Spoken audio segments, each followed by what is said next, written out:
seems to be doing well. Plus, it's exposed to mining and broader uptick in the capex cycle, with Coal India being the direct client. We have Bharat Electronics continue to gain. I mean, last 3 weeks, I think it's got 4 orders.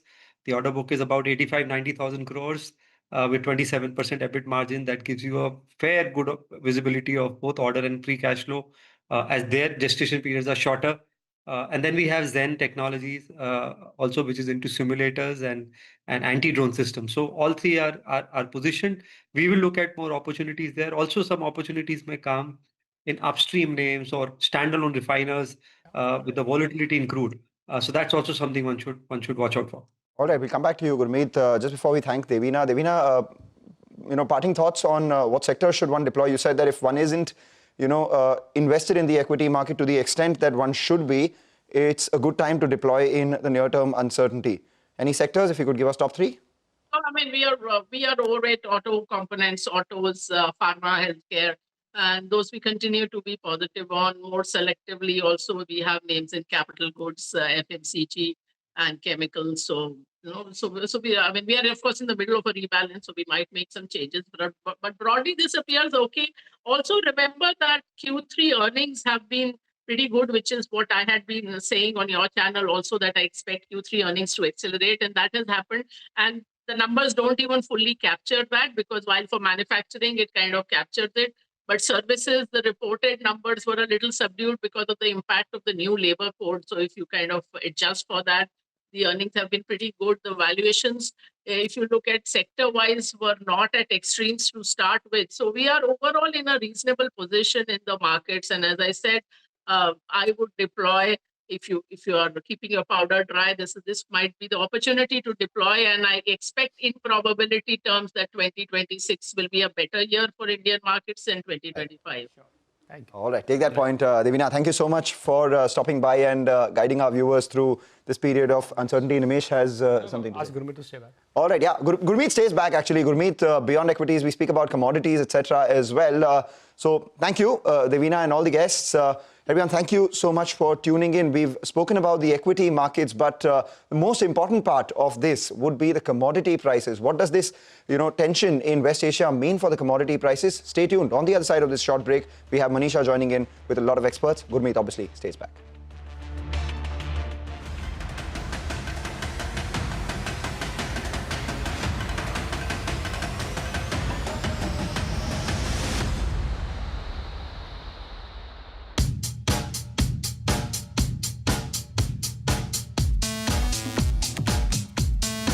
The idea of Ather actually happened? So Swapnil had started this group called Ather Energy in second year of college. So we started building an electric scooter to demo our battery pack.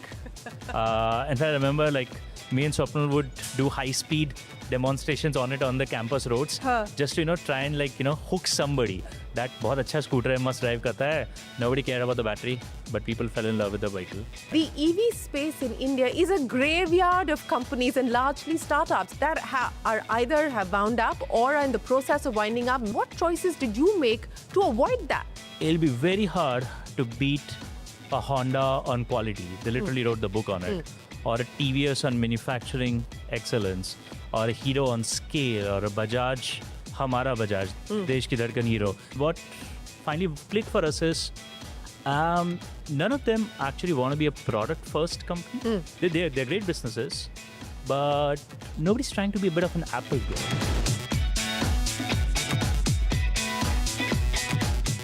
So what was it like getting the people to buy into your story? If you were building a race car at college, and there were a lot of these teams building race cars, Ather's the team to join. Your competitor, pretty much across from you in Bangalore, has a very different approach to things. So many of us find this alien that ये क्या फालतू के कर रहे हो, बस फटाफट कुछ भी निकालो यहाँ से.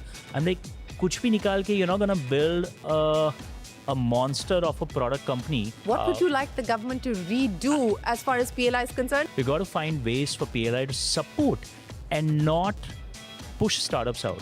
Is there a list of what you won't do? If you find us basically announcing stuff that are super easy, super replicable, super standard, I think there's something going wrong. So that's the one to avoid. Do the hard stuff.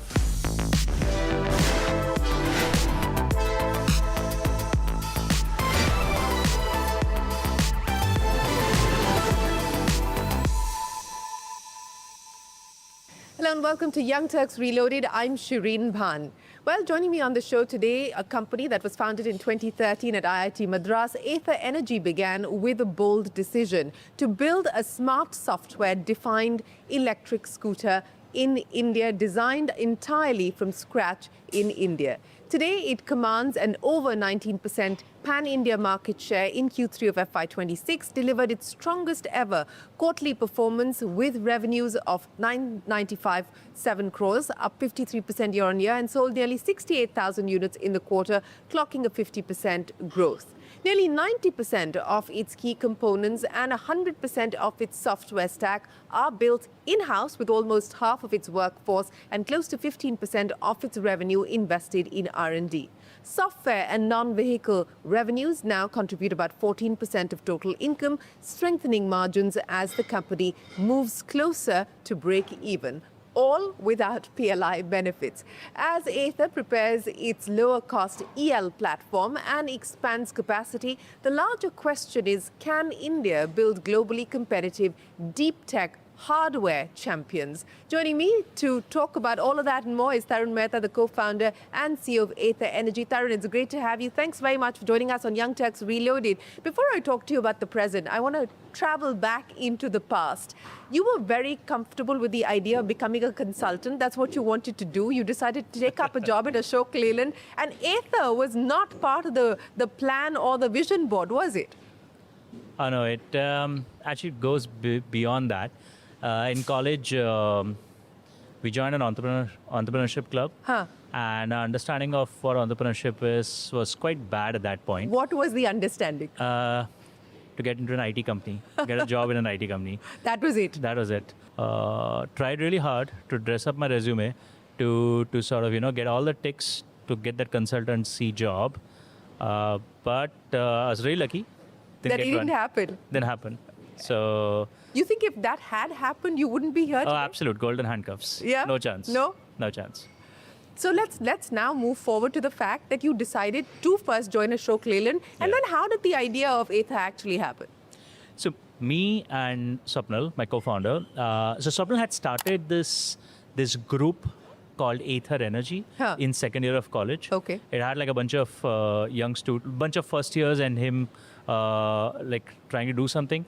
I joined them in the second year. Okay. And then very quickly everybody else left. So it was just me and Swapnil left. And we were trying... You pushed everybody out, is it? No. So the two of us are the only folks stuck with this idea and who continue to romanticize the idea of starting an energy company in India. So we want to come back to this idea, Ather.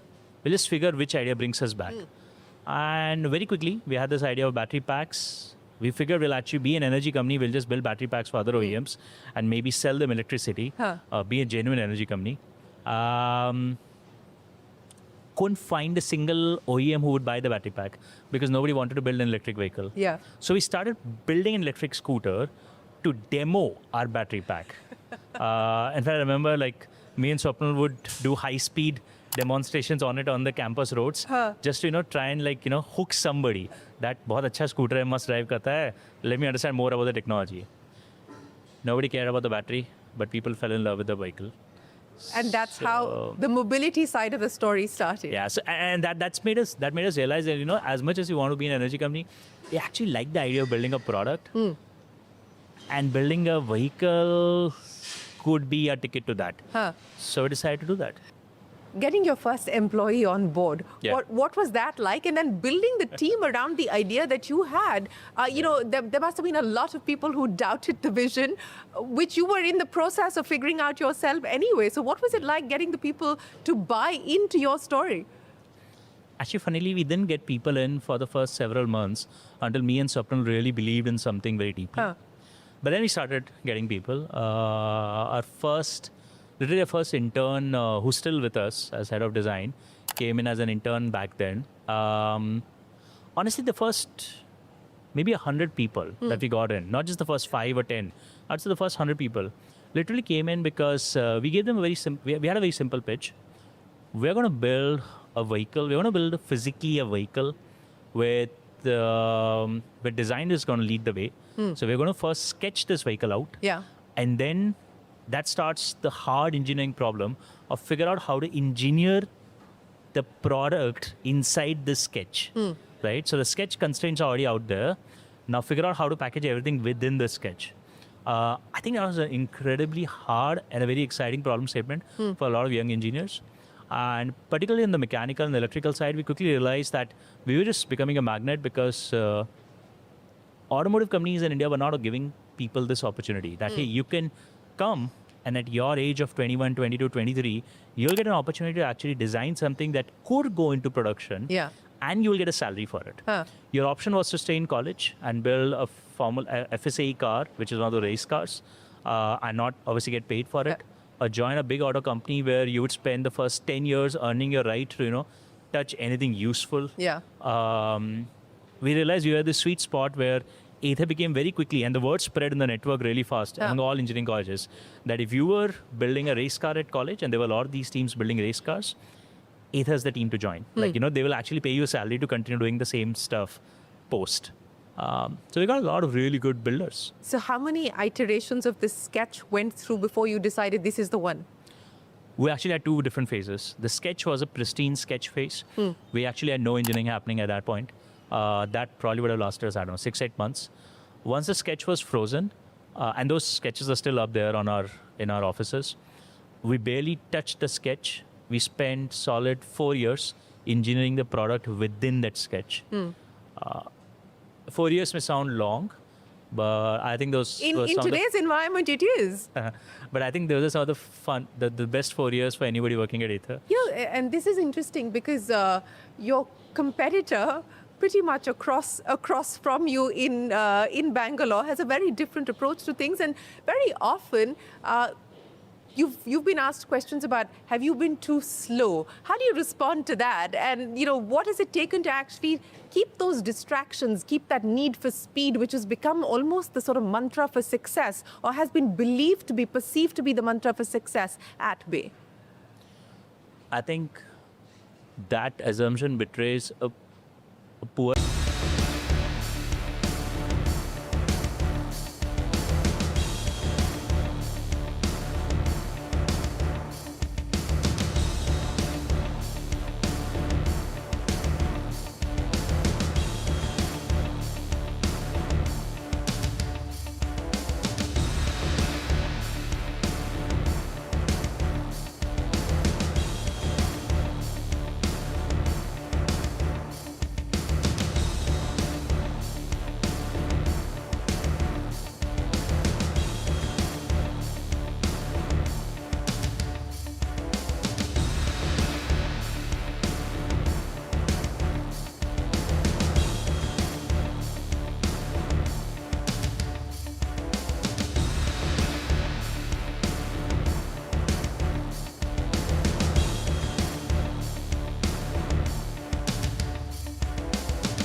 Crude oil prices soar past $110 a barrel as the war in West Asia has escalated. The surge comes as US and Israel's war on Iran continues and traffic through the Strait of Hormuz remains at a near halt, with Iranian forces attacking ships that attempt to pass through. Donald Trump says that the current oil prices are a small price to pay amidst the conflict with Iran.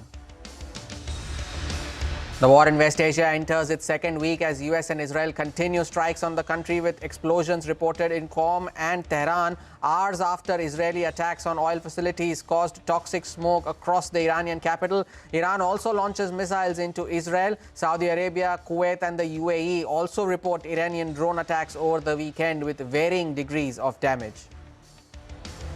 To replace his father, Ayatollah Ali Khamenei, as the country's new supreme leader, with political leaders and the military pledging their allegiance to him.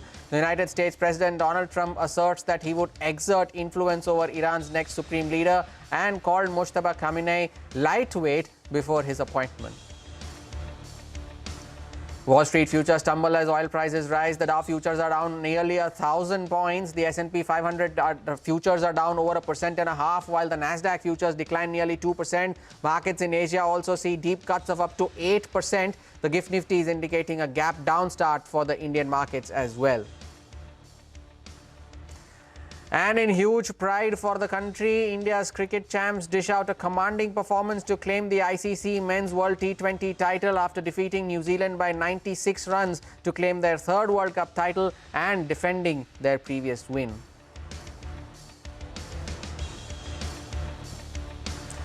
And that is possibly the only solace that you can get from what is otherwise proving to be a chaotic start to the week. You're watching Power Breakfast right here on CNBC TV 18 in the Mumbai News Center. I'm Hormuz Fatakia. Let's first take a look at how the Asian markets are started off. And well, everything that you see across the screen right now is in the red. Beat the markets, beat asset classes. The Hang Seng is down almost 3%. The Taiwanese index is down 6% as we speak. The situation is no different for the other markets as well. The Kospi in South Korea is down almost 8%, and that has yet again triggered a trading halt. Circuit filters have been put in place there as well. The Nikkei is now down 7% as we speak. So Asian markets across the board trading with cuts. The Shanghai Composite 2 trading with losses of around 1.5%. And pull up the GIFT Nifty, that is no different. 760 points lower is what the implied open is suggesting, and it is a gap down within a gap down. It's a big one. 800 points almost now on the index, on the verge of entering correction territory, which is a 10% drop from the peak. Of course, every other asset class, the dollar is strengthening, oil prices are rising. We'll address all of this as the day goes by. But the big story, oil and the war in West Asia entering its second week with heavy firing from both sides continuing unabated. Let's go across to CNBC's Dan Murphy for the latest developments of the ongoing conflict. What we're seeing here is triple digits for WTI and Brent, both contracts surging double digits in the last hour as well, as we see the Strait of Hormuz effectively closed and the Iran war now entering its second week, with energy disruption certainly high on the agenda here. What we've seen is this rally coming as the Strait of Hormuz remains effectively closed here. Reports of very few ships being able to pass through. And of course, about 20% of global seaborne oil trade passes through the Strait, along with around 20% of global LNG supplies as well. So when you have that level of production being shut in, no real surprises here to see energy prices playing catch up and surging at the Monday open. Of course, looking at this at a country by country perspective as well, Qatar, for example, which is entirely dependent on the Strait of Hormuz to export its gas, has declared force majeure on LNG deliveries, effectively taking about 20% of global LNG production offline. And then here in the Gulf, the major producers are also cutting output, as we see storage continue to fill up here as well, with energy exports that simply cannot leave the region. Iraq's production, for example, from its three main southern oil fields falling about 70%. Kuwait also announcing on the weekend precautionary cuts to output as well. You cannot continue to produce if that supply has nowhere to go. And here in the UAE, authorities also say they're closely managing offshore production levels to address storage constraints. ADNOC here saying onshore operations continue normally though. problem is structural. Part of the reason we're seeing oil prices soaring today is because places like Qatar, Kuwait, Bahrain, for example, even Iraq are effectively 100% dependent on the Strait of Hormuz to export the energy. The UAE relies on the Strait for about 60% of exports, and Saudi Arabia for around half. Only about 2.6 million barrels per day of Saudi and UAE export capacity can actually bypass the strait through alternative pipelines, meaning if that waterway is closed longer term, then producers will have very little options other than to shut in supply. Remember, the big producers like the UAE and Saudi Arabia do have a pipeline network, but it's just not as effective as putting oil on the water. Of course, this has prompted a pretty quick reaction from the US President Donald Trump, who has been watching the price performance of oil over the last couple of weeks, worrying about the impact on the American consumer, on gas prices, and of course the translation for inflation as well. He took to Truth Social this morning saying higher oil prices are a, quote, very small price to pay for destroying Iran's nuclear threat. The president also believes this will be short-lived. And we also know that the US has been signaling that it could potentially be making additional steps here to ease the burden for consumers by adding more supply as well. So watch this space. Also wanted to update you on a major development inside Iran as well. As we've been reporting this morning, Iran has named Murtaza Khamenei as its new supreme leader following the death of his father, of course, the Ayatollah, in the early days of this war. The Ayatollah ruled Iran since 1989, so this is a hugely significant leadership transition. The appointment effectively hands his son control over the very powerful IRGC, the Iranian Revolutionary National Guard, and its other hardline networks in Lebanon and in elsewhere. But of course, how much control he actually has remains to be seen at this point. Hardliners remain firmly in control inside Iran's government, analysts say, as a result of this move. And Mujtaba Khamenei has long been seen as not just close to the IRGC and other conservative power centers, but also his father. So essentially a continuation of the status quo here. His ideology has been very much shaped by his late father's way of thinking. Again, President Trump responding to this, dismissing him as, quote, a lightweight, and also said that any new leader in Tehran would need US approval or, quote, not last long. What we've also seen is the Israelis effectively saying that Iran's new leader has a target on his back as well. Dan Murphy, thank you for those updates there. And the biggest impact of all of that is on oil prices. Brent, WTI, both of them now surging past the $110 a barrel mark. Manisha Gupta is here with all of the latest updates. Manisha, good morning. What a start it has been for oil prices and what a last week it has been. Oh, absolutely, Hormuz. Not something that you want to see. Looking at how much India depends on imports, whether it is about oil, LPG, LNG, all of that as well. So yes, $115 a barrel is what we have done at this point in time. And much of that is really because of Strait of Hormuz and the fact that many of these Middle East producers are curtailing production because of the limited storage that they have. And then more apart from that, it also has been the attacks that we've seen on many of these oil refineries. We also have seen precautionary shutdowns and maintenance shutdowns also brought forward. So all of that really seems to be bothering the market. Yes, with 20% of gains in the Brent and WTI in the previous week, it has been making records in that sense as well. Also, when you look at the data in sense of derivatives, it is record volumes that we've seen over the last 3 and 4 sessions when it comes to the call options in case of crude. So it's all buyer market that we are looking at this point in time. When you look at the gas prices as well, it has been a very sharp jump as well. It's not just crude oil. Heating oil prices, natural gas prices are trading nearly 10 to 15% on the higher side in the markets right now as well. So very, very strong energy market. Does not augur well for Indian rupee, Indian inflation, and of course, prospects of less monetary easing is another thing that seems to be bothering the space. Manisha, thank you for that update there. 115 now on Brent, 24% higher as we speak. No different for the US crude as well. Both of them now trading with gains of over 20%. And the US dollar has strengthened. The Dow futures have collapsed and the GIFT Nifty too is collapsing this morning. We take a short break. We set you up for today's trading session on the other side on Power Prep.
Welcome back. And setting you up for today's trade, our research team is here with the trade setup, the stocks that you need to keep an eye out for, and of course the setup on the F&O side of things as well. Firstly, Gaurav joins in with all the market cues. Gaurav, good morning. What are you watching out for? Well, good morning. If you look at the market cues over the weekend, we have seen a lot in terms of the West Asian war that has been going on. Now, there were multiple reports which suggested that the attacks were taken not only on the military facilities, but at the same time on oil depots and schools and water desalination plants. So it seems that the market was expecting some de-escalation in the war, but it is not the case, at least based on what we have seen over the weekend. And as a result, if you look at crude prices, now they have went up almost by 20%, more than 20% upside is what we are seeing in crude over the weekend. At the same time, it will be negative overall for the market, but the first order impact is going to be on the OMCs. So we will be watching out on OMCs like HPCL, BPCL and IOCL. Apart from that, if you look at Nifty, it wasn't a good week for Nifty either. Last week we saw Nifty fell almost by 3%, and now the implied Nifty open suggests more than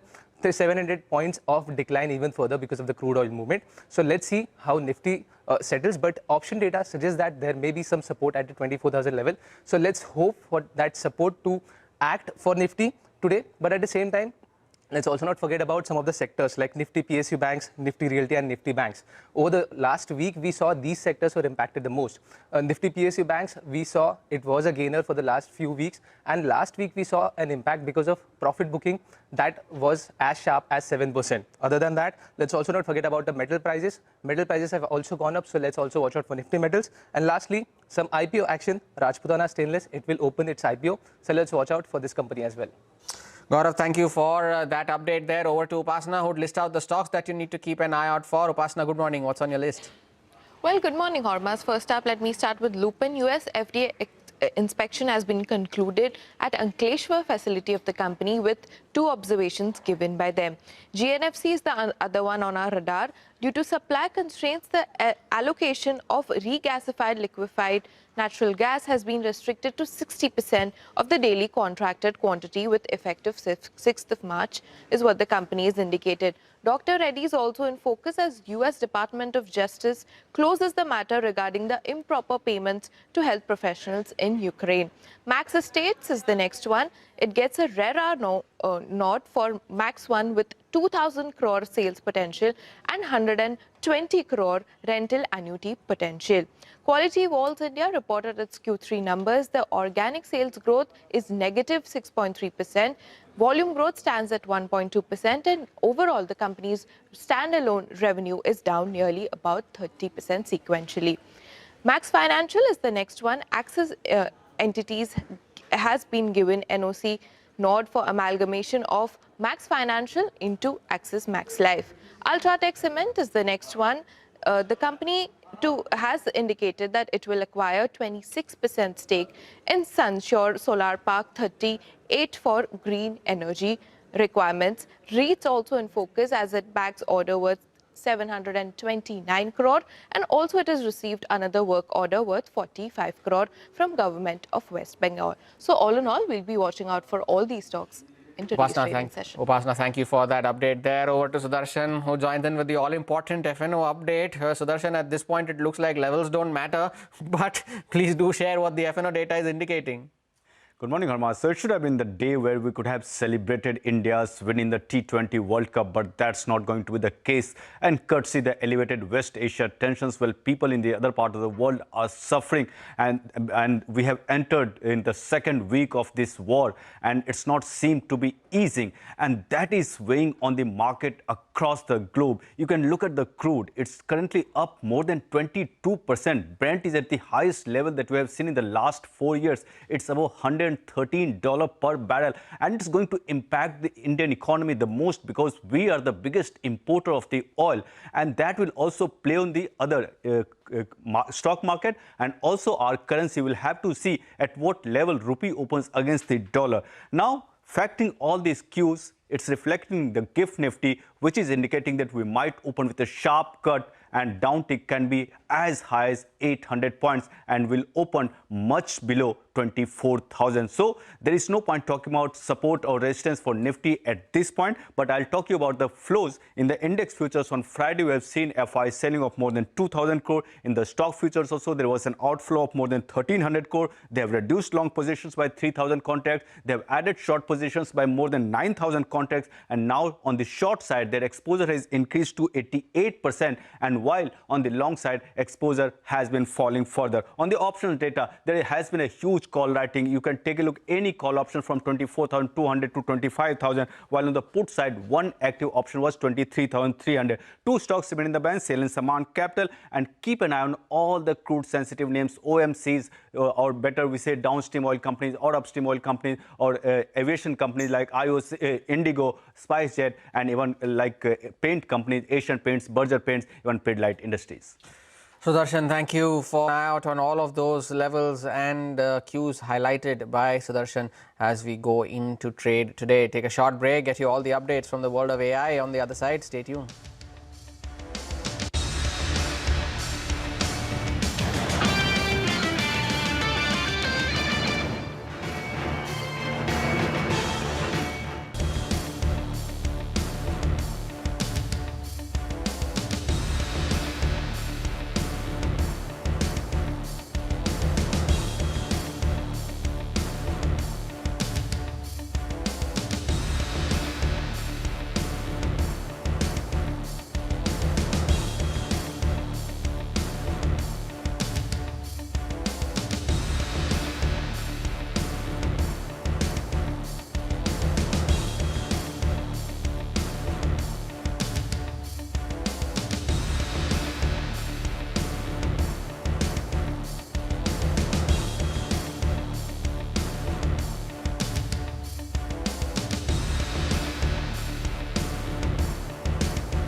Welcome back. Now getting you the latest updates from the world of tech in our new offering, the AI Pulse. Rachna is here with the latest. Rachna.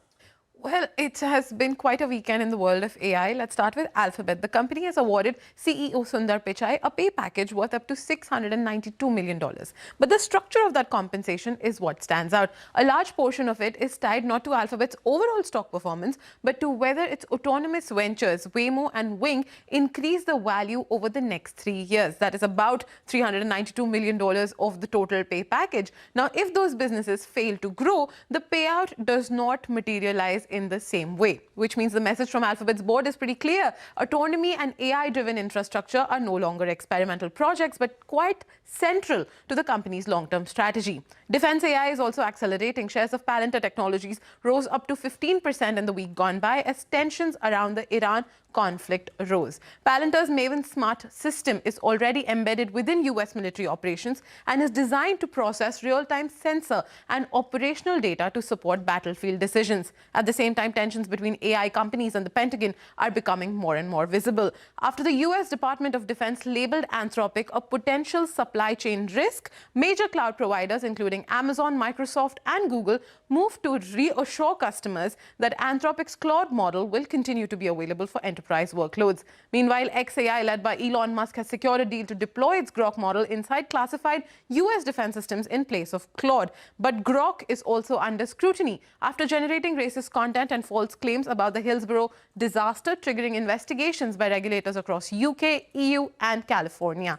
Now, there are also developments at OpenAI. CEO Sam Altman says that the company has again delayed the launch of ChatGPT's planned adult mode, which would allow verified users to access explicit content. OpenAI says it is prioritizing improvements to intelligence, personality, and proactive capabilities before introducing this feature.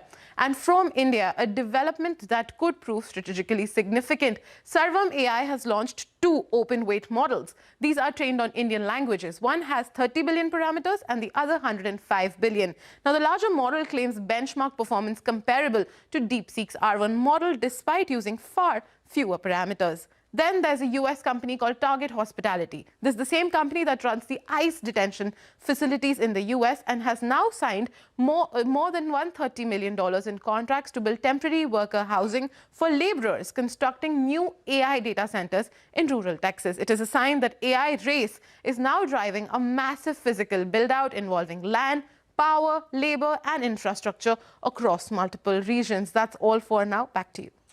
Rachna, thank you very much for that update there. And signing off with some positive news, the Indian cricket team have created history in the ICC Men's World T20, becoming the first team ever to win the title 3 times, the first team to win it at home, and the first one to lift it back-to-back as well after a commanding 96-run win over New Zealand in the finals at Ahmedabad. Batting first after losing the toss, India piled up a massive 255, led by Sanju Samson, Abhishek Sharma and Ishan Kishan. New Zealand were never in the chase to begin with after a top-order collapse, and it was Jasprit Bumrah who starred with the ball with a 4 for 15 return. Akshar Patel also picked up 3, and Jasprit Bumrah being the man of the match, and Sanju Samson was declared player of the tournament. We take a leave on this edition of Power Breakfast. We leave you with the GIFT Nifty down 800 points, Brent at 115, and the Dow Futures down 1100 points. Bazaar morning call on the other side to set you up for the day's trade.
Every morning, the countdown begins for the markets with meticulous research and analysis designed to help you capitalize on the trading day. Beaming live from the CNBC TV 18 Motilal Oswal studio.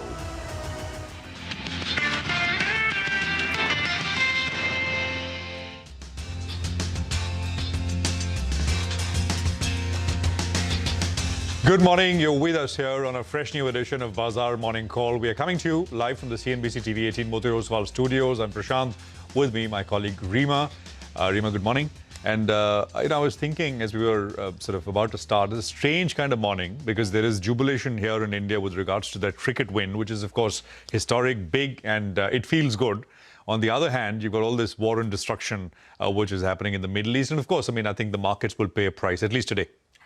Indeed. But, as I said, it just doesn't feel like you've got to be celebrating so much, right? As exciting as yesterday was with the Indian cricket team creating history by winning the ICC Men's T20 World Cup, becoming the first ever team to win the title 3 times and the first team to lift it back-to-back after a commanding 96-run victory over New Zealand in Ahmedabad. But as Prashant said, the other big story is the severe risk-off that we're seeing across the Asian markets. KOSPI has plummeted nearly 8%. It's triggered its second circuit breaker limit in 4 sessions. Samsung Electronics down 10, SK Hynix down nearly 12%. Investors are pulling back from the AI tech gains. Nikkei has plummeted close to about 6.5%, now below the 52,000 mark. Taiwan down 5.5%. Hang Seng China also crumbling under pressure. And the GIFT Nifty is suggesting a downtick of about 850 odd points. Prashant, it's a complete regional meltdown this morning. Absolutely. And I think, this is the definition of an oil shock, right? And a shock it is because, we've got, as you said, the GIFT Nifty will come up on your screen. It's a 3% cut right now. And not very often we see those kind of levels, 800 points lower. We started, before the Iran war started, we were at about 25,500. On Friday, we left off at about 24,500. So we lost about 1,000 points. And this morning, it looks like, you'd start another 700-800 odd points lower. Let's see if there is any correction to it as we head into market open at 9 o'clock, 9:15. Now, I just want to run through the cues here before we go any further. Oil prices basically exploding to near $110. Basically 116 now, so that's 25% jump. And this means that oil prices, and this is the shock I was talking about, oil prices have jumped $40, actually more now, since the Iran war began 10 days ago. Actually, there's been, 5 trading sessions and about 10 days in total, in the 2 weekends included. And of course, today as well. $40, right? That is a shock if there was one. Now, I'll come straight to India because, there is so many directions we can go with what's happening in West Asia. There is the humanitarian crisis. There are all kinds of questions, right? What comes after this, etc. But for the purpose of this setup, let's just limit ourselves to the impact for markets. Now, India imports around 5 million barrels of oil per day.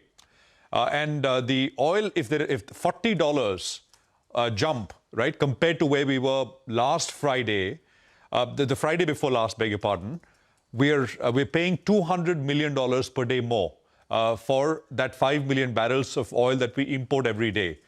Now, multiply that number by 365, you're looking at about $70 billion every year, which is the hit.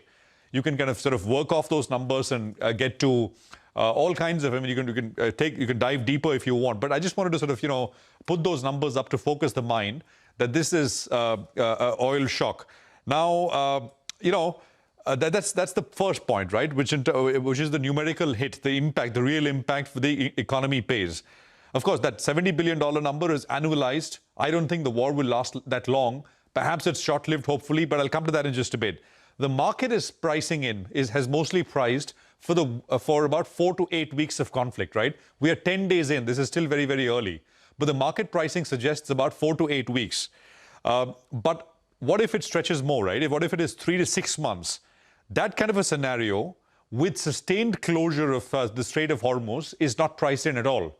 And that is the reason why, if you look at the implied volatility in oil prices, slightly in far-dated contracts, it's not very high.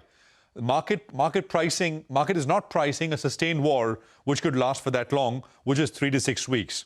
Now, just a couple of points, right? UAE and Kuwait have begun reducing oil production as storage is filling up. So you're producing all this oil, from your oil wells and oil fields, but you got to load it up into ships, you got to put it into storage tanks, and you got to send these ships out. But where do these ships go from? Most of them pass through the Strait of Hormuz, through which no ships are passing. And of course, I mean, you have limited storage capacity as you pump this oil. So what's happening is upstream, because of downstream, all these disruptions, upstream, which is oil production itself, is being started to shut down. Reduced and shut down in some cases. And this is the thing. You had the Qatari energy minister who said it would take, and I quote, weeks to months to return to normal, even if the conflict were to end immediately. So once you shut down oil production, I mean, it's not, closing the tap and opening the tap. It takes time, essentially. That's the point he was making. So he was saying it'll take weeks to months, even if the conflict were to end immediately.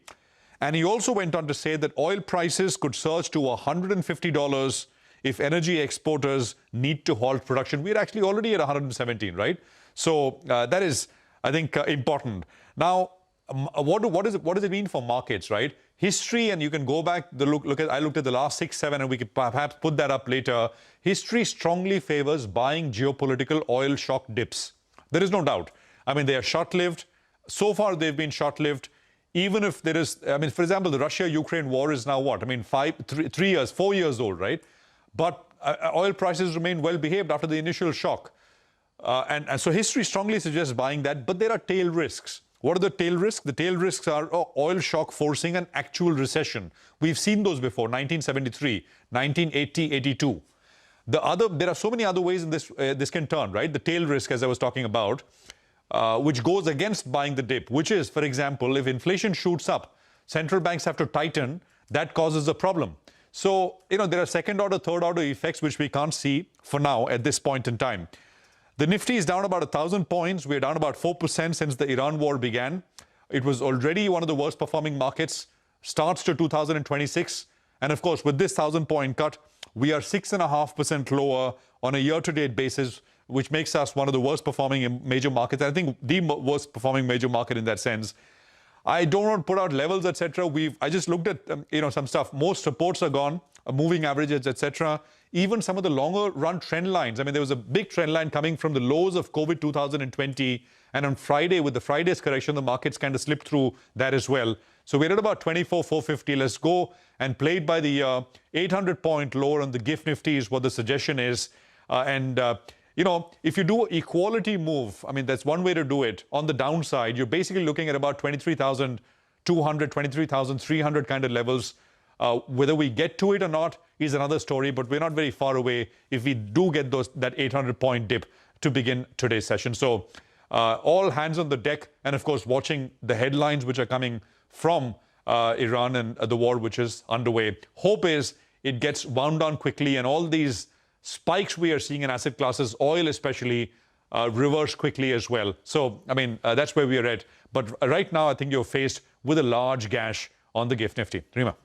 Thank you very much for that. Just on the point about the duration of the war, Prashant, right? Trump tweeted that the short-term spike in oil prices on account of the conflict, he sort of said it's a reasonable price to pay for the objectives that they want to achieve. So in that sense, does it indicate that he's not panicking and maybe a retreat is not on the cards? And even now, just a couple of hours back, Iran has appointed the successor. It's going to be Khamenei's son. So does that also, in a way, signal that there is going to be no pivot in the way... I saw that tweet, Rima. The point is, the US, Trump does not need to panic. US does not need to panic because they don't import any oil. Even if they import oil, they're a net oil exporter. They're a net energy exporter. They're the largest producer of gas. I think they have more reserves than Qatar. They're the largest producer of oil, in terms of reserves, right? So they are actually a net exporter. The oil shock hits them far lesser than it hits the rest of the world, especially, countries in Asia like us. All right. I just thought that maybe it sort of indicates that at least as of now, perhaps, He's not thinking about a retreat. But let's get to the equity calls then. It's Chetan Seth of Nomura who says the developments in West Asia remain concerning, with Israel, US, Iran tensions escalating over the past week.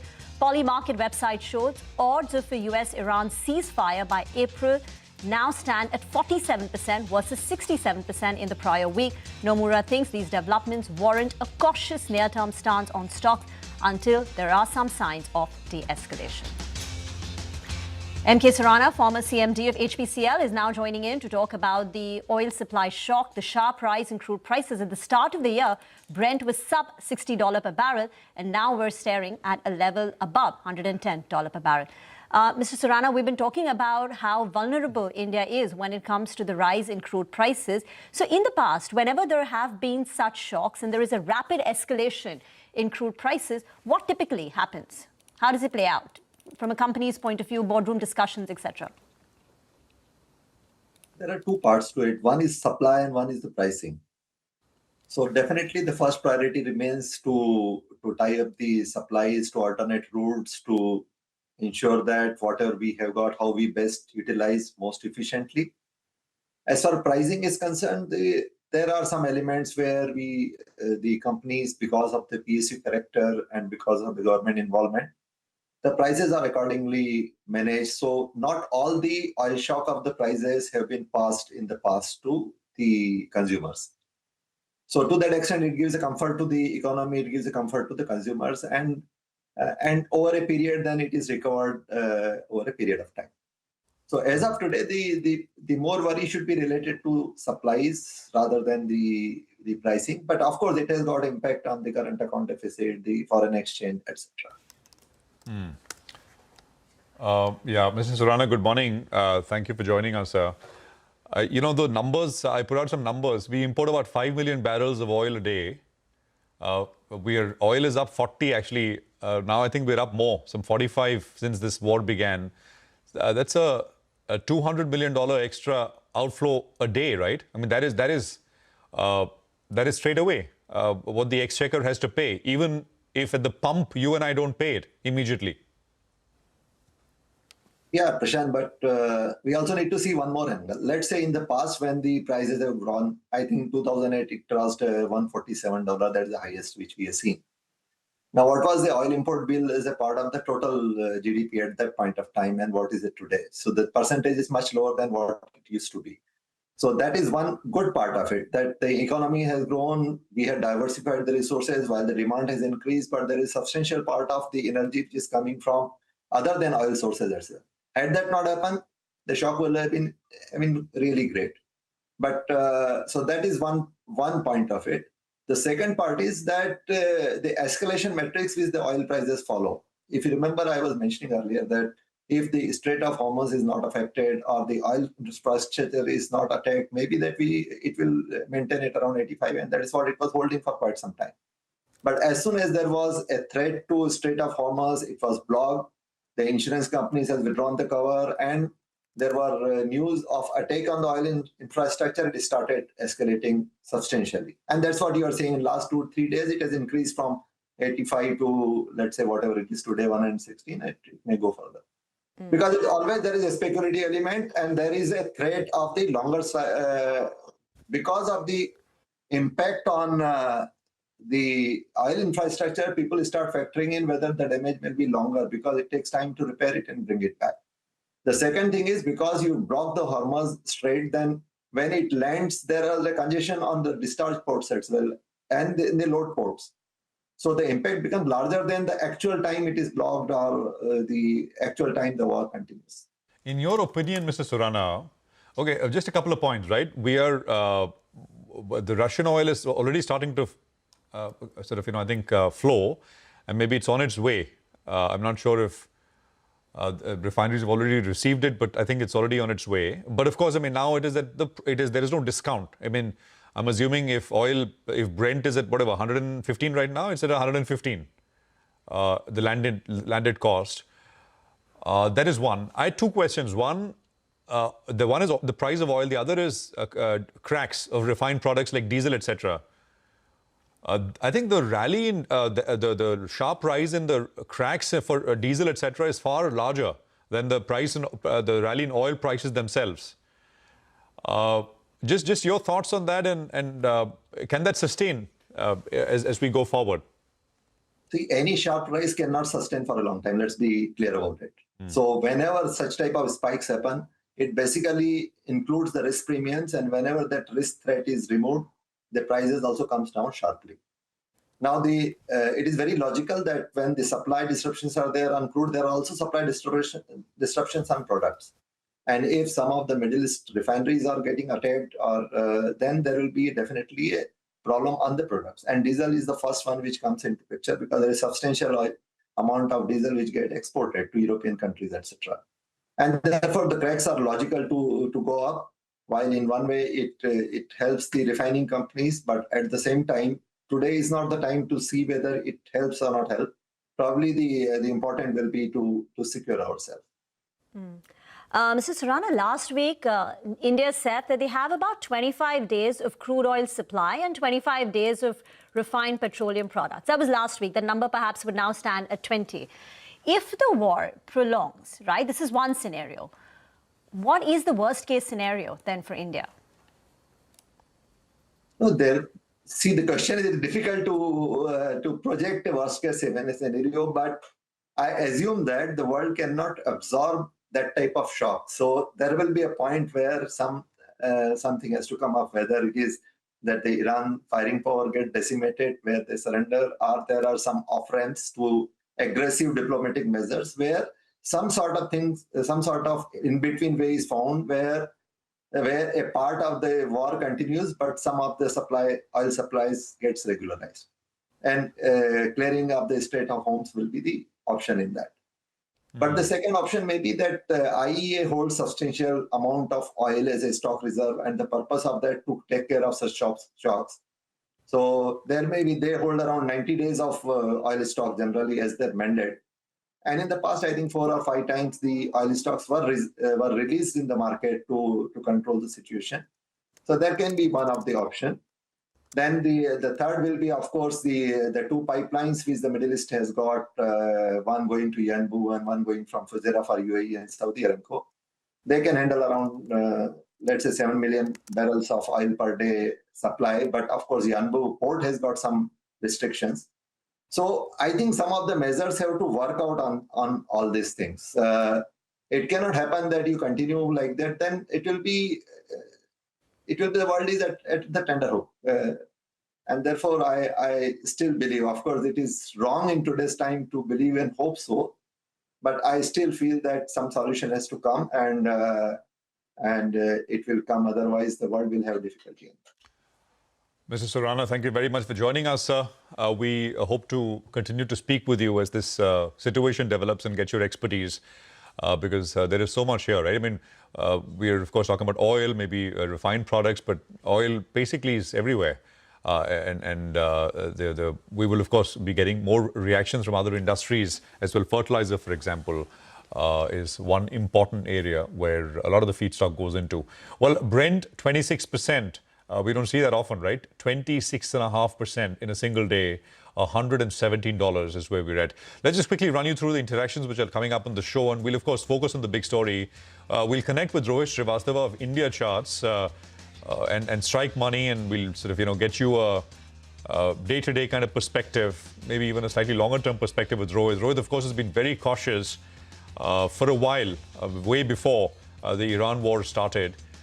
We'll, at 8:35, connect with Prabal Sen of ICICI Securities as oil prices surge. I mean, the stocks and where they land this morning. 9 o'clock, we'll have Praveen Sai of PL Capital to decode the impact of gas supply disruption on chip supply from Taiwan. 9:20, Sandeep Chand of Quant Mutual Fund. He's, again, someone who looks at the macro indicators very, very closely and has got a strong view. 9:35, Apollo Hospitals on the impact of West Asia war and medical, patients coming here. And it's about 8 to 10% of revenues for most hospital companies. Following that, management of Suprajit Engineering at 9:45 on their outlook for 27. And Lata speaks with the former SBI chairman Arundhati Bhattacharya in a Women's Day special.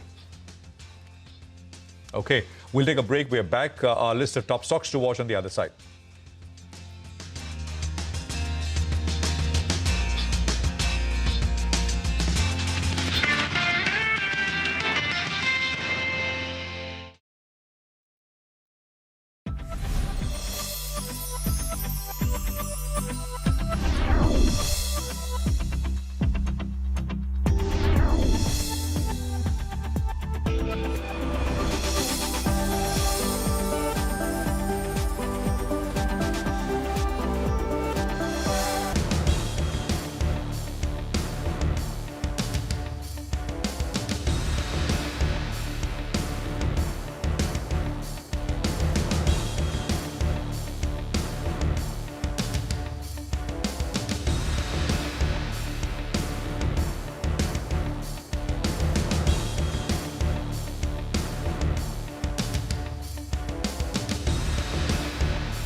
Welcome back. You're watching Bazaar Morning Call. It's time now to talk stocks. Our research team is standing by with CNBC TV 18's list of top stocks for the day. And the big story is the surge in crude prices. So let's find out how it will impact individual stocks. Sonal now joins in. Sonal, hi, good morning.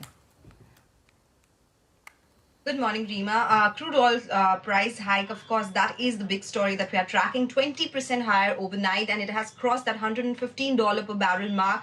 And if you look at the numbers, it is up 40% in the past week and 60% in the past month, because around 20% of global crude oil is transported through Strait of Hormuz. A lot of major Middle East producers have cut their output due to the West Asian war. Now, it will, of course, impact a whole host of sectors, oil marketing companies, of course, but cracks there have gone higher in the refining segment, but it could impact their marketing margins. We do have the paint companies for which crude is a major raw material, aviation stocks, city gas distribution companies, because gas prices is a function of crude oil prices, and of course some of the commodity chemical companies which have raw material as crude oil prices. All of them will be hit by this increase in crude oil prices.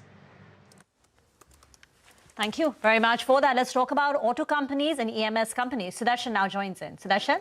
So all the auto and EMS companies will be in the focus for the next few days, considering the shortage of gas supply that we have been seeing, and that might result in the increased chip price, and also it might reduce the chip shortage. And now you know that amongst all the auto companies there is a demand for the high end of bike, high end of car, and that's the reason there is an increased use of chips. So if there is a reduction in the supply, that might impact, and that will also bring the production down. And if you talk about the EMS company, they are already facing the headwind related to increased price of the chip. So that will also be a problem for EMS companies. And if you talk about Taiwan's, its energy-intensive chip industry is heavily dependent on imported natural gas, and 37% of the total natural gas is support from Qatar. And Qatar has already announced if not the complete stoppage of the production, but they have reduced significantly, and that will impact. And on Friday, and because of this news, Taiwan chip, the TSMC, was sharply lower, and even Taiwanese index was down. So we'll have to see how these auto and EMS companies behave over the next few days, but they will be under pressure because of this news. Thank you very much for that. Over to Vinny now for more stocks in the news like Quality Walls. Hi, good morning. So Quality Walls, they've actually reported their Q3 numbers. Do not forget they demerged from HUL as well. So this is the first time they're reporting numbers individually. Now net loss they have reported this time is of around 178 crores. We're comparing on a quarter-on-quarter basis. Last quarter was at 100 crore number that came in as a net loss. Now there's an exceptional expense that is there of around 94 crores. But even if you adjust that, there is still a net loss. So we're expecting red coming in for the stock today. Revenue is down by around 30.5% on a quarter-on-quarter basis. Apart from that, the organic sales that the company has highlighted in the press release, that's at 6.5% decline YOY, while the volume growth is just at 1.2%. So let's keep an eye out on how things pan out for the company. Obviously, summer season will be important for them, but key to watch out for in terms of numbers going forward. As of now, red expected on the screen today. All right. Thanks very much for that. Well, we've got fertilizer and ceramic companies, as I said, right? I mean, so many areas that oil and oil derivatives and oil feedstock goes into, and this is one. Upasana is here with what she's able to make out in terms of the impact on these sectors. Upasana, take it away. Well, good morning. Certainly. Now, the LNG supply shortage can impact the overall output for these companies. Now, mind you that the LNG is the primary feedstock for producing ammonia and urea. Now, GNFC has also said that company's supplier is a supplier of our LNG and has received a force majeure notice from its upstream supplier, which is Petronet LNG. Now, it has also indicated that due to supply constraints, the allocation of our LNG quantities to GNFC under the supply agreement has been restricted to 60% of the daily contracted quantity with effect from 6th of March 2026. This will impact the overall production of the company of neem urea. And for some more context, the Qatar is one of the largest LNG supplier with nearly 40% of India's LNG imports. And the further supply shortage of LNG and higher prices may lead to reduced operating rates and even temporary shutdowns, is what the companies have also indicated. So all in all, we'll be keeping an eye out on all these stocks in today's trading session. Thank you very much for that. That's the view on fertilizer stocks. Let's do a quick recap then of the top stocks. We're looking at oil marketing companies, paint companies, aviation companies, companies which get impacted by the surge in crude prices, commodity chemicals, city gas distribution companies, fertilizers, ceramics, auto, EMS companies, Quality Walls India. These are stocks which could open in the red. Well, when the GIFT Nifty is down close to about 800 points, even if there is good news, perhaps it's not going to be very resilient today. But let's now go across to Manisha for more details on what's happening in the world of commodities. Manisha. Well, thank you so much for that. I'm going to stick to the crude oil prices because 100 was a scenario that most market experts believe that will come in dire circumstances. So this clearly is that. All of last week was a 20% gain in case of crude oil prices. And today, a single day open has been at 20%. So the markets are looking at $115 a barrel. Remember, we started this year with almost $60 a barrel. So it has been a strong run up that we are looking at in case of crude oil prices there. On one side, it is about the US-Israel-Iran conflict entering day 10 and the kind of airstrikes that we have seen, one on oil facilities. But the major scenario clearly emerges out of Strait of Hormuz remaining shut due to the Iran war and the concerns of storage due to supply disruptions, and most of the Middle East producers now curtailing production because of that. So a sharp increase in prices, with markets believing that this could lead to recessionary fears. This could also lead to fiscal strain, especially for India, and this perhaps could have long-lasting impact because this is not a one-day or a two-day like we've seen in crude prices earlier when it went into a negative or a huge positive as well. This is sustaining for almost a week now and could have lasting impact. What we also have seen in the market is, of course, gold and silver prices slipping between 2 to 3%. You have copper down by 2%. Zinc, aluminum, nickel, which were trending higher previous week, also have seen very sharp decline. The strength in US dollar index trading at a 3-month high, and the fact that the safe haven seems to be flowing into dollar seems to be weighing in across metals as a sector.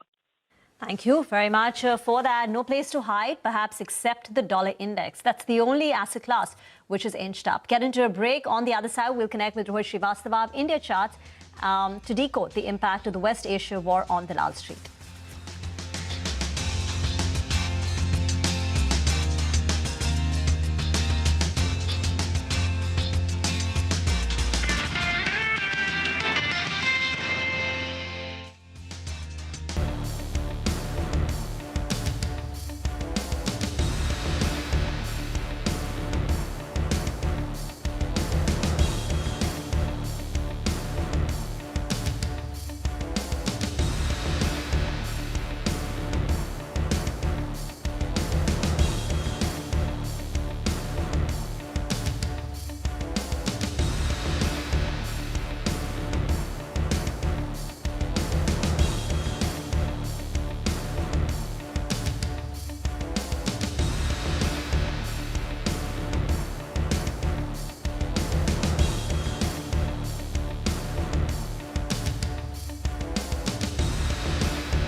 Welcome back. 30 minutes to go for the pre-open session. Rohit Srivastava, founder India Charts and Strike Money, are with us.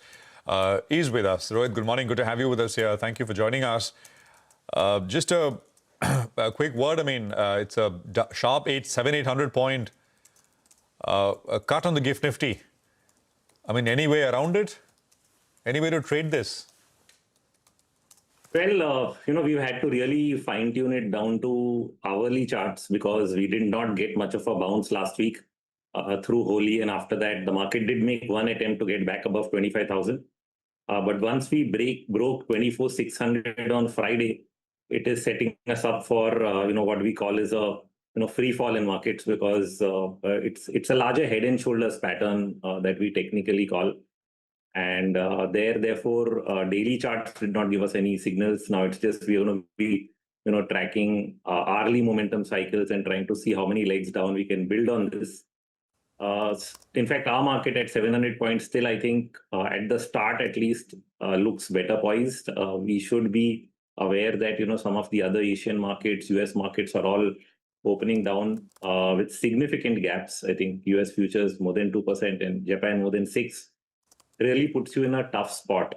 And the main reason for this is not just that, that there's a war, but that it would become a prolonged affair. I think that is the risk that markets are trying to price in now. So Rohit, the advice is don't aggressively sell into the panic open? Oh, well, see, it depends on what your situation is. I mean, there are traders, there are investors. For most investors, I have told them to hedge. If you're still able to get the 24,000 December puts, that may be a good hedge, to still try. I think through Jan and Feb, we said that, just take on the December 2026 25,000 puts and hang on to them because we don't know what kind of risk will show up. Definitely war was not in mind, but that's ended up being the case. So that's the hedging part. Now, if you don't have hedges, the only way is you can create some. Second is, if you're a trader, I think there may still be short opportunities because what is happening is not everything was really falling last week. In fact, till Friday, banking stocks were actually holding up much better in this market. And only on Friday, we saw selling accelerate in banking stocks. So we've seen weakness mostly in IT, real estate. These were the weakest sectors before. Now we are seeing it spread to other sectors. So there will be opportunities in other stocks to trade the short side for people who are, near-term traders with a 1 to 2 or 3 week kind of perspective. You may not feel comfortable with the index since it's already fallen a lot. So that will have to be the approach. Selling stocks from your portfolio is going to be difficult here, especially stocks that are already down. We are trying to, nibble into some defensive areas. So if you're really looking at, deploying cash, then consider either defense stocks, pharmaceuticals, or something in the agro space. Like I like sugar, for example, which can be a proxy to oil, especially given that ethanol would be seen as an alternate, at least for the time being. So these could be contra bets in a falling market, but I wouldn't go significantly bullish just because the market's opening lower. Rohit, your view was negative, and this thing, of course, this Iran thing happened in the middle of it. So it was not the reason behind your bearish view. But the last time we spoke, I remember I was in Delhi, and you said makes sense to hedge your portfolio because it's very difficult. I mean, we can say sell stocks and sell cash stocks in your portfolio, but that rarely happens, right? Especially if you're sitting for a long time because of hopefully short-term things like this. But you said hedge and hedge. You said buy the 20. At that point, you had said buy the 24,000 or 24,000 December put. Yeah, 25,000 December puts is what that time I was saying. Now you're well below 25,000. So the only alternative is for people to look at 24,000 if you open close to that.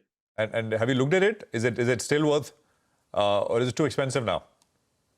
No, the 24,000 would not be too expensive. The 25,000 would have, because earlier it cost only around 2% of your portfolio. Now the 25,000 would have become more than 1,000 rupees. So it sort of becomes 4% of your portfolio. So the cost goes up. 24,000 maybe a better bet. I know IVs will also spike a little bit, but still, if you get it within 500, 600 rupees, it's still just over 2% of your portfolio if you use the 24,000 puts as a hedge. And you're right, as you mentioned, that what we don't know is that it's a war. which can, easily end on any day if something happens. We don't know what that is. Would US back off from spending too much money? Would they? Looks doubtful they can get a deal through. But anything that gives hope is what we were thinking at least last week. Now it's not clear what is. So that is why you can't panic sell into these things. But at the same time, you have to be hedged because you don't know how long it's going to go on. And as long as it's going on and you don't know who the victor is, our markets would remain in turmoil. Rohit, Just let me get in Prabal Sen as well. He's energy analyst at ICICI Securities. Prabal, good morning. Good to have you with us here. Thanks for joining in. And Rohit, of course, is still with us. So Rohit, just coming back to you. But Prabal, as an analyst, right, it's a red letter day in more ways than one. So just first top-down thoughts on this shock, and this is the definition of an oil shock. I think we had pretty much highlighted the same thing in a note that we had published last week, where we were looking at the possibility of crude continuing to sort of remain constrained in terms of supplies, and therefore that reflecting in pricing. I don't want to say that, we predicted price would go to this level because it was impossible at that time. We were still working on the prices that were prevailing last week at around $85 to $90. But the fact is that 20% of global supply of oil as well as LNG getting out of the market is all, and the fact that now it does seem that the shutdown of the strait is going to be longer and more difficult than what people estimated. And I think that is what is basically now coming and reflecting in the markets at this point of time. This is slightly different than what happened during the Russia-Ukraine conflict. I think there I think the alarm was probably raised earlier. Crude rose much faster, much quicker. Here it has been a slow sort of burn in many ways. But now I think the market is starting to price in that this conflict is not going away anytime soon. And I think that is what is the major worry at this point of time. For oil companies in your list, in your coverage universe, Prabal, how do numbers change? I think, basically, if you look at it, all the OMCs, obviously, a base case assumption would be that this kind of an increase will not really be passed on seamlessly to the customers, whether it is in petrol or diesel prices, and end product prices in ATF and other products might still change. But as far as retail margins is concerned, if this kind of a hit cannot be passed on, then basically what you're looking at is losses similar to what happened in FY23.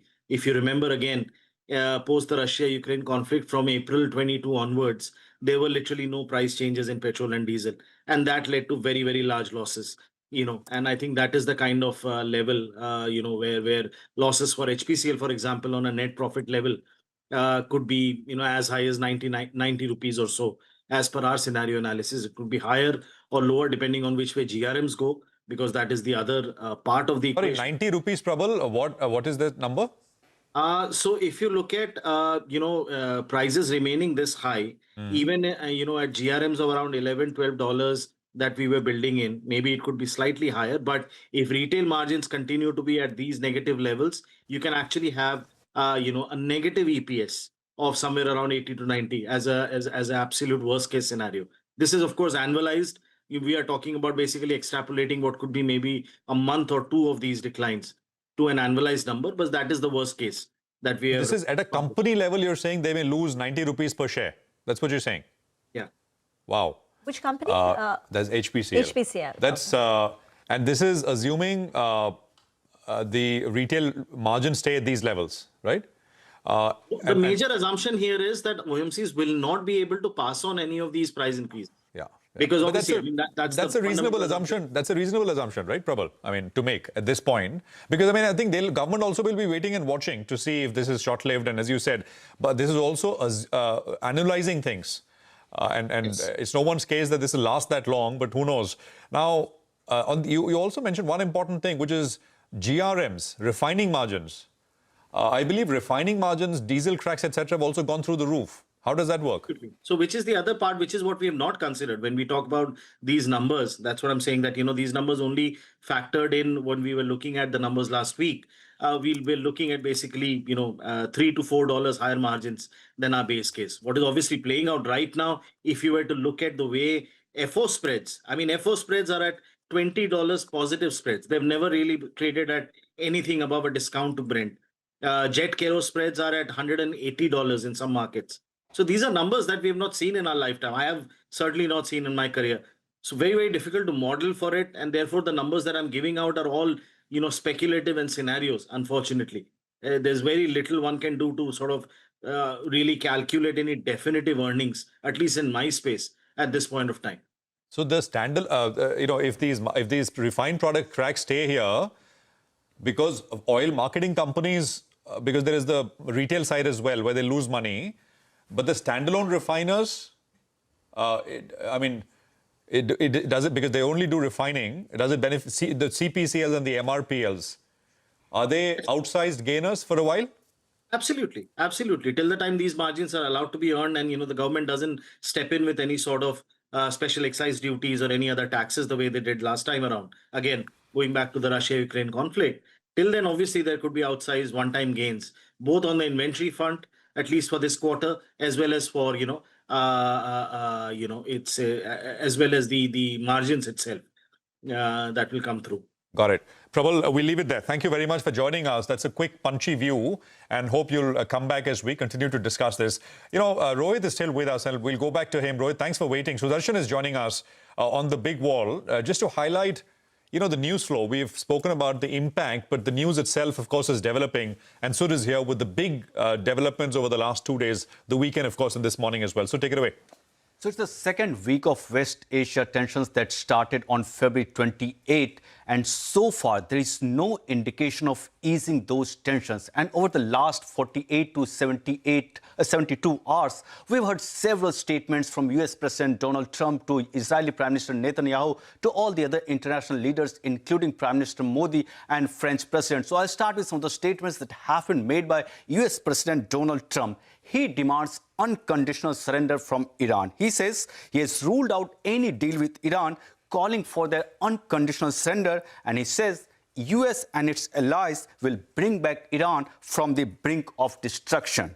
Talking about the coordination on the war duration, he says that all the steps will be taken along with Israeli Prime Minister Netanyahu, but the final call will be taken by the US and the President Donald Trump. Second, knocked out capability. He says US and Israeli strikes have destroyed most of the Iran's air defenses, missile launches, navy and air forces. And also he has talked about the casualties. US military has confirmed that the number of American troops killed in the action so far has reached to the number 7. Now coming to some of the statements have been made by Israeli Prime Minister Benjamin Netanyahu. He says Israel will continue its war with Iran with all its force, and Israel, alongside with the US, has achieved almost total control of the Iranian skies. Now coming to the statements that have been made by Iranian, both military as well as the government. Iran has vowed that the unarmed ship attacked with the US will not go with impunity and threatened the destruction of military and economic infrastructure in the region, especially those infrastructure which belong to the US. He says if main centers are hit, it will target all the economic centers in the region, focusing on the presence of the US. And following attacks on their oil infrastructure, Iranian guards claim they have targeted Israel's Haifa refinery. And also talking about the new supreme leader, Iran's Revolutionary Guards have said they will obey all the guidance that will come from the new supreme leader, that is Mojtaba Khamenei. And some of the international leaders, including Prime Minister Modi, has made certain comments. He has expressed grave concern over the escalation and focusing on the safety of Indian nationals and calling for the urgent dialogue and diplomacy. Talking about the France president, he said he has warned that the conflict would have severe consequences for international peace and the diplomacy, and also he has urged Iran to halt nuclear and ballistic program. Coming to the Russian Foreign Ministry has called for an immediate stop to the US and Israeli attacks on Iran and urges a return to a political and diplomatic settlement. Also, some of the comments have been made by even United Nations organization. Yeah. So thank you very much. Very, very comprehensive wrap out. And we'll keep doing this through the course of the day because there is the news cycle, which, of course, is also developing very, very fast. Rohit, just last word with you. I mean, any other thoughts? US markets are incredibly resilient so far. But as we were discussing earlier, US is a net energy exporter.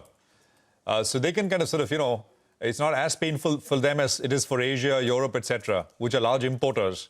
And so it's not shown up in the macro complex in the US, global markets in that way, right? Rohit?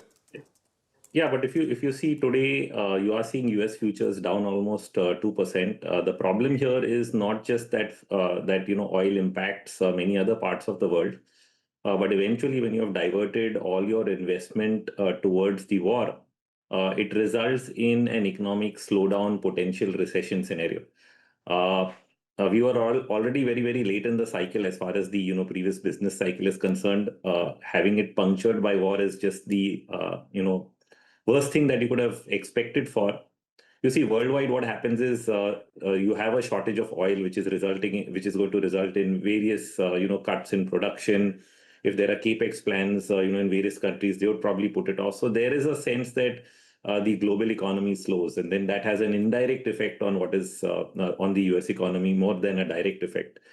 So that's, I think, the pain point, and markets start discounting it. The reason they were not discounting it so far, I think, is just because we thought maybe we can conclude this first over a weekend, then maybe over 1 week. Now that we are talking 3 to 4 weeks is what markets are really starting to, price in and panic about. Rohit, thanks very much. Appreciate it. Good speaking with you, and we'll do this, on a regular basis because developments are fast changing. But that's a quick view coming in. Dharmesh Kant is with us as well.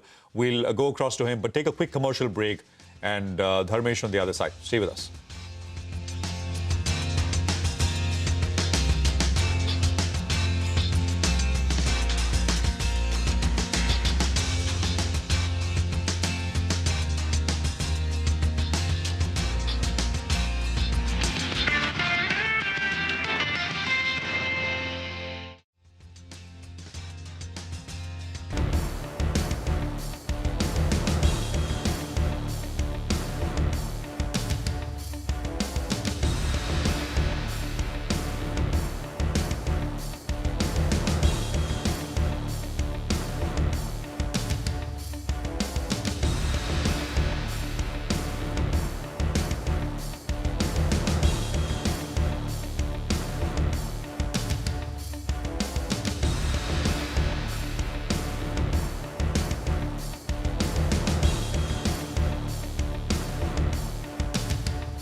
Welcome back. Last week, the Indian markets were down 2.9%. And this morning, the GIFT Nifty is lower by 800 points. Dow Futures has stumbled 1,100 points. And this is on the back of a sharp slide even last week for Wall Street, where Dow was down close to about 450 points on Friday. And for the week, Dow Jones was also down nearly about 3% Dharmesh Kant, head of research at Chola Securities, is now joining in on the show. Dharmesh, we were just chatting with Probal Sen, and he said there is a possibility that oil marketing companies could report losses if the situation escalates or stays where it is for a prolonged period of time. UBS today has downgraded oil marketing companies, so IOC, BPCL now neutral, HPCL a sell. At Chola, what is the analysis? Yeah, good morning, Nima. Thanks for having me for the show. See, the analysis side, what we have always had is avoid oil marketing companies, and these are more commodity cyclical plays. And at times, it becomes trade. Otherwise, as far as long-term structural, building of wealth creation is concerned, I think those days are over for oil marketing companies. Anyways, renewable energy is taking much of the larger share. I have also heard HPCL and we're talking about it as a percentage of GDP, the consumption of oil is going down. So as a trade, as of now, I mean, sell may be going on, but we largely avoid this space altogether. In fact, even the upstreams for that matter. Are you recommending any buys to your clients with the fall that we're seeing at an index level and individual stocks?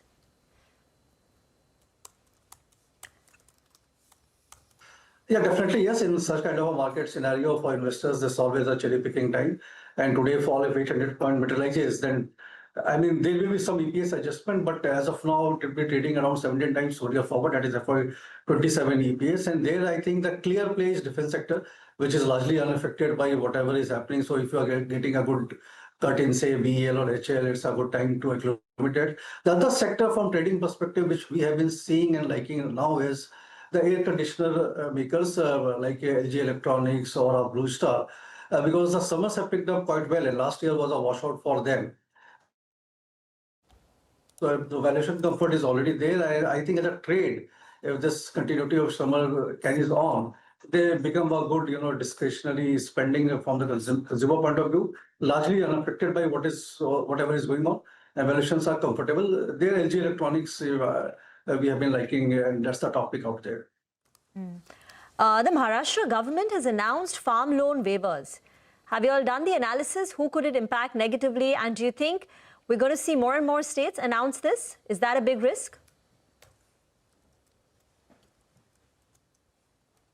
Don't know about the other states, but the Maharashtra government was clear that it applies to across the board. It's not for a specific, segment of the financial who have been providing farm loans. So whosoever in the PSL segment will be impacted by this, but eventually it's a temporary blip because loan waiver, government, reimburses the money to the financial institutions. So as of now, currently it may be some, liquidity concern, but I don't think that's big enough to move a needle. Other states don't see it coming immediately. So I think this is not a big, kind of a worry point at this juncture. Did you all have any pain stocks that you all liked? Or maybe an Interglobe Aviation? These are stocks negatively impacted. Were there any in your coverage which you were bullish on and that view now changes?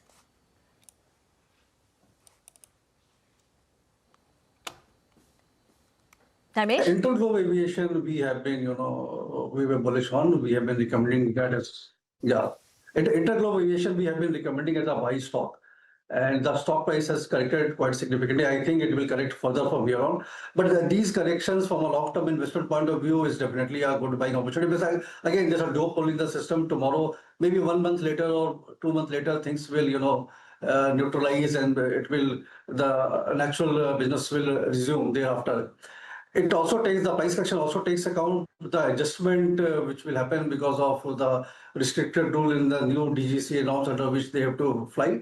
So 10% cut we have taken out there on their projected number of flights and the routes they would be flying over for next 2 years.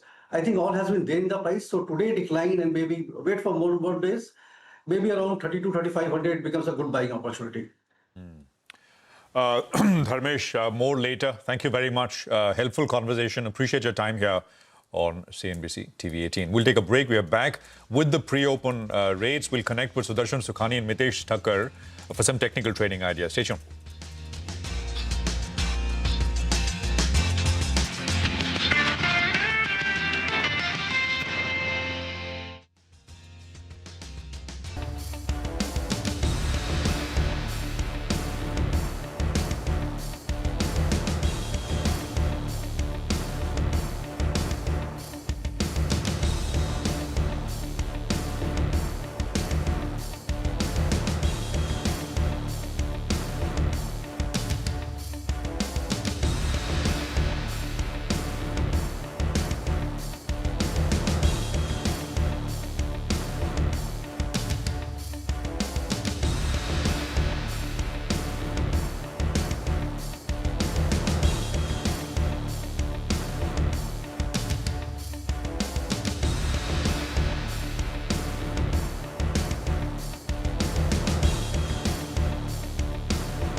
Welcome back. I think the pre-open is with us, and we're down about 550 points on the Nifty right now. So that's a 2% cut. This is certainly better than the 800-point cut that the GIFT Nifty indicated, but this is, of course, just the first inside of the first minute of the pre-open. We'll see where we finally are at. The rupees also opened, I think, about 25 paise weaker. So we're at about 92.20 compared to 91.75 at this point in time. So remember, we of course had the RBI coming in a very large way. This was Thursday, the pre-open in the pre-open time. And they pushed the rupee back decisively, I mean, in a very, very large way. But we are, of course, with this big oil jump that we have, prices starting to weaken once again. So 43 paise weak as compared to Friday's close as far as the dollar-rupee equation is concerned. GIFT Nifty, we'll keep it on at the bottom of the screen so that you have a ready reference rate there as far as the market open is concerned. Well, let's get Sudarshan Sukhani with us and Mitesh Thakkar, who are both joining in. Sudarshan, Mitesh, good morning. Great to have both of you here. Thanks for your time.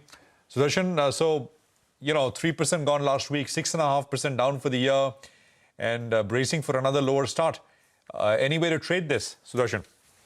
Yeah, good morning. See, today is a black swan event. A 500, 600 point decline is not normal at all. And the way to trade it is to completely step aside. Do not buy a dip. Do not look to sell a rally or even the opening gap down.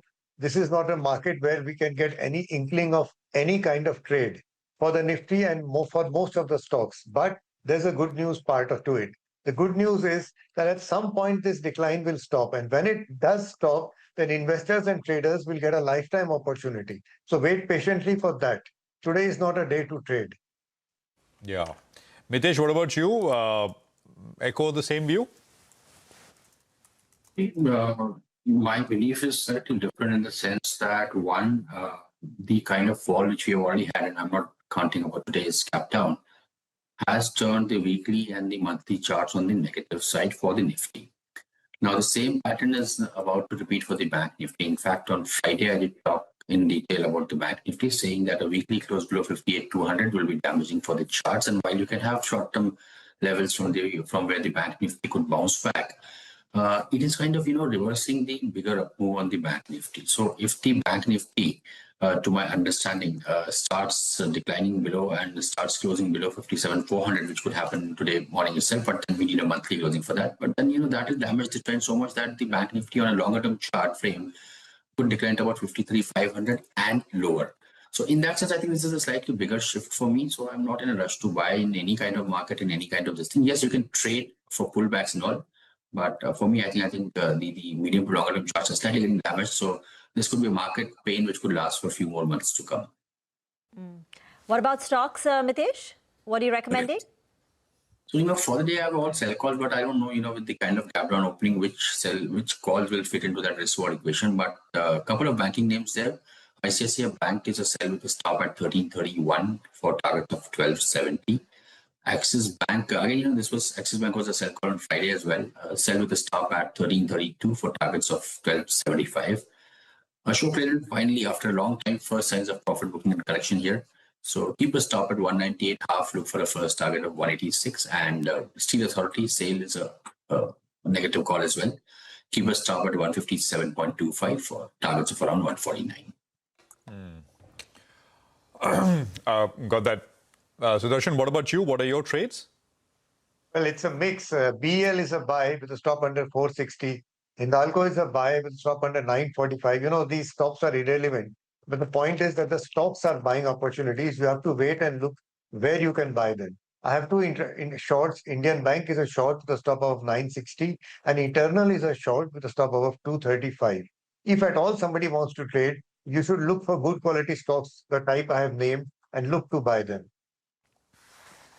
Okay, thank you very much for that. We'll come back and connect with you. Let's invite Praveen Sahai, research analyst at PL Capital, on the show.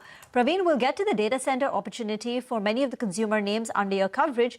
But just, if we could begin with the possibility of higher inflation eroding margins for the companies under your coverage? We've seen an increase, say, for instance, in aluminum prices. Last week, aluminum prices were at a 4-year high. Now, that's a base metal for coppers, wires, etc. So can you first detail out the impact on account of the war on, for the companies under your coverage? Yeah, thank you for having me. So for a consumer durable, the copper is a major raw material in terms of the commodity. And not before, due to war, prior to war as well, we started seeing a lot of, up move in the copper. And that's basically that's impact the RM for the entire consumer durable space. And especially if I talk on the wire and cable. The large part of the raw material is a copper. Even the aluminum is there, but the contribution-wise, it's lower in the RM. So in the range of nearly around 80-20 ratio, if I just bifurcate between them. But this industry, wire and cable, is a pass-through with the lag. Definitely a couple of quarters of contraction in the gross margin we may see. But eventually, it's good for the large players who do a large volume because for them, one, the supply, another is a pass-through, is a far suitable as compared of the smaller player.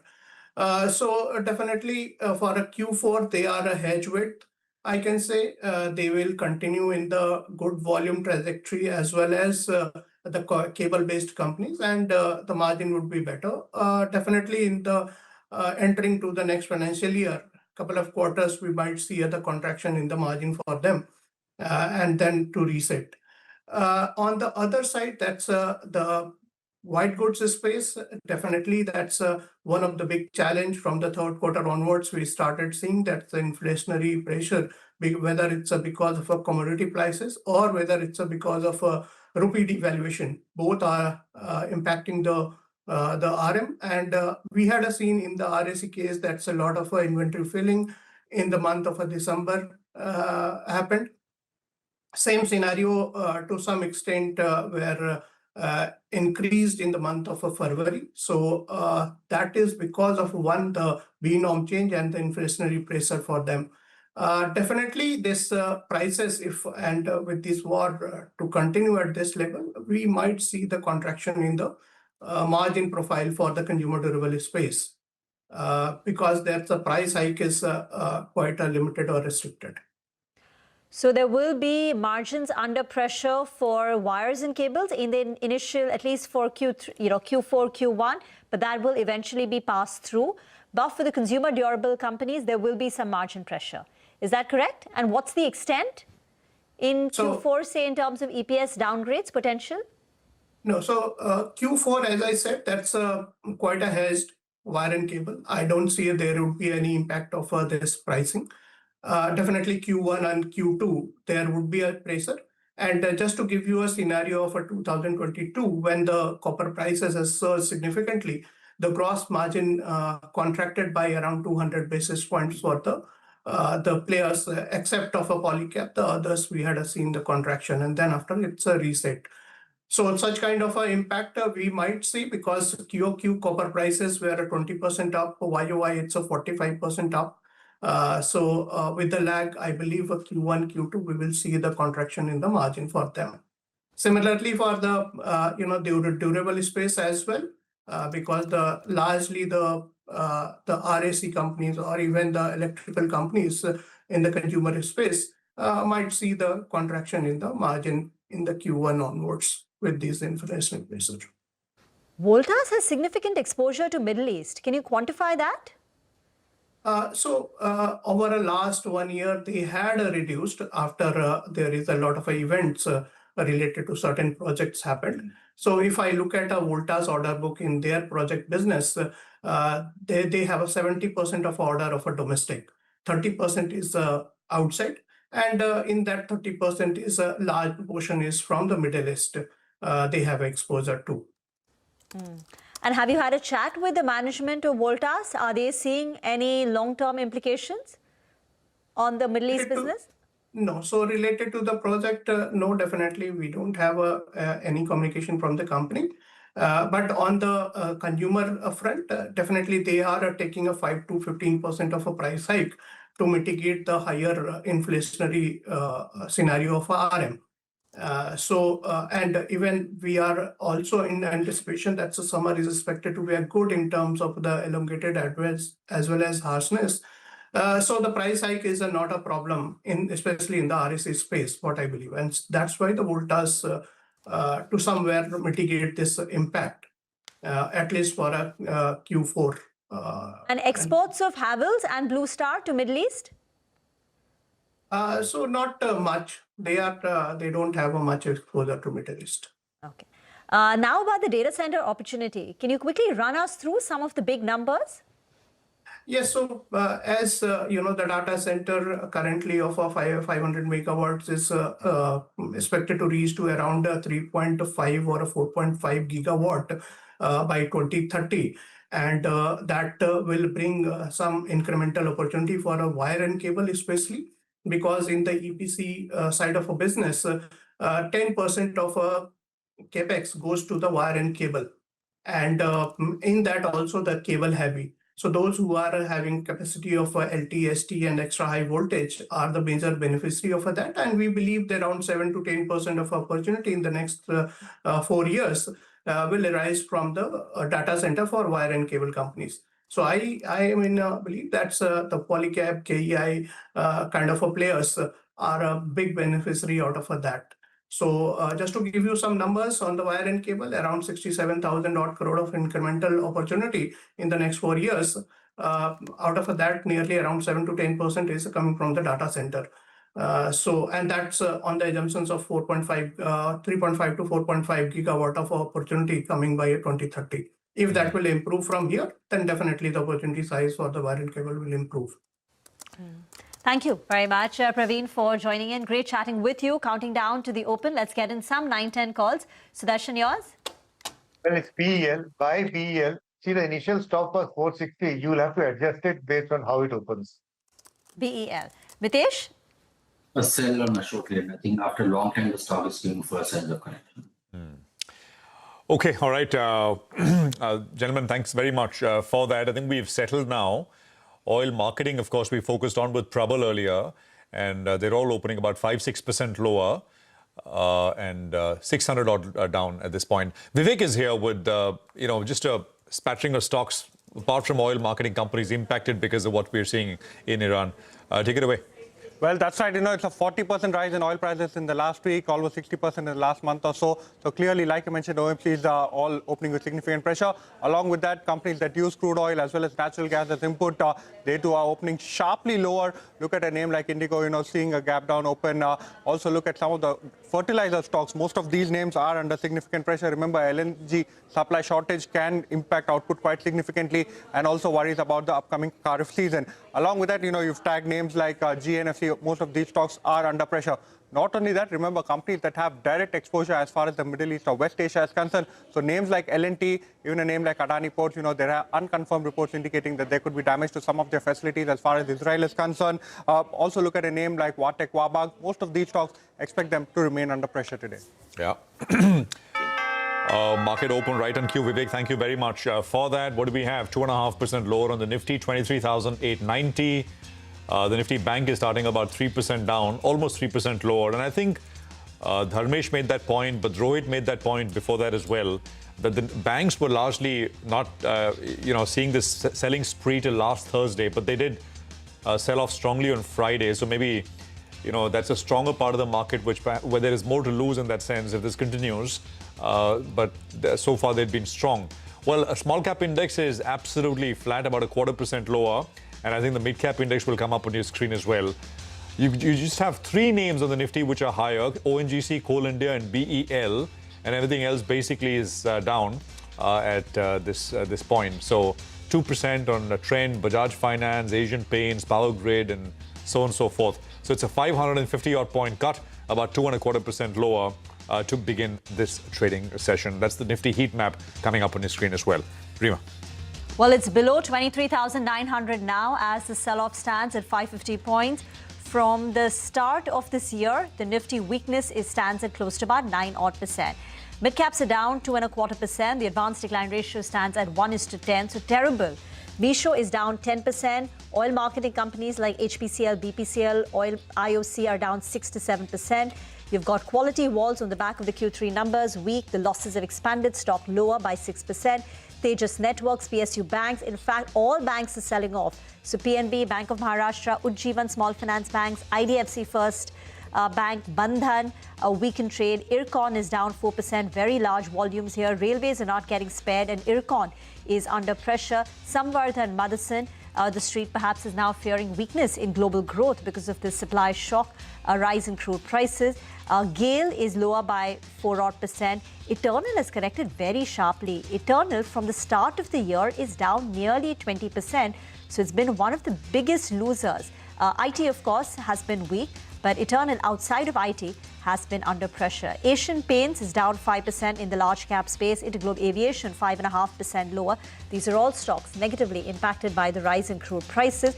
ONGC, Oil India and Reliance Industries should come up for your screen. ONGC up 0.8%. Oil India flattish, negative bias, but down about 0.5%. And Reliance Industries too, not falling as much as the rest of the market. It's 23,800 now on the Nifty. A complete risk-off severe rout visible across the indices and individual stocks. The Nifty Bank now down 2,200 points, Prashant. Oh, yeah, no, absolutely. More to lose there. I mean, did not correct with the rest of the market till recently, till what, a day ago. So in that sense, there is pressure. Just put up the refiners, right? I mean, Prabal was talking about the standalone refiners, Chennai Petro and MRPL in particular. So those are the oil marketing companies because, I mean, the retail side, if prices don't go up, they lose. MRPL is down 2.5%, and Chennai is down about 4.5% or so. But, you know, we'll see how these go because cracks are super strong. Oil availability is not a problem. So this is an ideal environment for both Chennai and MRPL, at least till this war continues. So keep that in mind as we look ahead. Sandeep Tandon is with us, founder and CIO at Quant Mutual Fund. Sandeep, good morning. Great to have you with us here. Thank you very much for joining us. And what a day, right? Just these kind of big shocks. Sometimes I feel they're becoming more and more frequent since COVID, right? We've had many of these, but most of them have been short-lived, and that's what the market kind of sort of latches on to.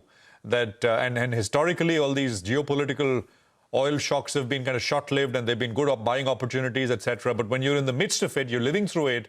Who knows, Sandeep? What's your sense overall? Prashant, if you recollect, beginning 2025, I talked about, this is the PE contraction year. And we see market correcting sharply, particularly on the developed market side.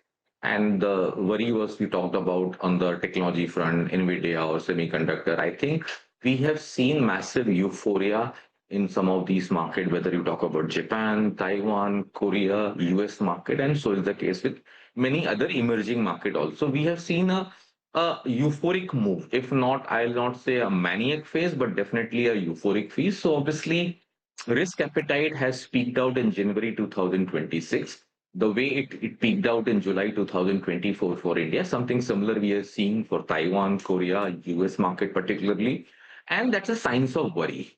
Now, if I have to look at obviously, beginning 2020, we said this is a decade of high geopolitical volatility, which will remain elevated till 32, 33. That's a timeline which we defined. Now, if I have to look at from a very immediate perspective, and crude has spiked significantly, though we were expecting, but not up to this extent. The implied walls gives you a fair good perspective, whether up to what extent has been priced in or not. The implied walls are now have or crossed something similar what happened in 2022. Though price highs was around 129, 130 levels. So we are closer to 120 mark now, which we hit today morning, which means up to large extent, if I have to go by from a behavior perspective, market is up to large extent, this thing has been priced in. So very high likelihood that crude will peak out closer to 129, 130 mark, employed walls of 110, 112%.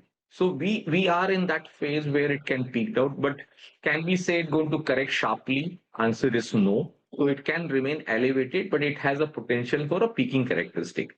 Now, if I have to look at, Sorry, Sandeep, this implied vol on oil, right? Yeah, on oil. Yeah, the only thing is... Oil volatility index is 105 now. Yeah, only a quick point. If you look at the implied vol on far-dated contracts on oil, they're not gone up. So my only point is the market pricing in a very short-lived kind of a disruption? So can we say, can we draw this conclusion on the fact that near-dated front-month contracts, vols are very high, as you said, that prices will peak? Just your thoughts. Yes. So as you rightly said, the long term it has not spiked up to that level, which means the long term trend is still down on the crude, and that is something similar view we also have. We expect whatever the spikiness or the up move which you are seeing in the crude thing may not last beyond this quarter or so, maybe next 2 or 3 months. So if I have to say we may April sort of thing, it should peak out, on higher side.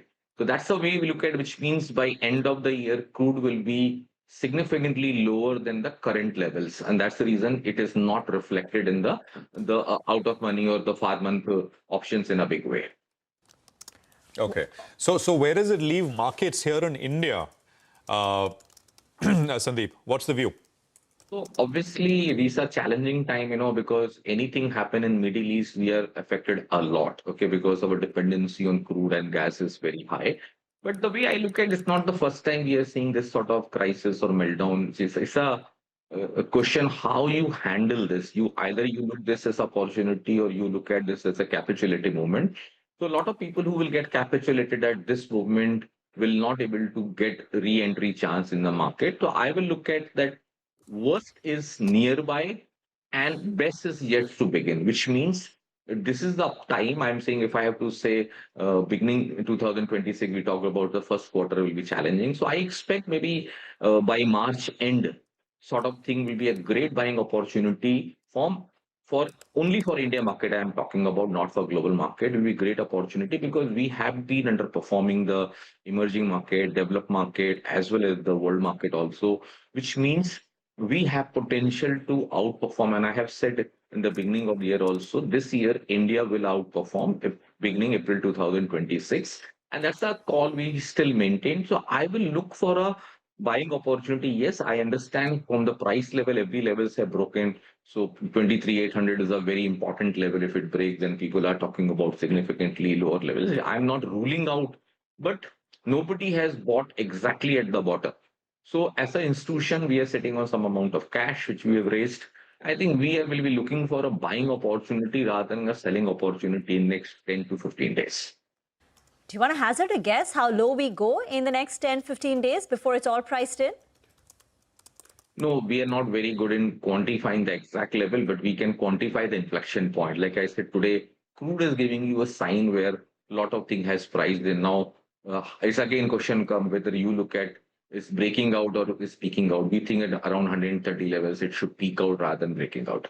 And something similar, as and when it happens for India, we will be able to say with confidence. As of now, it's not happened. What is the buying opportunity? If you have to now invest would you invest aggressively right now or wait till the end of the month?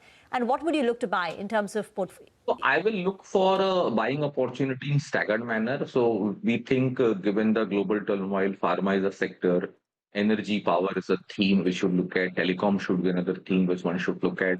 So there are opportunity. PSU has been our biggest outperformer. So at lower levels, I will look for buying opportunity in some of the PSU names also. So this is a thesis which has been playing out and they have relatively more strong in the market. And fundamentally also we think pharma could be a great opportunity. Whether you talk about data center related things should be opportunity. So we are playing through power because there's no direct play available for the data center in that up to that extent. So it's a way we look at. I think energy power is a theme one should look at from a longer term perspective. And appropriate time, I will also look for a buying opportunity in metals also. But right now they have gone up sharply. Okay, so we have already booked profit up to large extent in gold and silver. At appropriate time, we will be looking to rebuild exposure at lower levels. Stuff like this, Sandeep. Yeah. This dollar debasement is a slow burn process, right? Is nothing happens quickly. But what's happening going on once we're out of this? This is once again kind of negative, right? a positive for hard assets like gold and silver, isn't it, Sandeep? Logically, yes, but we also have to look at if you recollect in January, when we talked about the biggest risk for 2026 will be rallying dollar. Okay, and that is the risk which we highlighted much earlier is playing out. So whole world has talking about de-dollarization thesis. We were very early to talk about that. We still believe that the long term is a trend, but from a next few quarter perspective or maybe few years perspective, dollar is the area which we have to look at very closely. If dollar spikes, let's say it goes back to 110 level, 112 levels or so, then gold and silver logically will correct. They have negative correlation, so it can correct sharply irrespective of the high geopolitical volatility. And we think both gold and silver have seen the high of 2026. And I think if not very aggressively, but I think they have still more downside than the upside if I have to look at from even next 1 or 1.5 months perspective, irrespective of global volatility. You have been calling for India's outperformance, but you need to be a bit patient. What is the call now on global markets? It's been a bit rocky now for the last couple of days. Money's been taken out of markets like Kospi, Taiwan, etc. Now, what is the call you're taking on global? We are still quite skeptical about gold market, but we have to keep in mind it's not going to collapse one-sided. It can give you a pullback rally, but if I have to look at from January to December or November 2026 trend, I think trend is down for global markets. Yeah, Sandeep, if you this is not I know you think about these things, and so let me ask you this: is there any way to for the lack of a better word, game out this what's going on with regards to the conflict itself? How should we think about it? What do you think? The US, of course, Iran can stretch it out, and there's no total victory, and but of course, they're no match, right, for American military might. So, is the turning point in this going to come from US's side? Is that the way to think about this? In the sense that retail fuel prices in the US are already up some 60% year to date.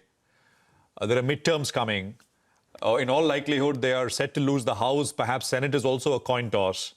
There is no real popular support in the US for what's going on. You think when we think about when this will end, the question, when is this going to end, it's going to come from pressures in the US rather than elsewhere? So, Prashant, up to large extent, you may be right, because we also believe that we have seen complacency in US market. And some of the points we talked about, which when we talk about higher complacency means the vulnerability is also equally high. Okay. So US market and the current geopolitical development will have more negative impact on the US itself rather than as compared to other markets. So obviously from a vulnerability perspective, US will be more impacted than India. But if I have to look at from India point of view, from a longer term perspective, like in trade war also, we talked about that from a longer term perspective is very important that we are able to dilute the concentration risk on one country, and it will help us, and which played out reasonably well, and we have become more resilient. Similarly, I think Iran was a very hot spot, okay, which could lead to, it could keep geopolitical volatility remain elevated for many years, with Iran becoming weak, okay, by default, China becomes weak. And similarly, Russia also becomes weak, which is a re-emergence of US from next 2 or 3 year perspective. And that's the reason we also have to align our interests more towards US side of keeping in mind the friendship with the US, with the Russia also.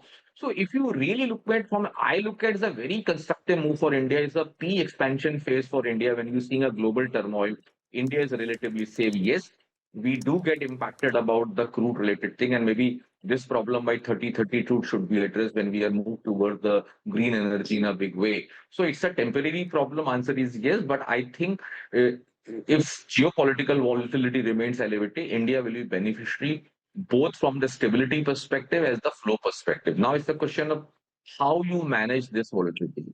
It's the maturity which we are talking about, and that I think we come with a lot of experience. People who have to be calm, people have to look for a buying opportunity rather than getting capitulated at these levels. So it's and then it's maybe time to rebalance your portfolio and get out of the most expensive high P multiple name stocks which have not corrected up, or the correction has rather just begun. You may see a significant down move in some of these names. Sandeep, you would have spoken to a lot of companies. companies which are a part of your portfolio. What has been the feedback from them after the start of the war? Up until now, what we're seeing is a supply shock. But are they talking about a demand risk also playing out?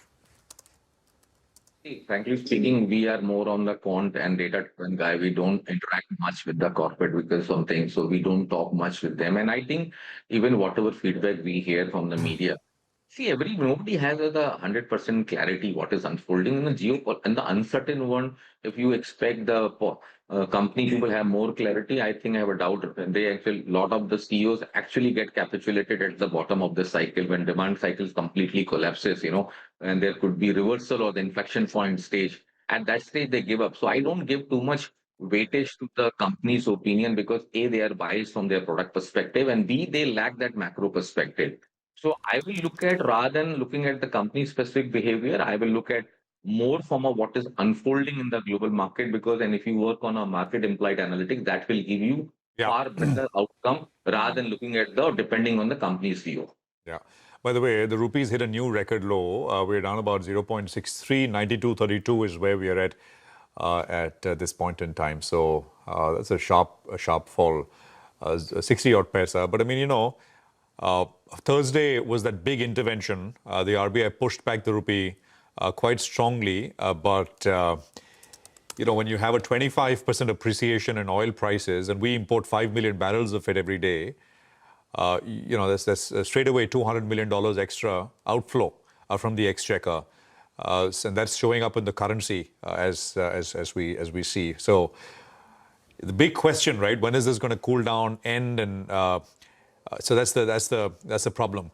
Sandeep, just for a moment, if I can ask you, you're of course now running a mutual fund, but in a earlier lifetime you were running a very large prop operation, and you're very active in markets, and you traded all kinds of things. I mean, for those who are watching, what's the broader advice? I mean, those who are inclined towards trading and not sitting with their investments and, keeping the faith, and those who want to actively participate. I mean, any advice, Sandeep?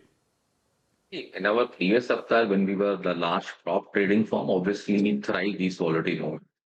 Because in mutual fund, we do have a lot of restriction in terms of playing in the market. Otherwise, we could have gone long on the walls, because in the beginning of the year, we spotted what is coming. So we could have made a lot of money. Obviously, from a mutual fund perspective, the regulations are that we don't get all this sort of freedom. Now, if I have to talk about purely from a real retail investor perspective, and I think I always say any crisis is a very good opportunity to participate. However, people get carried away at the peak of the market. People think best is yet to come, and this is the early signs of beginning of a new bull run. All those theses get emerged. And I think those are the people who will struggle right now. But if somebody asks me in a very calm manner and a very composed effort, which you have to take right now, I think it's a selective opportunity to rebuild your portfolio. And I will also, if somebody says I'm fully invested, then what one should do, then one should rebalance your portfolio towards some of the sector which we highlighted has, wherever you see your stocks or sector has potential to fall, remove the emotion biases that, we have seen such high prices, or that was the levels we like to wait. That will not be a very effective strategy. Rather, book losses and move towards safety, move towards defensive name, move towards more value thesis, and what is going to work going forward. So every day you have to look at from here how market looks, and I will rebalance. That's the approach we follow in quant also. And there is something, we don't get upset or get carried away too much about this sort of volatility. Otherwise, it becomes very challenging for us to also manage money when you're talking about fiduciary responsibility. I think that mental piece is very important, and it's not valid only for us. It's valid for every investor. This is a time you have to be calm and rebalance your portfolio. Don't panic. It's a time for rebalancing, irrespective of price. What do you sell? If you can rebalance, that would be a great opportunity. I remember last time you said liquidity first, safety second, returns third. That's how you should rebalance your portfolio in a tougher environment. Sandeep, great chatting with you. Thank you very much for joining in. Sandeep Tandon of Quant Mutual Fund. Moving on now, a CLSA note suggests that medical tourists contributed 6 to 9% of revenues for large Indian hospital chains. 10% of medical tourism revenue Of that, of the medical tourism, 10% came from West Asia, 15% from Africa. We have with us Sunita Reddy, Managing Director, Apollo Hospitals, now joining in. Ma'am, thank you very much for joining in. This is Rima here. For Apollo Hospitals, can you tell us the revenue that comes in from medical tourism and how much from Middle East? So currently it's about 645 crores, about 6% of total revenue that we are seeing from medical tourism. A large portion of that revenue is, however, from Bangladesh. And this year we have seen a significant growth in revenue that comes from Bangladesh, and this will continue as the year goes forward. As you know, last year there was a significant hit, and I think now the market is opening up. With regard to the African countries, we do have about 45 crores from Tanzania and 30 crores from Kenya. So these are the two countries where there are alternate options which do not go to the Middle East, where patients are still likely to come. In terms of the pure Middle East, I think there's only about 50 crores. And this should probably be a very short-term risk. This year, we will close our budgets as planned.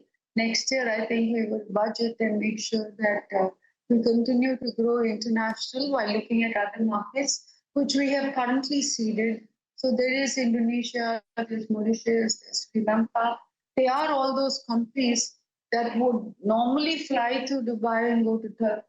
So there is an opportunity to continue to grow the medical value travel, recognizing that the 25% structural cost arbitrage for these patients still exists.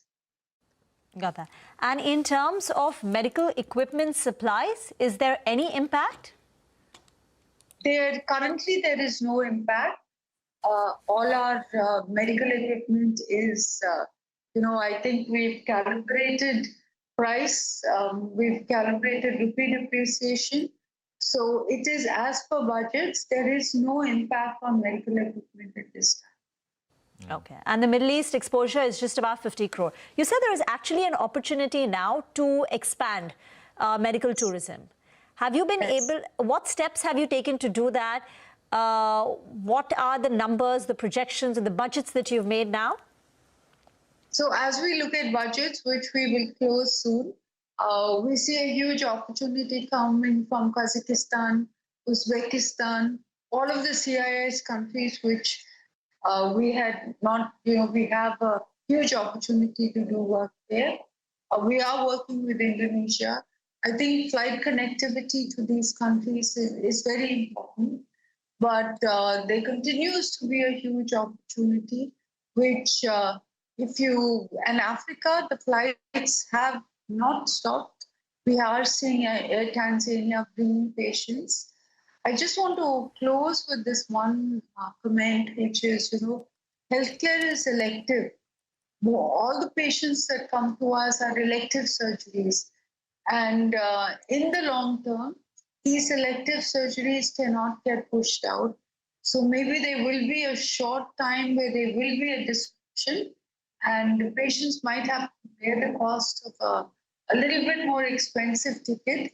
But because of the cost arbitrage, I think we will continue to see patients coming to India for good clinical outcomes and good cost. Yeah. Ma'am, hi, good morning. Thanks for joining in. I mean, I was in Bangalore for a relative's treatment, and I was at Apollo actually for the last few days, and I saw firsthand, not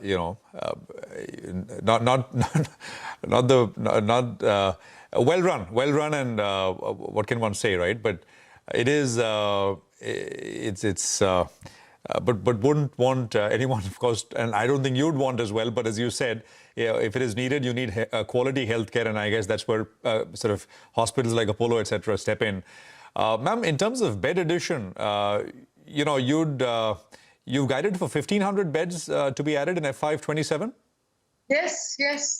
We really have a strong focus on opening out these beds, and they will happen. Of the 1,500, 750 will become fully operational. The balance 750 will be fully operational next year. Yeah, and you know, I just had this question. Would you because the demand for quality healthcare is tremendous, right? But you also have so many other hospitals which are coming up. I guess to meet that demand exactly, and this comes from personal experience because I mean. My interactions with you know, hospitals and doctors, etc. A lot of you know, a chain like, I mean, there's a chain in Bangalore called Sparsh, and they got 6 facilities now. It doesn't come up on the overall radar because they're not listed, etc. But a fair bit of build out is happening by first time players in the healthcare space in that sense, ma'am. Will Apollo continue to add sort of greenfield? Will it be a mix of greenfield and brownfield? Will we see acquisitions? Because the demand is there. There is no doubt. So yes, you know, you were in Bangalore, you were right. I wish I could have helped you if you were in the hospital, but there are 2,500 new beds that are added in Bangalore. And our facility there, our main facility is running at 80% occupancy. So clearly there is the social demand for healthcare remains intact, and we will continue to expand. It is a combination of brownfield and greenfield. This has always been our objective. Greenfield because we need to be in those key markets. Sajapur, Hindur, these are markets that we continue to, you know, we've acquired land, we will build out because there was no other facility to acquire. But clearly these markets are important to us. And I think that the payer mix is very Ma'am, I don't think it impacts you directly, but there has been a Supreme Court order and they've issued a contempt notice to 51 private hospitals in Delhi. Now, your name is not there, but they're basically saying that these hospitals had received government land at concessional rates and therefore they should provide concessional treatment to the economically weaker sections. So 25% free treatment in OPD, 10% free treatment in inpatient department, IPD. And if the hospitals are found violating the rules, then there is a possibility of a cancellation or revoking their land leases or penalties. Do you want to just comment on the direction of this? The next hearing is on 24th of March. Yes, so while I can comment on the Apollo in Delhi, clearly the use of free treatment is controlled by the government. An Apollo representative cannot be sitting there and choosing who gets free treatment. That control is with the government. And I'm happy to say that our institution has fully complied with all the patients sent by the government. Yeah. Ma'am, if I can ask you 2 deal-related questions now. Yes. One is negotiations, and this has been reported last year as well, that you were in talks to sell the maternity arm, Apollo maternity arm. Any movement there, sir? This is Apollo Cradle and Children's Hospital. Yes, I think our focus is on building out the network. So those assets that are needed to strengthen the network will continue to remain a priority for Apollo. This is a conversation that we're having, and I think, you know, I should be able to get back to you with more details next. Fair enough. We'll wait for it. The other one, ma'am, was, and I asked you this last time you were on the program as well, the Indraprastha medical situation in Delhi. Yes, yes. Any movement there? You told me last time that it is, and we will hear something very soon on that in terms of movement. Yes, we will very soon. We're still in March. I think you asked me just a month ago, but I've explained the crux of the matter to you in the earlier one. Free patients are controlled by the government. Who gets to use the facility is controlled by the government. And I think that all of this is open for the public and the courts to see. So we will continue to work with the government to not only to make sure that we've secured a lease again, but to make sure that we expand the facility in Delhi. Yeah, yeah. How about the occupancy? Just to press on that point one more bit. Will we hear something? Is it an active negotiations, ma'am? And will we hear something? I'm sorry to press, but say in the next 6 months, will we hear something? Yes, sure you will. That I can say. Yes, you will. Okay.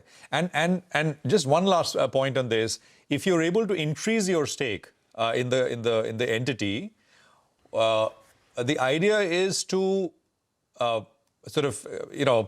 consolidate the financials within Apollo, not merge it, right? Why? I mean, I'm assuming. Is that the right understanding? I think you're crossing another bridge. So let's get back. Okay. But we will hear something within the next 6 months, is what you're saying, on the Indraprastha Medical. Yeah. I think yes. I think the pre-treatment, we are working with the government, and we are very, committed to making sure that we do the 10 to 25%. There's always been our intention, and post the court case, we will get back.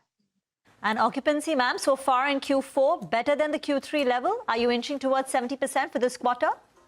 Yes. I think, there is a slight discrepancy between occupancy and in our Tier 1 cities are doing very, very well. And Tier 2 have really picked up. So we should be well on track with our budgets. Thank you, Ms. Reddy, for joining in. We will get into a break. For the markets, by the way, the Nifty has now fallen 10% from its all-time high level, so entered into a technical corrective zone. On the other side, Manisha Gupta will once again focus on commodities. Stay tuned.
Welcome back. As promised, Manisha is now joining in, tracking crude oil prices and the surge there. Thank you so much for that, Welly. Let's take a look at the crude oil prices. And when you look at Brent and WTI both, they seem to be trading at the same level of around $115 a barrel. It usually is a difference. WTI is slightly cheaper in discount to Brent, but that difference seems to have gone away at this point in time. So we are trading 24 to 25% on the higher side, 115 for both these varieties, which actually take part as 2/3 of the global oil therein. This is the highest level that we have seen for the crude prices since the Russia-Ukraine war began in 2022. The huge premium also comes in from the fact that you're looking at calls in sense of derivatives at record numbers there. It has been record volumes as well when you look at the previous week in sense of futures as well at ICE and in the WTI markets therein. The 20% gains that we saw in the crude oil prices has been the highest since April 2020. And when it comes to the WTI prices, well, this is the highest weekly rise that we've seen since 1983. So various records being created when it comes to crude oil prices in sense of weekly gains. Interestingly, last all of week was 20% higher, and today as a single day we are looking at 25% of a jump coming for the crude oil prices therein. Well, the airstrikes have hit Iran's facilities in Alborz is what we understand, and that has taken the prices on the higher side. And then the major reason really has been Strait of Hormuz. This is the point that we have been talking about even as the war had just started to begin, and many parties said that Strait of Hormuz would not be shut. This is where 20% of crude oil passes through, and much of that is shut now. Today is a 10th straight day of this conflict therein, and the Strait of Hormuz has been shut for 6 days therein. So West Asia producers are also curtailing their production, and that has led to also increase in prices. Remember, there is just about enough storage for them to keep crude, and if you can't ship it out, they are cutting production because of that as well. So I'll talk about various countries therein. You have Iraq, where the output of nearly 3 million barrels per day is what they have been doing, but 3 southern oil fields is where we have seen output there being shut. So 4.3 is before war, after war it stands at 1.3. 70% of a decline is what we've seen in sense of Iraq there. Take a look at UAE, and there as well, they seem to be managing offshore production, addressing storage needs as well. From 3.5 million barrels per day of production in the month of January, UAE also has seen a decline of around 25 to 30% is what we understand. And then it is about Kuwait, which also has cut its oil production and refinery output. It produced 2.57 million barrels per day in the month of January. That seems to have declined quite sharply as well. Saudi also is known to be diverting some crude via Red Sea, but not too much. And that also is a longer route and delayed shipments, and that would lead to increase in prices as well. JP Morgan, in the meanwhile, says that the production cuts could exceed 4 million barrels per day if Strait of Hormuz continues to remain shut, and that's nearly 4 to 5% of the overall global consumption therein. Even as we speak, we're looking at newer highs there, $116 a barrel now for the crude oil prices there. This is what we've done in sense of prices then. Last 1 week has seen 40% gains. Last 1 month, 60% now. And for this year till time, we are up by nearly 80 to 90%, depending on what crude variety you're watching at. Let me also take you through prices on how we started this year really. 1st of January, the prices were at $60 a barrel. We did see gains up to 71. This is during the tariff conversation that we seem to be having. And then after that, immediately after that, we saw that conflict start, crude prices jumped up by $6 to $7. So 71 to 81 came in within 2 days there.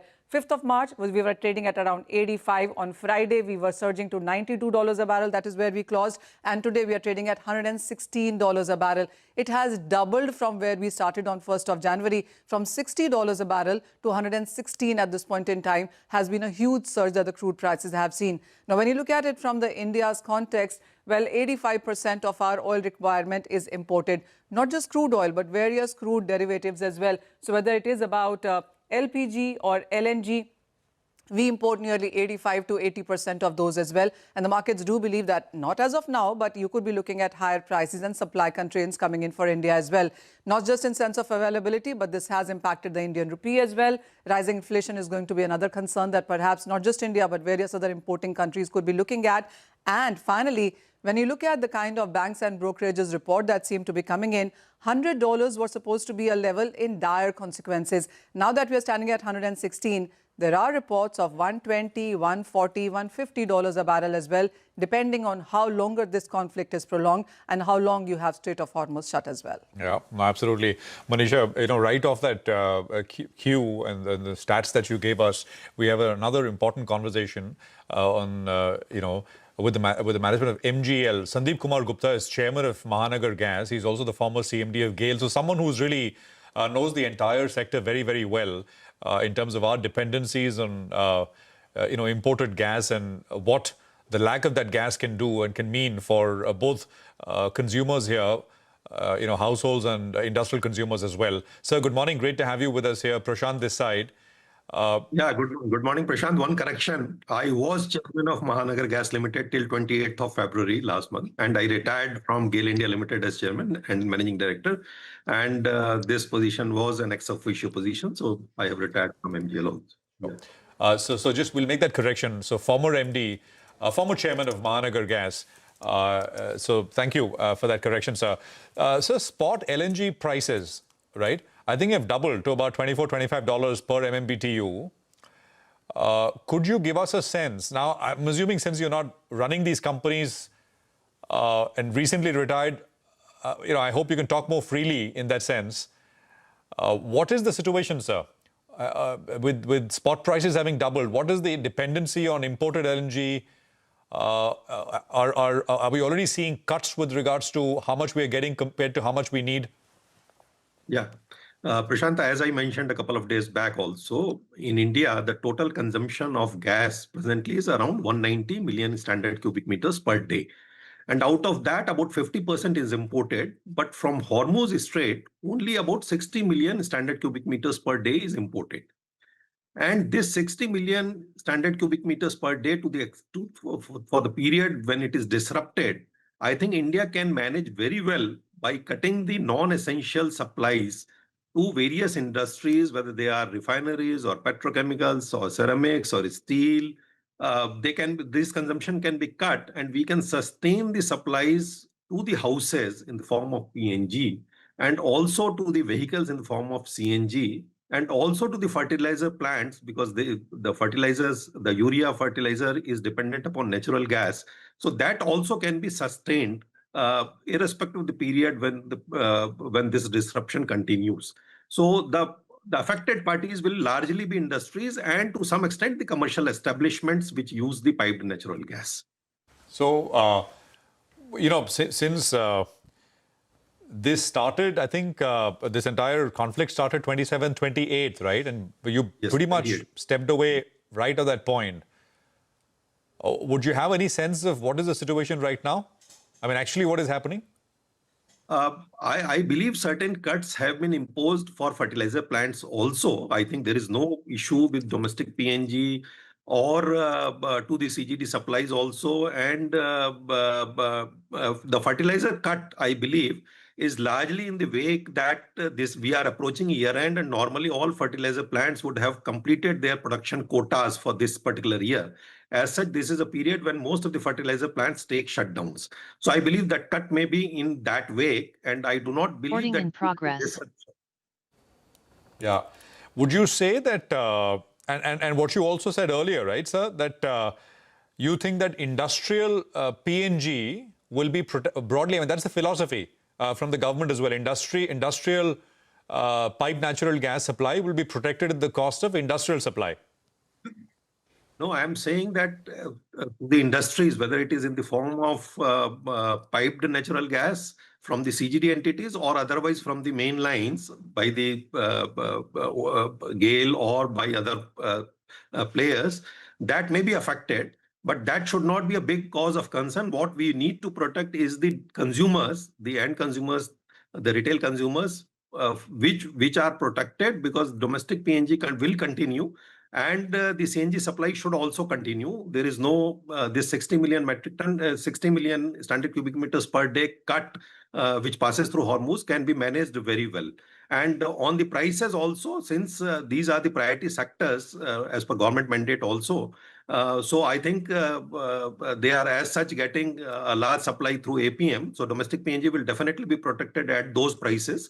There can be a small increase in the CNG prices, but that has to be seen if the war prolongs and if the cuts have, if the prices have to be imposed. Some increase has to be imposed on CNG prices. Yeah, you already but that's I just paraphrased what you said, sir. That residential PNG is usually at times of these spikes is usually protected. That is the first retail, as you said, is protected. On the industrial side, if necessary, there may be some minor cuts, right? That's the philosophy. Yes. Generally speaking, just those numbers, sir. How much do we? I think you gave the numbers, but just to repeat, how much of the gas imports that we get in comes through the Strait of Hormuz? So I said India is consuming presently about 190 million standard cubic meters per day, out of which about 50% is imported. So about say 190, 85, 95 MMSCMD is imported. And from Strait of Hormuz, only 60 MMSCMD transits. Okay, only 60 transits. So about one third of 50% is domestic production, which is in any case there. And or almost 30 to 35 SCMD of imported supplies are also there, which comes from USA, which comes from Australia, which can come from other parts of the country, other parts of the world through portfolio contracts. Got it. So you're saying that it can be what comes from the Strait can be replaced from these other sources, is what you're saying? Yeah, that can also be replaced. Now, definitely, everybody is scrambling for gas. So naturally, the prices for those spot supplies, as you have mentioned, have shot up to $24, $25. So naturally, it will have a cost if those supplies are to be sourced from other sources. So if industries want to bear that cost, additional cost, definitely the supplies would be available. Will, in your long experience, will they do it, or will they? It makes more sense. I mean, it doesn't economically for most. It will not make sense at those levels. It may not make sense, yes, at these prices, yeah. Right. So then where is this disruption likely to show up in a big way, sir? In the case of natural gas, I do not see this showing up very drastically as far as domestic PNG or CNG is concerned. For industries, definitely there are other alternatives also, like there can be propane, there can be other liquid fuels also. The more problem is in the case of crude oil and in the case of LPG, because unlike natural gas, the crude oil has to be then processed, and then the petrol or diesel or other products are to be produced. And in the case of LPG, the situation is little delicate, because India imports about 65% of its LPG requirement. And out of that 65%, out of the total imports, about 90% comes from Middle East only. And of all the LPG which is consumed in India, about 87% is domestic PNG, is only 13% is industrial or commercial. So there the problem is little more, and we will have to see. Presently the Saudi CP prices for this month were comfortable, but going forward, the price rise will also be there besides the supply constraints. Yeah. Thank you very much. Lots of numbers, lots of data, and I hope you'll join us again, sir, as we continue to track developments. Because they are fast evolving. Hopefully, they don't last. This current situation does not last for long, and prices come back. But thank you very much for joining us here on CNBC TV 18. Time for a quick commercial break here. We'll come back in just a bit, and we'll, of course, focus on the markets. Nagaraj Sethi of HDFC Securities on the other side.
Welcome back. Still nearly 700 points lower on the Nifty. No recovery in the first 1 hour of trade. Sensex down 220 points. PSU Banks is selling off. In fact, the Nifty Bank itself is down more than 4%. Top losers include Interglobe Aviation, that's 7.5% down. In financials, you've got SBI, Shriram Finance, Geo Financial, Axis Bank, ICICI Bank, HDFC Bank, all seeing losses between 3 to 6%. And Asian Paints, Maruti, L&T also taking a leg down. Nagraj Shetty, Senior Technical Research Analyst at HDFC Securities, is now joining in. Nagraj, after this open around 23,800 and lower, what are you doing? Hi, good morning, Rima. Yes, the market is just echoing the global sentiment. This is a clear sell and sell on rise market. The opening downside gap, which are open on the daily and weekly chart, indicating the havoc in the market, which is happening right at a time. The support level are the just levels where market tend to penetrate in such during such times.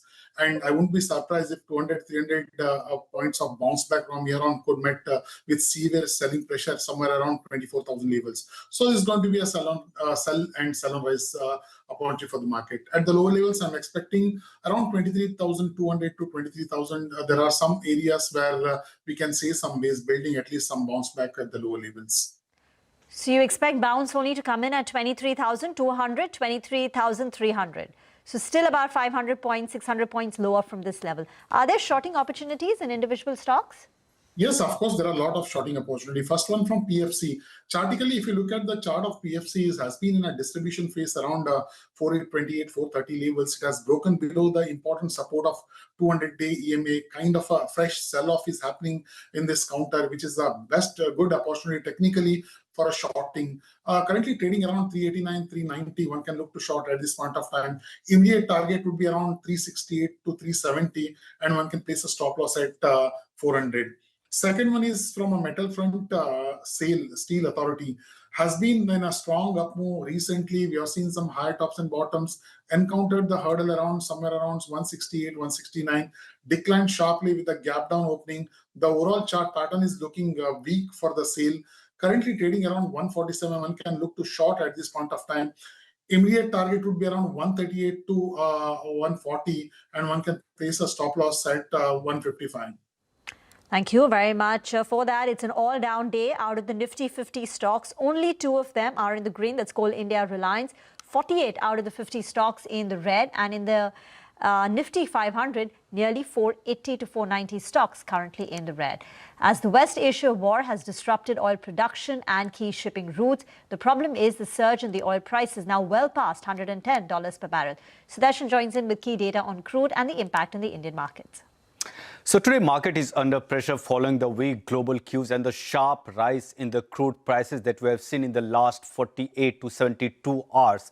And one basket in the market which is impacted the most because of the increase in the crude price is all the crude sensitives. You talk about oil marketing companies of IOC, BPCL and HPCL, to all the paint companies, Asian Paints, Berger Paints, Kansai Nerolac, to all the other crude sensitive like even aviation companies, Indigo, SpiceJet, Asian Paints, all the stocks are trading with sharp cuts. So we have to understand at this point what had happened in the last or previous cycle when crude had seen a major increase. That was at the end of 2021 or in the beginning of 2022 when we were faced with the tensions between Russia and Ukraine. And that time in December of 2021, crude was around 68. Now in the next 3 months, that was of 31st January, first I'll talk about January, it had risen to 91, and in March it had risen to as high as $139 per barrel, and that was the level of Brent crude. What had happened to Nifty in the same period? In December 2021, Nifty was around 17,065. Over the next 3 months, we had seen a decline of almost 8%, and Nifty had gone to as low as 15,700. Now, how much time did it take for crude to come back to the levels between 68 to 70? So to $70 per barrel, it had gone in March 2023, it had come back, and Nifty was almost at the same level that it was at the beginning of 2022. And it took almost 3 years for Nifty to go to the level we had seen in December of 2021, that was 68. But in the same period, there was a sharp recovery in Nifty from the level that we had seen in the early part of, or say, March 2022. Nifty was around 15,600. And from there, we had seen a sharp recovery. And in March 2025, Nifty had gone to as high as 22,300. So in a nutshell, it might take time for crude to go back to those levels or the lows that we have seen in the last month. But if there is a recovery, there might be a sharper recovery in the market, if any kind of easing of tensions that we might see over the next few days. Thank you. That's what we're all hoping for. For now, markets are tense, and even the India VIX today has surged about 22%. The level right now is 24.07.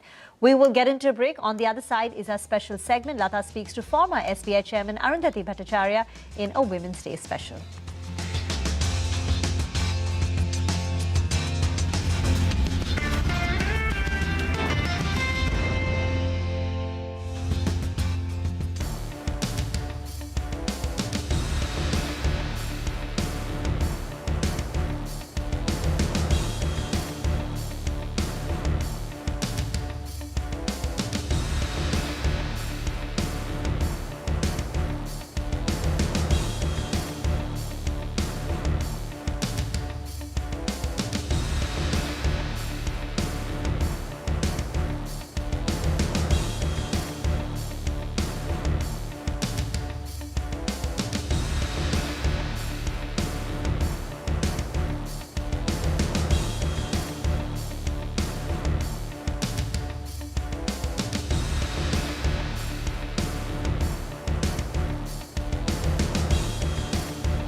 Welcome to It's the Economy. It's International Women's Day, and we cannot celebrate International Women's Day unless we have one of the most successful Indian women in the world of business in India Inc., Mrs. Arundhati Bhattacharya, former chairman of State Bank of India and now president and CEO of Salesforce South Asia.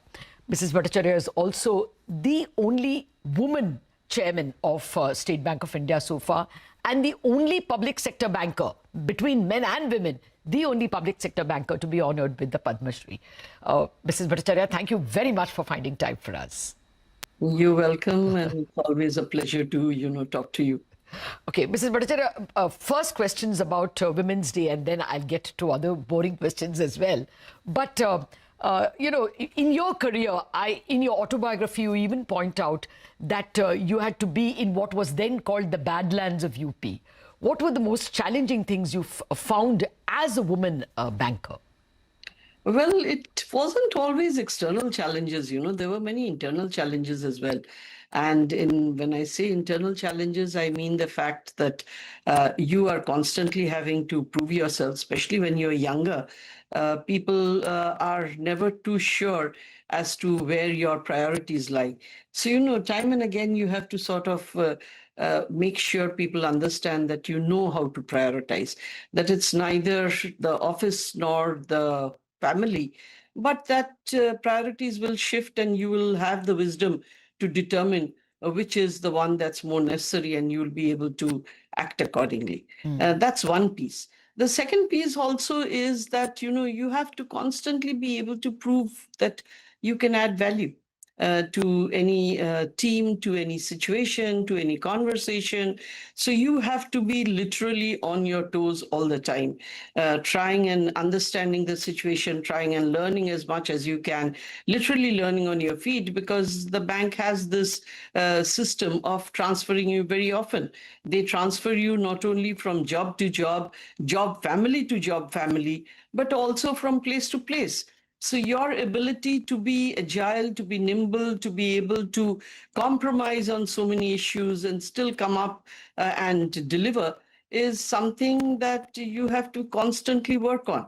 So there are a number of challenges that women face, whether it be from the family, though really speaking, my family has been very supportive.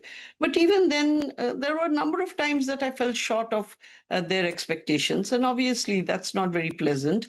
And you do have these little tiffs and these little problems, and you need to get across all of that. Now, let me come to the more important business issues.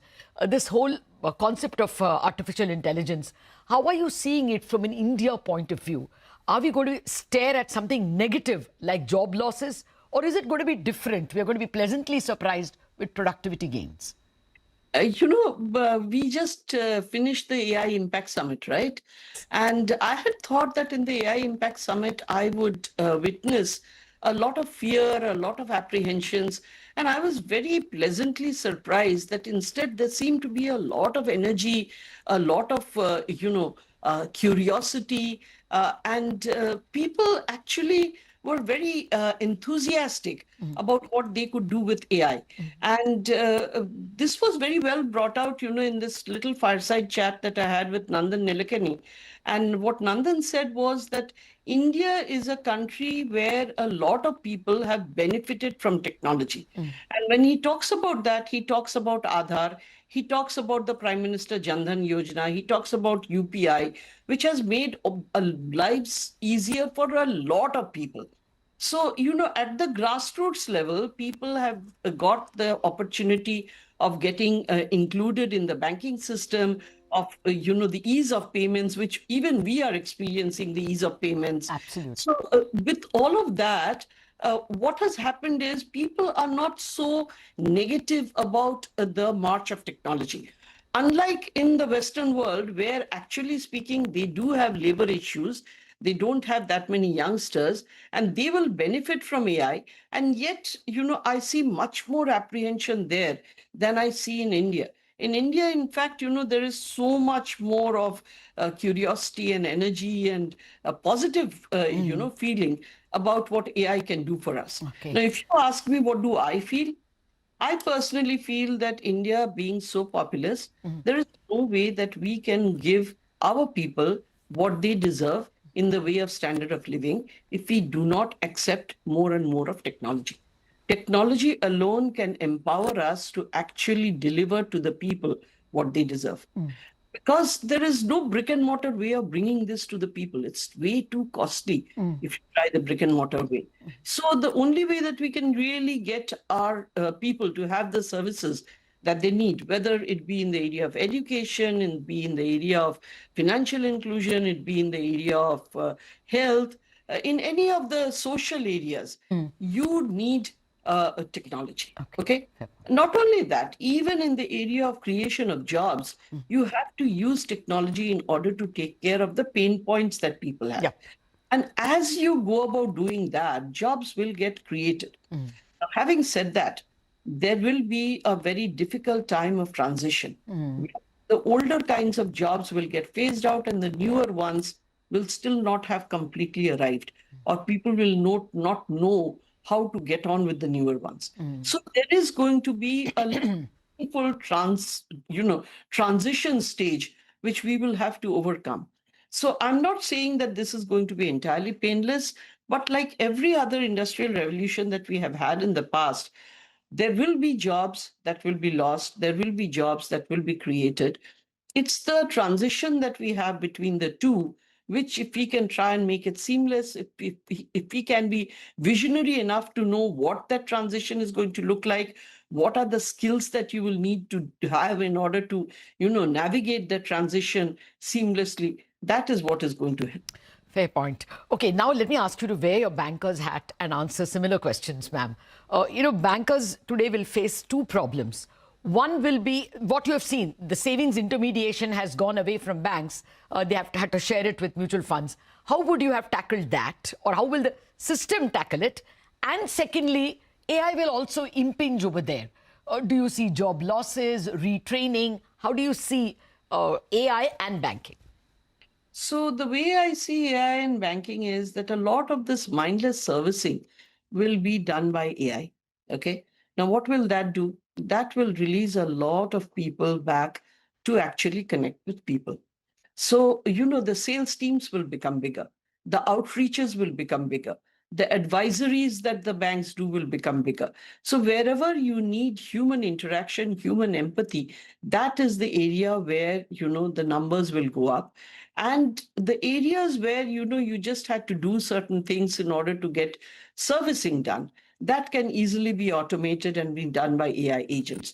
So, say for instance, if you come to submit your life certificate or you are doing it even remotely. Now, what will happen? Actually speaking, the entire system of marking of your life certificate is something that can be totally automated. You don't really need to get there and do it. But then will it give the person a chance to actually have a conversation with the pensioner? Yes, it will. Because earlier that time was being taken up by doing certain, manual processes or semi-automated processes, which now can be done by the agentic enterprise. And you can have the time back in order to connect with the pensioner himself or herself and find out whether they need any further services, whether there is something more that you can do for them. So, those are the kinds of changes that are going to happen. So any place where human interaction is important or can be improved, that is the place where banks will need to concentrate on so as to move them into getting people to be more in connection with their customers and allowing the processes to run by themselves, to be automated, as long as the documents that come in are okay. And even the scanning of the documents and the triaging of the data to ensure that they are the right documents, all of that can be automated. Okay. So you can take the entire drudge out of banking work and get people to move to a people-to-people communication, which is, again, I think, both in the area of health and money, because money means security. I think it's very important and it's very necessary. Fair point. But I must quickly get your view on the earlier question I asked you. The current State Bank of India chairman was with me a few days back. This fleety and expensive deposits because of changed intermediation. If you were here, his answer was more securitization. My liabilities are becoming speedier. Let my assets also be speedily done. But your views? No, absolutely. Everybody is accepting asset-light models. Okay. What do you think a cloud is? A cloud is an asset-light model, right? Everything was supposed to be on-prem. Yes. Now you're Uberizing the use of the servers. Okay, so you are using an asset-light model. You are no longer paying for the infrastructure. So also the bank's balance sheets. The banks need to do that securitization to get their balance sheets lighter. Okay, that's on the asset side. But on the liability side also, you'll have to become a better player in the market in order to be able to raise those funds. There was a accusation that was done sometime when I was chairman that our treasuries are lazy treasuries. Frankly speaking, there is no scope now for treasuries to be lazy, because they actually need to be in the market in order to make the best of situations as to when they can raise funds. And if you look at all the Western banks, none of them are deposit dependent, because as you evolve, as your economies evolve, the depositors will find better ways of investing their money that will give them better returns, and the risk appetite will go up. In our generation, because we were supporting a generation above us and below us, our risk appetites were very low. The current generation is supporting nobody other than itself, and therefore the risk appetites are higher. And they obviously will therefore not only want, low returns and low risk. Yeah. They're willing to take that risk. They will go in for risky kinds of assets and risky kind of instruments. So they will play in the market. Yes. And therefore you also need to be a player in the market. Fair point. Point taken, ma'am. It's never occurred to me that I'm speaking to a woman chairperson or chairman of SBI, and it doesn't feel that we need to even celebrate Women's Day. People like you have arrived. Thank you very much for joining us on this very special occasion. Thank you very much for having me. Well, that's it on this special edition of Bazaar. After a break, Chartbusters.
Bears grip tightens on the Lal Street. The Nifty slides into a technical correction below 24,000 levels. Now 10% of January highs. The breadth heavily in favor of declines. PSU Banks and autos feeling the heat the most. Brent crude marches towards $120 a barrel as geopolitical tension showed no signs of respite. OMC's paint companies' tires bleed in trade. Former HPCL chairman and MD M.K. Surana tells CNBC TV 18 that worries remain tilted towards supply more than pricing.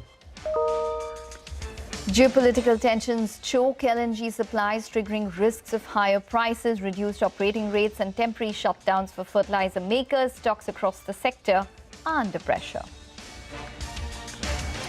A firm dollar puts a safe haven gold and silver under pressure as lofty energy costs fuel inflation fears and caps prospects for rate cuts. Hindustan Zinc and Muthoot Finance feel the heat. And shares of Meesho crashed nearly 10% in early trade after the company received an income tax demand notice of nearly 1,500 crores. The company refutes claims, says they will contest the order.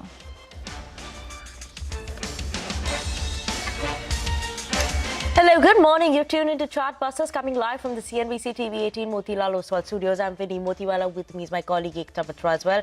And today, in terms of the markets, red across the screen coming in. Again, a gap down start. And obviously, there's no de-escalation that one has seen coming in from the US-Iran war that's been going on there. And that is why the market today is trading below 24,000, now 23,800. It's below that level as well. There's no respite, no recovery that is seen since the start of the day as well. 2.8% decline that we're seeing coming in for the Nifty in terms of the trading session. Apart from that, the broader end of the market also continues to be under pressure. And in terms of levels that we've seen today, actually is the lowest level that the Nifty is trading at in 2026, and markets are now into the technical correction level as well. That's 10% correction from record high. So Ekta, today again a sea of red coming in on the screens. Hi Vinny, yes, absolutely. And you know what's concerning is that we are not seeing any kind of buying at lower levels which is coming through. In fact, at one point in time we had around 3 stocks which were trading in the green in the Nifty, and that slipped to around 0 stocks trading in the green in the Nifty, and now you can see just about 1 stock holding its head above the water. Separately, just watch out for what's taking place on the FII table, because we did have another sell figure of around 6,000 odd crores coming in on Friday. So there has been continuous relentless selling which has taken place from the 26th of Feb in our Indian markets when it comes to the FIIs, continuously net selling. But nonetheless, it is definitely a very tough market on our hands, and we have Hormuz who's joining in to give us an overview on what's taking place. Hormuz, over to you.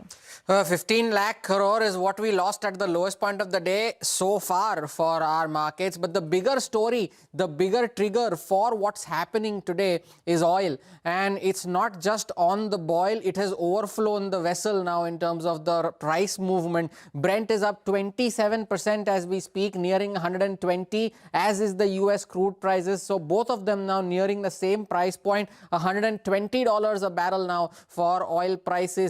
And this rise in oil prices has had a cascading impact on the other asset classes as well. It's a record low for the currency in terms of the dollar, and the yields as well now at 6.76 as we speak. So rise in yields, a falling rupee and rising oil prices. It is a triple whammy for the Indian markets, and that is showing up now on the index. Both Nifty and the Nifty Bank have now entered a technical correction. 4% lower for the Nifty Bank, 2,500 points shaved off in a single session, 700 gone on the index. So it's a technical correction for both the Nifty and the Nifty Bank. You look at the extent of the sell-off. The Nifty, 49 stocks in the red. Every single stock on the Nifty mid-cap index is trading in the red currently. 95 stocks in the small-cap index and 490 names on the Nifty 500, all of them trading with losses as we speak. The oil price shock has not boded well for the oil marketing companies. HPCL, BPCL, IOC, all of them down up to 6.5%. In fact, HPCL at one point was even down 8%. The others that get impacted because of this, aviation, look at Indigo, 7% lower. It has received an upgrade today and yet it's down 7%. 7%. JK Tyre, CLSA wrote a very damning note on the tire sectors on Friday, down 8% as we speak. GSPL too trading with losses of around 8%. The rise in bond yields has had an impact on the PSU banks and on the NBFCs as well. Every single stock on the PSU Bank index trading with losses. Bank of Maharashtra is down 7.5%. Bank of India is down 7%. India's largest lender, State Bank of India, was at record highs at the start of this month, is down 7% today. And of course, in the NBFC, Shriram Finance leading the losses, they're down 5% as well. The one sector that's bucking the trend today is sugar. It did so last week as well. It's doing so today. Balrampur Chini is up 1.5%. Praj Industries is up 3.5%. But the smaller names are the ones that are making the bigger noise. So Dwarkesh is up 6%. Dhampur Sugar is up 4%. Of course, they are not the most traded names, not the most liquid names. The one sector that's bucking the trend. Otherwise, everything you see is in the red. All right, Hormuz, thanks very much for that. So a little bit of a sweetener, at least in terms of the sugar stocks, but nothing really at that point. Just want to also point out that all of the Bank Nifty constituents are currently in the red and trading with deep cuts. SBI, as you can see, is currently down sharply in today's trading session. The Nifty Bank itself is down around 4%, but the Nifty Bank constituents should come up for you. All of those stocks in the red. So sharp cuts which are coming in. State Bank of India, ICICI Bank, HDFC, Axis, all of them currently trading with deep cuts. But let's focus on one particular stock. We have K. Ajit Kumar Rai, who's the founder and chairman at Suprajit Engineering, who joins in now.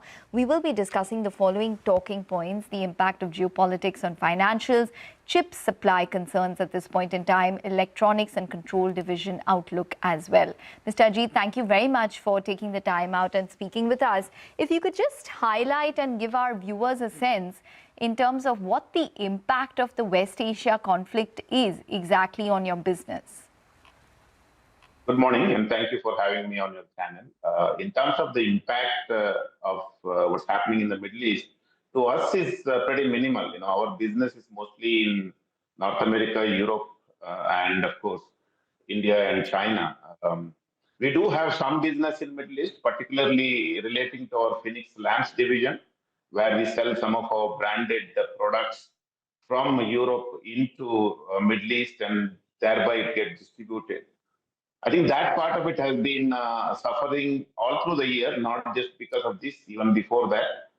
I think that would continue as long as this is there, but beyond, but it's actually not material for us. So the overall impact as of now on the business is very minimal, but what we are seeing because of the increase in price of oil, it will have issue on the downstream, products like engineering plastic prices are expected to go up. The gas prices, like propane and other things will also have an impact, which are all used by us in our industry. So I would say that as the prices go up, it will have a cost impact as an input for us in our manufacturing. Right. On that, in terms of the demand, we don't see any issues as of now. Mm-hmm. Okay, so hi, Mr. Rai, this is Vinny joining in the conversation as well. Like you mentioned, right, input cost, if that sees an increase, that will impact. So what would that possible impact be? Because I believe your margins, even in Q3, were lower than the guidance that you've given. So does that mean for the full year, maybe you would have to lower your expectations given the geopolitical tensions that are going on? I think the margin guidance that we have given for the year is between 12 to 14%. As the margin, excluding our SCS operations for the consolidated entity. I think we are very much there. I don't think there is a problem in meeting those margin guidelines.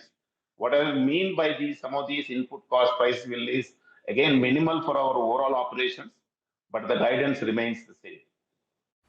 Okay.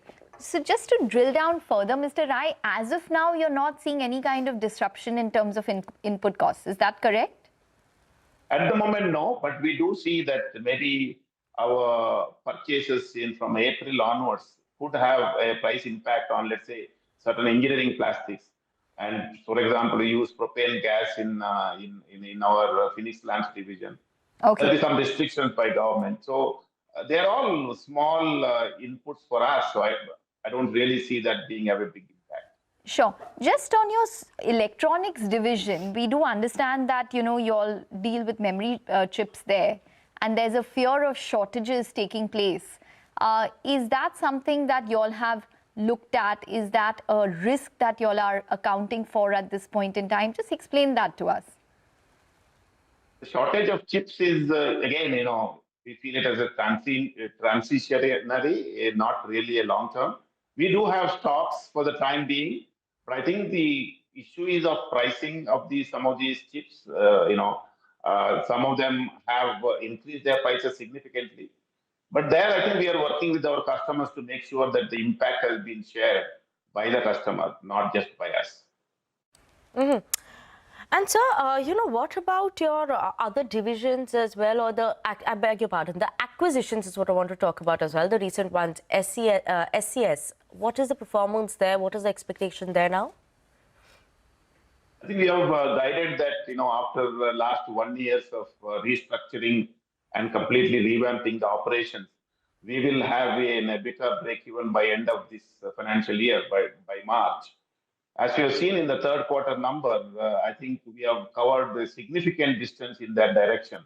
And we expect to meet that guideline that we have given earlier by end of March. So it's going as per the plan. All the restructuring is done. It is done well, and it's all been gone ahead at the same pace that we expected to do. What are you targeting in terms of, incremental order wins at this point in time? If you could just highlight what it has been like in both of your main divisions. And you said that you're not seeing any kind of disruption in demand as of now. At the demand, we have not seen any changes as of now because of the Middle East disruptions. So that is for sure. Overall, I think this year has been a year of lots of ups and downs with multiple challenges. So we are actually guided a double-digit growth for the group, excluding SCS. We'll just about meet it, maybe we're 8-9%.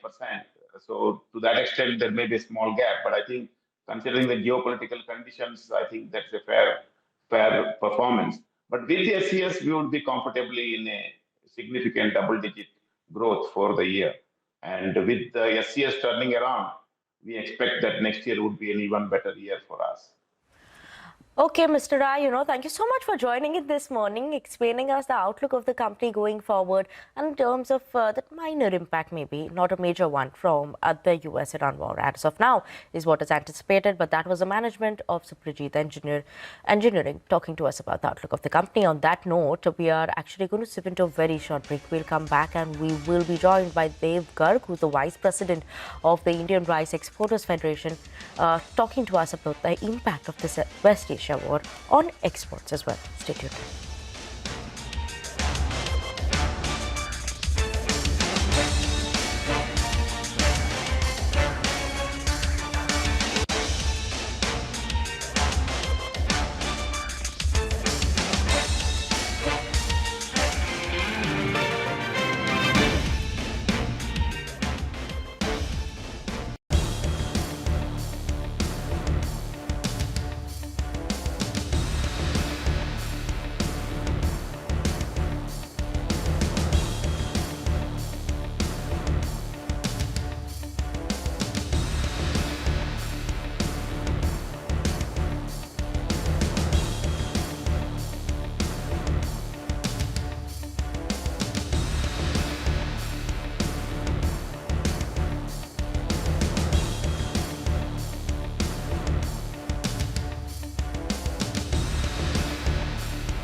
Welcome back to Chartbusters on CNBC TV 18. Now we have Dev Garg, who's the Vice President of Indian Rice Exporters Federation, joining us to discuss the impact of the war in West Asia, what it means for exporters as of now, and what's the issue that is going on.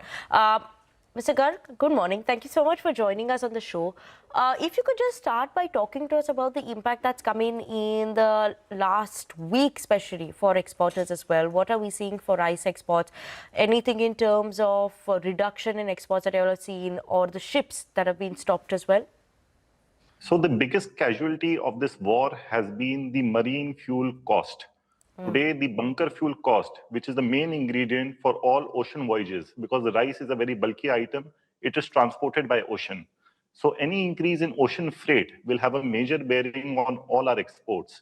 So today, that marine fuel cost before start of this war was at $520. Today, it is at $800. And it is expected that this will go up further. So internationally, if you look at the freight prices, they have gone up by more than 20% in the past 1 week. Even container freights have gone up more than 40%. This has far-reaching implications for all our exports beyond the Middle East as well. Today, if we look at our major markets, which is the West African market and the North American market, so the freight rates have, in some cases, have gone up till 400%. So this is a very concerning situation, because today all our exports have been hit. Export to the Middle East, which is the biggest market for Indian basmati rice, it constitutes more than 50% of all our basmati rice exports, have come to a grinding halt. All our exports are there in three scenarios.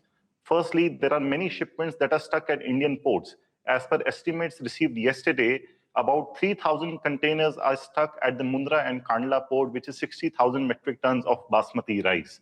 Moreover, about 100,000 metric tons of rice is in transit, which is being offloaded by various shipping lines at any ports. We have cases where the cargo was destined for Jebel Ali port in Dubai. However, it was offloaded in Oman, or it was offloaded at the Salalah port. So it is a very concerning situation for all the exporters, and in many cases, the exporters had to even call back the cargo to India, which is a significant loss, because calling a single grain of rice back to India after it has been exported is almost 30% of the cost an exporter has to pay, which is a very significant cost in terms of rice, because no exporter has such margins in their business. Moreover, today the insurance premiums have risen by almost 4 times. This is a very concerning situation, because every rice consignment has to be covered by insurance. So beyond Middle East as well, all our exports today are at risk. Today, last year we exported around 1,17,000 crores worth of exports, out of which nearly 60,000 crores came from the Middle East. But this entire 117,000 crores worth, 1,17,000 crores worth of export today will be very, very badly hit. We have seen in the domestic market that the price in the wholesale market, which is for 1509 Sela, which is around 70 rupees per kg, has fallen by 6 to 7 rupees per kg in the past 1 week. And in 2012, when Iran had stopped buying from India, we had seen this price hovering around 28 rupees per kg. Okay. So the prices in the domestic market also may fall. Okay. We are today in a similar situation that we were about 10 years ago, when we had a bumper crop and Iran had stopped buying. This issue or this concern today is on steroids, because other than Iran as well, all our exports will be hit. All our exports to the Middle East. Let's look at the top 5 countries to which we export. Sure. Mr. Garg, just on account of paucity of time, I just wanted some information with regards to the containers which are stuck at this point in time. If you could just reiterate the amount which is in fact stuck at the ports when it comes to basmati rice at this point, and what is the alternative that you all are thinking in order to remediate that? Look, we have 3 situations in front of us. In the first scenario, the goods are stuck at the Indian ports. As per our estimate, that cargo is around 3,000 containers. That is roughly around 60,000 metric ton, which is lying at Indian ports. Majorly, this quantity is at Kandla and Mundra port in Gujarat, from where most of the exports to the Middle East happen. Next, if you look at the second scenario, then we have cargo which is in the ocean during transit. That quantity is estimated to be around 100,000 metric ton. And third are cargoes that have reached the destination. So those cargoes are also estimated to be in the range of about 150 to 200,000 metric ton. So in total, around 350 to 400,000 metric tons of basmati rice is today at risk. Our monthly exports to the Middle East are around 400,000. Now, every situation has a different solution to it. For cargoes that are lying at Indian ports, exporters are trying to arrange for alternative routes for their cargo to reach the destination, which is very difficult in this scenario because we have seen that the shipping companies have imposed VAT surcharge of about $2,000 per container. I'll give you an illustration. In the case of Saudi Arabia, the freight cost is $600. And today, if you impose a VAT surcharge of $2,000, the freight cost has become $2,600 from $600, which is a jump of more than 400%, which no exporter can bear. So in these scenarios, the exporters are invoking the force majeure clauses, and they are also canceling their containers. But the shipping lines and the port are levying huge charges on these exporters. So we have requested the government to to pass a direction to the shipping companies as well as the port authorities to waive all the penal charges in cases where, because of bona fide reasons, exports could not be made. Okay. In the second scenario, where the cargo is in transit, there are two options. First, one, the exporter can divert their cargo to any other destination where they might have the distribution network. In many cases, exporters have diverted their cargo to Europe and to the North America, where they can sell their cargo. Or in the alternative, they can call back their cargo. But this is not an ideal situation because even if you go for any option, it will entail more than 20 to 30% cost of your goods, which is a very substantial loss for any exporter. Thirdly, any goods that have reached the destination or are hit by this conflict, those exports will have to wait because the entire distribution network in those foreign countries have been disturbed. The payments have been delayed and there is no clarity what will happen. Right. So we have requested the government to even extend a 25% COVID-like ad hoc facilities to all these exporters so their short-term working capital cycle can be eased. Okay. Mr. Garg, just the one-word answer. We have already seen a fall coming in the rice prices, right, on the domestic front. How much more can this lead to if this continues? What is the anticipation? Would it go back to those levels that you were mentioning a decade ago? When we had seen so the recipe for disaster is in front of us because 10 years ago also we saw the same macroeconomic situation and today also we are staring at the same situation. So it's anybody guess, it would be in the realm of speculation that how much the prices would fall. But yes, a substantial fall is expected in the coming future. Okay. All right, Mr. Garg, we're going to leave it on that note. Thanks very much for joining in and speaking with us. So that is a concerning situation at this point in time, around 300 to 400,000 metric tons of basmati rice, which is currently stuck in transit in terms of exports. We're going to take a short break, but a lot more on the other side. Stay tuned.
Welcome back. Well, a little bit of buying from the lows, as you can see. So the low point of the day today was 23,697, and currently for the Nifty we are at around 23,855. So there's a little bit of a respite which has taken place, and that's courtesy the Bank Nifty, which is seeing some amount of buying from the day's lows. So currently just about lower by around 3.5%. Compare this to an over 4% cut when we started the show just about 30 minutes ago. So let's see whether this sustains. On that note, we need to wrap up on the show, but trading hour will take all of the action on the markets and oil forward. Stay tuned.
Good morning. It's time for Trading Hour. We are coming to you live from the CNBC TV18 Motilal Oswal studios. I'm Hormuz Fatakia. Joining me from Bangalore, as always, Ritu Singh.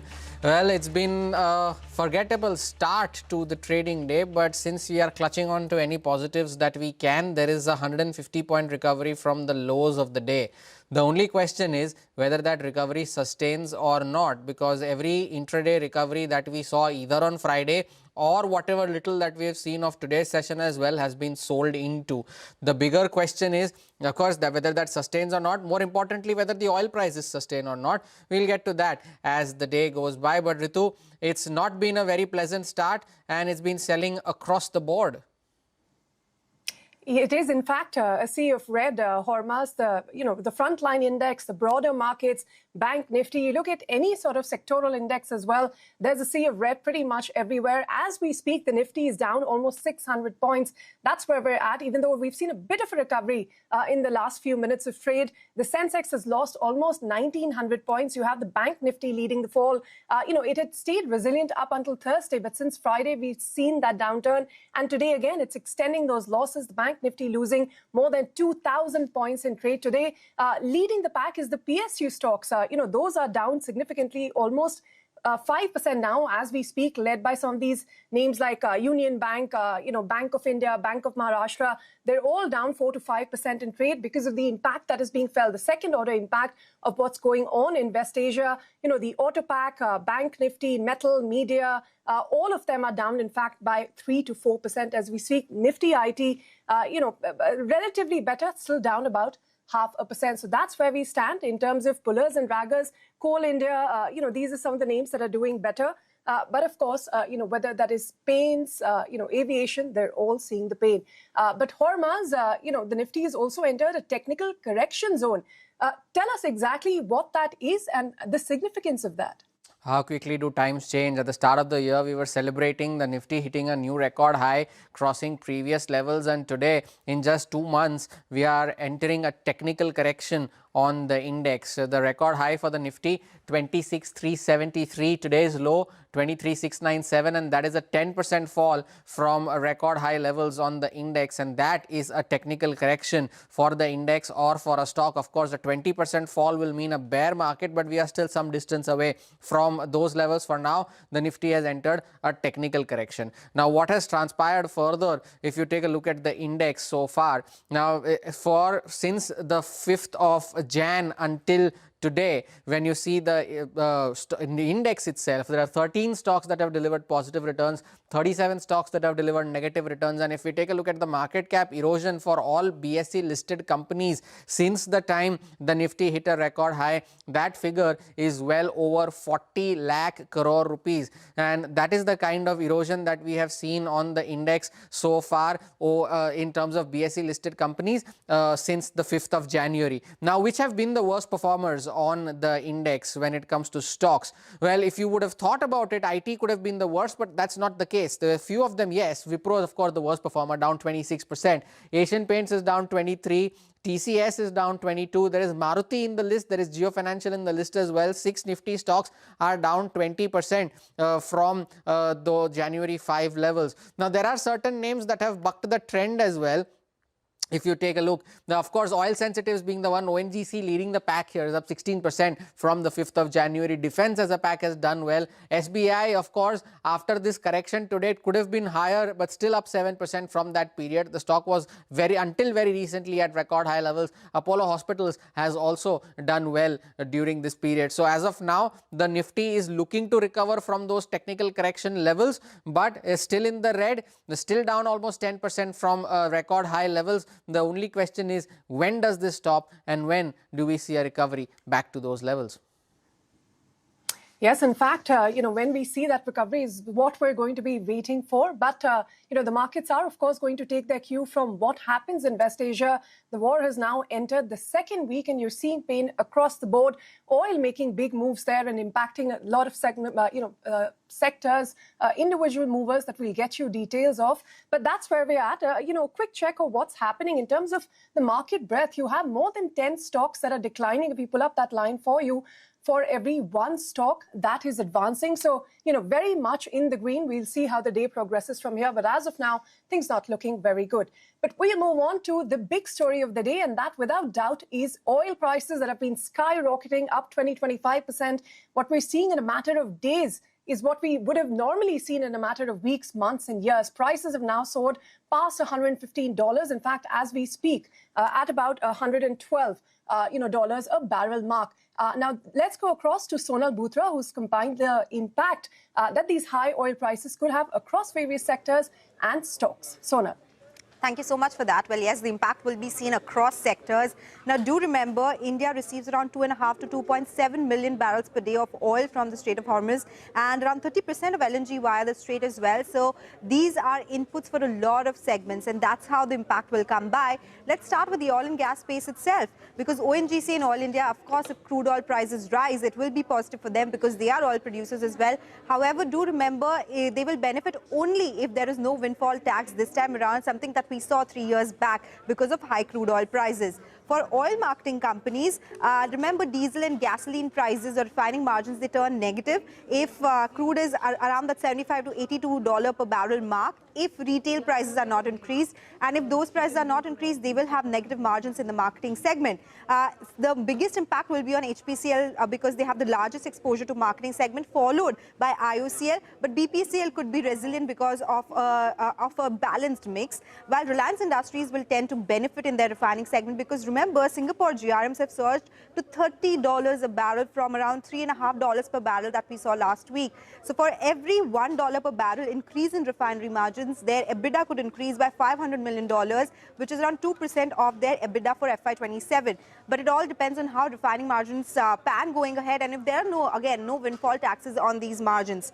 For airline companies, of course, it's a negative. Crude is a major raw material. For Interglobe Aviation, analysts suggest that earnings will contract by 13% for every $5 per barrel increase in Brent crude prices.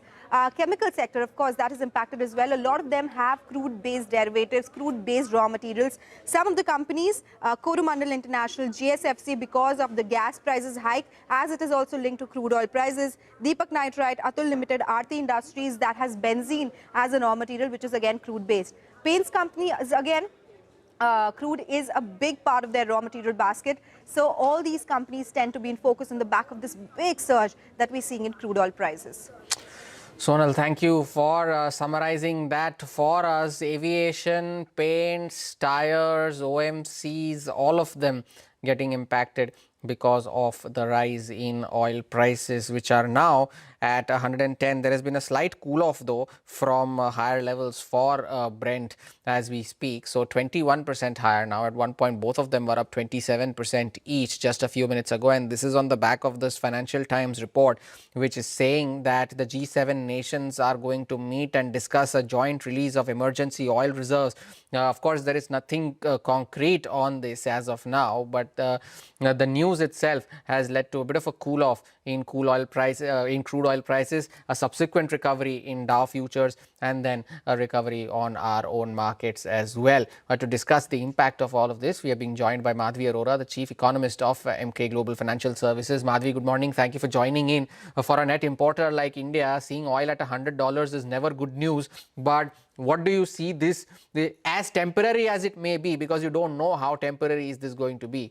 How does this oil price rise impact the balance of payment situation for a net importer like India? Hi, morning. So clearly, as you said, that oil impacts our economy in a direct fashion as well as indirect fashion. The terms of trade impact, no doubt, is going to be massively negative, right? Nobody expected that oil would actually, the war would sustain for this long and oil would actually cross 110 plus level. As we stand today, there is no sight of the war sort of getting over, which also implies that at least for a month or two, we could actually see this as a new normal. At this point in time, we're looking at the base case for us and Brent still at 75. We assume that the moment the war adjusts or sort of seasonal, we will see prices of oil sort of coming up naturally to a $70 per barrel kind of level. Assuming that it remains at say 100, I think we're looking at a current account deficit of as high as 2% plus of GDP. But more importantly, it will percolate down to the capital account, because clearly the impact will be also felt on the FPI flows.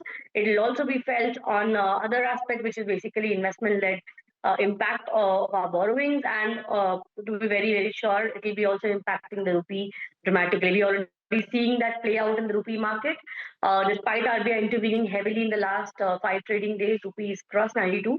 And I think if oil continues to be at this level, we are pretty much seeing a 95 plus level. But generally, on a static basis, when you look at these numbers, every $10 per barrel increase in oil leads to a current account deficit increase of around 0.5% of GDP, again on a static basis, but unfortunately things are never static. It's a dynamic world where other variables also tend to move as the terms of trade worsen. Madhvi, you're still working with the base case of $70 a barrel crude. We're already seeing it in triple digits now. Last week, your note was talking about $90 to a barrel. The situation is moving very quickly. How long a sustain, will you wait for at these kind of levels before you have to revise your, CAD? You're already talking about a 2% kind of a level. The CPI for the year, the growth print, how does that get impacted? Let's say if this continues for another 3 to 4 weeks. See, as I said, the numbers are based on the fact that things will normalize in a matter of 2 or 3 weeks. Honestly, we did not expect it to even escalate beyond last weekend. But that said, I think as of now, we're still sticking to the number because we believe that this is a pure supply side shock. At this point in time, assuming that things normalize, the demand supply balances are not as bad for the Brent market. But again, we do not know how long this could stretch. The reality is that we are in a situation where we probably would have to look at a much higher average Brent prices for the year. Before the war, we were looking at 65, increase it marginally to 70, 75. But I agree with you.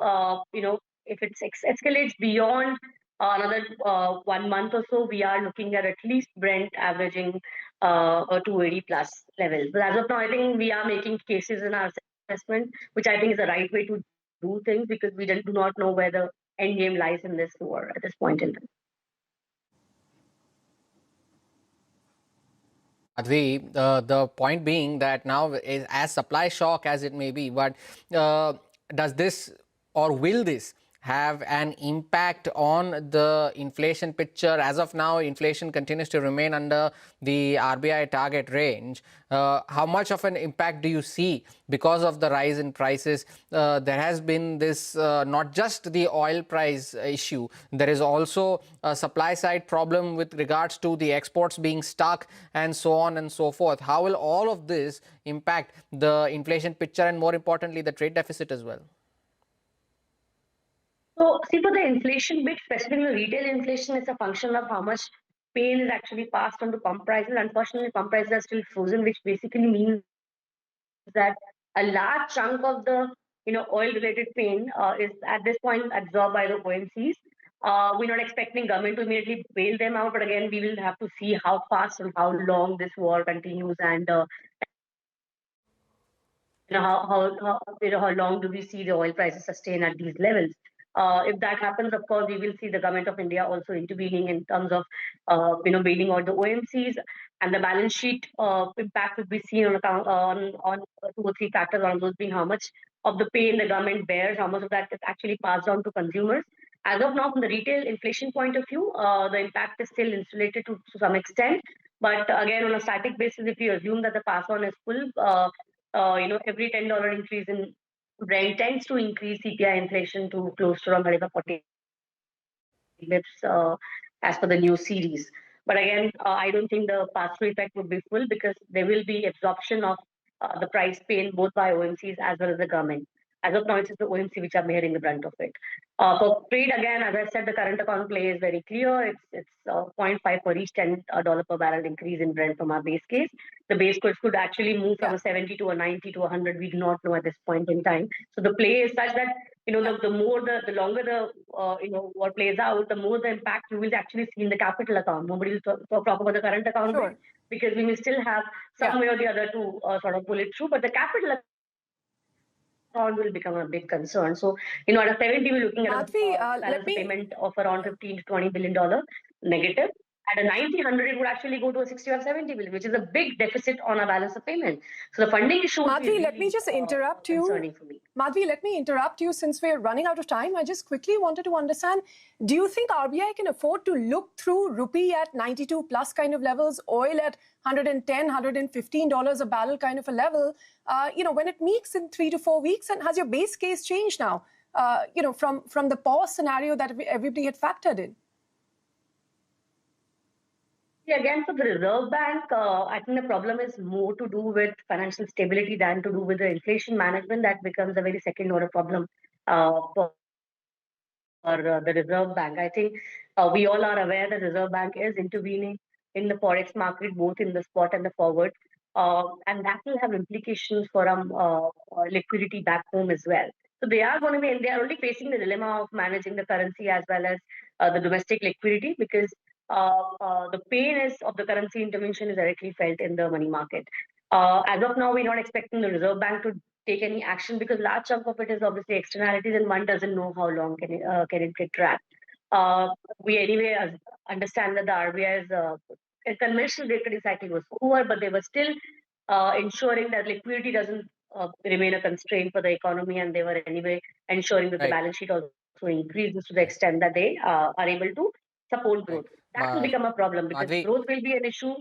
Fiscal will not have the leeway to intervene as beyond the point. Running out of time, Madhvi. So thank you so much for sparing time and joining us today. Let's go across to the Rajya Sabha. External Affairs Minister S. Jaishankar is making a statement on the situation in West Asia. Has been assessing the situation in West Asia continuously since the 12-day war in June 2020.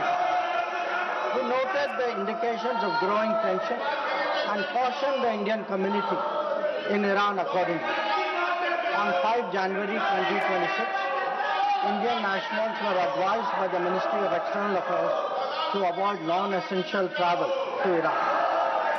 Those already resident there were urged to register with the embassy, exercise due caution, and monitor the embassy website and social media handles.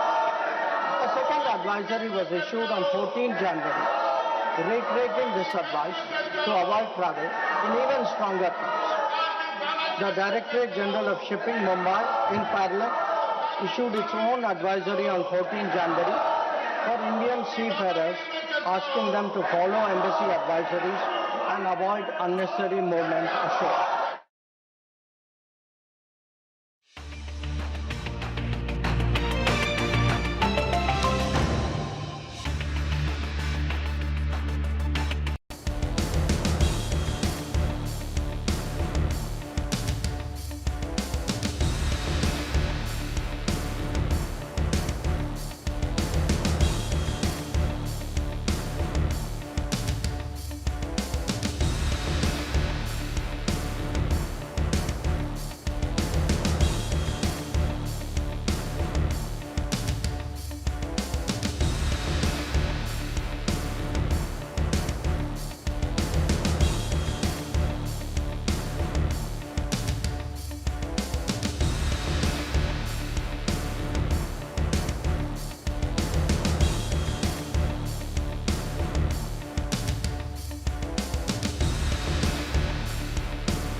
Welcome back. Let's get you some specific names to focus on. iFinance is one that has posted its third quarter numbers. The company that recently listed mid-February, we had it post nearly 90% jump in its profits this quarter. Credit costs have fallen. ROE has climbed to about 9.7. So the question is whether this, signals a longer term upward move, or is this just a good quarter? Let's invite Sanjay Sharma, the founder and MD of iFinance, who joins us to break down the company's third quarter performance. Thanks very much, Mr. Sanjay Sharma. As always, it's a pleasure to have you.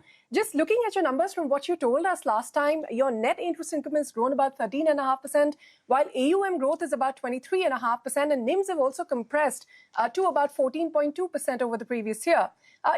To begin with, is the margin compression structural, or do you see a floor from here? And also in terms of AUM guidance that you'd given us up to 33%, what are the segments that you believe will drive that kind of a growth? Good morning and thank you, Ritu. We have seen a wonderful quarter three, and it is no surprise. I think we did expect it. And we have seen disbursements grow by 35%, AUM has grown by 23.5%. And seeing how the disbursements have been in January and February, we are confident that we will reach the guidance of 30% growth in AUM that we talked about. On the NIMs reducing marginally, it is actually partly structural because we are seeing an increase in the mix of mortgage-based loans compared to the hypothecation-based loans. So as the mortgage-based loans mix increases, it naturally reduces the NIM. But on the hypothecation loan, the NIM contraction isn't there. So it's only because of the mix. Got it. Mr. Sharma, largely your top exposure, as we understand, is more in Uttar Pradesh, Bihar, Rajasthan, lesser in some of the regions here. But specifically, given what the Maharashtra budget has announced in terms of the loan waiver, could you give us a sense of what your exposure to the region is? And if you see any second-order impacts in terms of credit behavior, or worry that that's something that could play out? Sure. It's an excellent question, Ritu. And the short answer is that we are not majorly impacted, but one has to be careful in lending. And we are monitoring it. To give you a sense, we are spread across 18 states and 3 union territories. So there is hardly any state which has a very large percentage of our portfolio. When I look at Maharashtra's our portfolio in Maharashtra is about 8% or below 8%. So I think that's one thing. The second is that we provide working capital finance to the micro scale businesses, which are into manufacturing, trading, or service. And this is very different from the agri-based lending, which might get impacted by the regulation that's just been proposed in Maharashtra. Also, you mentioned about Bihar, UP, and Rajasthan. Yes, we do have a larger part of our portfolio in these segments, still very distributed. And we continue to see very good performance over these states in terms of collection efficiencies, etc. Primarily because it's not a consumption loan we're talking about, it's a business-related loan. And these are small businesses repaying based on their performance in business. Mr. Sharma, you are planning on growing your AUMs by around 28 to 33%. Currently, you grew 24. A, by when does that happen? And B, when you do manage to reach that figure, is your portfolio construct going to remain the same, or there will be specific pockets that are going to aid that growth? Sure. I think we will continue to focus on business-related lending. So a lot of our lending will be hypothecation loans, which are smaller working capital loans of 1 lakh to 2 lakh ticket size. And a smaller part will go for mortgage-based loans, which are larger loans, typically 5 lakhs to 10 lakh loans, which often are needed for expanding a business. But we want to stay away from consumption-based lending. So that's one place that we will focus on is on businesses. And this is a segment that has been excluded by most of the banks and NBFCs. And this generates 90% of the employment in the non-agri sector. So clearly an important segment. And I think we have a long way to go. We have hardly touched 2% of the market gap. So long trajectory ahead. And we're quite confident that we will continue to address this market well. We have seen, we've gone through demonetization, we've gone through COVID pandemic, etc. And we've seen that this remains a very stable segment to lend to. Okay. Mr. Sharma, quickly on your credit costs. Now, 38% of your book is secured, unsecured hypothecation. Your credit cost has been coming down, as you told us, for the last 3 quarters, I believe, now at about 4% odd levels. Do you believe this can continue given the macro developments? What is happening, with the West Asia war, the concerns about that imported oil inflation shock feeding into consumption demand at some point. So how are you building the stress scenario from here? Initially, have you seen in any pockets of concern, and how do you see the way ahead? Will you continue to see this improvement? Yes, I think this asset class, on one side, it is not consumption. On the other side, it is also not highly linked to the industry supply, the organized industry supply chains. So when the organized industry sees a hit because of oil price increase or a tariff increase, this segment remains quite insulated. And in that way, this asset class is very contrarian to how the industry cycle goes. Having said that, we have seen, last time when I spoke, I said 3 quarters of reducing credit costs. Now with the 3rd quarter results coming in is the 4th quarter where we have seen a consistent fall in credit costs. And I think January, February data also show that that trend continues. People in the industry talk of green shoots. We've seen 4 quarters of reducing credit costs. So I would much rather say that we are not talking of green shoots. We're talking of a full bloom spring. And we believe the last quarter and the coming year is going to be even better and a more robust performance ahead. Mr. Sharma, pleasure having you today. Thank you so much for sparing time and joining us. Wish you good luck for the rest of the new financial year as well. By the way, just before we take that break, the big story, oil prices off the highs of the day, significantly at that. Brent is now 107. The day's high was 119.5. So a significant cool off after that Financial Times report of the G7 meeting to potentially discuss release of emergency reserves. NYMEX 2, the US crude, at one point, both of them were up around 27% each and have now cooled off to gains of just around 15% and trading with gains, trading at 107 for Brent and 104 for the US crude prices. And that, as a result, has had an impact on the market as well. The Nifty is now down 570 points. So that's an almost 200-point recovery from the lows of the day. 23,875 is where the index currently stands. So as of now, there is a recovery from the lows. It remains to be seen whether that sustains or not. The Dow futures too have seen a bit of a recovery from the lows of the day. At one point were down 1,200 points almost, now down only 800. Take a short break. Market technicals on the other side with Saumil Mehta of Mirae Asset Sharekhan.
Almost at 23,900 now is the index. But just before we go to Saumil Mehta, look at the announcement made by PG Electroplast as the potential impact of the gas shortage situation cannot be quantified. And in its statement, it has mentioned that due to the supply restrictions imposed by the suppliers, the allocation of LPG quantities to the company under the said contract has been constrained from today onwards, which is the 9th of March. And the stock that was recovering from the lows of the day is now seeing some selling pressure at higher levels, now still down 5% as we speak. Is PG Electroplast. Of course, the stock has been in the news over the last couple of quarters with regards to the cut in its guidance, the rise in its working capital issues and so on and so forth. But we'll keep an eye out on these latest developments for PG Electroplast as well. Currently trading 5% lower. The markets though back at 23,900 for the Nifty, so 550 points lower. Technically at the highest point of the day as well. Now for the index, good time to get in a chart check as well. Saumil Mehta from Mirae Asset Share Khan is now joining in. Saumil, good morning. Thank you for joining in. Now, would you use this recovery to trim down your long positions further, considering the fact that does the texture still remain a sell on rallies one? Your call on the index now and your stock recommendations as well for the morning. Good morning to everyone. The bias definitely stays negative from here. We've seen some bounce back last week, but that was an selling opportunity. You're making low tops, low bottom on the higher degree time frame in the monthly charts, quarterly charts. That clearly says that we are in the downtrend now. The bounce right now, which we are witnessing, could go till 24,000, maybe 24,200, but that will again be a selling opportunity because I'm looking for a target of around 23,500, 23,200 levels in the short to medium term outlook. Yes, sell on rise should be the strategy. The weaker stock, which are already trading below 200 daily moving average, 2040 daily moving average, already in the downtrend, should be shortened from here. Selling opportunities, there are a lot of selling opportunities on the weaker stocks, weaker sectors. So yes, view remains negative and sell on rise should be the strategy. The two calls which I have, one is PG Electroplast, which we were talking about just a minute ago. This stock has already making low tops, low bottom, medium term trend remains negative for the stock, trading below 200, 2040 daily moving averages. My targets on the downside would be 525 and stop loss would be 595.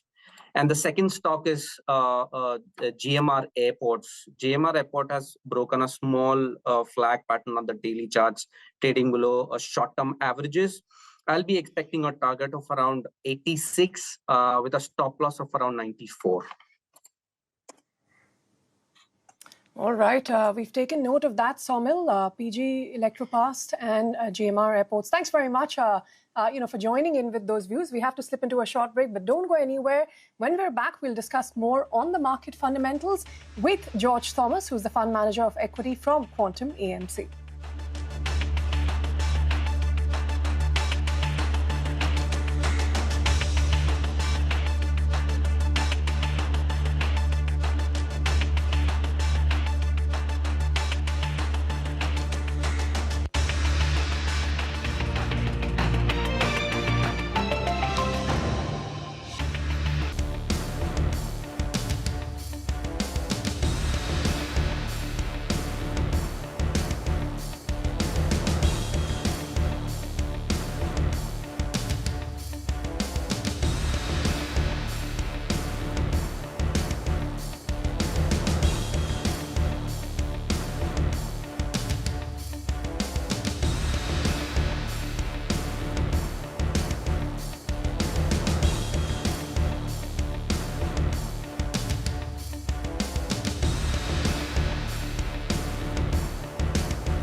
Welcome back. A bit of a recovery in the markets in the last hour. About 0.2% up is where we're at. The Nifty still trading with cuts of about 550 points. Bank Nifty again leading the fall, about 1950 points lower still as we speak. But let's get in Josh Thomas, Fund Manager of Equity from Quantum AMC, for more on the market fundamentals and his top picks at the moment. Josh, thanks very much for joining us here today.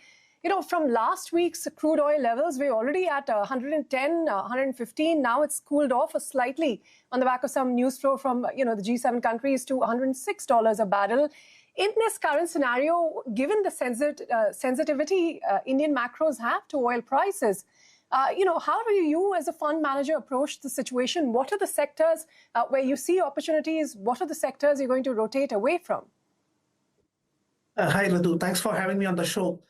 So when we look at the current geopolitical tensions, so the base case assumption is this may not last for a very long duration. It could probably run into weeks or a month and may not prolong for a long time.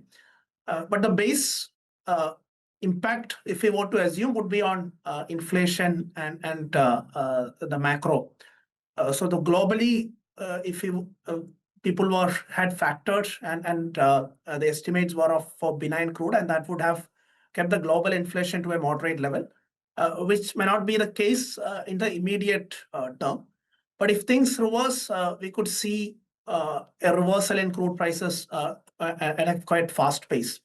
But if we were to look at from our portfolio perspective and the potential movement over the medium term, we feel these are fairly attractive levels for one to consider fresh allocation, purely based on the earnings cycle where we are and the valuation levels at this point in time. So if we want to speak about our portfolio actions, we have been buyers in this market, and our recent allocations has been to a realty firm, and we have marginally increased weights in some of the existing allocations in private sector banks, IT services, and a cement player. Okay, real estate, IT, private sector, and a cement player. But, actually, Nifty IT, you would have thought, start of the year, the kind of pummeling it had seen, it's today at least, it's the only one mildly in the green. Any views on that? And as well as the banking sector, with the second order effects now playing out, the treasury book getting impacted, because of higher borrowing, inflation, etc. is one thing. But, will this start to play out on, retail loan demands? Demand for retail loans as well. So how do you see, the banking sector getting impacted, and quick views on the IT pack as well? Right. See, if we look at the economic momentum and the credit growth momentum, clearly credit growth is showing some signs of improvement.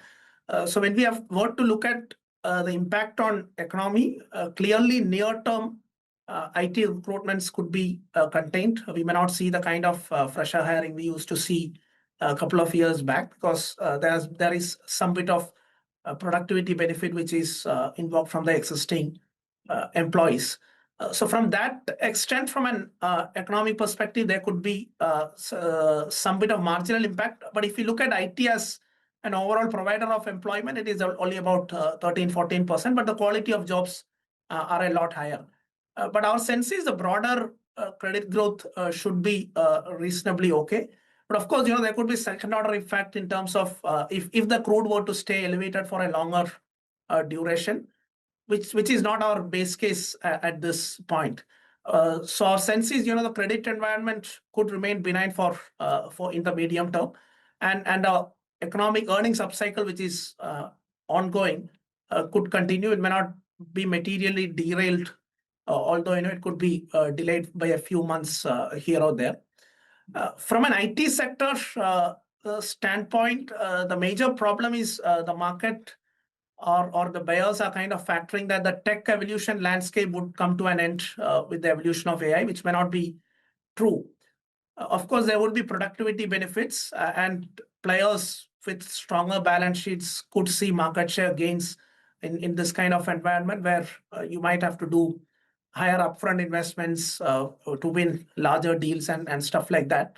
But our sense is Indian IT players have seen multiple cycles, and they have evolved with multiple tech evolution, and that scenario has not changed. And one of the important data point which is coming out in recent times is a lot of the Gen AI use cases have not migrated from pilot phases to enterprise adoption levels.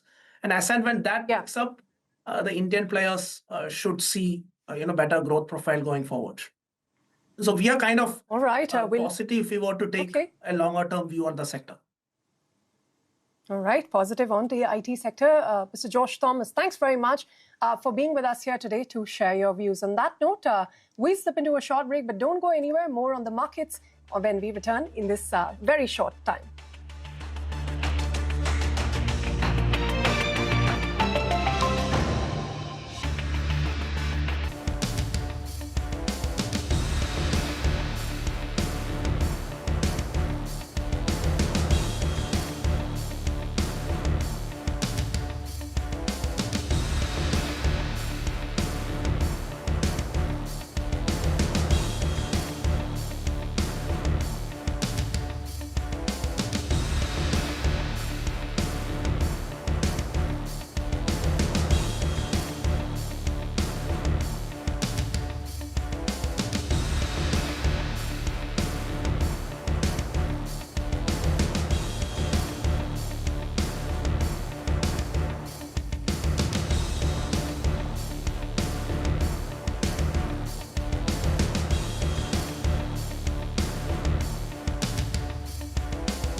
CNBC TV 18 and India Bonds present Bond Street. Welcome back. Shifting focus back to the bond markets. Manisha Gupta is here with the latest. Manisha. Well, it hasn't started as an easy day because we are looking at across asset classes a sharp decline come in, and same is the case with the Indian money markets as well. The Indian sovereign bonds have seen a decline. The yields spiked up by nearly 7 basis points on the opening market itself. Not completely unexpected because you're looking at the US-Israel conflict with Iran entering day 10. And the kind of repercussions that we are looking at across asset classes and within economies as well seems to be getting quite sharp there. Crude oil prices is a big one because we've seen 20% of gains on Friday and it opened 25% on the higher side today. So $116 a barrel and beyond is where the crude prices are trading right now. And as per various mathematics, every $1 increase in crude prices raises India's annual import bill by nearly $2 billion. Remember, India imports nearly 85% of its oil requirement, also imports nearly 80 to 85% of its LPG requirement as well. So that is where the concerns are coming in from. The Brent crude prices, the surge that is you have seen on that one, the prices are up 40% in the matter of last 6 or 7 trading sessions itself. So there are inflation concerns coming in for this one. You are looking at Indian rupee trading at record lows. The kind of sell-off that we've seen in equity markets also seems to be impacting the bond markets there. It really seems to be a chain reaction because higher crude prices increase inflation risk. Higher inflation is pushing bond yields higher, and rising yields are also putting pressure when it comes to the equity markets there. There are also various important events lined out in the international markets, and for the Indian markets, it really is going to be the Feb inflation data that comes in on Thursday. All right, Manisha, thanks very much for getting us that quick wrap. We'll slip into a short break, but don't go anywhere. When we're back, we'll get you more on the markets. CNBC TV 18 and India Bonds present Bond Street.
Welcome back. There is some recovery from the lows of the day, but there is some resistance at higher levels as well at 23,900 odd. Just before we take your leave, pull up PG Electroplast. That is now down 10% after the announcement that the company had made. The stock had over the cut in gas allocations. 10% lower now on PG Electroplast. Take your leave on this edition of Trading Hour from Ritu and me. Thank you for watching. Halftime report on the other side.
Barely a fraction of stocks managed to gain as fears of prolonged conflict in West Asia sparks a brutal sell-off. Auto, financials, industrials and metals are the big losers, even as the market comes off the day's low.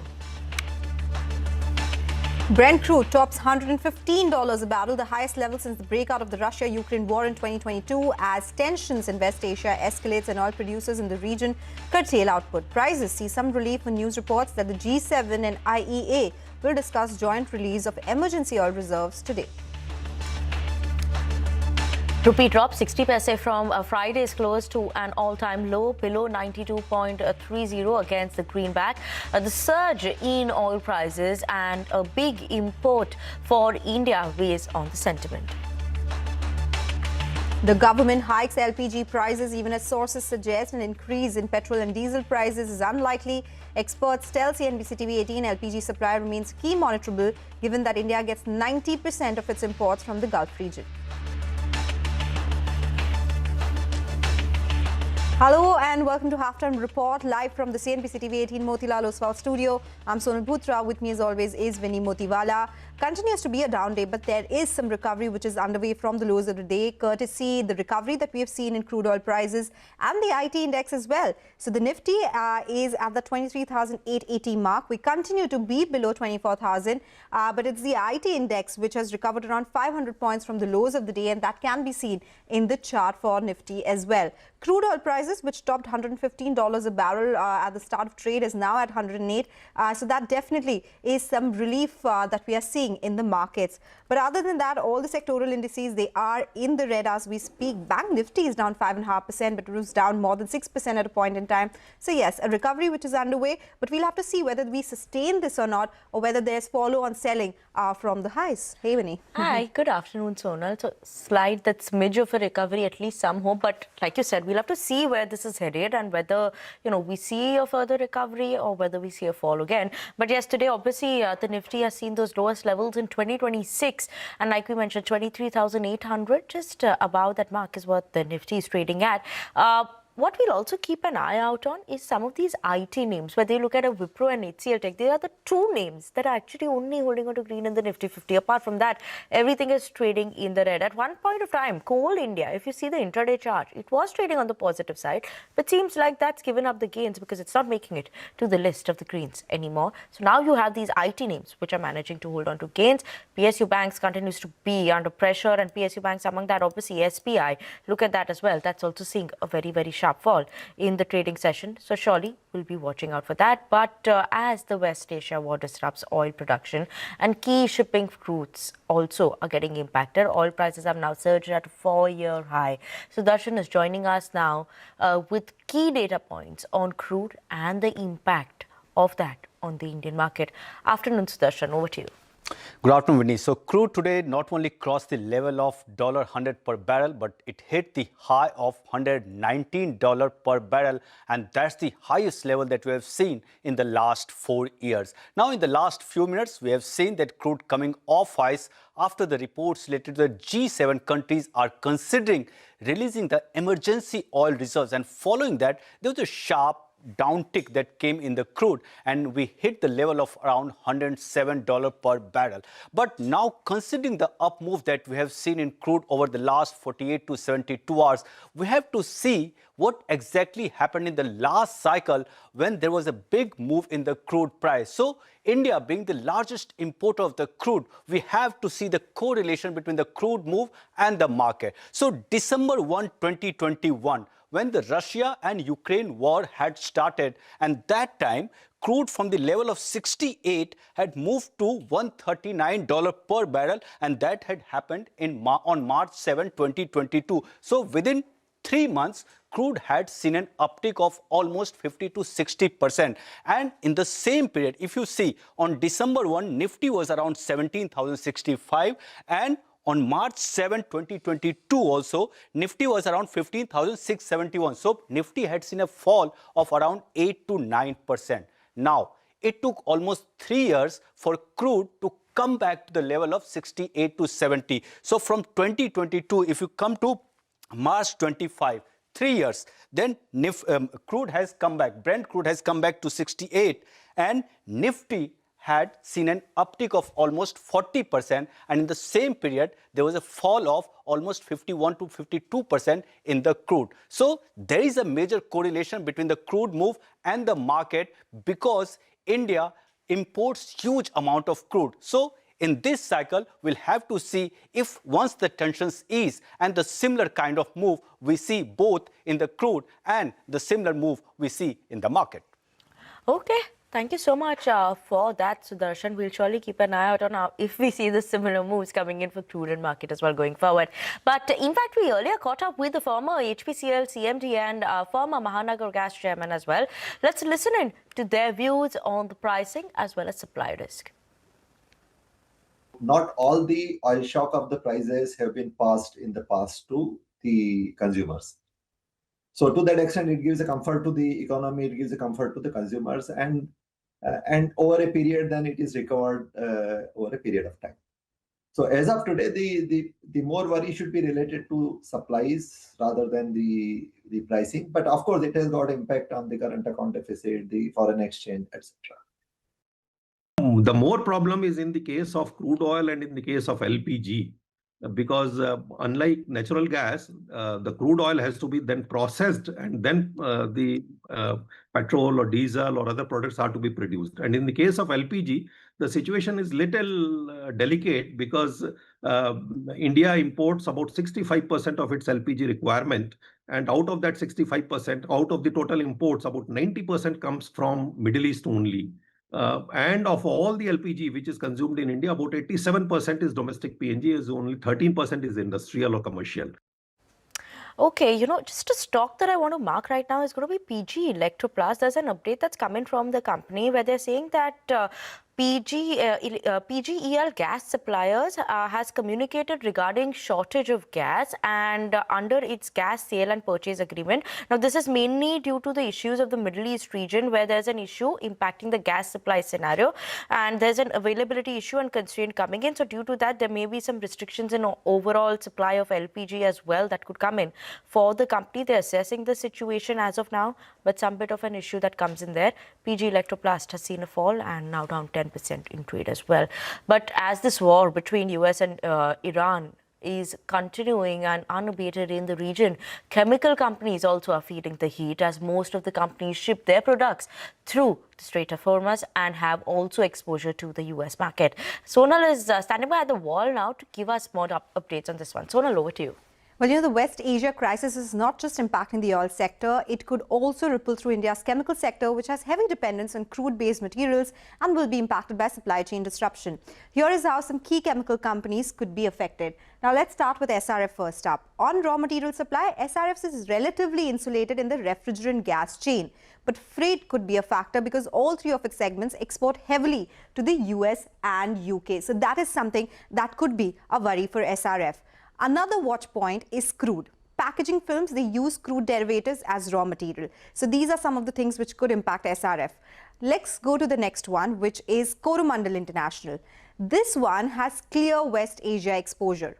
Phosphoric acid and sulfur, they are the key inputs. Iran is among the top global suppliers of sulfur. And most phosphoric acid and sulfur shipments pass through the Strait of Hormuz. So that is something which could be a problem for Coromandel International. Plus, some intermediates are crude-based. So that is something which could increase their raw material prices as well. Deepak Nitrite is a slightly different story. Its raw materials include propylene derivatives and ammonia, both of which could face supply disruptions. Exports are limited, so freight exposure is minimal. But propylene and benzene derivatives are directly linked to crude. Ather Limited, that is the other company, has a very wide raw material basket. Several of those inputs have exposure to West Asia. The company also exports across segments to Europe and the US. That means both supply chains and freight rates could matter. Crude sensitivity is spread across its portfolio. Let's go to the next one, Aarti Industries. It sources benzene locally, which helps, but procuring aniline could become difficult if supply chains tighten. About 23% of its exports go to West Asia and about 4% to Europe. Benzene and other crude derivatives are key raw materials, so that is an important point. GSFC faces a different kind of risk. It relies on natural gas supply through GAIL and Petronet LNG, and GAIL has already cut allocation. The company also imports sulfur from Iran, and caprolactam feedstock is linked to crude. But not every chemical stock is exposed. Companies like Navin Fluorine, Tata Chemicals, Archean Chemicals, Rallis, and Anupam Rassayan currently have minimal or no direct impact from the West Asia disruption. So while oil grabs the headlines, the real story may unfold in supply chains, shipping routes, and raw material dependencies across the chemical sector. Absolutely, Sonal. Thank you so much for highlighting the names that are getting impacted and the names that maybe don't see that much of an impact as well. So that is also something that you should keep an eye on. But on that note, we're going to slip into a very short break. On the other side, we'll connect with Sunil Shah, President of the All India Plastic Manufacturers Association, as polymer prices are surging following that spike that we've seen in crude oil prices.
Welcome back to Halftime Report on CNBC TV 80. While the Nifty is at 23,850, above that mark as of now, the broader end of the market, the Nifty mid-cap at one point of time, it was down more than 3%.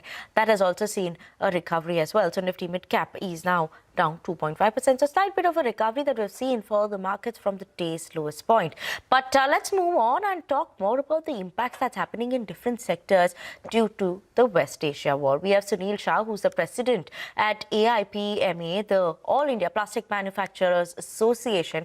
And the main reason is obviously crude prices have spiked up. With that, crude derivatives and all the products related to that have also seen a spike up. So whether you see polymer prices, that's also seen an increase.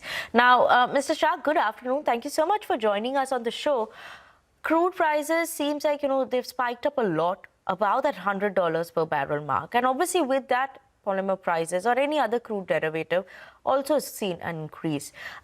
Could you just talk to us about the impact that you're seeing in terms of the polymer prices as well? What will it mean for plastic manufacturers? And what are you all currently assessing in terms of the situation here? See, the problem of polymer price increase we face ever, but that is not a problem. This is the steepest price ever I have seen in this current, for history, another 10 years, this is the steepest price. So it is very difficult for a small scale industry to absorb this kind of prices, because probably in a week, around 45 to 50% price increase in all the polymers, which is not, conducible to the small scale industry. And everybody aware of those 80 to 90% of the plastic industry is MSME. So this MSME has no sustainability for long term. If they find this kind of steep price, it will be very difficult for them to survive. Number one. Number two, to get the price for their customer, it takes its own time. You don't get it like that. It is not like you increase the price in the store and put today 10 rupees, tomorrow is 20 rupees. It's not possible. So now it is a tough time. And suppose if we increase today and the next day, tomorrow, another 10 rupees is increased. So to survive in these circumstances. And madam, most important thing which I would like to highlight is this. There is a unification of price rise from all the polymer company. What you understand from that, or what your audience understands from that, it is their guess. Right? If 10 rupees is increased, 10 rupees increased by everybody, 10 rupees.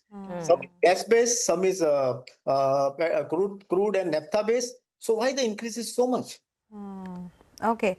We take that point, Mr. Shah. So can you give us a sense of what percentage of polymers are imported right now, and which are the industries in which we use the polymers? It could be some chip packets, it could be PET bottles, it could be some other industries as well, right? So can you give us an industry perspective?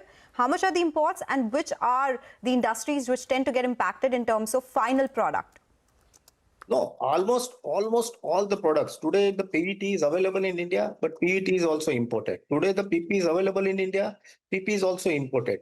So the point is not that availability, import or no import. The point is that even the local prices, if all the PSU and other private companies are making polymers, but they also increase the prices because their base, either oil or crude oil or gas is imported. So dollar prices increase, so this is increased, so this is the impact. But our concern is very simple, that government should do something to neutralize this. I would give a suggestion, small suggestion, that if you have 18% GST today, you can reduce to 1 to 5%. So the little impact goes away. Second, the government should streamline that this price doesn't increase for at least 15 days.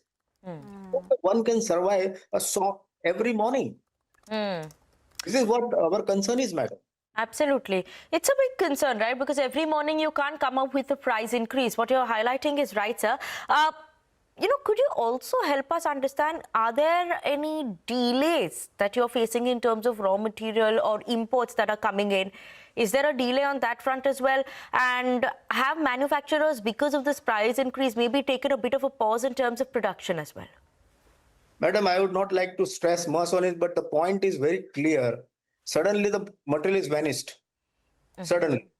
See, the people keep the feedstock 1 month, 2 months, the polymer people, because they're planned in very advanced, they are very advanced companies. Suddenly the polymer is vanished in the market.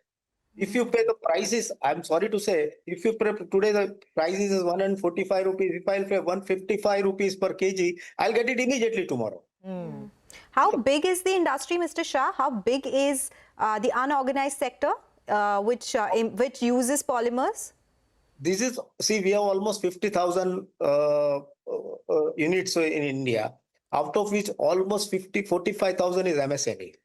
Okay. These people are using, and I'm telling you, the sustainability word I've used for that is very important. What happens is that they can use the material, the bigger people, like 20% of the people can keep the material forever, for 2 months, 3 months, they stock it. But the smaller people have no sustainability. They can keep it only for 15 days. And tomorrow the material is not available, the company will close down. And if they will produce by getting material at a higher price, they will not be able to sustain after 1 month. Very catch-22 situation. And the government should immediately give some kind of SOS injection. This is what my suggestion is. We take that point, sir. Thank you so much for joining in and giving us your sense on what's happening with the market when it comes to polymer prices and the availability, most importantly, in the market for the final products. That's Mr. Shah, President of the All India Plastics Manufacturers Association.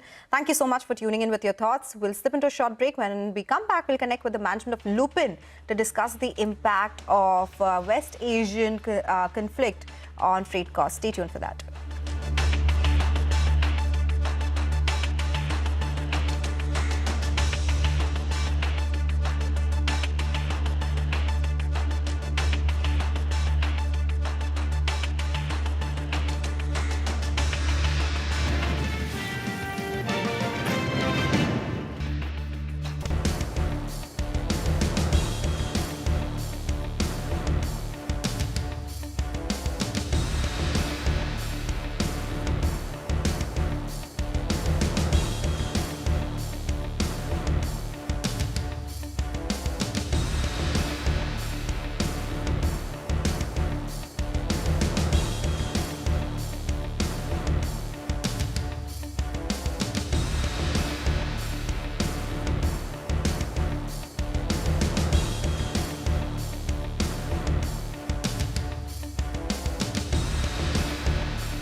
Welcome back. You're still tuned into Halftime Report. Well, high freight input costs could impact the pharma industry due to the ongoing war in West Asia. That's the word coming in from management of Lupin, who spoke to our colleague Ekta Batra. He also believes semaglutide drug prices will decline over time. Listen into a slice of that conversation. So clearly, all of us are impacted by this. For starters, clearly there is an impact in terms of freight costs itself. Both air freighting, if it is available also, it's going to be extremely expensive. Clearly, the input costs will also go up. There is going to be an impact insofar as solvents are concerned, because oil prices are what they are, and solvents move in tandem with that. So clearly, all of this is going to be a negative for the industry. But hopefully, we would, this entire thing would come to an end very soon. We are all hopeful about that. So let's see.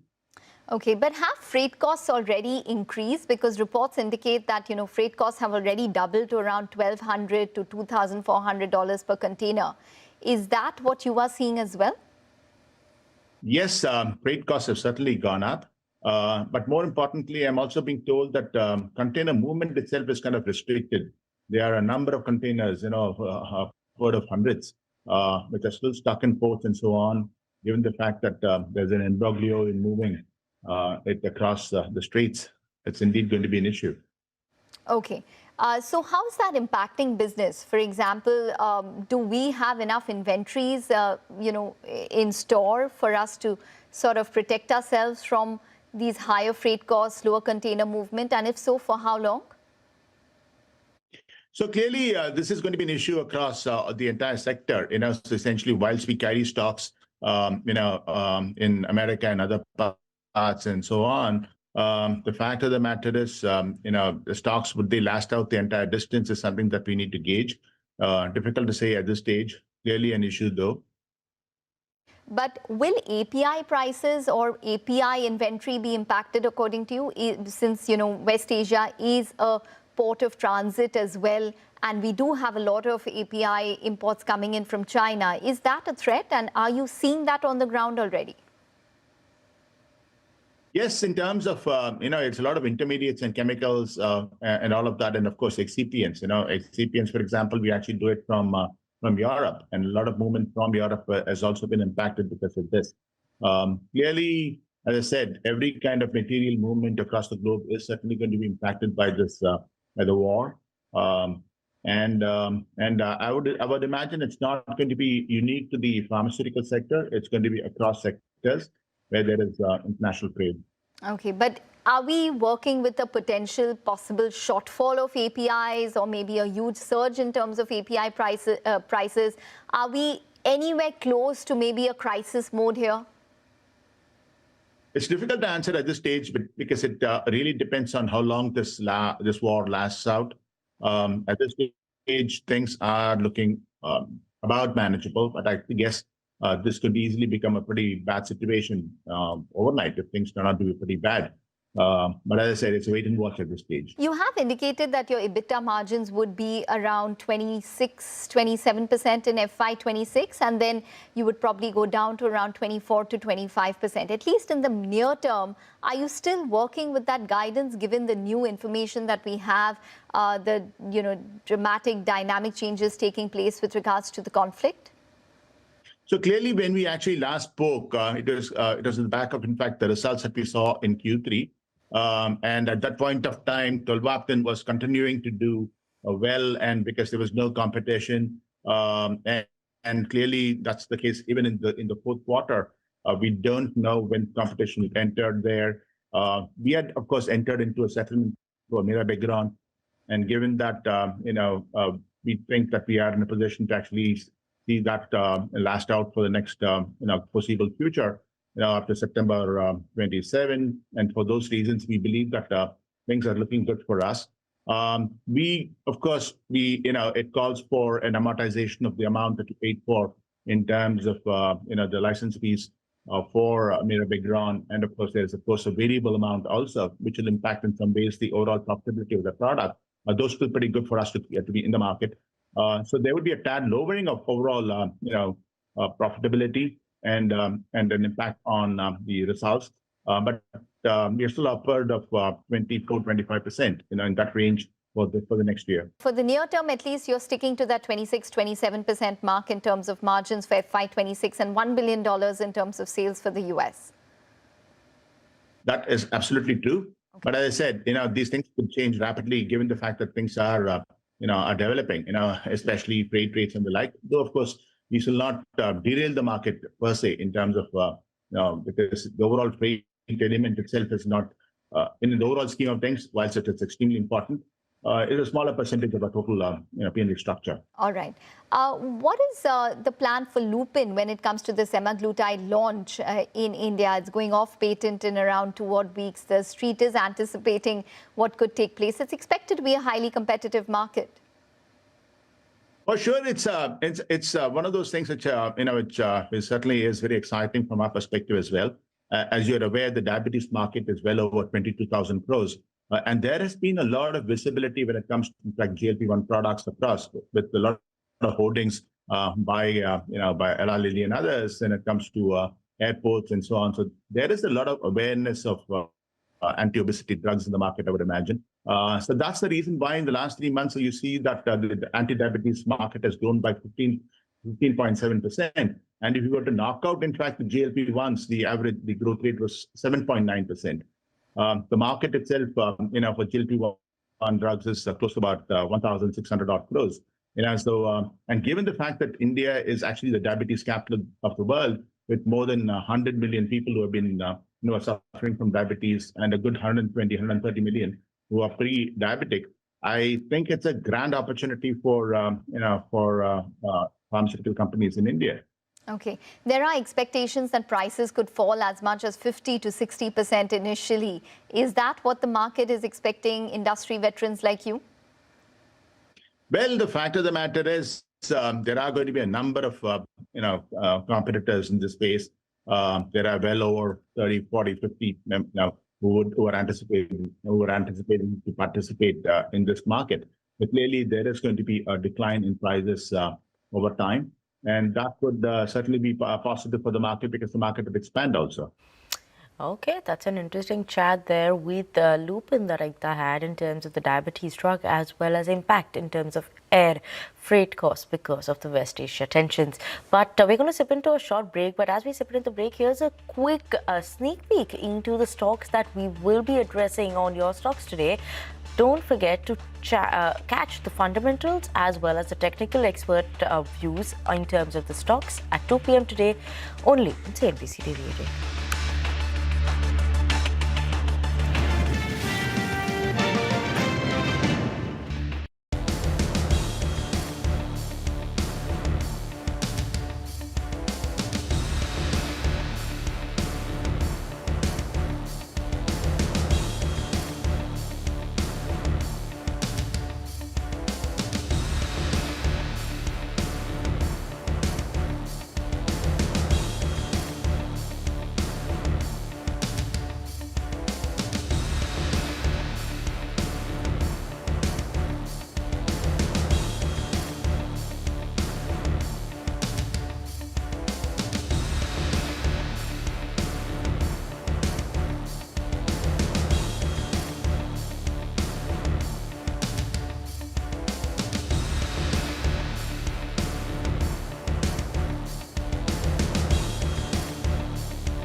Welcome back. Joining us on the show now is Mukesh Sahadev. He's founder, CEO, ads analyst.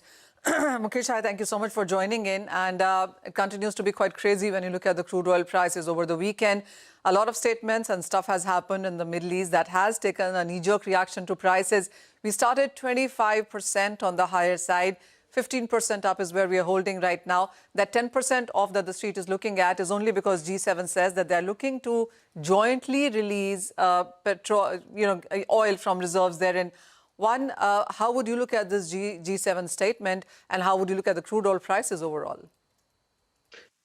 Thank you, Manisha. Good to be on the show. I know we talked about worst case scenarios in the past, and I was of the view that it may not go there, but it has gone there. I think one big assumption which has changed is the US ability to control the flows, which certainly was my assumption, which has not happened. Now, in this state, the reality is that even if the G7 countries, which is the 7 countries, they are holding about 1 billion barrels. China is holding about 1.3 billion barrels. From the 2022 to now, the G7 countries have actually declined their storages by 100 million barrels, whereas China has added in the same period by 300 million barrels. So the oil market is, in my view, looking for a safety valve.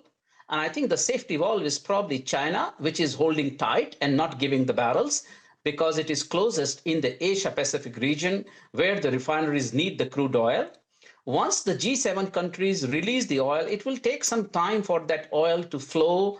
And given the freight rates and insurance cost and everything, by the time the oil reaches, it might be too late. So if this was a case, I think this should have been prepared much in advance. Because this is a knee-jerk reaction, I don't think this can have some impact. But now I don't think this will have a big impact until China comes out to the market and does something. But for now, I'm saying China is holding tight. Mukesh, just in sense of statements, really, when US said that they will ensure that no ship is harmed as they cross Strait of Hormuz, we saw a similar reaction in crude oil prices. It corrected quite a bit on the lower side. And now with the G7 statement as well, it has corrected. So what crude is basically doing is reacting to all of these statements where we do understand that the on-ground execution is going to be much difficult. Correct, Manisha. I think the news comes, the market reacts, and then the market finds out, no, this won't work. And then we see another rally. So I probably can think of another rally. Now, the other angle to look at into, which is just my way of thinking, is that, yes, the Middle Eastern countries are announcing the cuts in production in quite a rush. But when you look at the data, the ships which are on the inner side of the Hormuz, even Iraq is filling the ships. They are filling the ships. So could there be a case, a scenario where the Middle Eastern Gulf countries understand that all their calls for peace, for ceasefire on the US and Israel side are not being taken seriously? So they are announcing a lot of cuts to the market. It takes the oil price very high, very painful. And that might be the reason why the US may respond. So is there a strategy like that? I don't know, but I think is not unthinkable. And that's why, given these two sort of situations, I don't see an easy oil price respite coming until there is a big geopolitical announcement or a ceasefire or China comes to rescue the market. I know we've been talking about various scenarios, Mukesh, but from where we stand right now, and with we are into a second week right now, with Street perhaps factoring in a third and a fourth and a fifth week as well, who knows? What are we looking at this right now? Because everybody seems to be making peace with the fact that, yes, crude prices have surged, may perhaps surge even higher, 120, 150 are the levels people are talking about, but it may not stay there too long. Is that what the Street is working with? I think an excellent question, Manisha, and probably you are keeping very good tab of the market. The question tells me. You're right. The way the time spread, the structure in the crude market, which is not just the prompt market, but the deferred market is behaving, I think that is what the market is sort of thinking about. And my view is that there is supply cut in the Middle East. I doubt also some probability that it may not be real supply cut, it may be storages, but there is more announcement. That's number one. Number two, Russia exemptions for India. I'm seeing Algeria, I'm seeing many other countries across the world. Oil will be coming out of every place and everybody will be ramping up the crude oil production. And let's assume in a short time, this situation resolves. And on the other hand, refineries start going into maintenance, they prepone the shutdowns. We might run into a scenario where supply suddenly becomes available because of the geopolitical easing, but demand has said that now we are doing a turnaround. So in that scenario, there could be quite a correction, and that's something is getting reflected in the market. The bottom line is, Manisha, it all depends on the length of how long it continues. Okay, all right. Thank you so much, Manisha, for taking us through this conversation. Thank you, sir, for joining in today, Mr. Sehdev, and talking about the outlook for crude oil prices as well. Time for a break now. Ajit Mishra of Religare Broking will join in with some trading strategies on the other side. Stay tuned.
Welcome back to Halftime Report on CNBC TV 18. Nifty as of now, 23,850 levels. Around that mark is what the Nifty continues to trade at, down around 600 points in the trading session. Nonetheless, though, recovered from the day's lowest point. But to take a further and closer look at the technical front, we have Ajit Mishra, who is the research at Redigare Broking, joining us right now to talk to us about that. Ajit, afternoon. Thank you so much for joining us on the show. If today the Nifty closes below the 23,800 levels, which it had touched at one point of time, then what is the downside that actually comes in for the Nifty, or the level that now we should keep an eye out on? Yeah, good afternoon, Vinay. So yes, 23,800 definitely is a critical zone, considering that we've opened below the 24,050 mark, which was the 100 days of weekly exponential moving average. And currently we are hovering around this 23,800, which is the next major support for the index. In case if we fail to hold, then 23,500 is where we are seeing a bit of a, put writing, and tomorrow being the expiry day also. Maybe around that area, we might see a bit of a breather considering the oversold position, because Nifty has declined roughly around 2,000 points in this recent days.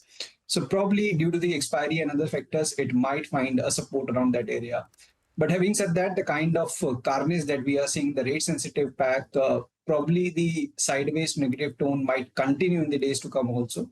So it's a sell on rise market largely, that until we decisively reclaim 24,200 market decisively, market may continue to trade lackluster, and any kind of rebound may continue to attract selling pressure. Okay, so in that case, Ajit, what would your individual bets be? So still, we are seeing that certain pockets like pharma, defense, wherein we are seeing strength. So Oro Pharma is almost like 7-8 months of consolidation, which is set to end. It's not only holding strong, but set for a breakout also. So we expect this outperformance to continue. 1310 is what we are eyeing as an immediate target. So with stop at 1178, one can go long in Oro Pharma at current levels. At the same time, one can look for shorting opportunity in Kalyan Jewellers. After this recent attempt of recovery or rebound, the stock failed to cross the strong hurdle around the short-term averages and formed a fresh shorting pivot. In near future, 362 is something that the stock might test. So with stop at 396, one can go short in Kalyan Jewellers. Okay, thank you so much, Ajit, for joining us on the show right now and helping us understand the levels for the Nifty as well as individual names. But on that note, we're going to slip into a very short break. We'll get you more on the markets and stock-specific action on the other side.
Welcome back to Halftime Report on CNBC TV 18. Just a short while ago, we did get that market technical check from Ajit as well. So 23,800 is surely going to be an important level.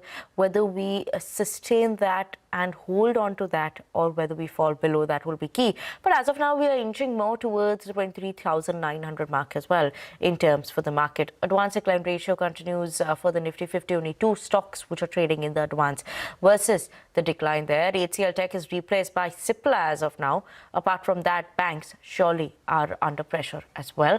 And advance decline ratio, the line, that gap is just there as we saw it in the morning as well. There's no change on that front. But with that, we're absolutely out of time on this edition of Halftime Report. Thank you so much for tuning in.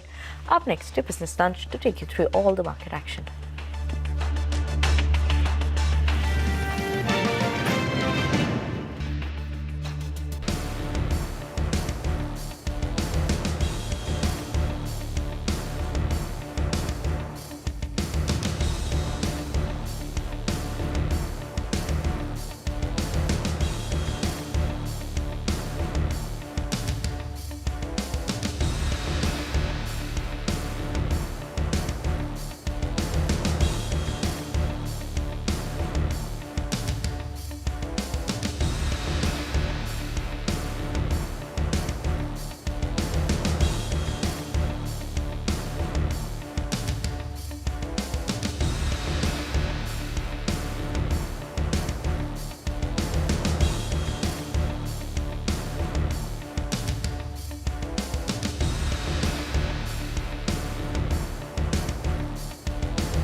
Barely a fraction of stocks managed gains as fears of a prolonged conflict in West Asia sparks a brutal sell-off. Autos, financials, industrials and metals are the big losers even as the market comes off the lows of the day. Brent crude tops $115 a barrel, the highest level seen since the breakout of the Russia-Ukraine war back in 2022 as tensions in West Asia escalate and oil producers in the region curtail output. Prices see some relief on news reports that the G7 and the IEA will discuss joint release of emergency oil reserves today. The currency dropped 60 paise from Friday's close to an all-time low below the 92.30 mark against the US dollar. The surge in oil prices, a big import for India, weighs on sentiment. The government hikes LPG prices even as sources suggest an increase in petrol and diesel prices is unlikely. Experts tell CNBC TV 18 that supply remains a key monitorable given that India gets 90% of its imports from the Gulf region.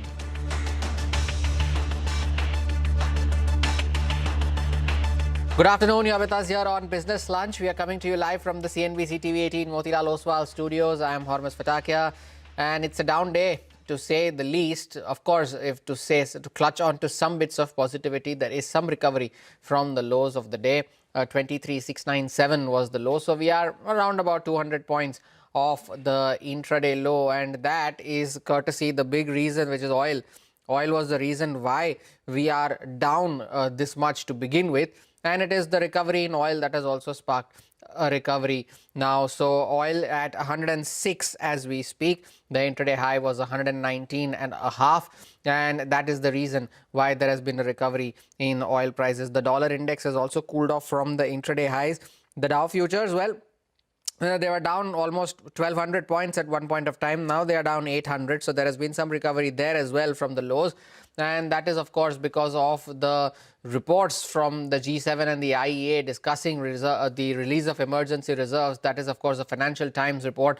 And that is what has sparked the recovery from the oil prices from the highs, actually a fall from the highs. Now Brent at 107 and the US crude prices just above $100 a barrel. Now the war in West Asia has entered its second week with heavy firing from both sides continuing unabated. Let's go across to Dan Murphy for all the latest developments of the ongoing conflict. Iran has named a new supreme leader as the region's conflict continues to escalate. Mojtaba Khamenei, the son of the late Ayatollah Ali Khamenei, has been selected by Iran's assembly of experts to lead the Islamic Republic following his father's death last month. The 56-year-old hardline cleric has long been seen as an influential figure behind the scenes with strong ties to the Islamic Revolutionary Guard Corps. But the appointment also signals continuity in Iran's hardline leadership, even as the war intensifies. Meanwhile, Israel has continued strikes on Iranian energy infrastructure, including major oil refineries and fuel facilities, dealing a blow to the country's energy network and adding further pressure to the global oil markets. The attacks come as crude prices surge amid fears of a broader supply shock across the Middle East, with Brent crude topping $115 a barrel earlier today. US President Donald Trump addressed the spike overnight, saying higher oil prices are, in his words, a very small price to pay if it means neutralizing Iran's nuclear capabilities.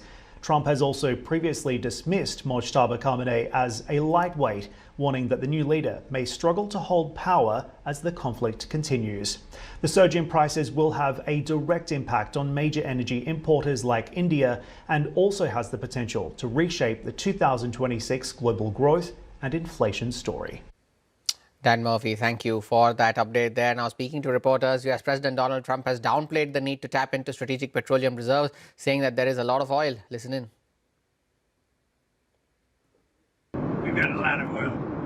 Our country has a tremendous amount, and there's a lot of oil out there. That'll get healed very quickly. Would you consider using the SPR or tapping into the SPR at some point? Strategic reserve? Yeah. Well, I'm the one that built them up. Biden used them so that he could get some extra votes in the election. It turned out it wasn't even him that ran, it was Kamala. And she obviously didn't get any extra votes because we won in an absolute landslide. He shouldn't have used it for that. He used it to I filled it up, and he brought it down to the lowest level it's ever been. We will start at the appropriate time, which is basically a gut instinct. We will start filling up these strategic reserves. Meanwhile, speaking to NBC News, Iran's Foreign Minister Abbas Araghchi has dismissed prospects of an immediate ceasefire. Take a look. People have been killed, places have been destroyed, and now they want to ask for a ceasefire again? Well, this doesn't work like this. So there should be a permanent end of the war. And unless we get to that, I think we need to, continue fighting for the sake of our people and our security. We are going to get to the reports about some of the deaths in just a moment, but just to stay on this topic, would Iran ever agree to a ceasefire to get back to the negotiating table to end all of this military conflict?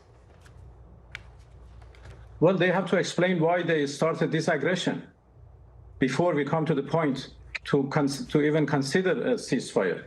Of course, nobody wants to continue this war. This is not our war. This is not the war of our choice. This is imposed on us by the United States, by Israelis. Crude prices have now seen volatile moves and they were up 25% this morning, but they have come off now as the G7 is mulling the release of emergency reserves. Manisha is here with more on this. Well, crude is absolutely on a boil after 20% gains on Friday. We've seen Monday opening at around 25% on the higher side. Crude seems to be making some sort of records across here. Interestingly, from those kind of highs, there's a bit of a profit taking that you have seen in the markets. This is after statements coming in from various reports that G7 is looking to discuss the joint release of emergency oil reserves. Now, the markets do believe that this is going to take time, but at least the intent itself is something that has led to some premium going off to prices. Let me remind you that the prices are trading at the highest since 2022. That is when the Russia-Ukraine war took over. The other thing also is that even as the US-Israel conflict with Iran enters into day 10, it really is about not so much about the damages on the energy infrastructure, but the kind of statements that we've heard coming in from various Gulf countries suggesting that they're looking to cut output. You have similar statements from Middle East producers like Iraq saying that output from 3 southern oil fields is facing a 70% decline. UAE says that they're managing offshore production to address storage needs. Kuwait has said that it is cutting oil production and refining as well. Saudi also seems to be diverting some crude to Red Sea. And then you have a JP Morgan statement saying that if the Strait of Hormuz remains shut more longer, then we are looking at 4 million barrels per day of a loss to the global markets therein. We have seen the prices gain up quite strongly. Well, let me remind you, 1st of January was $60 a barrel. March 27 was $70 a barrel. And we've seen 117 barrels day to day. So it has been really a 70% of a jump up that crude prices have seen in this year till time.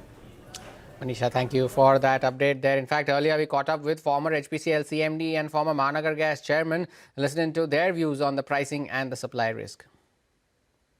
Not all the oil shock of the prices have been passed in the past to the consumers. So to that extent, it gives a comfort to the economy, it gives a comfort to the consumers, and over a period, then it is recovered over a period of time. So as of today, the more worry should be related to supplies rather than the pricing. But of course, it has got impact on the current account deficit, the foreign exchange, etc. The more problem is in the case of crude oil and in the case of LPG, because unlike natural gas, the crude oil has to be then processed and then the petrol or diesel or other products are to be produced. And in the case of LPG, the situation is little delicate because India imports about 65% of its LPG requirement. And out of that 65%, out of the total imports, about 90% comes from Middle East only. And of all the LPG which is consumed in India, about 87% is domestic PNG, is only 13% is industrial or commercial. We'll take a short break. More news and updates follow on the other side. Stay tuned.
Well, there has been some recovery from the lows for the index, but at the day's low, the Nifty had entered a technical correction. Now, in normal terminologies, that is a 10% fall from the highs. Now, in just 2 months, it was on the 5th of January, the index had made a record high, which was 26,373, and today's low, 23,697, was indicating a 10% fall from the highs, which also signifies that the index has entered a technical correction. Of course, a bear market means a 20% correction, but we are still far off from those levels.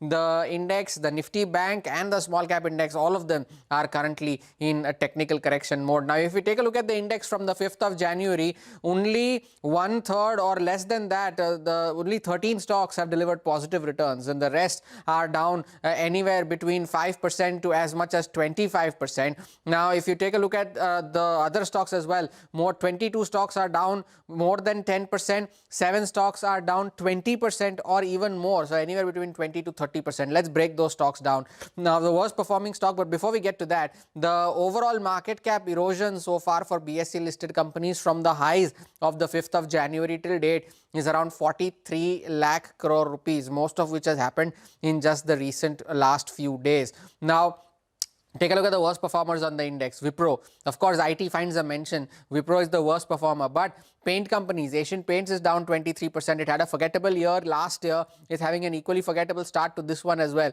TCS, Maruti Suzuki, TCS, of course, being the worst performing stock in the Tata group as well. Now, the outperformers, of course, ONGC leads the pack because of the rise in oil prices, 16% higher on ONGC. Defense as a theme has done well with BEL.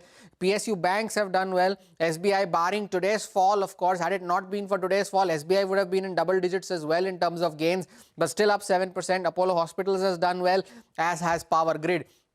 So there are themes that have done well on the index, but overall it has been a bit of a down move over the last couple of months ever since we hit that record high on the 5th of January, led mainly by IT and paint companies, of course, as well. But the other major talking point today has been the currency, and after the impact that you saw, the rise in oil prices and so on, the rupee hit a new record low today, crossing the previous highs of 92.30 and is still trading around those levels as well. Ritu is here with more details on this. Ritu. Yes, Hormaz, on the back of what's happening in West Asia, the rupee is under fresh pressure today. It has, in fact, hit a new record low, that is 92.34 against the dollar. That's a fall of about 0.6% from the Friday close that we saw. And it puts rupee very much near the bottom of the Asian currency leaderboard today. Now, the driver, as I said, remains this escalating geopolitical tension, on the back of which crude oil prices have surged sharply on disruption fears. Of course, since the morning, we've seen some cooling down, but, they still remain above $100 a barrel mark. India imports more than 85% of our, energy needs, and therefore that has a direct impact and, a sharp spike in dollar demand from importers as well. All that is not helping the rupee. Now, traders do suggest that RBI stepped in to cap the damage in the pre-market session, and it has been selling dollars through state-run banks. So, because RBI was active in the spot markets today, that's why we haven't seen an even more disorderly move. But, heavy dollar buying across the board is why the rupee continues to be under pressure. Now, while it is one of the worst performing Asian currencies today, better perhaps only than the Taiwanese dollar and the Philippine peso, if we zoom out and look at the rupee's performance since the West Asia conflict escalated, we're somewhere in the middle of the pack, so we're not the worst off per se. Since the conflict started, the rupee's down about 0.84%, which is better than the Malaysian ringgit, the Taiwanese dollar, the Philippine peso, and so on. Now, RBI is very much present, and it is watching the market. In fact, last week, if you recall, RBI is believed to have deployed an estimated $12 billion to contain the fallout of this war and cushion the currency fall. But, this combination we have, very expensive oil, a strong dollar, and the risk of flows, all that is a tough one for the rupee. Ritu, thank you for that update there on the currency. Still hovering around those record low levels of 92.34, currently at 92.26 is where the currency stands. Take a short break. More news and updates on the other side. Stay tuned.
Welcome back. Staying with the fallout of the Iran war, government sources say that around 88,000 Indians have been brought back from West Asia since the 28th of February. Madhya is now joining in with more updates on this. Madhya.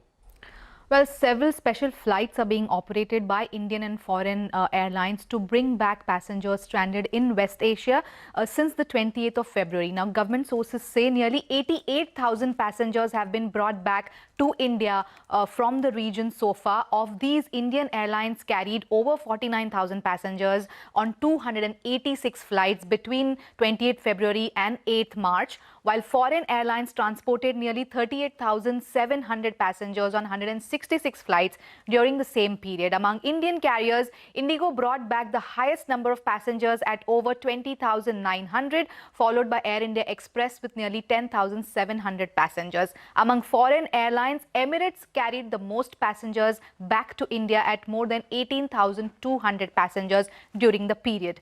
However, the disruption for airlines has been significant. Around 2,600 flights operated by Indian Airlines to West Asia have been cancelled since the 28th of February and the 8th of March, and of this, Indigo suffered the biggest hit at close to 1,100 flights since the 1st of March. Despite this, airlines are gradually restoring connectivity. Indian carriers are planning around 50 flights to West Asia today. Air India and Air India Express together will operate 24 scheduled flights to Jeddah and Muscat, and they are also planning 32 additional ad hoc flights to and from various cities in the UAE, subject to regulatory approvals and slot availability. Meanwhile, the Aviation Ministry says it is closely monitoring airfares to ensure that ticket prices remain reasonable and that there is no sudden surge in fares during this disruption. Madhya, thank you for that update there. Now, India's External Affairs Minister S. Jaishankar debriefed the Indian Parliament today on the war in West Asia and diplomatic interactions surrounding the conflict. The EAM addressed how secure India's energy supply chain is in the wake of the conflict and the impact on consumers, as well as the three key guiding factors that India has adopted with respect to the situation. Listen in. Government remains committed to ensuring that fully taking into account availability, costs and risks of the energy markets. For us, the interests of the Indian consumer has and will always be the overriding priority. Where required, Indian diplomacy has supported the endeavors of our energy enterprises in this volatile situation. Let me conclude by highlighting the three guiding factors of our approach. 1. India is in favor of peace and urges a return to dialogue and diplomacy. We advocate de-escalation, restraint, and ensuring the safety of civilians. 2. The well-being and security of the Indian community in the region is our priority. We will continue to work with the governments of the region towards that end. And 3. Our national interest, including energy security and trade flows, will always be paramount. I'm confident, sir, that the government has the full support of this August House on this matter. I thank you. S. Jaishankar there on the developments in West Asia. Now, the Indian cricket team created history in the ICC Men's World T20, becoming the first ever team to win the title thrice, to win the title at home, and of course the first to defend its title after a commanding 96-run win over New Zealand in Ahmedabad last night. And India piled up over 255 after losing the toss and being put into bat, riding on half centuries from Sanju Samson, Abhishek Sharma and Ishan Kishan as well. And Sanju Samson, considering his stellar performance over the last 3 matches, was adjudged the player of the tournament. But New Zealand was never in the chase to begin with, and a top order collapse put an end to any hope whatsoever. And that was courtesy Jasprit Bumrah, who starred with the ball with 4 for 15 in his 4 overs. Akshar Patel also chipped in with 3 wickets as the Kiwis were bowled out for 159. Jasprit Bumrah was adjudged the man of the match. With that, we take a leave on this edition of Business Lunch. The Nifty is looking to attempt a recovery from the lows, but finding resistance at that 23,900 mark. The final 2 hours of the trading session begin on the other side with Midcap Radar.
Good afternoon. Welcome to Mid-Cap Radar live from the CNBC TV 18 Motilal Oswal studio. I'm Sonal Bhutra and with me is Vivek Iyer.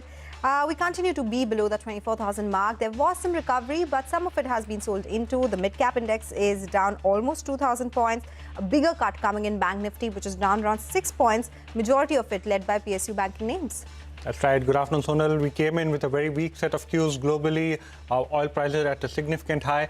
The only set of sectors that are managing to see a smidge of green are actually the defensives, both the IT pack and pharma pack, managing to ensure that there is some amount of green seen on the screen. But a lot lined up on the show, some important conversations. So let's start off with the top headlines. Barely a fraction of stocks managed gains as fears of a prolonged conflict in West Asia sparks a brutal sell-off. Auto, financial, industrials and metals are the big losers, even as the market comes off the day's low. Crude oil prices jumped to hit a high of $119 per barrel. Oil marketing companies, paints, aviation stocks bleed. PG Electroplast falls more than 10% as the company received a communication from its gas supplier about a gas shortage and supply constraints linked to tensions in West Asia. Maharashtra government announces a farm relief package in its 2026-2027 budget. A crop loan waiver of up to 2 lakh rupees for farmers with due spending till September 2025. Bank of Maharashtra falls in trade. Okay, all right, those are the top headlines, but of course, markets are the top of our mind with the kind of cuts that we are seeing. It's a global decline, which is translated into the fall that we are seeing in Indian markets as well. As I said, there is some recovery which is underway, so we'll track whether that sustains through the course of the trading session or not. PSU banking index under pressure, mid-caps are bleeding 3.5% lower there. And look at the market breadth. For every one stock on the advancing side, there are 8 stocks which are declining. So across the board, it's a red-looking screen today. That's right, Sonal. Across the board, it's a red-looking screen, like you mentioned. Well, a couple of stocks do stand out. Very high volumes have been seen in both commodity as well as equity trading segments. And MCX, especially one particular stock, amongst a few that is doing quite well. Very high volume seen in the month gone by. That's something that's aided a bit of the recovery. We spoke a little bit about the IT pack and the pharma pack. Also, hospitals have made a bit of a comeback. So names like Max Healthcare as well as Apollo Hospitals, both of them have rebounded quite sharply off the day's lowest points, and these names too are doing quite well. But this is our special segment, Mid-Cap Movers. Gaurav is standing by the wall to take us to the mid-caps that are moving around in the session. Gaurav, over to you. Well, yes, if you look at the markets, actually, market is under pressure. Over just 300 stocks are in green, and if you look at some of the stocks which are actually still going good in this day as well. So we've got companies like Jindal Poly Investment, R Systems, Cupid, Chemplast. If you look at the volumes are good, and at the same time, if you look at the stock performance, even if you look at Impure Pharma, all the stocks are up more than 7.5%, even in a day where Nifty is down almost by 2.5%. Apart from that, on the losing side, we have a whole bunch of stocks. We have got stocks like PG Electroplast, as Vivek mentioned just that the LPG supply is something which is concerning the investors, and that is something which is dragging the stock down. Along with that, we've got companies like Meesho, Rain Industries, Sunteck Realty. All these companies are not just down in trade, but we are also seeing some pressure from volumes. If you look at the sectoral indices, Nifty PSU is something, Nifty PSU Bank specifically is something that we have seen. Over the last few weeks, we saw this index was gaining in trade, but last week we saw the index itself was down more than 5%, and in today's trading session, it is down more than 5%. And we've got key draggers like Bank of Maharashtra, Bank of India, Union Bank. All of these stocks are down more than 5%. One of the reasons is that if you look at the Maharashtra government's bill, they have passed farm loan waiver, and that is also something which is sentimentally impacting these stocks. Other than that, in the pressured environment, we are also seeing Nifty Autos being one of the casualties, with the companies like Bharat Forge, Motherson and Uno Minda, all of these stocks down more than 5% in a trade today. Okay, all right. I take that point. Thank you so much for joining us with that list, Gaurav. Let's now welcome Sneha Seth, who's the derivatives research analyst from Angel One for a technical check. Sneha, good afternoon. Thank you so much for joining in. There's been some recovery from the lows. Do you think we could add on to that? Because we've been seeing resistance at the highs as well. The kind of recovery we have seen, I think still now we are not out of the woods. We have seen a gap down opening, and I believe looking at the options activity, 24,000 call option is attracting fresh positions.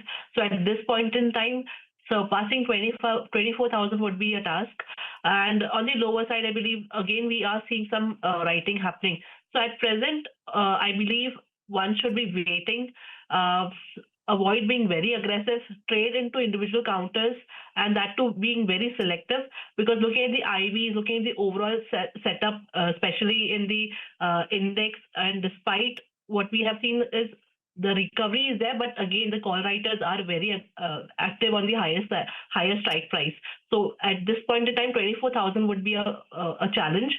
And if we see an up move above 24,000, 24,200, then that would be a positive development. For now, be very selective in trade for now. That would be a strategy. Okay, got that. Very selective in trades. Yeah, that's what you're saying. Now, amongst the chosen few, which are the ones you're recommending for our viewers today?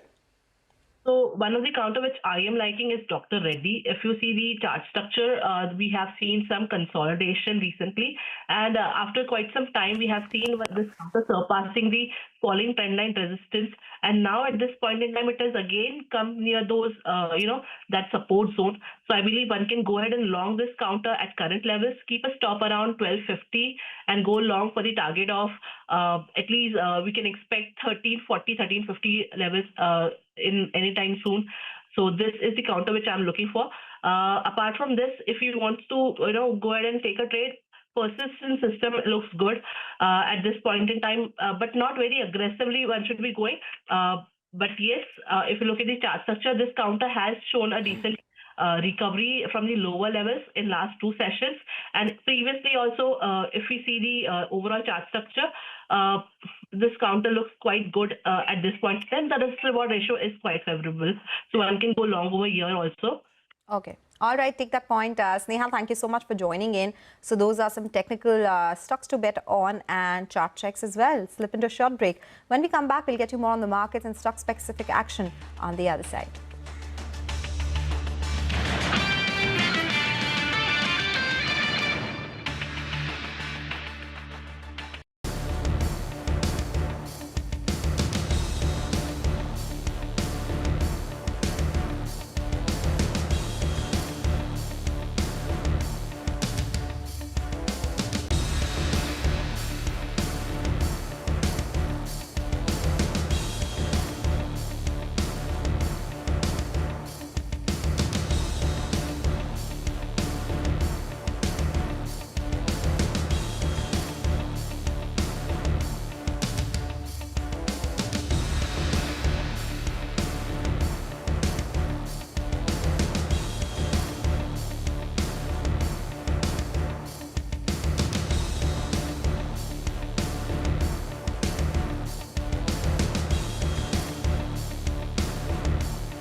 Welcome back to Midcap Radar. Well, the brief recovery that we see continues, especially within the pharma and the IT pack. But moving on to an important conversation, as the West Asia war intensifies, we are joined by Ajay Sahai, the Director General and CEO of the Federation of India Export Organizations, to discuss the impact on exporters due to the various conflicts that we are seeing and also the closure as far as the Strait of Hormuz is concerned. Well, sir, first of all, thank you so much for joining us. Can you give us a sense of the quantum of goods by exporters that are stuck at various ports? What are the current difficulties being faced and what is being done on ground to go ahead and ensure that there is some easing of the burden? In fact, exporters are facing multiple problems. The orders have been put on hold, particularly from the Middle East. Those who are in the continuous production, they are finding it very difficult to manage the inventory because they have to now store all the goods at the factory level. Those consignments which have already moved, which have not stayed, they have to provide additional money for meeting the detention and damage and the ground rent charges. Those containers which have stayed, now shipping lines they are asking the surcharges, the emergency conflict surcharge, which in many cases much more, probably 200 to 250% much more than the cost of the freight. And since the goods are getting delayed, it is affecting the liquidity problems of the exporters also because any buyer makes the payment only when he receives the good. So they are now reaching a situation where the bills are not getting realized on the due dates. And once the bills are not getting realized on the due date, banks are imposing penal rate of interest, which is generally 3 to 4% more than the normal rate of interest. The interest subvention, which is around 2.75% available to a lot of MSME, that also gets denied with that. So probably from all the front, they are facing challenges and it's a very difficult time. In fact, for last 3 to 4 years, we are seeing the headwinds in the global trade. And now this has come probably at the worst time. Okay, take that point. Mr. Sahai, you mentioned what are the issues which are being faced, the kind of waiting periods that we are seeing as well. What is the quantum of increase in freight costs since the time this war has started? In fact, the freight cost has increased substantially. If I'm comparing the freight cost, let us say from any port in the Western India to Dubai, the freight cost was around $400 to $500. Now the minimum surcharge is $1,500. And if I take them from major shipping line, the minimum surcharge is $3,000 for a 20-foot container. So it is around 300% more than the cost of the freight. The air freight has also gone up earlier from Calcutta to any port in the Middle East. The freight was around 190 rupees per kg, which has already crossed 450 rupees per kg. I have been given to understand that the exporters of garments who are exporting to US, their costs have also gone up by around 100%. And this has happened when the oil prices have not moved. Now we are seeing escalation in the oil prices. They have already gone up by more than 20% and touched around $110 a barrel. We have to see how it will reflect on the freight in times to come. Okay, Mr. Sahai, try and quantify the impact for us. You told us about escalating costs. Number one, due to non-delivery of goods. Number two, due to shipping lines charging a lot more and not even delivering the shipments. Number three, you spoke about higher penal charges at banks. Number four, higher freight costs. And also we understand that currently the rate of insurance is extremely high. Compared to a month ago or 2 months ago, what is the additional increase that exporters will now have to face? In fact, additional increase, if you're looking into a percentage of freight, will vary from destination to destination. Okay. If I'm talking about the Middle East, the minimum increase is around 200% or more. And this charge has been imposed by some of the shipping lines, even when goods are transported to the ports in Africa. And where also this additional charge is imposed, we have to see what is the new rate which will be announced by the shipping lines once they are routing their cargo to the Cape of Good Hope, because additional voyage time around 10 to 20 days will be involved. These rates have yet to be announced. And this is impacting countries' exports also. In the last 10 days of the war, we have not seen much movement of India's exports, particularly to the Middle East. And the 10 days export translate to close to around close to $2 billion. And even to some of the destinations in the Africa as well as in the Europe and the east coast of US, we will see some hit. So I may not be able to give you the exact quantum, but probably this is coming at a worse time where my overall export for the current fiscal may also be impacted. We have to see how long the war is lasting, but if the war lasts for the full month of March, probably may take a hit of around $7 to $8 billion in exports. Okay, all right, Mr. Sahar, thank you so much. A lot more questions, but completely out of time considering the minute-by-minute updates that we are getting. Thank you so much for your thoughts today. We'll slip into a short break. Up next, we'll focus on the impact of West Asia war on chemical sector. Stay tuned for that.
Welcome back to Mid-Cap Radar. Well, as the West Asia conflict continues, chemical companies feel the heat as most of the companies ship their products to the Strait of Hormuz and also have exposures to the US. Sonal is standing by the wall with all the important updates.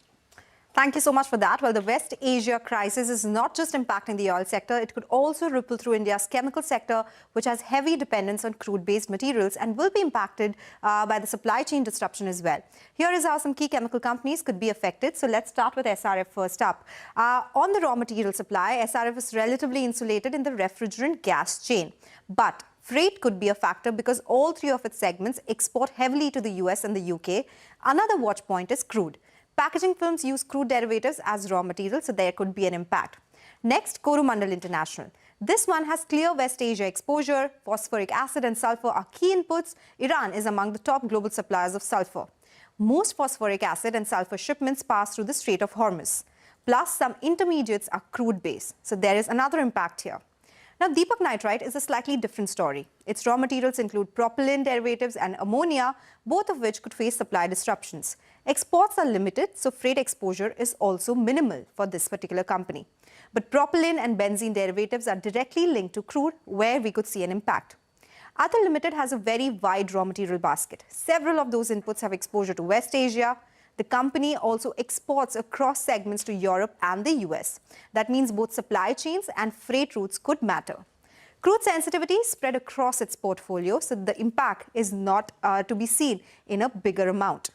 Aarti Industries sources benzene locally, which helps. But procuring aniline could become difficult if supply chains tighten. About 23% of its exports go to West Asia and about 4% to Europe. Benzene and other crude derivatives are key raw materials for Aarti Industries.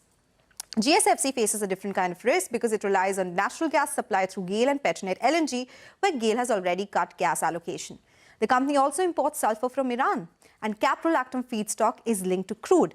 This is where there could be an impact for GSFC as well. But you know, not every chemical stock is exposed. Companies like Navin Fluorine, Tata Chemicals, Archean Chemicals, Rallis and Anupam Rasayan currently have minimal or no direct impact from the West Asia disruption. So while oil grabs the headlines, the real story may unfold in supply chains, shipping routes and raw material dependencies across the chemical sector. Well, thank you so much, Sonal, for joining in and giving in all of the details and all of the impact as far as the chemical space is concerned due to the ongoing conflict in West Asia. And with the news that the market continues to languish, especially the broad end of the markets, we take your leave on this edition of Mid-Cap Radar. Your stocks when we return.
Hello, good afternoon. You've tuned into Your Stocks coming live from the CNBC TV 18 Motilal Oswal studios. I'm Vinny Motiwala. Thank you so much as always for tuning in. In terms of the markets today, we are below the 24,000 levels, 23,880. Around that mark is what the Nifty continues to trade at. Broader end of the market also is under pressure today. The Nifty mid and small cap down 2.5% in the trading session as well. I beg your pardon, sorry. With that, we have IT today is seeing a decline of 0.7% as well. But this is a show where we solve all your stock-related queries, and we are going to be doing just that with Ashish Gyal, CMT.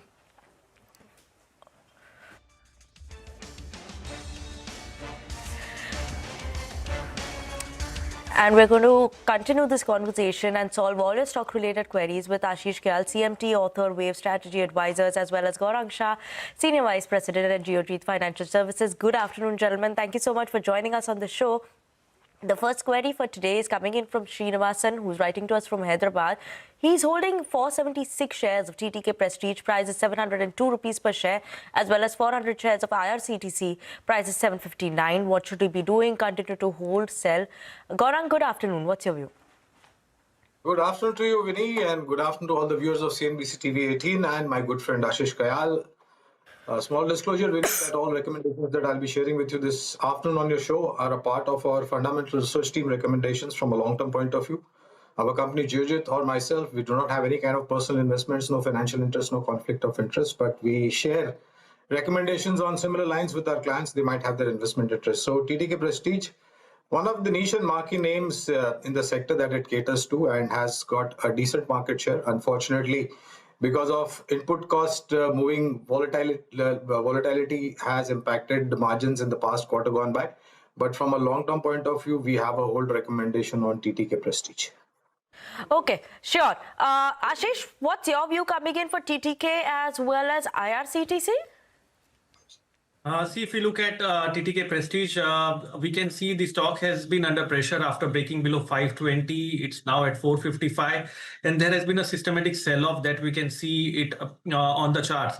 Having said that, I think one can maintain a stop loss of around 420 on the downside. That's a very important support. And on the upside, the stock needs to break back above that 480 mark. So it can consolidate for some time. The time horizon has to be more than a year from here on, and then we can expect some kind of a positive traction on TTK Prestige. IRCTC, again, if you look at the overall chart patterns, the stock has been under pressure, and it's not only these stocks. The selling is across the board that we can see, and IRCTC has also broken its support level of 545. Having said that, maintain a stop loss for the stock at around 510 levels, and let's see if the stock can manage to climb back above that 560 mark for a positive reversal. Okay, thanks so much for that. We'll keep an eye out on those levels over there. Next query for today, we have Jay Kumar, who's writing to us from Chennai. He's holding 100 shares of Force Motors. Price is 21,000 rupees, 21,985. So right now they're making a loss on this one. The stock is trading at 20,750. Wants to know the long-term view for Force Motors. Continue to hold or sell. Gaurang, your view coming in for Force Motors?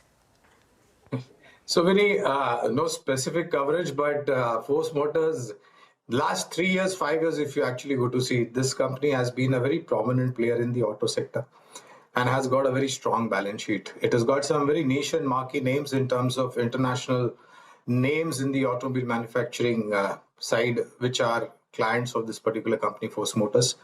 No specific comments because we don't have a coverage, but prominent and a strong balance sheet. Okay.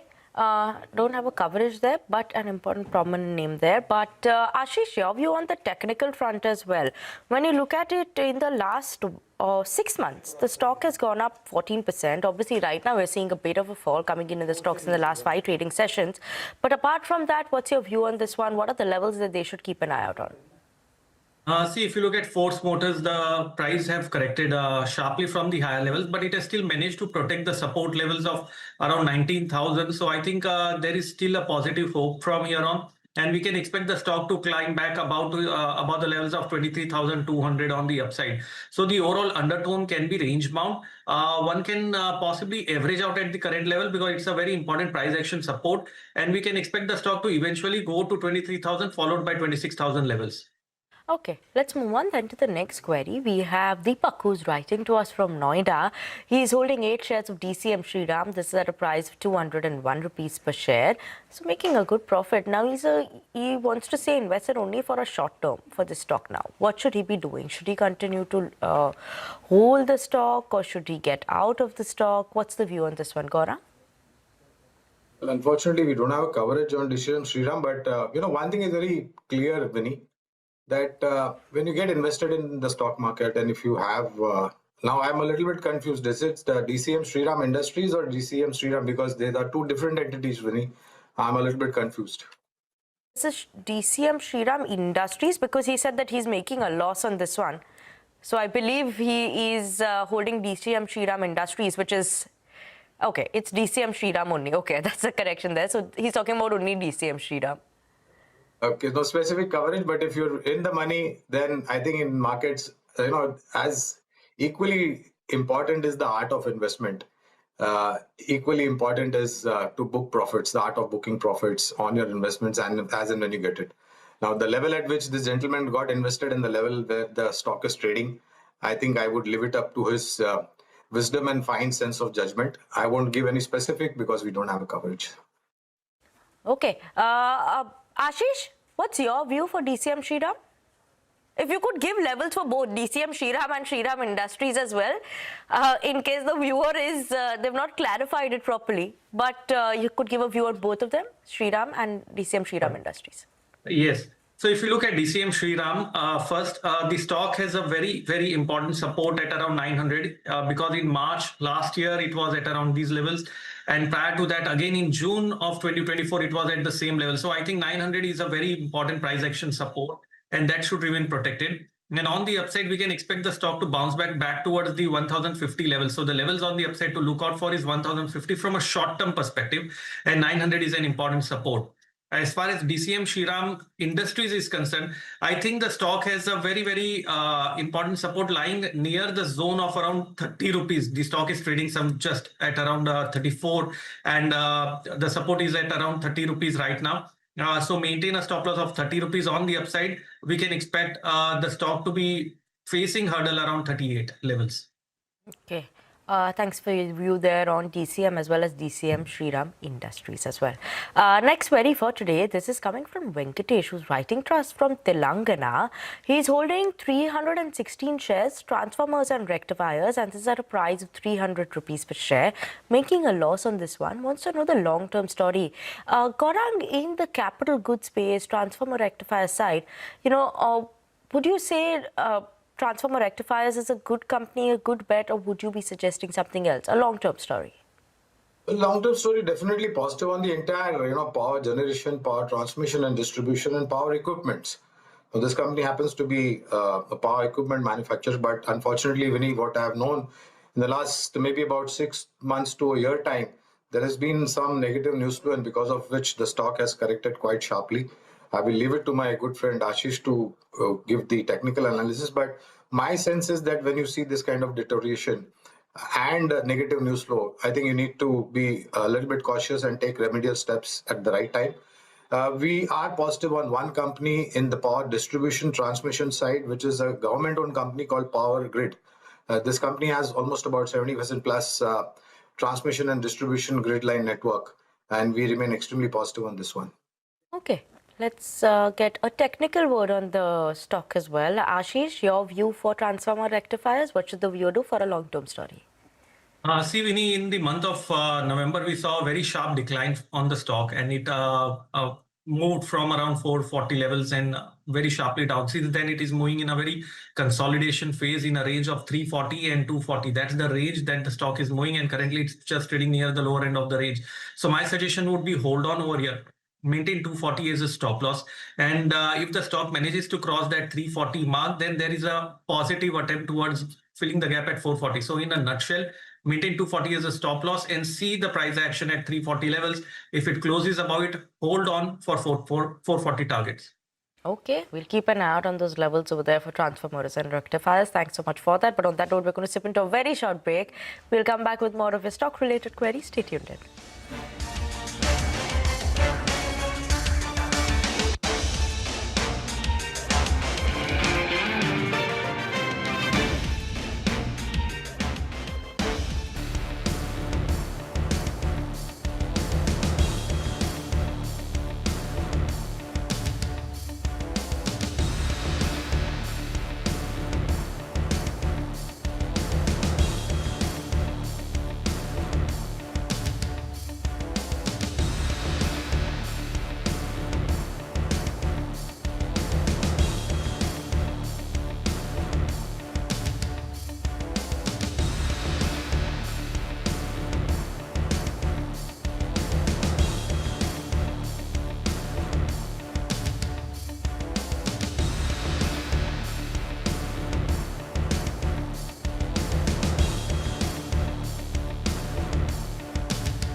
Welcome back to your stocks in CNBC TV 18. We still have with us Ashish Kyal of his strategy advisors, as well as Gaurang Shah of Geojit Financial Services to answer all your stock-related queries.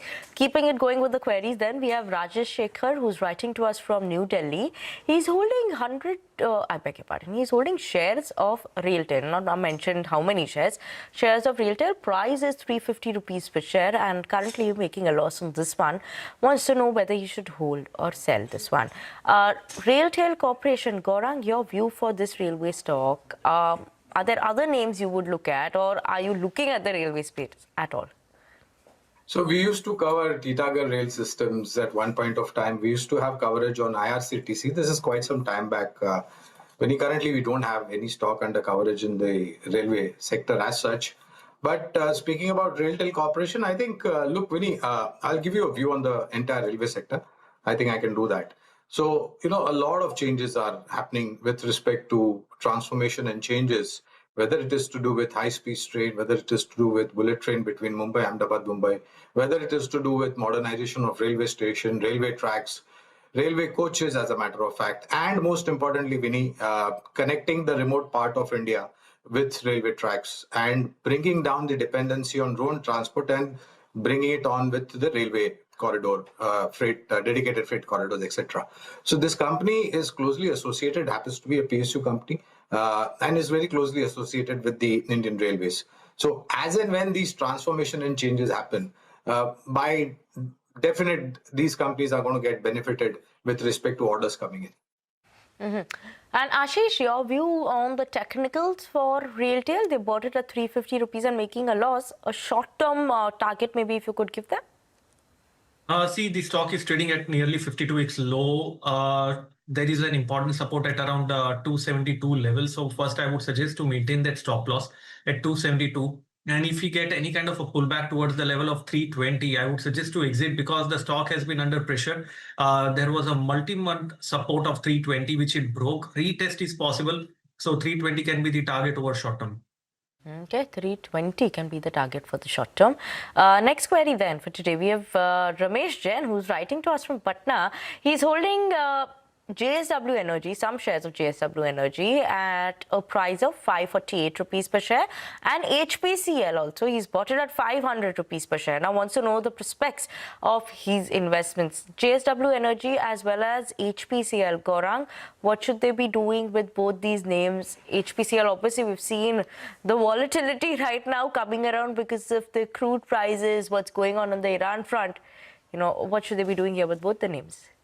Unfortunate part is there is no definite date, Vinny, as to when this geopolitical situation will get over, and more importantly, where the crude prices will go and settle either on the higher side or lower side. Having said that, firstly, on JSW Energy, we have a positive coverage. You can continue to hold on to it in case you've gotten at higher levels. You can possibly use lower levels to add a little bit more in case if you're interested of adding some more. On HPCL, again, we have a fundamental coverage, but the sad part is the rising and boiling crude oil prices, Vinny. Don't know how government is going to compensate in case if the crude oil prices have to stay elevated at $100 plus, and in case if there is deterioration in the situation or there is higher aggression, and if more facilities get damaged and the supply becomes a little bit shorter than what it is usually is in the international market, then possibly there is short to medium term there could be pain for oil marketing companies like HPCL, but from long term we have a positive coverage. Okay, long-term or positive coverage there. For the technicals of both these names, JSW Energy as well as HPCL. Ashish, what is the indication coming in here? See, I would like to talk about first the crude oil. There is an event shock. We can already see that the crude oil prices were sharply up. WTI crude oil was nearly $120, showed some kind of profit booking, and it's now at around $104. Now that $120 is very, very crucial because if you look at the charts in the month of June 2022, post the Russia-Ukraine war happened in Feb 2022, the crude oil topped out at around $122. This is WTI crude that I'm talking about. And post that, there was a series of correction that we've seen until now.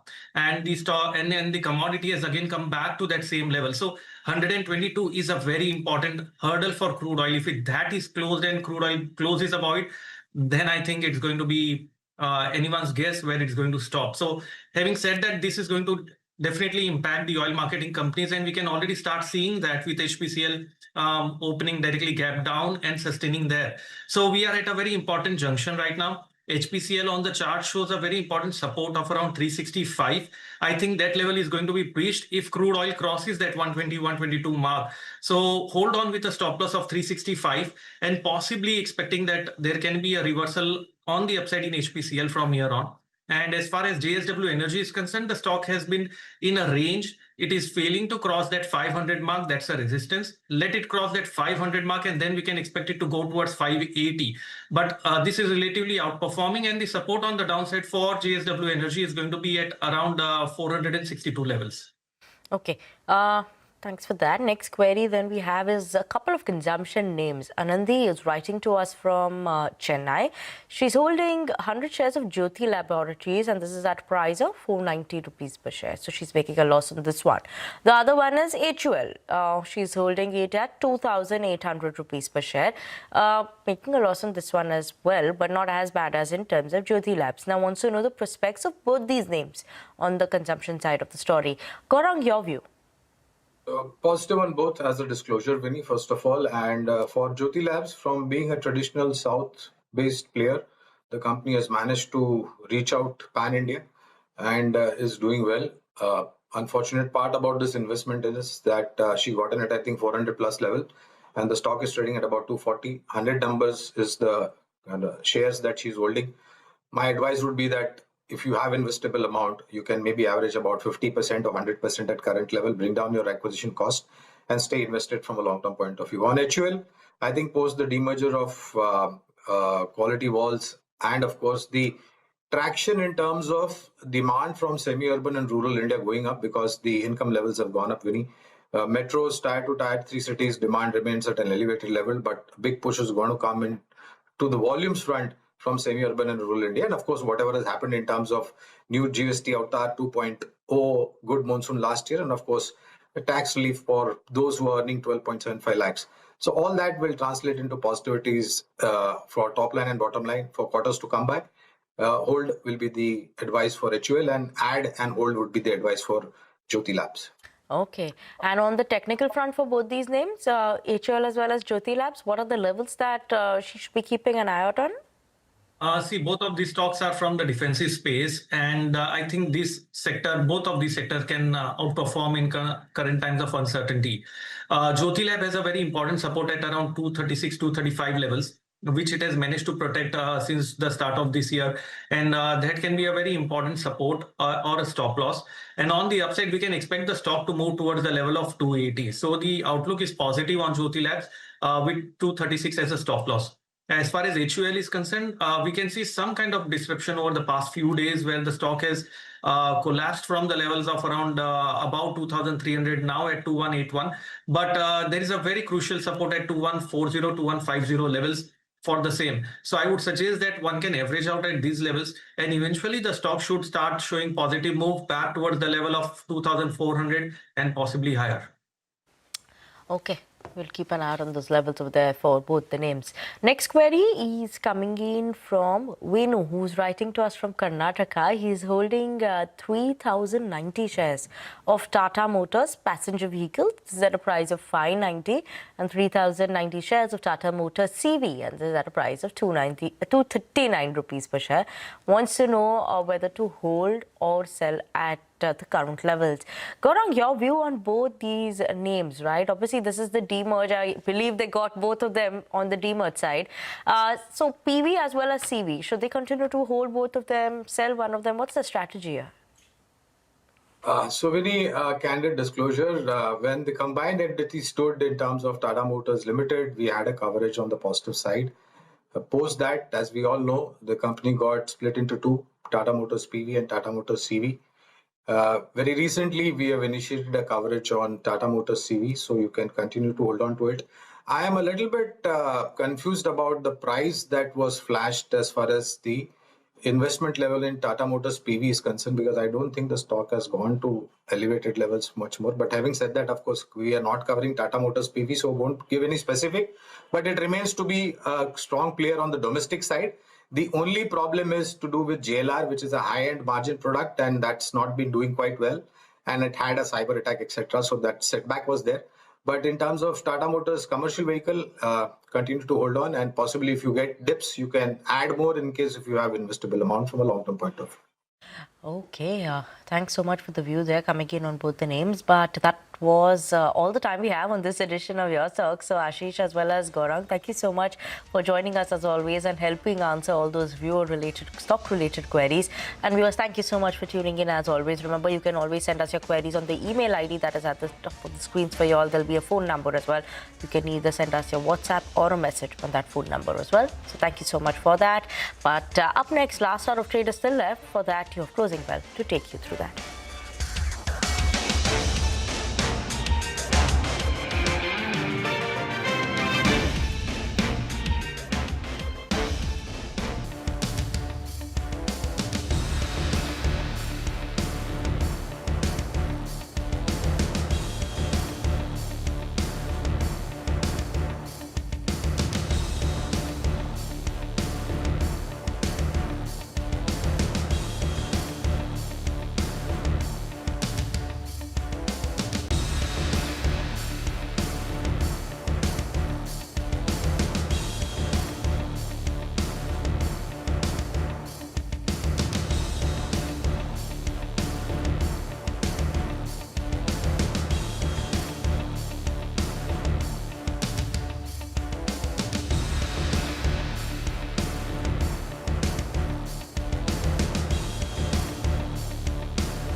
Go beyond market headlines to understand the reasons for the day's movers and shakers.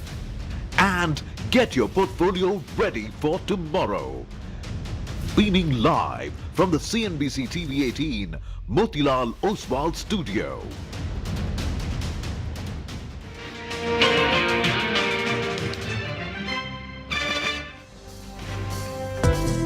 The Hang Seng is down almost 3%. The Taiwanese index is down 6% as we speak. Here in the Gulf, the major producers are also cutting output as we see storage continue to fill up here as well. Not very often we see those kind of levels, 800 points lower.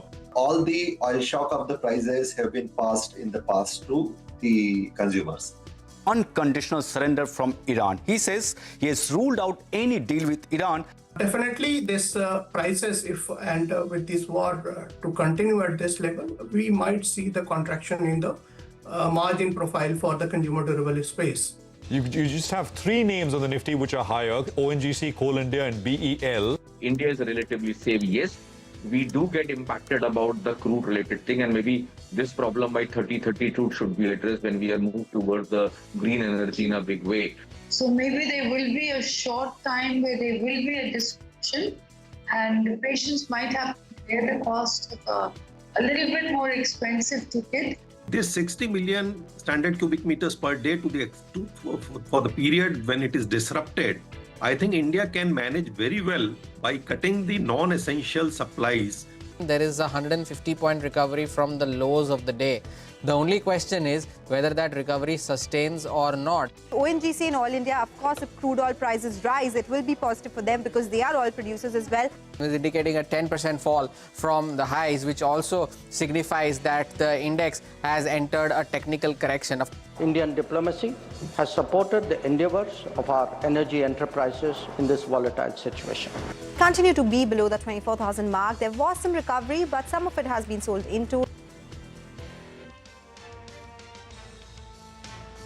Okay, well, we are down about 550 points. That was a day so far, which means we are where we were at 9:15 this morning when we opened, 550 points lower. There was a swoon, and the market went to the day's lowest point, which is about 200 points away from where we are right now. There's been a 200-point recovery, but still, I mean, the news, the story, the events, etc., are all the same, which is, of course, the Iran-led panic, especially in oil markets, and that causing and reverberating across equity markets, not just in India, but around the world as well. This is Closing Bell.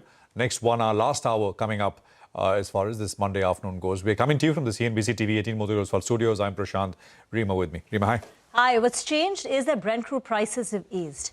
Now, if you pull up Brent, it stands at about 106, 107. So there has been a bit of a cool off in Brent prices from the panic low that we had. G7 finance ministers are expected to hold a call at 8:30 a.m. Eastern time to perhaps discuss the option of a coordinated release of crude from the strategic reserves. And that explains the pullback, the retreat that we've seen in crude prices. That said, it's still down 15%. And this follows the 35% decline that we had last week. Other than that, the shortage of gas is really going to show up perhaps in the next few days. So PG Electroplast has already informed the exchanges that they've received a communication that there will be some shortage of gas. And PG Electroplast is a stock which is down close to about 13%. And perhaps in the next few days, this could emerge as the collateral damage of what's happening. I think there was a news story in the Tribune or something which said that Punjab, the state government, is halting commercial supplies of LPG. And I think this morning we had the former chairman of MGL who said that the LPG situation especially is delicate. And I guess, the philosophy being that retail consumers should be protected, so industrial supply is cut, which at times like this. So that's where we find ourselves at. As Rima said, oil's pullback, and the point is, 106 looks better on Brent after you've seen 120. But at 106, you're still some, $30, $35, $36 higher than you were the Friday before last. So that's the picture. And we'll await, how much oil is released and, what tranches and what it is able to do. US, of course, is sitting on the largest stockpile of reserves. But other countries we'll have to see how much is sort of supplied into the market in what phase, etc. So that, I think, is what has taken prices down a notch. Well, I think we'll talk about more directional view, sectors, etc. in just a bit. But Hormuz is here with just a snapshot view of how much the markets come off from the highs. I think on the Nifty, on Friday at close, we were down about 6.5% for the year. And of course, that's become larger now. Hormuz, take it away. Well, you can call a bit of a correction from the lows, at least for now, if you want to call it that. But the bottom line being that at the lows of the day today, the Nifty had entered what you call a technical correction in the market parlance. So from the 5th January record highs, which was 26,373, we made an intraday low today, which was around 23,700, and that was a 10% fall from the record high levels. And that 10% fall for any index or stock means that that index or stock has entered a technical correction. That is what has happened with the Nifty so far. Now, when you take a look at what has happened on the index since then, 13 stocks have delivered positive returns, and at least more than 75% of the index has delivered negative returns since then. And if you break it down even further, there are more than 20 stocks that have delivered negative returns of more than 10%, and out of those, there are 7 of them that have declined even 20% or more starting the 5th of January, which is over the last 2 months.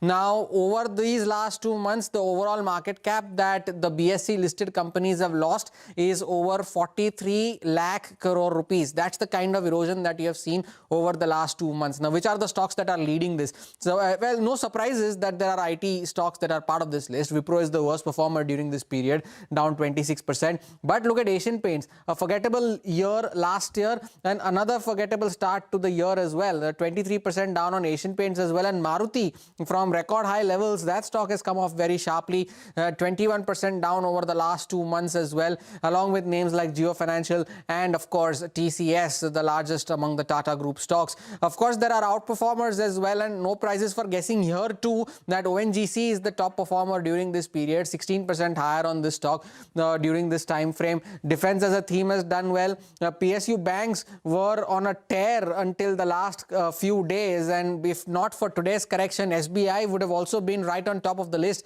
trailing ONGC, but it still forms a part of the list. 7% higher for SBI, 7% for Apollo, and for Power Grid as well. So, well, it's been that kind of a market where there have been more downs than ups. The question only is when does this stop, and more importantly, when do we get back to those previous levels? Thank you very much for that. A quick run through of the markets right now at 2:30 a.m. Well, sectorally, PSU banks, autos are down nearly 4.5%. Banks itself, the Nifty banking index still correcting 3.5% gone. It's 2,100 points lower on the Nifty banking index. Metals is selling off 3% down on that. There is no sector which is currently in the grade, but the resilient ones, relatively, which have fallen lesser. One is pharma, that's down about 0.5%, and the rupee, which clocked in a new record low against the dollar, is limiting the losses on Nifty IT index to about 0.5%. Even defense, and defense, by the way, is the only sector which on a month-to-date basis since the start of the war has got some gain going for itself. Even the defense index has corrected nearly 3%. To 23,900 on the Nifty. How should you position yourself? Mitesh Thakkar is now back with us. Mitesh, what trades have you taken today, and what is the call for the last hour? So, good afternoon. I think we've taken some profits off on put spreads positions, which we had on the back Nifty, but we've opened the put spreads on the lower strength. So the idea is that we do believe that there will be further more downsides happening. You will get pullbacks and all. That's why it's not a clear naked short or a put long position, but it's a put spread. But broadly, I think what is important is that now 24,200, which was and to about 24,400, which was an important support zone, I think becomes a supply pivot. So pullbacks to those levels, which is only about 250, 300 points higher from here, I think would be selling opportunity. Similarly, on the Bank Nifty, the 55,500 target has been met, and we got a low of around 55,270 today. But anything close to about 56,700, 57,000, would be welcome time to possibly explore fresh short. So the structure is weak, but extremely oversold. So you may not want to go short right now, or the better way is to take it to some put spreads. And on the stock side, I have one buy and one sell. HDFC Life is a sell with a stop at about 662 and a target of around 630 can be looked at. While defense you were mentioning, and I do like Mazda Rock, that's one stock. While it's down today, it's right at the support zones of 20-day averages, and the indicators are slightly positive. So I think with a tight stop at about levels of 23.29, longs can be taken for targets of around 24.20. Thank you very much for that. The sell-off, by the way, has engulfed European markets this morning over there. Frontline European indices are down close to about 2.5%, and the Dow futures is suggesting a downtick of about 800 points. But in the morning, when we were trading, the Dow futures even went as low as an 1,100-point cut. But still, very, very bleak there. Dipan Mehta, Director, Elixir Equities, is now joining in on the last leg of the show. Dipan, thank you very much for joining in. PG Electroplast. Stock is tanking 13% because of the shortage of gas, lack of availability, gas constraints because of the Middle East crisis. Now, I guess this problem won't be limited only to PG Electroplast. There would be other companies who would be similarly and severely impacted. Your thoughts? Yeah, Rima, good afternoon and thank you for having me on your show. We are in the middle of a massive disruption of the energy supply chain, and somewhere some impact is going to have on the quarterly earnings. And all we can say is that we hope that this is transient and that the order book positions are secure, and whenever normalcy is restored, these companies will be able to convert the orders into actual revenues, and therefore the backlog will get cleared. But this is the thing, I have seen 2-3 such situations where there are wars like this, and it does cause a lot of pain. And we may see a very bad quarter also for a few companies. Maybe the June quarter may be very challenging, and that may result in stock prices also correcting. But it just as a long-term investor, you just patiently wait through these challenging times. And even good quality companies, I guess you should remain invested, because this is going to be transient. It cannot last forever. Yeah. Let's just put up Chennai Petro and MRPL. These are standalone refiners. I don't usually talk about them because, they're like one specific kind of sort of segment, extremely volatile in terms of their share price moves. But I'm surprised. Stocks are down actually. If you look at diesel cracks, some $70. If you look at jet fuel, that is ATF cracks, north of $100. These are very large numbers. And the thing with, of course, refiners, standalone refiners, is that unlike OMCs, they don't have the retail side of the business where you'd lose money because, you can't increase prices. But on the refined products, you would for a while. We don't know for how long. It'll be windfall, especially because there is unlikely to be a shortage of oil itself. It was now that Russian oil is sort of coming. So there is crude oil supply, but refined product prices which have really gone through the roof. Deepan, good afternoon. I don't know if you have any thoughts here. MRPL, CPCL, or even actually the others in the oil complex. No, Prashant, I think that these companies, although they've delivered decent returns, going forward, with the kind of disruption which is there, the kind of volatility in earnings, and it's not that these stocks are extremely attractive or that there's scope for the Ps to get re-rated. So at this point of time, I think all we are thinking is in terms of which are the sectors which are defensive, which are the sectors which will continue to grow despite the war going on for a longer period of time. And the only sector which comes to mind and where we are focusing on just now is defense stocks. Because although they're expensive, come what may, I think across the globe in India as well, we are looking at these companies growing really fast. And with the way export orders can come into the sector, I think that could be a new growth engine also. So I think more and more we're looking at that sector closely. I know it's rallied and it's expensive, but still I think in a market like this, in the portfolios, one should be positioned with a large proportion of defense stocks. And all other companies, I think by and large, they should have their own challenges. But end of the day, I think the outperformer could be the defense sector. In that, Mazgaon Docks is a stock you've liked in the past. That holds, or are you expanding your portfolio in defense? Go for the largest company, Hindustan Aeronautics Limited.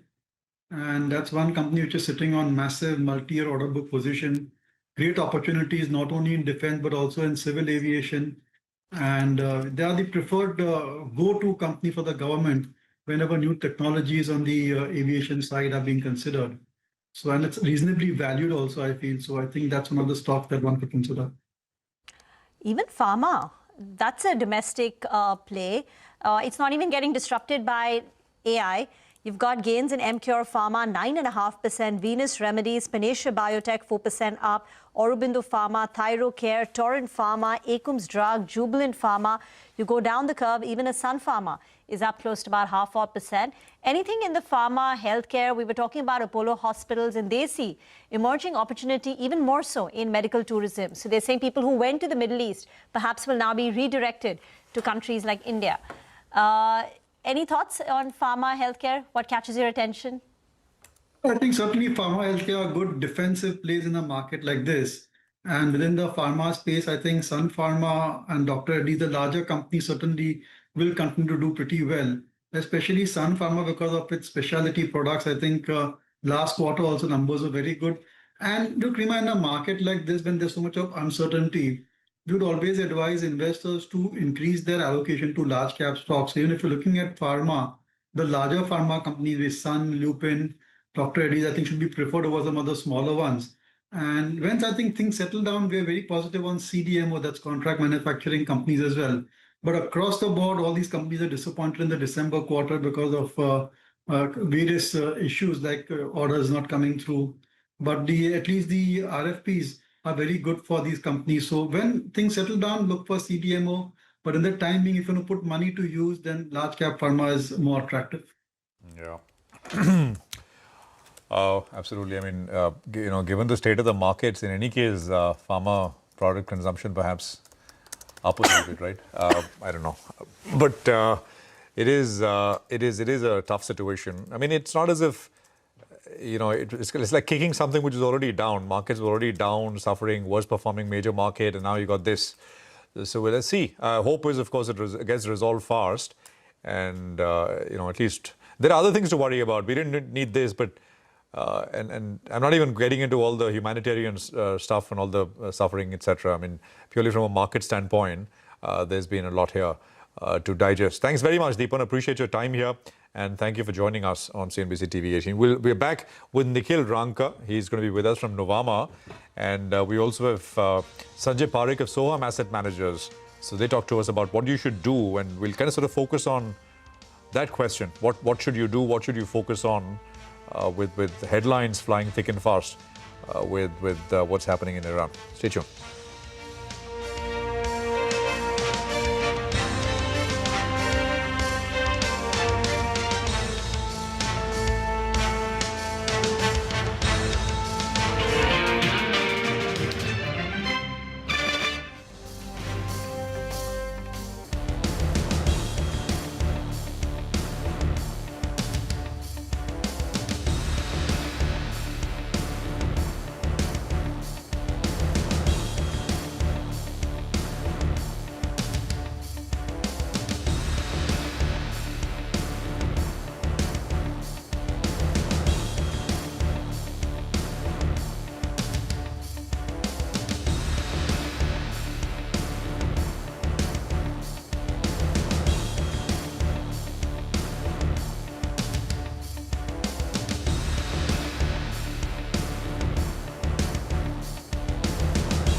Okay, welcome back. I just want to make a quick mention of the market, which is now recovering. I think what's happening, of course, in India is that the Nifty is back at about 24,000, 23,992, so almost at 24,000.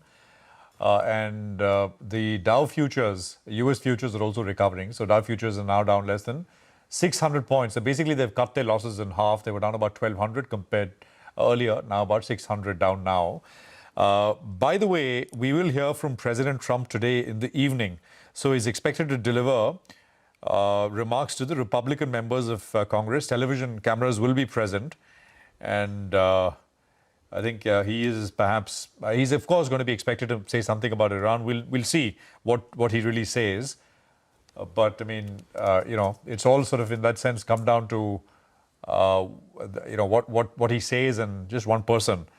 In that regard, to answer the question of when and how this is going to come to a close, at some point will he just declare victory and walk off from Iran, and will this situation cool down? So I'm not sure if there's anything new at this point to report except the fact that the markets are recovering.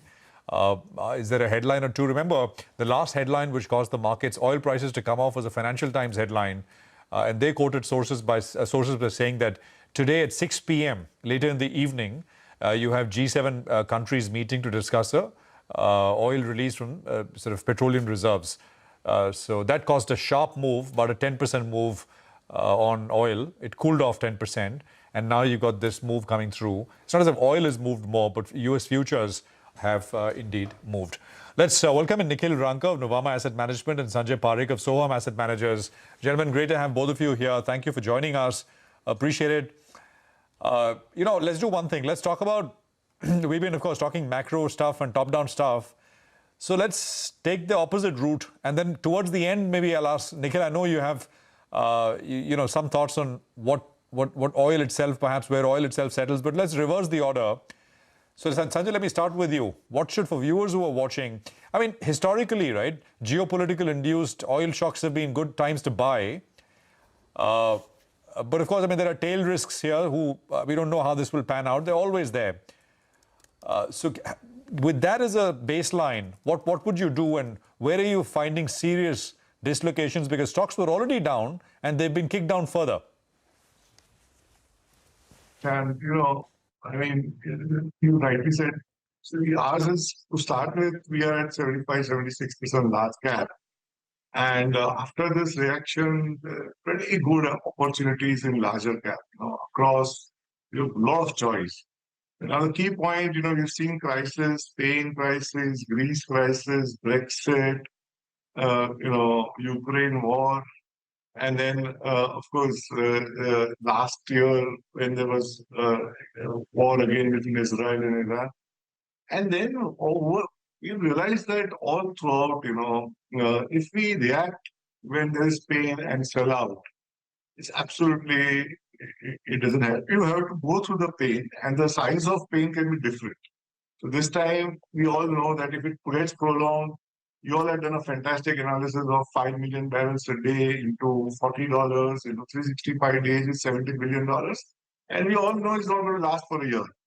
But even if it's 2 months or 3 months, it's painful. So all of us, we want to get this over maybe, or like a month or so.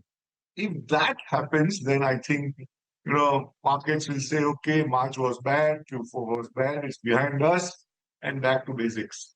But it doesn't happen that way. So I think at least what we're doing is changing a bit, pivoting a bit, not changing our strategy overall. And, like at least the largest market cap company, HDB Open, we added to that because we believe is far better placed. They will also have impact, but at least it's better placed. So there's a little bit of pivot, but no change in strategy that we have. Longer term, I think at least the government now should seriously have a policy which incentivizes E&P, which I've been tracking oil and gas for 30 years, and I've always been disappointed that we didn't have a policy which attracts investments in E&P, which I very, very strongly believe will happen, which is far more, attractive for potential investments in E&P. Okay, so you're not changing the strategy too much, but shifting a little bit in what way, Sanjay? You said? Yeah, so we added the largest conglomerate, the largest market cap company, because it's integrated player. Yeah. It has an exposure to E&P. Yeah. If the cycle and this is assuming crude doesn't remain at 60, neither it remains at 120. If it comes down midway, then the cycle petrochemical spreads for integrated player can get better. Definitely the demand impact we need to see, but at least we believe they would be better placed because they also have an upstream presence, and then telecom is almost not affected by that. Retail certainly from a sentiment perspective will be affected, but the solar and the renewables, most of the players on a longer term as a strategy, certainly I think the government emphasis also will go up there. Where they have very large investments. So we at least, we increased our weight in Reliance. All right. Nikhil, at Nuvama Asset Management, are you all aggressively buying? If yes, what? So yeah, we are now, we do feel that the markets don't have much downside from here. So Rima, if you typically look, whatever the major uncertainties, markets have typically bottomed in the first 7 to 10 days of those uncertainties. If you take the example of COVID, we bottomed out when we had the first 1 lakh cases of COVID. If you take Russia-Ukraine war, within the first 15 days, markets made a bottom. If you see even the Trump tariffs that happened last year, he announced the tariffs on 2nd of April, and we bottomed out around 9th or 10th of April in that sense. And this time around, if you see the starting point of valuations, we have been highlighting that 17 times 1 year forward is where markets typically bottom out. And even if you conservatively take 1400 rupees as the EPS for FY28, then today at 23,800, we are close to 17 times that number. And this time the earnings uncertainties, so to say, is not that clouded except for OMCs and to a lesser extent aviation. Rest of the sectors are not so much affected this time around. And my sense is this uncertainty should not last for more than a month in that sense, because it's not that any production facility has got disrupted. It's just that, logistics have got constrained. Once we have things moving from the Strait of Hormuz, then the recovery itself can be very swift in the markets. Got that. Nikhil, so what have you at the margin done?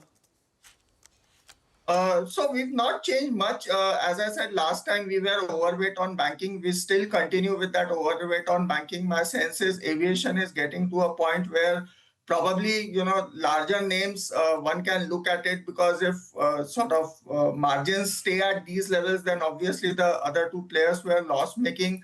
That will put further pressure on them. So I think aviation is something that is starting to look incremental attractive. And at some point of time, I think 10-15% lower, even OMCs will make a strong case in that sense, because this looks more a temporary disruption rather than structural long-term dislocation in that sense. Never heard you talk about OMCs, Nikhil. That's a new one. 10-15% from here, lower from here. At a price, everything is good, Prashant. Yeah, no, absolutely. Absolutely. Sanjay, do you have, you mentioned one name, but I mean, anything else where you think there is too much dislocation which has happened and maybe just by sheer numbers, it just is looking very attractive? See, if we assume that it's not going to get prolonged, then all look, the markets are assuming this is going to last, this fight will last for about, the general consensus is 4 to 8 weeks is what we're 10 days in, right? So then I think a lot of options you have now, the entire financials, ICICI Bank, because we know some of it is led by selling, which is forced selling, by some redemptions, by some sovereign funds, so these fundamentals, they're not going to have issues on asset quality. And now with, inflation certainly will look up. So interest rates have bottomed up, and you're getting the same stocks at almost at 5-7 year low price to book. ex-COVID. So all the larger banks we own, and we slowly going to add exposure there. Then, of course, some of them which are not affected by them. Like telecom, I don't think telecom would have some element of, if diesel price spikes, then some of these towers needs diesel where there will be some cost increase, but that's not significant. But otherwise, they're less affected. So there is one we think at point the largest telecom player we have as value. So we are going to navigate and look into, because there are a lot of opportunities in Nifty now. We will discretionary side will avoid for a while. So there is, as I said, your impulse choice, you need to be selective, where also the downside, if things go a little extended, is less, and when the bounce back happens, you are better off. Metals is one more, where they certainly look resilient. So these are the few names where at least we will put our incremental money. So Sanjay, other than consumer, have you identified any other sector which you will avoid in the event of a prolonged war, say the logistics costs go up or oil spikes? Which are the sectors to avoid now? At least we will not, I see, like Maruti, Mahindra, they've become very attractive. But for now, at least, we don't want to react, because the environment does get caution. Internally, we're discussing in our team that today, if somebody wants to buy a car, obviously they'll defer or delay for a while. So we'll see that happening, and we are conservative as a society. So I think that's where we will wait. Let it get more attractive, or let us see more evidence. And some part of the strategy is that we are not going to use all our money. We have limited cash that we will slowly deploy.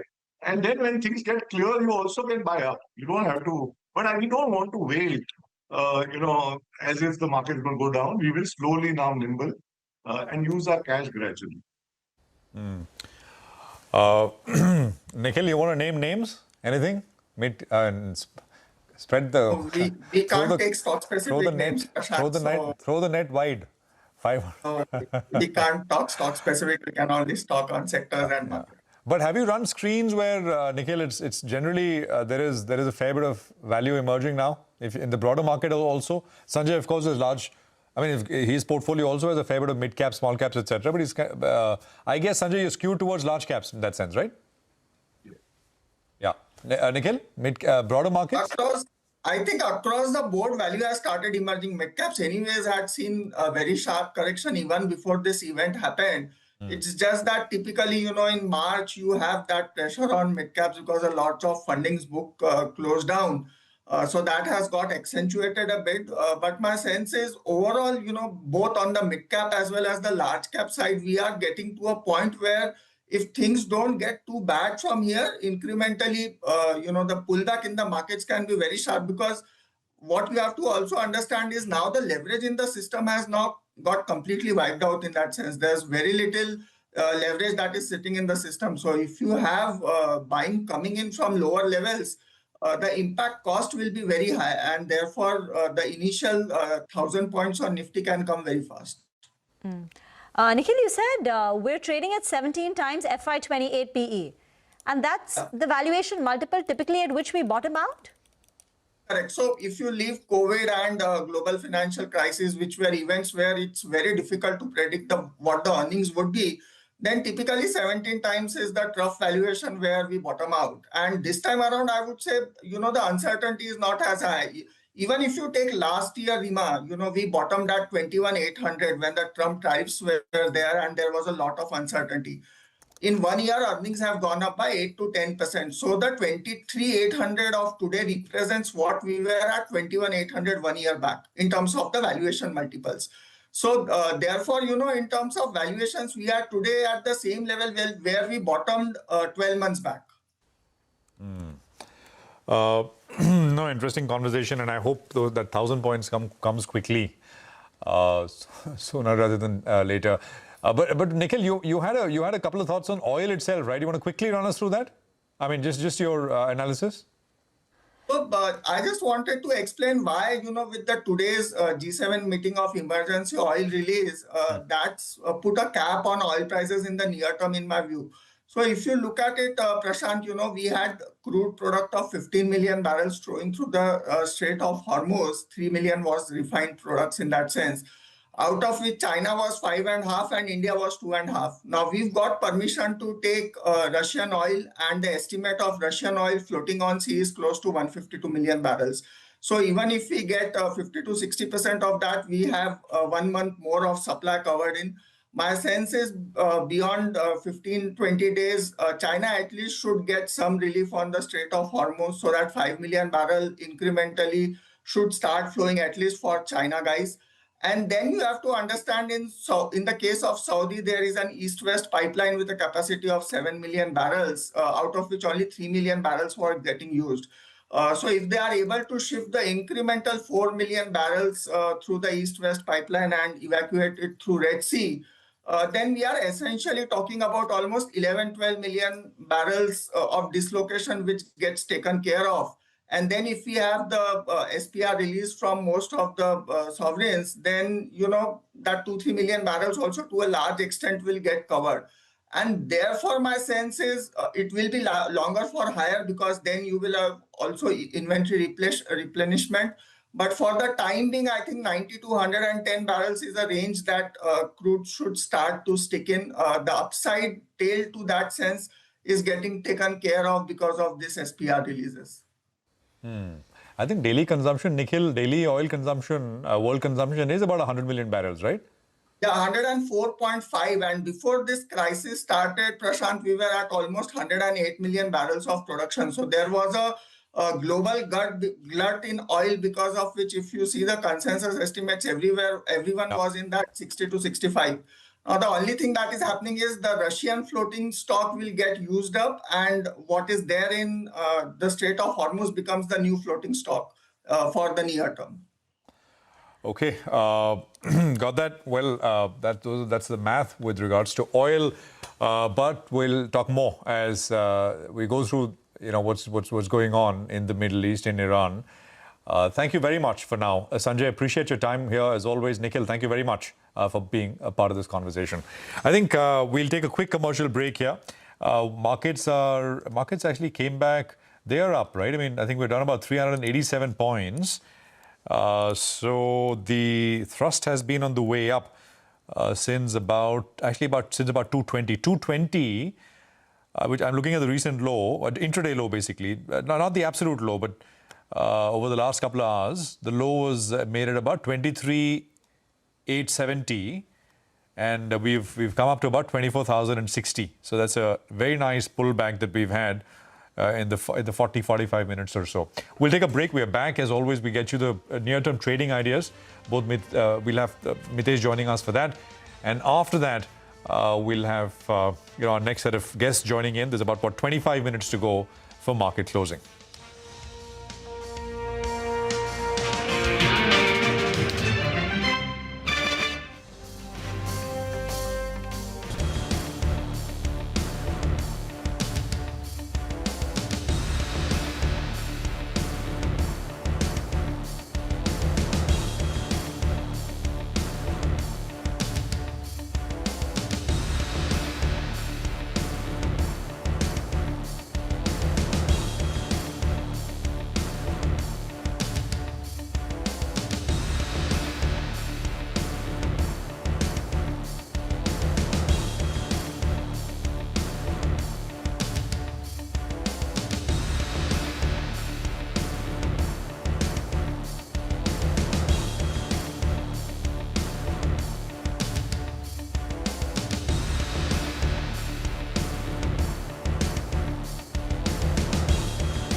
Welcome back. The Nifty is above 24,300. Money is rotating back into IT and pharma, two defensive sectors. Wipro is now the top Nifty gainer, 198 on Wipro. You've got Infosys, Tech Mahindra, HCL Tech also in the green. On the pharmaceutical side, Apollo Hospitals is gaining, Sun Pharma, Cipla higher, and Reliance Industries is one of the big gainers today, 1.5% up on that. So in the morning, we had just about 2 or 3 Nifty stocks in the green. Now that list extends to about 8 or 9. The advanced decline ratio has also improved from 1:10. It stands at 1:6 in favor of the declining stocks. Mitesh Thakkar is now back with us for a few BTST calls. Mitesh? Clearly, I think there's some kind of bounce back, but as I said, I think that will happen. The markets are oversold on the intraday and the 2-hourly charts, but the structure is negative. So in that case, it becomes slightly tricky. But my belief is that we'll trade with the bigger direction of the trend which is still on the negative side. So we'll take one STBT and one BTST call. On the STBT side is IDFC First Bank, keep a stop at about 68 or thereabouts, so 68.1, and a target of 65, 64.5 possibly can be looked at. And the defense back still looks good. In case there's a pullback, I think while the defense stocks should logically cool out, but they are the ones which are coming out above their 2-hourly charts, the 10-day, 20-minute average on the hourly and 2-hourly chart. So HAL will take as a BTST with a stop at about 39.69 for targets of 40.30.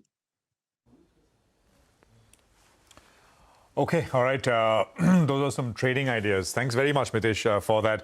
17 minutes to go for the market close. Let's just focus to the big story, which is oil itself. I caught up with Richard Ridolgi of Matrix Global.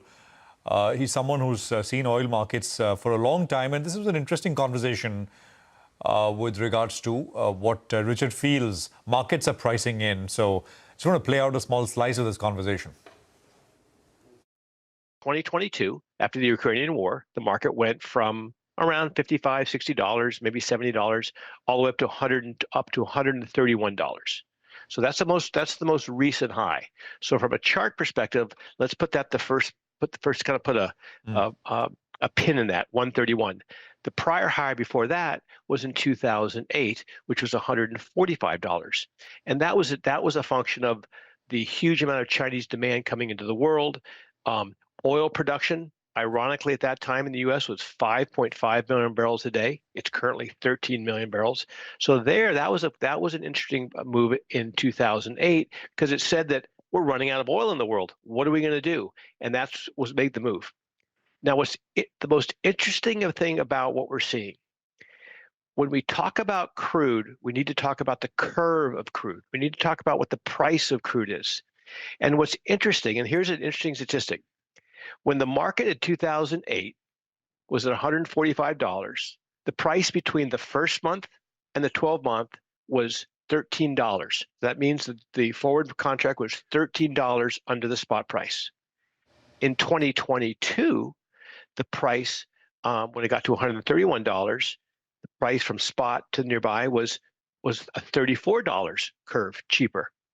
This morning, when the market reached $120, really $115, $116, the curve price was $45 in contango. That meant that while the spot price was trading $114, the price 1 year out was trading $70.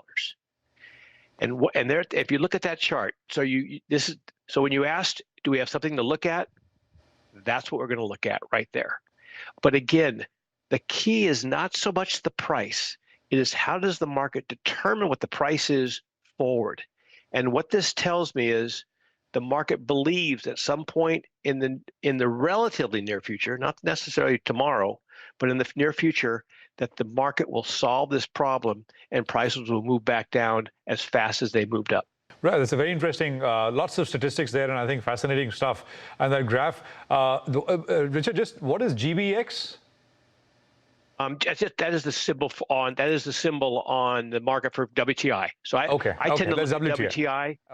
I tend to look at WTI in my world. I know you guys look at Brent. It's probably more important for the Far East, but I look at WTI. So it's a WTI chart. For our viewers, the 2008 spike is what Richard first referred to, which is 145. Then after 2022, the invasion, I mean, I think we got to 131, as you said, Richard.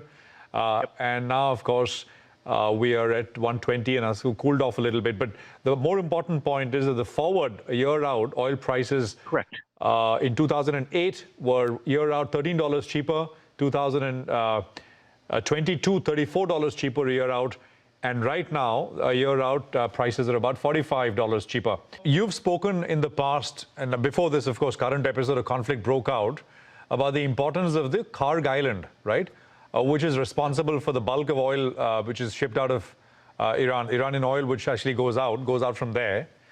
And there was some, I mean, social media, of course, it is what it is, with all kinds of people claiming all kinds of things. But do you think we could see action there? I think one of the mainstream outlets published something saying there's perhaps being discussed. What's your sense? Excellent question.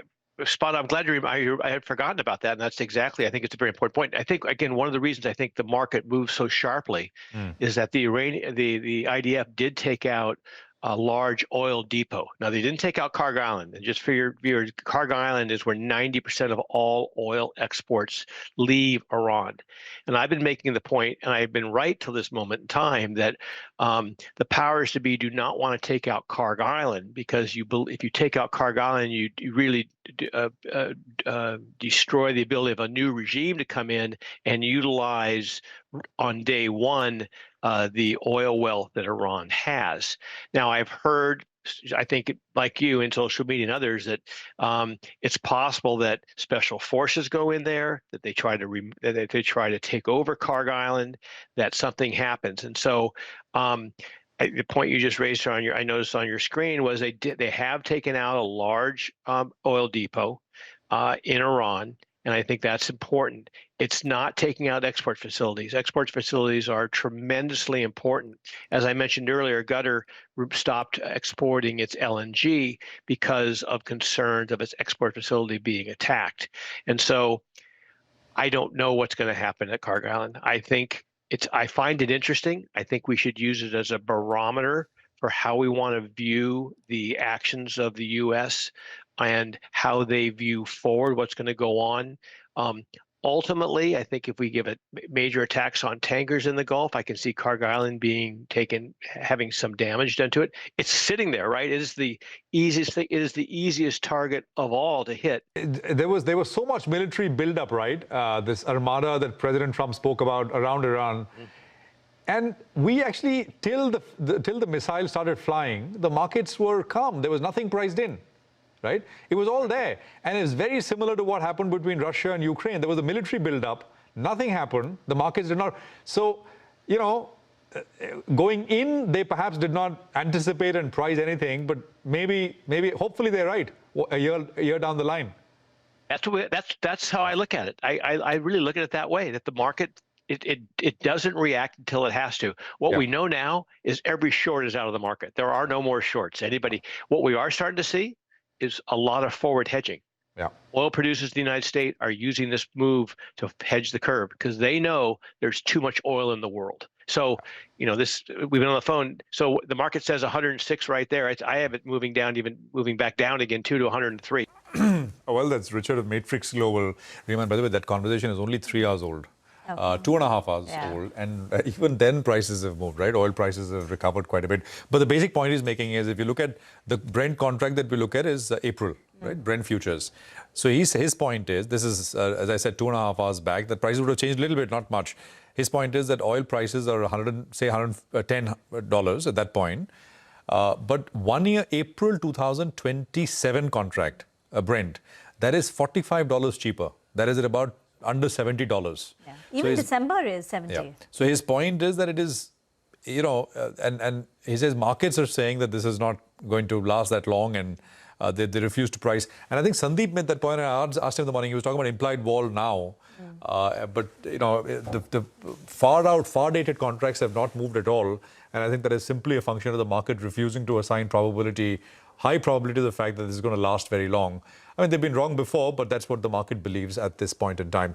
Amrish Baliga is with us. Maybe we can go across to him for a quick word on things. Amrish, good to have you here. Thanks very much for joining us. Why don't we go from macro straight to micro? And I think you have a pick. Voltas is on your radar, Ambrish, and we're talking about Voltas on a day when PG Electroplast is down some 10-12%. Tell us. Ambrish, you're on mute. Yeah, you can hear me now? Yeah. Yes, go on. Yeah. In fact, Voltas also is down along with the markets, but then again talking of longer term, and just like the way you're talking of oil prices, I think in the next 12 months everything should normalize, and a stock like that should perform.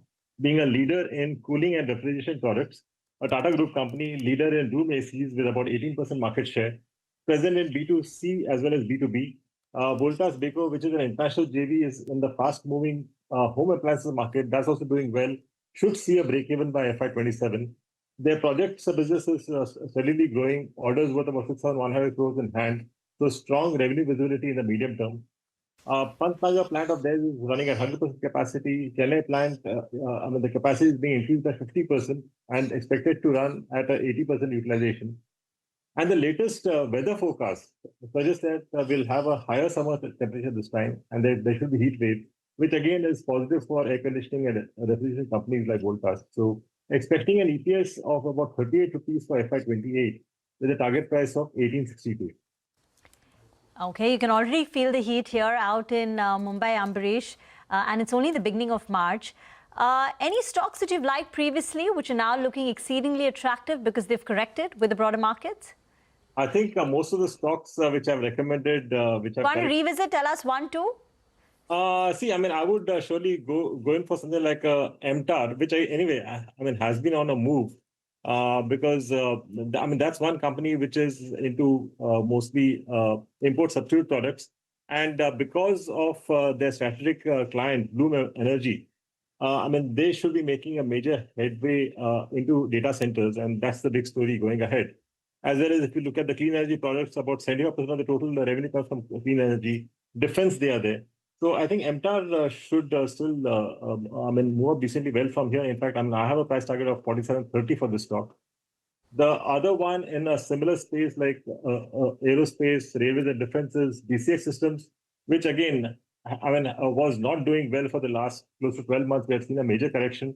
But again, from a balance sheet perspective, zero debt company, order book position of about 2,600 crores.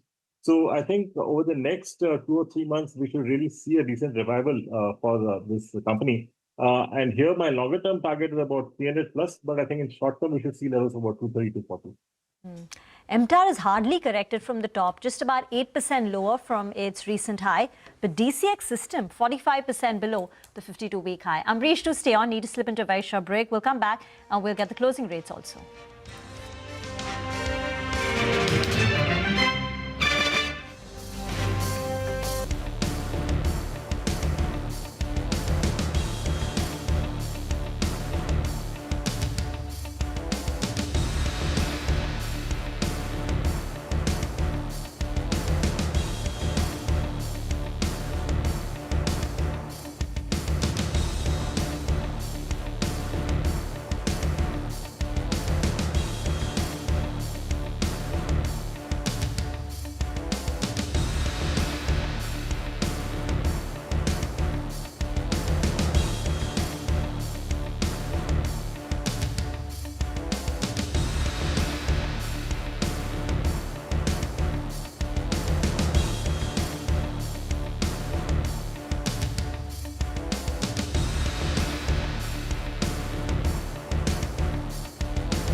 Welcome back. 2 minutes to go. Nifty is exactly at the 24,000 mark.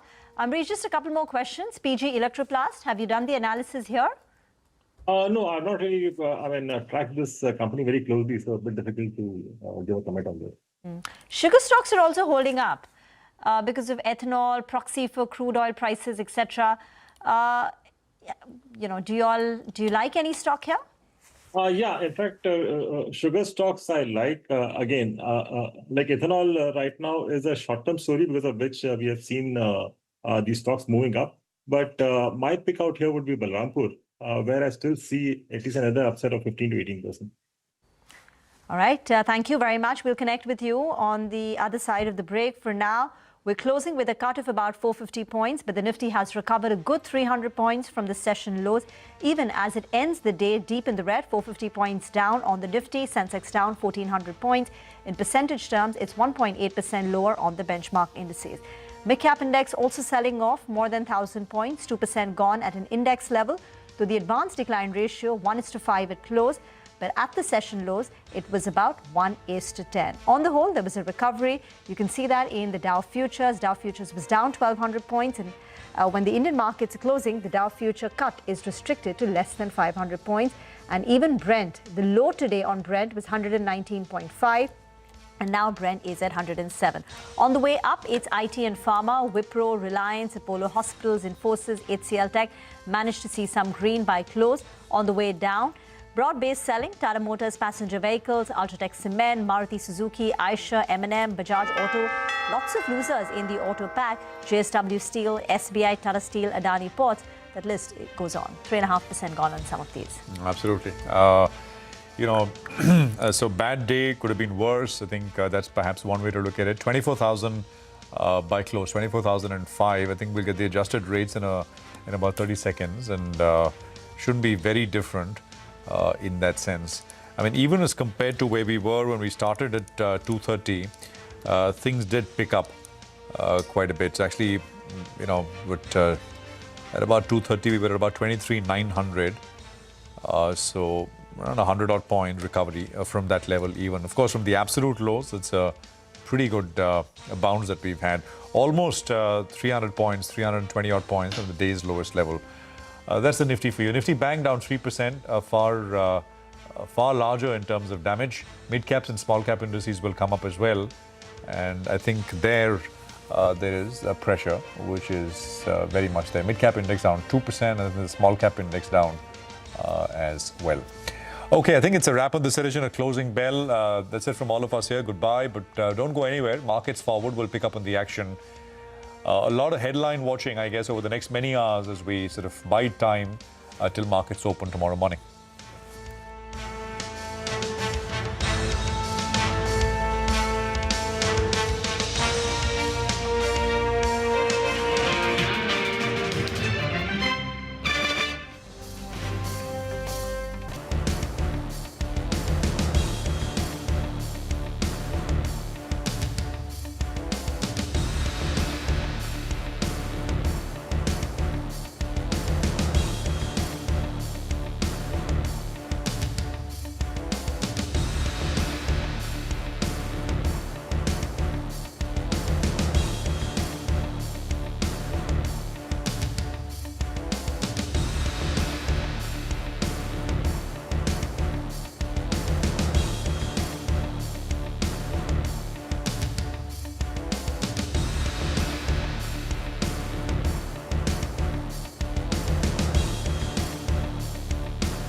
Wall Street sees an all-round fall, tracking weak global cues. The Nifty ends above 24,050. BSE-listed companies erase market cap of nearly 9 lakh crore rupees. Brent crude pulls back after breaching $115 a barrel, the highest level since the break out of the Russia-Ukraine war in 2022, as tensions in West Asia escalate and oil producers in the region curtail output. Prices see some relief on news reports that the G7 and IEA will discuss joint release of emergency oil reserves today. And the Indian rupee sinks to a new record low of 92.3 against the US dollar amid a sharp rise in oil prices. However, RBI intervention manages to cap the losses.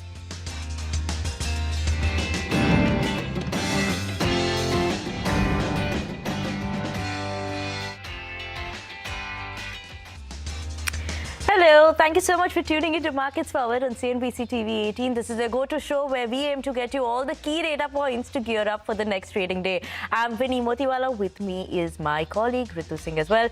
Ritu, hi, and it's been again a day that we've seen red across the screen. There was no respite, so it's twinning with the color that you are wearing, and hope that changes sometime soon, but no de-escalation on West Asia. That continues to keep the markets under pressure as well.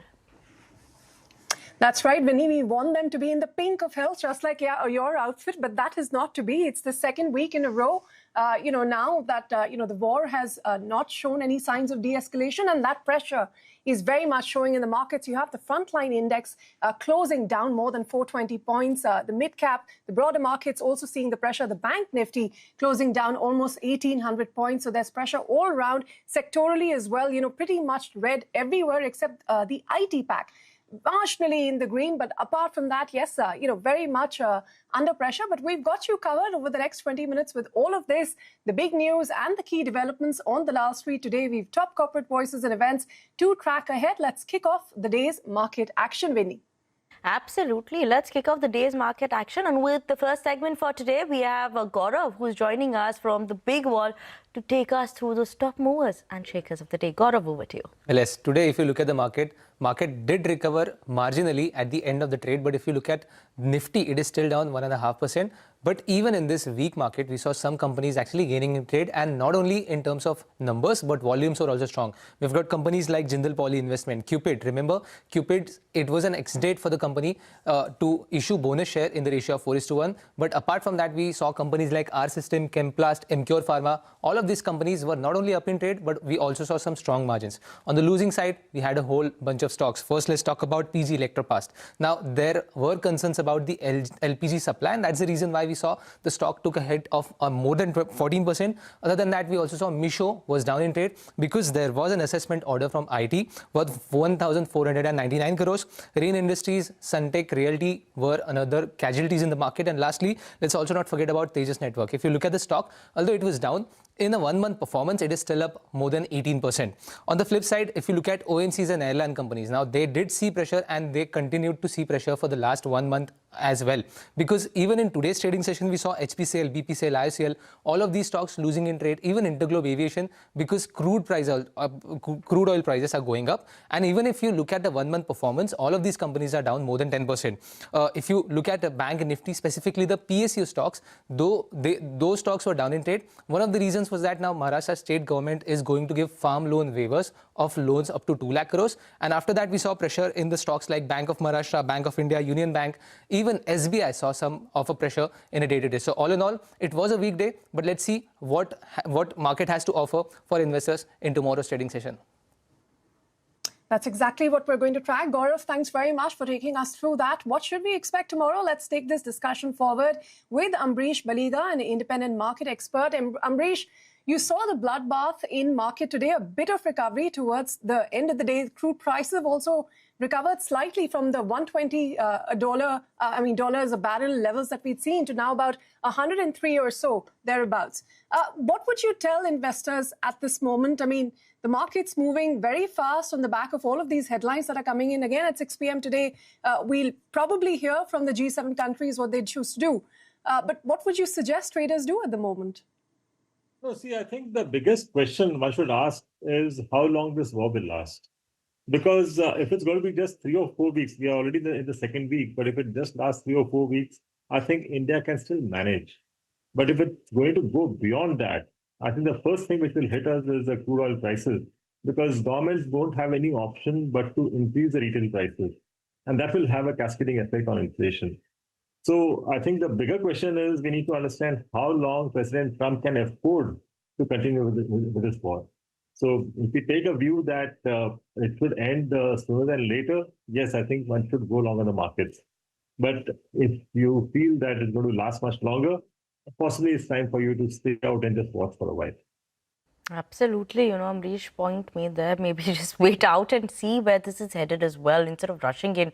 That would be the best right now to do, given we don't know how long it's going to continue. But as this war in West Asia, I beg your pardon, has continued, chemical stocks, they are feeling the heat as well. And as most of these companies ship their products through the Strait of Hormuz, and you also have exposure that comes in the US market for these companies. So now what is the overall impact? What are the important details here? Let's go across to Sonal for that update. Sonal, over to you.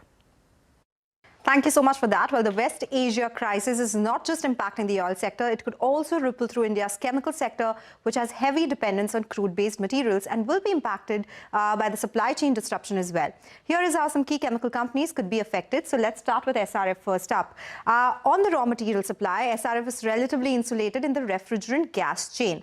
But freight could be a factor because all three of its segments export heavily to the US and the UK. Another watch point is crude. Packaging films use crude derivatives as raw material, so there could be an impact. Next, Coromandel International. This one has clear West Asia exposure. Phosphoric acid and sulfur are key inputs. Iran is among the top global suppliers of sulfur. Most phosphoric acid and sulfur shipments pass through the Strait of Hormuz. Plus, some intermediates are crude-based, so there is another impact here. Now, Deepak Nitrite is a slightly different story. Its raw materials include propylene derivatives and ammonia, both of which could face supply disruptions. Exports are limited, so freight exposure is also minimal for this particular company. But propylene and benzene derivatives are directly linked to crude, where we could see an impact. Ather Limited has a very wide raw material basket. Several of those inputs have exposure to West Asia.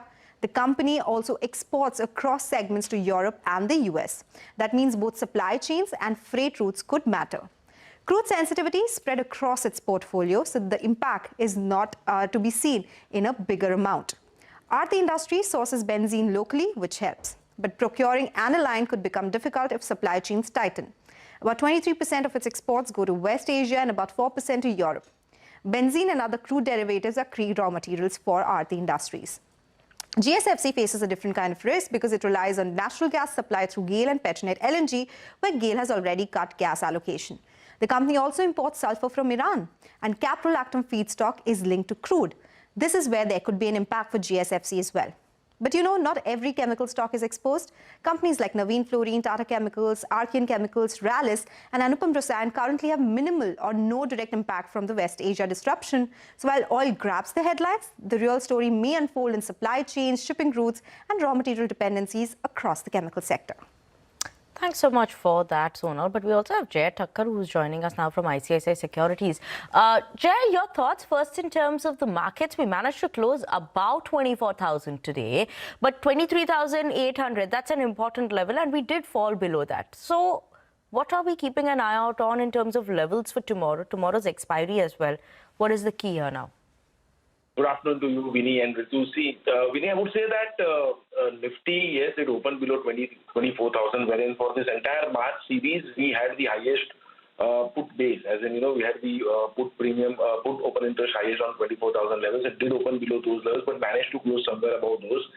But, one interesting thing is that the IVs have spiked quite a lot, and this, volatility spike ratio is generally what I track very closely in this kind of panic situations, Vinny, and that has reached to 1.5 today, 1.5 to 1.52. Generally, during these kind of panics, you see this volatility spike ratio to inch towards 1.6, and typically around 1.6 levels is where you see the index bottoming out, at least for the short term. So for this, in this week, and probably either today might have been a short-term bottom, or Vinny, I think that in this week, you should be having a probable bottom, at least for the short term, from where you could at least see 4 to 5% kind of a jump on Nifty.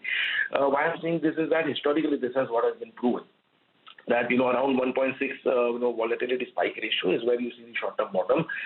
Today, IVP and IVR, that is the IV percentile and IV rank, has also reached to 99 levels. I mean, those are indicating quite oversold regions as of now. So in the short term, meaning what I would like to say or sum it up is that I don't see Nifty falling below 23,200 on a closing basis until unless there is a meaningful bounce back. So, if at all you have to see a downside risk from the current levels, max I see is 800 points in the short term, not beyond that. All right, Jay, take that point. Amrish, on the chemical space, any thoughts? I mean, like you said, we don't know how long the war will go on, so it's hard to, pinpoint a certain level. But do you see any opportunities to, buy in that sector? Yeah, I mean, on a decent correction which you have seen, I think there is an opportunity to buy. But then I think one should look at the ones where at least there is some amount of backward integration which has happened. For example, someone like a Coromandel. I mean, they have about 50% of the raw material requirement. There is some backward integration. So that could be one of the picks. Deepak Nitrite, Atul, I think these are the ones to be looked at. RT, I think, is the other one where clearly I think over the next at least 3 or 4 quarters, we should see possibly better earnings. It may not be this quarter because of this issue, but going ahead over the next 3 or 4 quarters, we should see better earnings. Point taken there, Amrish. But let's move on and also, talk more about the Brent crude oil prices, which have been soaring. They hit those $115 above that mark, and its highest level that we've seen since that Russia-Ukraine war in 2022. However, the prices saw some bit of a relief on reports suggesting that the G7 as well as the IEA could discuss a joint release on emergency oil reserves. Let's go across to Manisha Gupta, who's here to explain us more on this front and give us more details. Manisha? Well, crude is absolutely on a boil after 20% gains on Friday. We've seen Monday opening at around 25% on the higher side. Crude seems to be making some sort of records across here. Interestingly, from those kind of highs, there's a bit of a profit taking that you have seen in the markets. This is after statements coming in from various reports that G7 is looking to discuss the joint release of emergency oil reserves. Now, the markets do believe that this is going to take time, but at least the intent itself is something that has led to some premium going off to prices. Let me remind you that the prices are trading at the highest since 2022. That is when the Russia-Ukraine war took over. The other thing also is that even as the US-Israel conflict with Iran enters into day 10, it really is about not so much about the damages on the energy infrastructure, but the kind of statements that we've heard coming in from various Gulf countries suggesting that they're looking to cut output. You have similar statements from Middle East producers like Iraq saying that output from 3 southern oil fields is facing a 70% decline. UAE says that they are managing offshore production to address storage needs. Kuwait has said that it is cutting oil production and refining as well. Saudi also seems to be diverting some crude to Red Sea. And then you have a JP Morgan statement saying that if the Strait of Hormuz remains shut more longer, then we are looking at 4 million barrels per day of a loss to the global markets therein.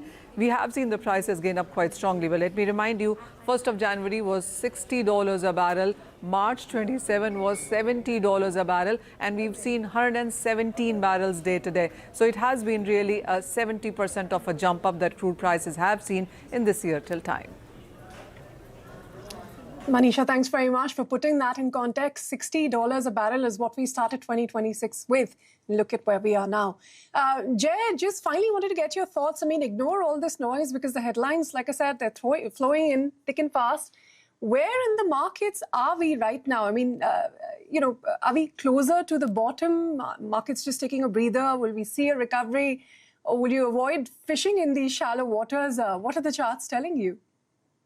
Well, Ritu, I would say that historically what we have seen in last 15 years, since when you actually compare these kind of events, what we have seen is from the peak, wherever these kind of events or negativity starts, or from wherever the volatility starts increasing, Ritu, from there generally you see Nifty falling by almost 10 to 11%. And if I see that from 25,600, then I think the bottom should be closer now. Hence I mentioned the levels of 23,000 to 23,200. I don't see Nifty falling below those levels because we haven't seen Nifty falling more than 11%. And so far, by if you include today's fall, then I think we have fallen by almost 8%.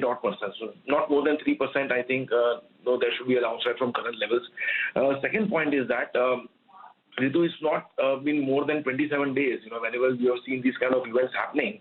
So the consecutive or continuous fall or a downtrend has not been more than 27 days. That includes the holidays as well. And with today, I think we have already completed 19 or 20 days since the volatility has started rising. So I don't see more than a week for this short term to come into place. So, 1 week's time, not below 23,000. That is what I would say. On the upside, yes, we have seen, 25,000 levels now having the highest call base. So I think the range for the next 2 weeks should be 23,200 on downside to 25,000 on the upside. And the last thing which I would like to add is that the FI net shorts have now almost reached 1.8, 1.85 lakh contracts. And it has not gone to 2.1 lakh contracts. So it's also quite near to that. So maximum downside risk is 3% is what I see. Okay, Jay, thank you so much for, highlighting those important levels for us as well in the next few weeks, hoping that this volatility ends as well. But Jay, as well as Amrish, thank you so much for joining us on the show as always. And viewers, on that note, we're going to actually slip into a very short break. We'll get to the top corporate voices along with key market events to watch out for on the other side.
Welcome back to Markets Forward. Let's get you some top voices of the day. Soham asset manager Sanjay Parekh believes there are pretty good opportunities in large caps and that the metal sector looks resilient in the current environment. That's not all. We have Nuvama Asset Management's Nikhil Vanka, who asserts he doesn't think markets have much downside from here. Take a look. To start with, we are at 75-76% large cap. And after this reaction, pretty good opportunities in larger cap, across a lot of choice. Another key point, we've seen crisis, Spain crisis, Greece crisis, Brexit, Ukraine war. And then, of course, last year when there was war again between Israel and Iran. And then we realized that all throughout, if we react when there is pain and sell out, it's absolutely, it doesn't help. You have to go through the pain, and the size of pain can be different. At least what we're doing is changing a bit, pivoting a bit, not changing our strategy overall. And, like at least the largest market cap company, IKB Open, we added to that because we believe is far better placed. They will also have impact, but at least it's better placed. So there's a little bit of pivot, but no change in strategy that we have. Longer term, I think at least the government now should seriously have a policy which incentivizes E&P, which I've been tracking oil and gas for 30 years, and I've always been disappointed that we didn't have a policy which attracts investments in E&P, which I very, very strongly believe will happen. Which is far more, attractive for potential investments in E&P. Okay, so you're not changing the strategy too much, but shifting a little bit in what way, Sanjay? You said. Yeah, so we added the largest conglomerate, the largest market cap company, because it's an integrated player. Yeah. It has an exposure to ELP. Yeah. If the cycle and this is assuming crude doesn't remain at 16, either it remains at 120. If it comes down midway, then the cycle petrochemical spreads for integrated player can get better. Definitely the demand impact we need to see, but at least we believe they would be better placed because they also have an upstream presence, and then telecom is almost not affected by that. Retail certainly from a sentiment perspective will be affected. Nikhil, at Nuvama Asset Management, are you all aggressively buying? If yes, what? So yeah, we are now, we do feel that the markets don't have much downside from here. So Rima, if you typically look, whatever be major uncertainties, markets have typically bottomed in the first 7 to 10 days of those uncertainties. If you take the example of COVID, we bottomed out when we had the first 1 lakh cases of COVID.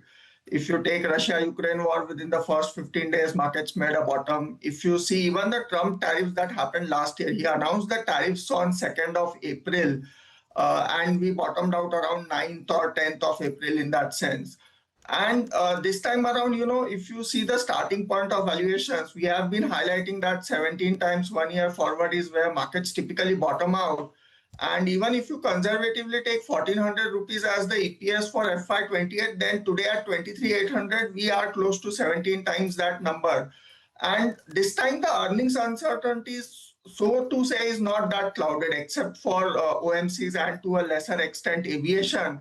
Rest of the sectors are not so much affected this time around. And my sense is this uncertainty should not last for more than a month in that sense, because it's not that any production facility has got disrupted. It's just that, logistics have got constrained. Once we have things moving from the Strait of Hormuz, then the recovery itself can be very swift in the markets. Got that. Nikhil, so what have you at the margin done? So we've not changed much. As I said last time, we were overweight on banking. We still continue with that overweight on banking. My sense is aviation is getting to a point where probably, larger names, one can look at it, because if margins stay at these levels, then obviously the other two players were loss-making. That will put further pressure on them. So I think aviation is something that is starting to look incremental attractive, and at some point of time, I think 10-15% lower. Even OMCs will make a strong case in that sense, because this looks more a temporary disruption rather than structural long-term dislocation in that sense. Never heard you talk about OMCs, Nikhil. That's a new one. 10-15% from here, lower from here. At a price, everything is good, Prashant. Yeah, no, absolutely. Absolutely. Sanjay, you mentioned one name, but I mean, anything else where you think there is too much dislocation which has happened, and maybe just by sheer numbers, it just is looking very attractive? See, if we assume that it's not going to get prolonged, look, the markets are assuming this is going to last, this fight will last for about, the general consensus is 4 to 8 weeks, is what we're 10 days in, right?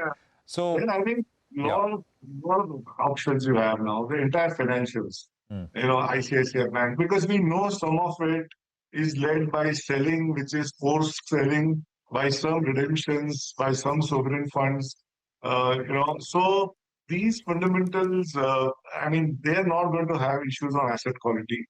And now with, inflation certainly will look up. So interest rates have bottomed up, and you're getting the same stocks at almost at 5-7 year low price to book. An interesting chat there coming in and updates coming in from top market voices. But with that, we're going to wind down this edition of Markets Forward on CNBC TV 18.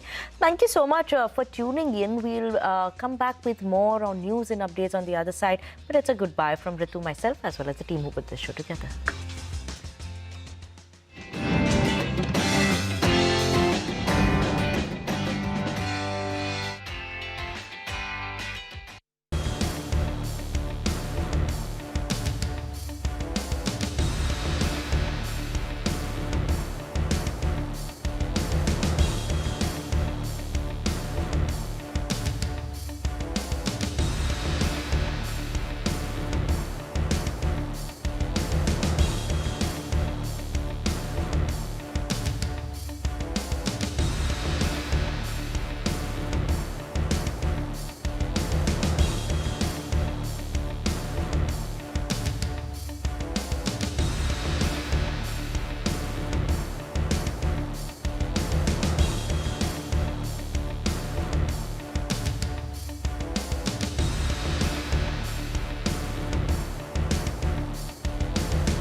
Good evening. Thanks for joining us on Business 360. I'm Shireen Bhan. The headlines that we're tracking for you this evening. Crude oil prices attempt to recover after briefly touching $120 a barrel as the war in West Asia enters its second week. G7 nations to consider releasing emergency oil reserves. President Trump downplays the oil price spike, calling it a small price to pay to defeat Iran. Iran's political and military leaders pledged loyalty to Khamenei's son Mujtaba, who's been chosen as the new supreme leader. Fresh airstrikes reverberate across West Asia. Water desalination plants in Iran and Bahrain come under attack. Stock markets tumble across the world. The Sensex and the Nifty down nearly 2%. 8 lakh crore rupees in market cap is wiped out. All sectoral indices close in the red, barring the IT index. The rupee sinks to a new low against the dollar despite an RBI intervention, rising crude oil prices and continued selling by foreign investors. Royal sentiment. External Affairs Minister S. Jaishankar briefs Parliament on the West Asia war as the budget session resumes, confirms the death of 2 Indian mariners in strikes on merchant ships, says conflict has continued to intensify and security situation has deteriorated significantly. A U.S. Tomahawk missile is likely to have struck the school compound in Iran, killing 175 people, including children. Multiple reports point to the U.S. responsibility after new video shows U.S. missiles hitting the area near the school. A setback for Novo Nordisk. The Delhi High Court upholds a single-judge bench order that allows Dr. Reddy's to manufacture and export semaglutide to countries without patent protection.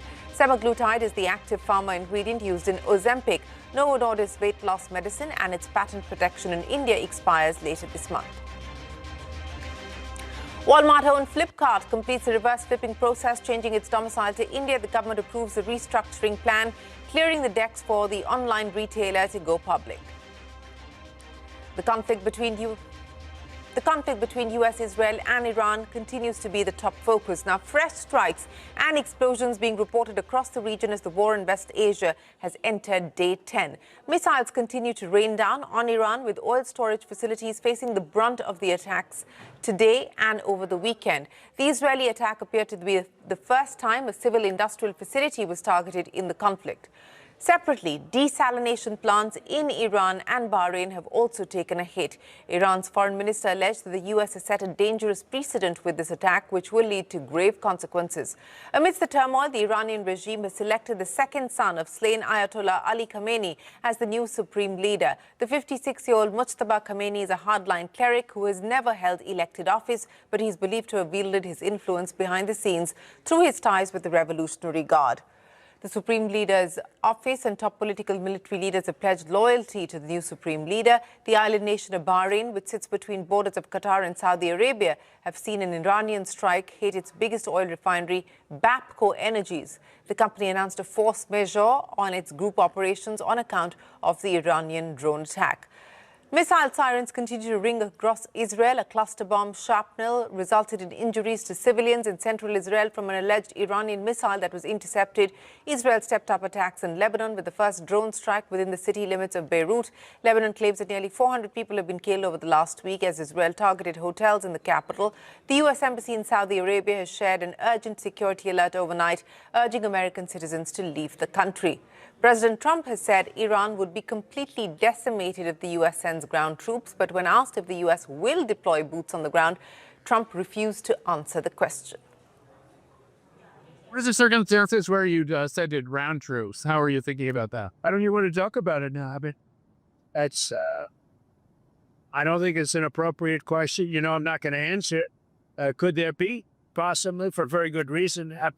Have to be very good reason.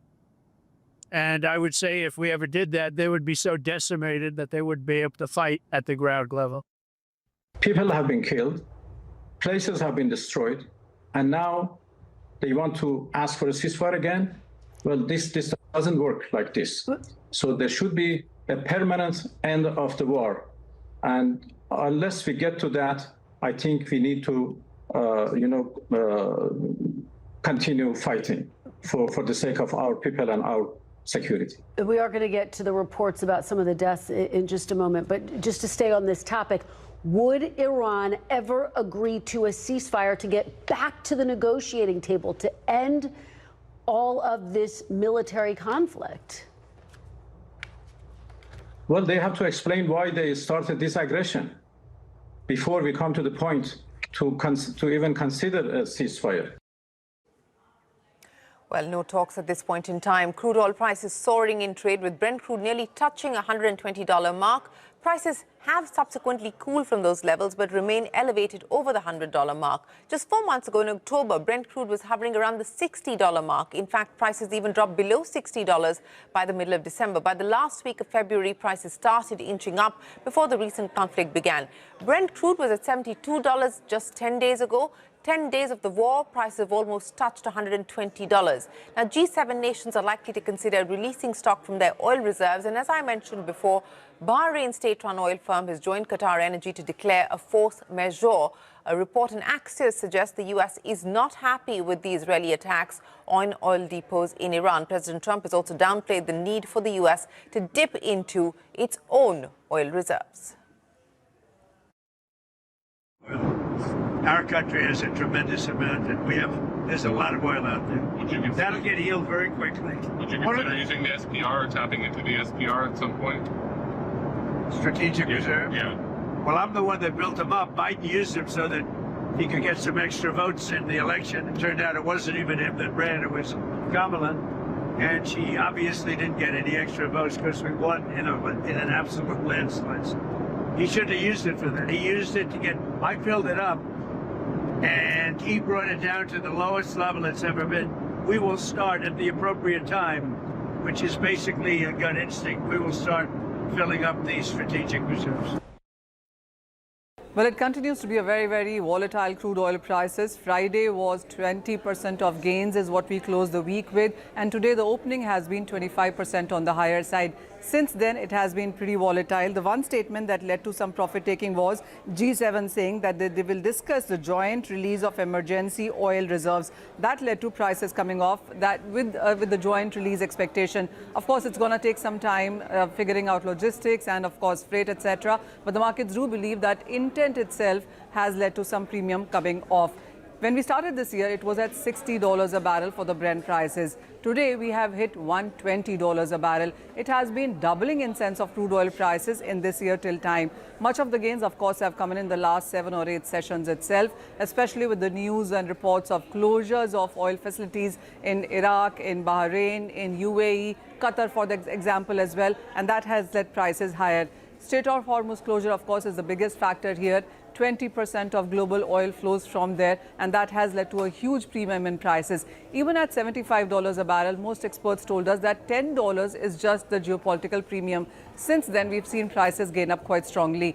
The markets do believe that the kind of speed that you've seen in crude prices going higher is exactly the speed that you will see the prices come down as well. And that's exactly perhaps what we are noticing. But there are 2 scenarios that the street also seems to be working with. One, if this conflict ends by the end of this week, then you could be looking at an average of an $80 a barrel of prices for the month of March. But if it gets prolonged to, let's say, 3 and 4 and 6 weeks, then $150 a barrel, which is an all-time high, perhaps could be breached as well. So at this point in time, crude continues to react to every tweet, every statement, every conversation and every decision that's continuing into the markets there with no clear sense on prices. But very few believe that crude prices will continue to sustain much higher. Most believe that we would be looking at much cheaper prices by the time we are in the month of June. Well, that is the big oil shock. Manisha, many thanks for joining us. Now, what do higher oil prices mean for India Inc.? What impact will this have on operational costs for companies? Sonal is standing by now to give us the industry impact. Sonal, which are the sectors that are likely to be the most vulnerable to these high oil prices? Well, to put things into perspective, India is heavily dependent on imported energy. And to give you some numbers, India receives around 2.5 to 2.7 million barrels per day, or around 50% of crude and 30% of its imported gas from the Strait of Hormuz. And with that, seeing some disruption, there is definitely an impact on imported energy as well. Let's first talk about the oil and gas space, because that's where you'll see a bigger impact because of the conflict that has come by. But of course, ONGC and Oil India, it's a positive because higher crude oil prices would mean be in high realizations for them. And the Oil Fields Amendments Act did indicate that there could be no further windfall taxes on higher crude prices, so it's a definite positive. For oil marketing companies, though, it is a negative because the marketing margins will be squeezed. Around $75 to $82 per barrel, they will be in the positive territory, but beyond that, if they do not increase retail prices, they could see some margin compression. For Reliance Industries, largely positive on the refining front because remember, Singapore GRMs, they've moved higher to levels of $30 per barrel versus around $3.50 per barrel. So that will be very positive for their refining margins. But if we talk about some of these airline companies which have crude as their major raw material, some estimates suggest that every $5 per barrel increase in crude oil prices could impact Interglobe Aviation's EPS or earnings by 13%. The likes of paint companies, tire companies, all of them are also heavily dependent on oil as a raw material. Coming to gas now, we don't talk about it often, but fertilizer space, especially urea manufacturers, have around 50 to 60% of their inputs coming in from gas. And now remember, GAIL and Petronet LNG have declared force majeure, because of which there could be limited gas supplies to these sectors as well. City gas distribution companies are the other ones, especially Gujarat Gas, which gets around 60% of its input in the form of imported LNG. The other sector which could be impacted is plastics or polymers, because we had conversations with the industry. They indicated that raw material availability is very less for the plastic sector or for the PET bottle sector, and that is something which is impacting prices. And a lot of it is in the MSME space, so there could be issues of shutdowns as well. Tiles is the other space where we see gas being a major raw material. They are unable to get it, the prices are higher, and that is something which could be negative for this entire space. Sonal, many thanks for joining us. So as both Manisha and Sonal are pointing out, it's not just the price of oil as well as gas, it's also the availability or the lack of that is a big challenge at this point in time. Now, the government, meanwhile, has hiked the price of domestic cooking gas by 60 rupees a cylinder on Saturday. The price of a non-subsidized cylinder will cost 913 rupees in the national capital and 912 in Mumbai. Energy experts say LPG supply will remain a key monitorable, given that 95% of India's imports come through the Gulf. The more problem is in the case of crude oil and in the case of LPG, because unlike natural gas, the crude oil has to be then processed, and then the petrol or diesel or other products are to be produced. And in the case of LPG, the situation is little delicate, because India imports about 65% of its LPG requirement. And out of that 65%, out of the total imports, about 90% comes from Middle East only. And of all the LPG which is consumed in India, about 87% is domestic PNG, is only 13% is industrial or commercial. Well, so gas might prove to be the bigger challenge at this point in time, both in terms of availability and, of course, we've already started to see a reprioritization, which essentially means rationing for industrial purposes, industrial use. Let's talk about the stock markets now. Tumbling across the world, the Lal Street followed global cues, ended sharply lower. All frontline indices fell over 1.5%. BSE listed companies erasing market cap of more than 8 lakh crore rupees. The Nifty breaching the 23,700 mark intraday, but then ended above the 24,000 mark, down by about 400 points. The Sensex closing 1352 lower. At one point, it was down almost 1,800 points, coming off its intraday lows. The Nifty Bank down 1,700 points, 1,100 point cut there for the Nifty mid cap, with 12 stocks declining over 3%. That is Prashant is standing by now to wrap up the market action for us. Prashant, markets weighed down by concerns of what's happening in the oil markets and just how long and protracted this war is likely to be. Absolutely wild moves. I mean, the head was oil, the tail was, of course, equity markets and other asset classes. And, markets, of course, gyrating to oil moves, underlying oil moves. And, I mean, just think about it. We woke up with a 25% pop on oil prices, which, of course, mid-afternoon had cooled to about 15%. Rally, which further cooled as we sort of, went down into the last 30-40 minutes of trade. By 3:30, we were at about $103 odd. So the market trajectory kind of following something similar. We started about 550 points lower. At the low, we broke 23,700 by a few points. And by close, we had actually recovered about 250 odd points, maybe a little bit more, and we're down about 450 odd points. Nifty Bank was, of course, also under pressure. So the Bank Nifty had been steady till about last Thursday, and it had been by far the more stronger of the indices between the Nifty and the Nifty Bank. But Friday, the Nifty Bank came under pressure, and today, of course, was no different as well. 3% lower as far as the Nifty Bank is concerned. In terms of other sectors, the auto index was down 4%. That's a very large one. PSU Bank's one of the best performers last year, one of the best performers this year as well, down about 4%. I mean, losses where indices were sitting on a fair bit of gains. I guess that's the way to look at it, because autos is the other space which has done very well. Bank Nifty, I kind of sort of already mentioned. Consumer index was down about 2.75% as well. You had the metals index, which was down about 2.5, 2.6%. I'll just come to the large cap stocks before I go any further. And the losers, Tata Motors passenger vehicle business down about 5, Ultratech was down 5, Maruti about 5, Eicher, Mahindra, Bajaj, Indigo were down about 4% each. Stocks, only two names with gains of over 1%. Wipro was one, and the other, of course, was Reliance Industries. Apollo Hospitals ended about 0.75% higher, but that's about it. Prashant, many thanks for joining us. That was our market. Dow futures, meanwhile, in the US have come off their intraday losses ahead of Wall Street opening. You can, of course, catch the opening bell live on CNBC TV 18 at 7 p.m. We will bring you the coverage from the floor of the New York Stock Exchange. Tune in to CNBC TV 18 for all the action. Remember, the US markets now open at 7 p.m. because of a daylight saving kicking in.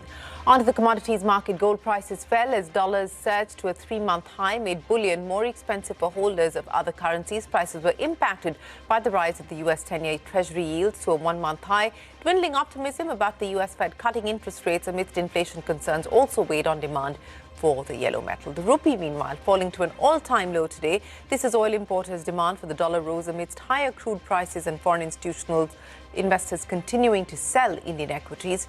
Traders say RBI's intervention capped the currency's losses today, but 92.32 is the dollar rupee for you. External Affairs Minister S. Jaishankar briefing Parliament on the West Asia war as the budget session resumed today. The minister confirming the death of 2 Indian mariners in strikes on merchant ships, said security situation in the region has deteriorated significantly. Speaking on the rising oil prices, Jaishankar said the government is committed to ensuring energy security. Government remains committed to ensuring that fully, taking into account availability, costs, and risks of the energy markets. For us, the interests of the Indian consumer has and will always be the overriding priority. Where required, Indian diplomacy has supported the endeavors of our energy enterprises in this volatile situation. That's the External Affairs Minister. Up next, a big setback for Novo Nordisk. The Delhi High Court upholds a single-judge bench order that allows Dr. Reddy's to manufacture and export semaglutide to countries without patent protection. That and more when we return.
In a setback for Novo Nordisk, the Delhi High Court has upheld a single-judge bench order that allows Dr. Reddy's to manufacture and export semaglutide to countries without patent protection.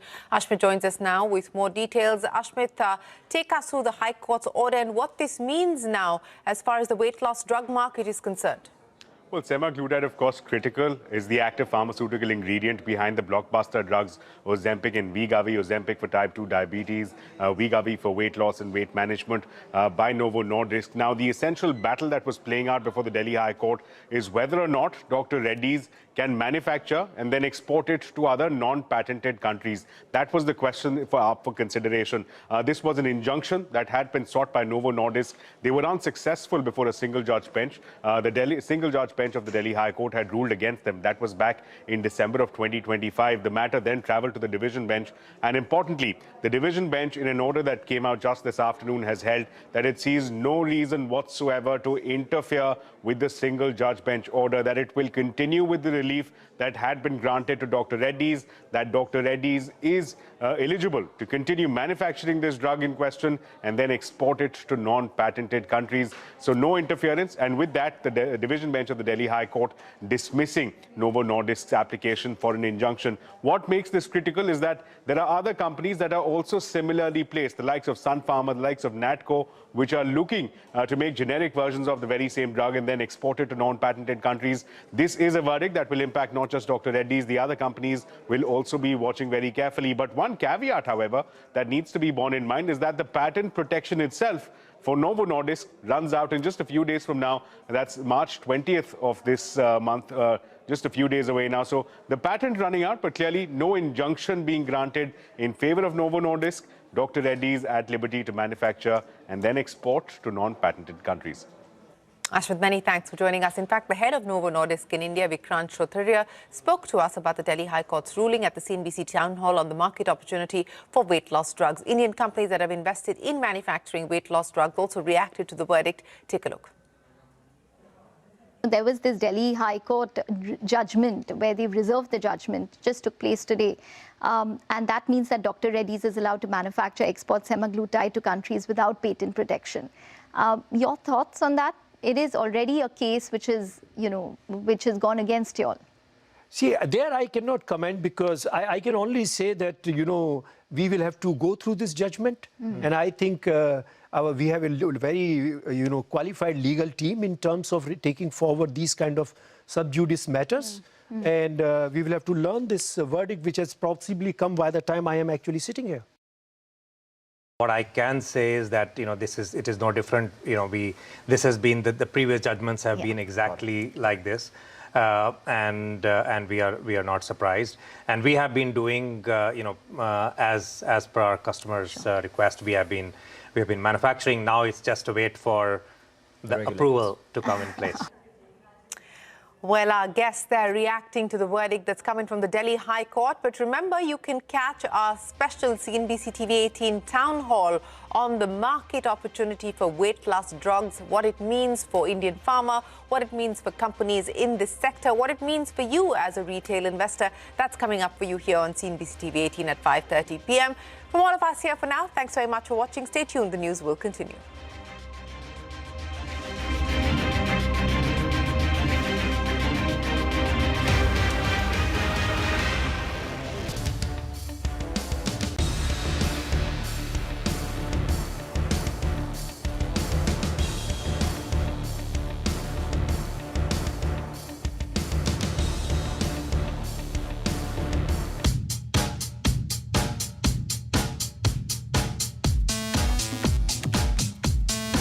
The idea of Ather actually happened? So Swapnil had started this group called Ather Energy in second year of college. So we started building an electric scooter to demo our battery pack.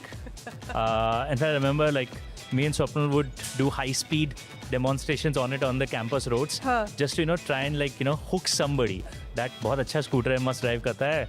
Nobody cared about the battery, but people fell in love with the vehicle. The EV space in India is a graveyard of companies and largely startups that are either have wound up or are in the process of winding up. What choices did you make to avoid that? It'll be very hard to beat a Honda on quality. They literally wrote the book on it.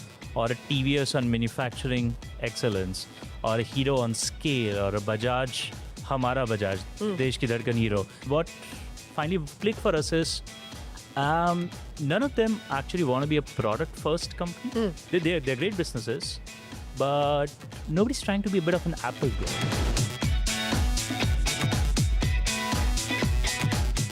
So what was it like getting the people to buy into your story? If you were building a race car at college and there were a lot of these teams building race cars, Ather's the team to join. Your competitor, pretty much across from you in Bangalore, has a very different approach to things. So many of us find this alien that ये क्या फालतूगिरी कर रहे हो, बस फटाफट कुछ भी निकालो यहाँ से. I'm like, कुछ भी निकाल के, you're not gonna build a monster of a product company. What would you like the government to redo as far as PLI is concerned? We got to find ways for PLI to support and not push startups out. Is there a list of what you won't do? If you find us basically announcing stuff that are super easy, super replicable, super standard, I think there's something going wrong. So that's the one to avoid. Do the hard stuff.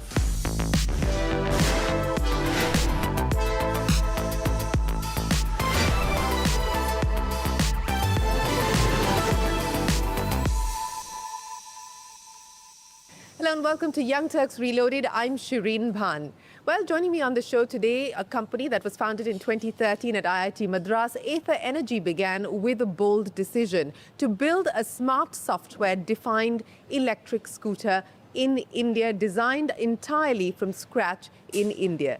Today, it commands an over 19% pan-India market share in Q3 of FY26, delivered its strongest ever quarterly performance with revenues of 995.7 crores, up 53% year-on-year, and sold nearly 68,000 units in the quarter, clocking a 50% growth. Nearly 90% of its key components and 100% of its software stack are built in-house, with almost half of its workforce and close to 15% of its revenue invested in R&D.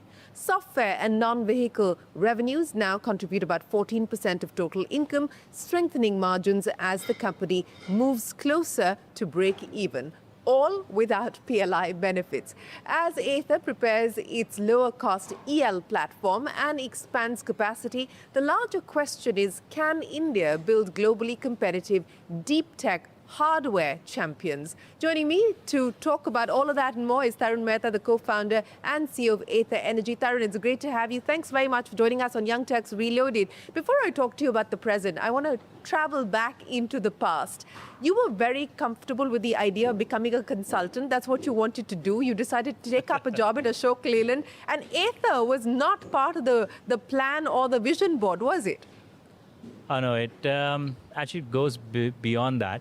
In college, we joined an entrepreneurship club, and our understanding of what entrepreneurship is was quite bad at that point. What was the understanding? To get into an IT company, get a job in an IT company. That was it? That was it. Tried really hard to dress up my resume to sort of, get all the ticks to get that consultancy job. But I was really lucky. That it didn't happen? Didn't happen. So... You think if that had happened, you wouldn't be here today? Oh, absolute. Golden handcuffs. Yeah? No chance. No? No chance. So let's now move forward to the fact that you decided to first join Ashok Leyland. And then how did the idea of Ather actually happen? So me and Swapnil, my co-founder, so Swapnil had started this group called Ather Energy in second year of college. Okay. It had like a bunch of bunch of first years and him like trying to do something. I joined them in the second year. Okay. And then very quickly everybody else left. So it was just me and Swapnil left. And we were trying... You pushed everybody out, is it? No. So the two of us are the only folks stuck with this idea and who continue to romanticize the idea of starting an energy company in India. So we want to come back to this idea, Ather. We'll just figure which idea brings us back. And very quickly, we had this idea of battery packs. We figured we'll actually be an energy company. We'll just build battery packs for other OEMs and maybe sell them electricity, be a genuine energy company. Couldn't find a single OEM who would buy the battery pack because nobody wanted to build an electric vehicle. Yeah. So we started building an electric scooter to demo our battery pack. In fact, I remember like me and Swapnil would do high-speed demonstrations on it on the campus roads, just to try and hook somebody that बहुत अच्छा scooter है, must drive करता है. Let me understand more about the technology. Nobody cared about the battery, but people fell in love with the vehicle. And that's how the mobility side of the story started. Yeah, so, and that made us realize that as much as you want to be an energy company, we actually like the idea of building a product, and building a vehicle could be a ticket to that. So we decided to do that. Getting your first employee on board, what was that like? And then building the team around the idea that you had, there must have been a lot of people who doubted the vision, which you were in the process of figuring out yourself anyway. So what was it like getting the people to buy into your story? Actually, funnily, we didn't get people in for the first several months until me and Swapnil really believed in something very deeply. But then we started getting people. Our first intern, who's still with us as head of design, came in as an intern back then. Honestly, the first maybe 100 people that we got in, not just the first 5 or 10, I'd say the first 100 people literally came in because we gave them a very simple, we had a very simple pitch. We're going to build a vehicle, we're going to build physically a vehicle where design is going to lead the way. So we're going to first sketch this vehicle out. And then that starts the hard engineering problem of figure out how to engineer the product inside the sketch, right? So the sketch constraints are already out there. Now figure out how to package everything within the sketch. I think that was an incredibly hard and a very exciting problem statement for a lot of young engineers. And particularly on the mechanical and electrical side, we quickly realized that we were just becoming a magnet because automotive companies in India were not giving people this opportunity that, hey, you can come and at your age of 21, 22, 23, you'll get an opportunity to actually design something that could go into production and you'll get a salary for it. Your option was to stay in college and build a formal FSAE car, which is one of the race cars, and not obviously get paid for it, or join a big auto company where you would spend the first 10 years earning your right to, touch anything useful. We realized we were at the sweet spot where Ather became very quickly, and the word spread in the network really fast among all engineering colleges, that if you were building a race car at college, and there were a lot of these teams building race cars, Ather is the team to join. Like, they will actually pay you a salary to continue doing the same stuff post. So we got a lot of really good builders. So how many iterations of this sketch went through before you decided this is the one? We actually had 2 different phases. The sketch was a pristine sketch phase. We actually had no engineering happening at that point. That probably would have lasted us, 6-8 months. Once the sketch was frozen, and those sketches are still up there in our offices, we barely touched the sketch. We spent solid 4 years engineering the product within that sketch. 4 years may sound long, but I think those in today's environment it is. But I think those are some of the fun, the best 4 years for anybody working at Ather. And this is interesting because your competitor, pretty much across from you in Bangalore, has a very different approach to things, and very often you've been asked questions about, have you been too slow? How do you respond to that? And what has it taken to actually keep those distractions, keep that need for speed, which has become almost the sort of mantra for success, or has been perceived to be the mantra for success at bay? I think that assumption betrays a poor understanding of building physical products. Speed is built institutionally over a period of time. A keenness to just deliver something on day one creates a very poor ability to sustain that and launch new things later. If you look at our launch trajectory, first 5 years, we had one product. In one color, by the way. Okay. 6th year, we had 2 products, 5 colors. 7th year, we had, I believe, 10 products. Today we have, I think we have 63 SKUs. And I think we have dozens of variants, 2 distinct product lines. We're getting ready to launch a 3rd product, which will probably double this entire volume up. We probably have the widest product portfolio among the large e-scooter manufacturers today. This is a business where you've got to invest upfront in getting your platform side, getting the technology right. I think we've seen far too few companies in India where somebody's trying to build a product business, somebody's trying to build a platform from scratch, which is why so many of us find this alien that ये क्या फालतूगिरी कर रहे हो, बस फटाफट कुछ भी निकालो यहाँ से. I'm like, कुछ भी निकाल के, you're not gonna build a monster of a product company. Like, you want to build an engine that can keep spamming out successful products all the time. You don't want a one-hit product wonder. You don't want something that worked once, because a bunch of magicians were behind it and, disappeared. There's no ability to recreate that magic. There's no ability to sustain that magic. You want a system which for the next 30, 40, 50 years will launch something amazing every single year. We literally call this now at Ather one magical experience per year. Let's now talk about EL, because that's the next big magical idea, so to speak. Those are I'm picking up on your words. I don't know if that is the one magical experience for you in 2026 that you're hoping to create. But what do you want to do with EL? What do you want to achieve with EL in terms of scale? Because that's clearly the vision, as you pointed out. Yeah, so EL actually, at its root, EL is not very complex. EL is actually us generally taking a low-hanging fruit because it was available. Simplify our cost structures. Our cost structures, given that we were born in a more resource-constrained environment, our product cost was high on the mechanical items. Our frame is expensive, transmission is expensive. So find ways to cut that cost down to offer a better choice, a better cost to the end consumer. But at the same time, preserving stuff that we are actually good at.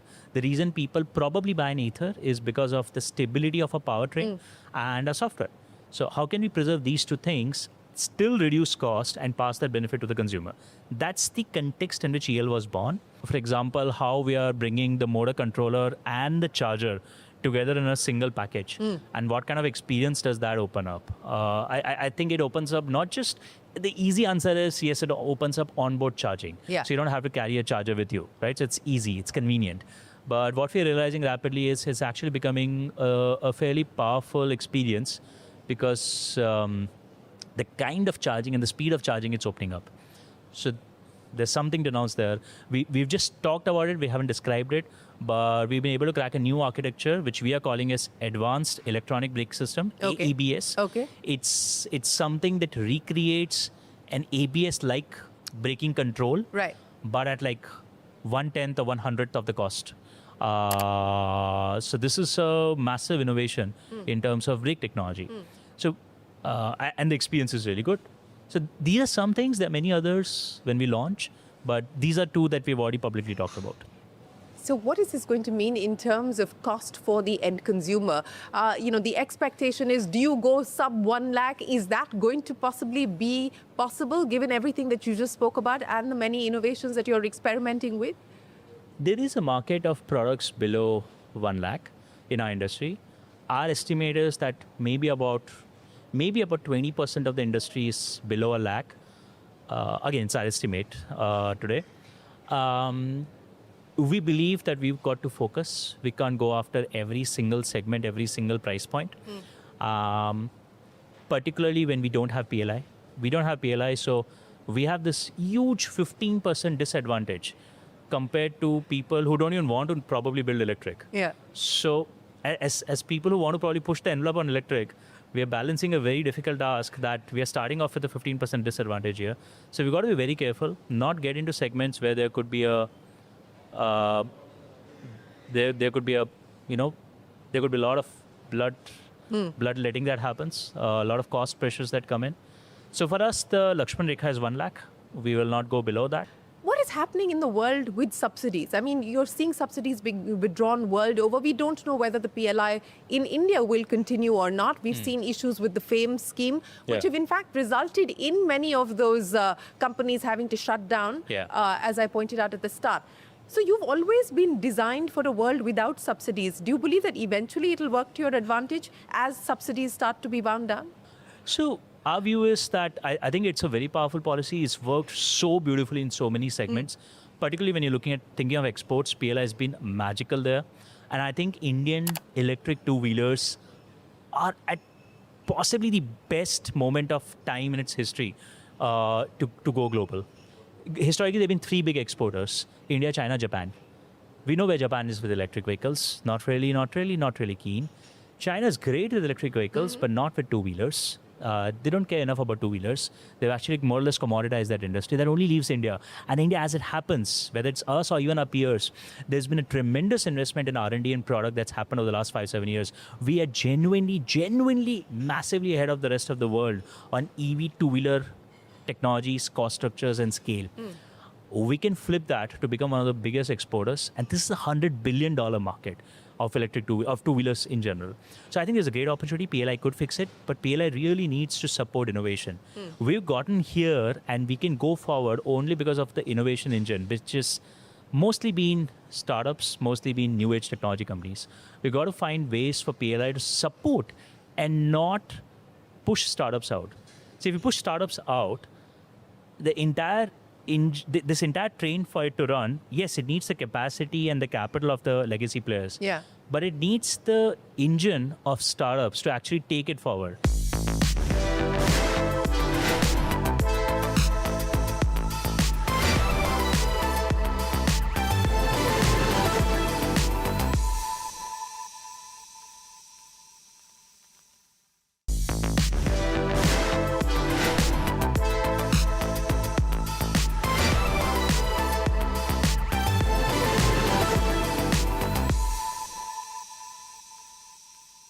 Go back to that statement that you made that this is the sweet spot for the EV two-wheeler business in India, and this could be a breakout moment for companies like yours to grow global. You know, is that something that you're now committing yourself to, a global future for Ather? When do we start to see that happen for you? You know, so I think it's in the horizon. It's still not there for me to say that we are committing ourselves to this being the next lever of growth. We're yet to finish exhausting the scooter lever, and then there are other things like motorcycles potentially and international markets. But I do believe if you take a 10-year horizon, international could very well be the largest driver of value creation in our industry as a whole. Tarun, let's talk about financials now. And you're a newly listed entity, so you're going to be asked that question quarter after quarter, and we've just seen you deliver some numbers that the street has liked. But how important is it for you to ensure that you're not just keeping costs down, but you're also moving the needle as far as profitability is concerned? And how do you believe that picture is likely to change? What we've seen in the last few years is everyone's been burning through cash. How does that picture change in the next few years? Our gross margins improved. That took us from minus 36% EBITDA to maybe minus 20% EBITDA. But then our volumes went up 50-60%. And that's taken us from minus 20% EBITDA to whatever, minus 5% EBITDA. The current capacities can further grow our volumes by almost, I would say, almost 50%, 40-50%, 30-40%. And I believe that should be good enough, barring like some global commodity crisis. Yeah. That should be good enough to turn profitable, at least at an EBITDA level, if not a PAT level. The market share game, and today you're number 3, at least as far as the latest data is concerned, right after the two incumbents, TVS and Bajaj. Largely South India. You're, of course, looking at expanding your presence pan-India. But how do you look at the market share game? How important is that for you? We don't look at the market share game. Obviously, we will talk about the numbers. We'll let people understand how it's shaped up. But we're very clear.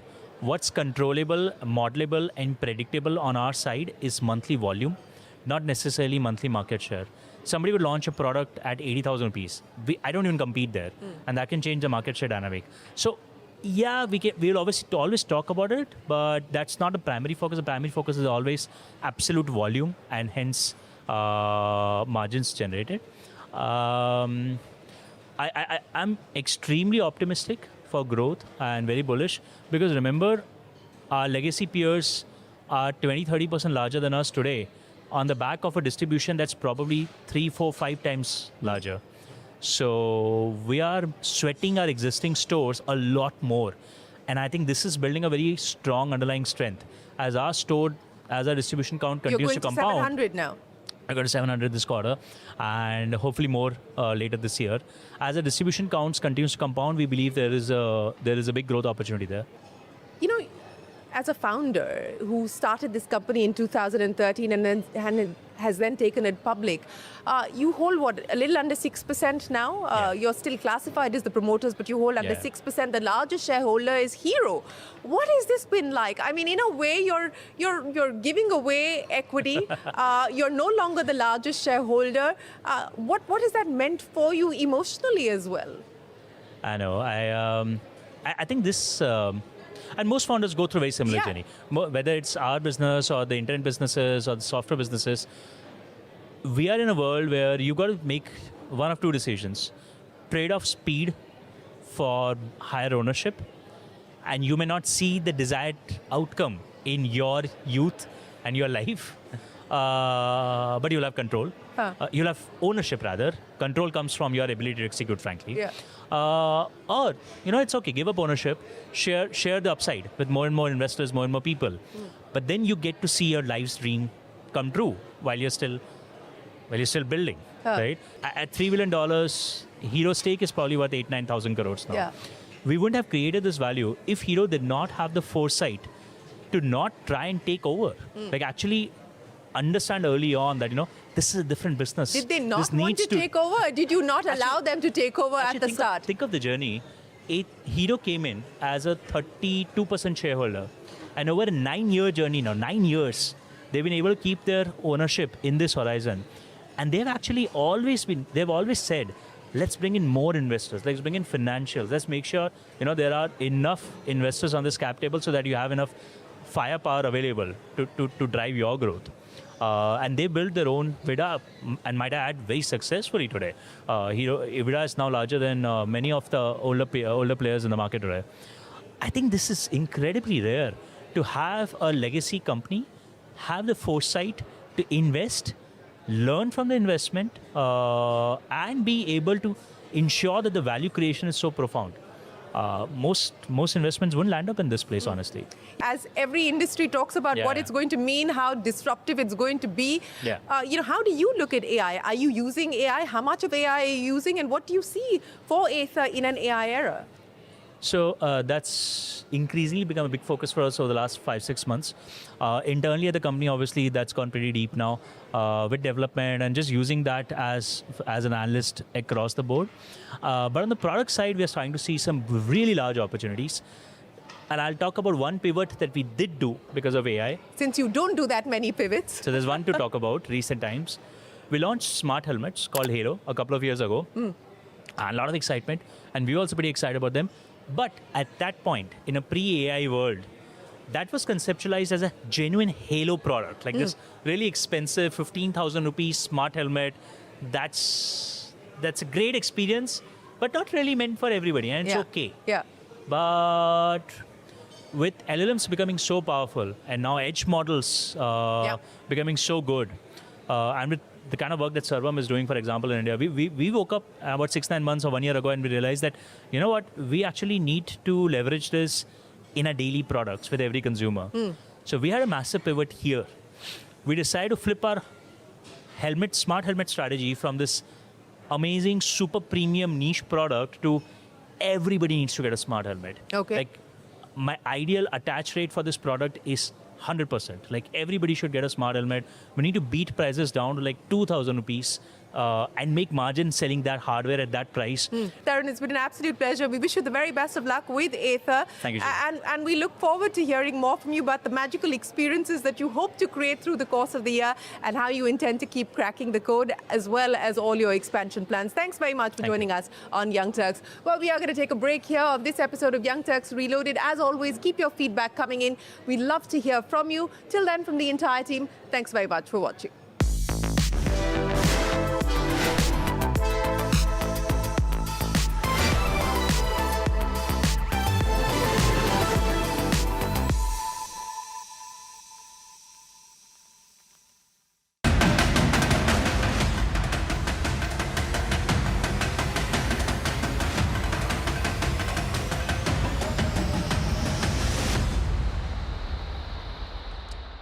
Hello and welcome to this special broadcast. I'm Nigel D'Souza. Well, Iran's Supreme Leader Ayatollah Khamenei has been killed in airstrikes by the United States and Israel. Iran has promised revenge and launched a fresh wave of strikes. A member of Iran's Guardian Council, Ayatollah Arafi, has been appointed as the interim leader. The US and Israel have also launched fresh wave of strikes at the heart of Tehran for the second day. Iran claims a school was bombed, leading to the death of nearly 100 children. Explosions have been reported in cities like Doha, Dubai, Abu Dhabi, Kuwait, Riyadh, and Manama, as Iran fired ballistic missiles and drones at the US military bases in the region. With missiles flying around the region, the airspace has been closed and thousands of flights cancelled. Maritime route has also been disrupted after Iran shut the Straits of Hormuz. The small stretch carries a third of the world's crude oil trade. The tensions have spilled out of the region, with large protests seen in Pakistan. Protesters attempted to storm the US consulate in Karachi, leaving nearly a dozen people dead and several wounded. With West Asia plunging into chaos and war, the markets are staring at a period of dangerous uncertainty. How should you navigate it? Well, over the next 60 minutes, we will analyze and also put the spotlight on the commodity markets with Manisha Gupta. Joining me on the show right now is Mangalam Malu. Hey, Mangalam, Sunday, special broadcast. Well, the markets will be, looking forward to tomorrow's opening. It's going to be a bit of a tricky one. It will be a tricky one, Nigel, and with all the, geopolitical tensions that are underway and moment-by-moment footage that we are getting and news and updates that we're getting, it'll be very important to track the impact of that, particularly on crude prices, and as a result of which, what happens in our equity markets and how this happens. Obviously, there would be very near-term panic, but as during the course of the show, we will obviously display that, during moments of panic, while war and all these situations are a humanitarian crisis and a crisis of, life, there is a lot of uncertainty. If staying the course and discipline is maintained during the markets and investment periods, then perhaps this could give good opportunities in terms of investment bets as well. But all that and more during the course of the show. Let's listen into what Israel Prime Minister Benjamin Netanyahu had to say after striking Iran. This morning, a powerful strike was launched and destroyed in the heart of Tehran, the compound of the tyrant Khamenei. For 3.5 decades, this tyrant dispatched terrorism across the world, made his own people miserable, and worked constantly and tirelessly on a program to annihilate the state of Israel. That plan is there no longer, and there are many signs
Hello and welcome to special broadcast on West Asia tensions. I'm Ashmit Kumar. Now, the West Asia war has entered the second week and Gulf nations find themselves engulfed in a conflict they did not start but have to cope now somehow. From Bahrain's state-owned company declaring a force majeure after an attack on its oil refinery to Kuwait, UAE and Iraq announcing output cuts, the global oil economy finds itself in the crossfire.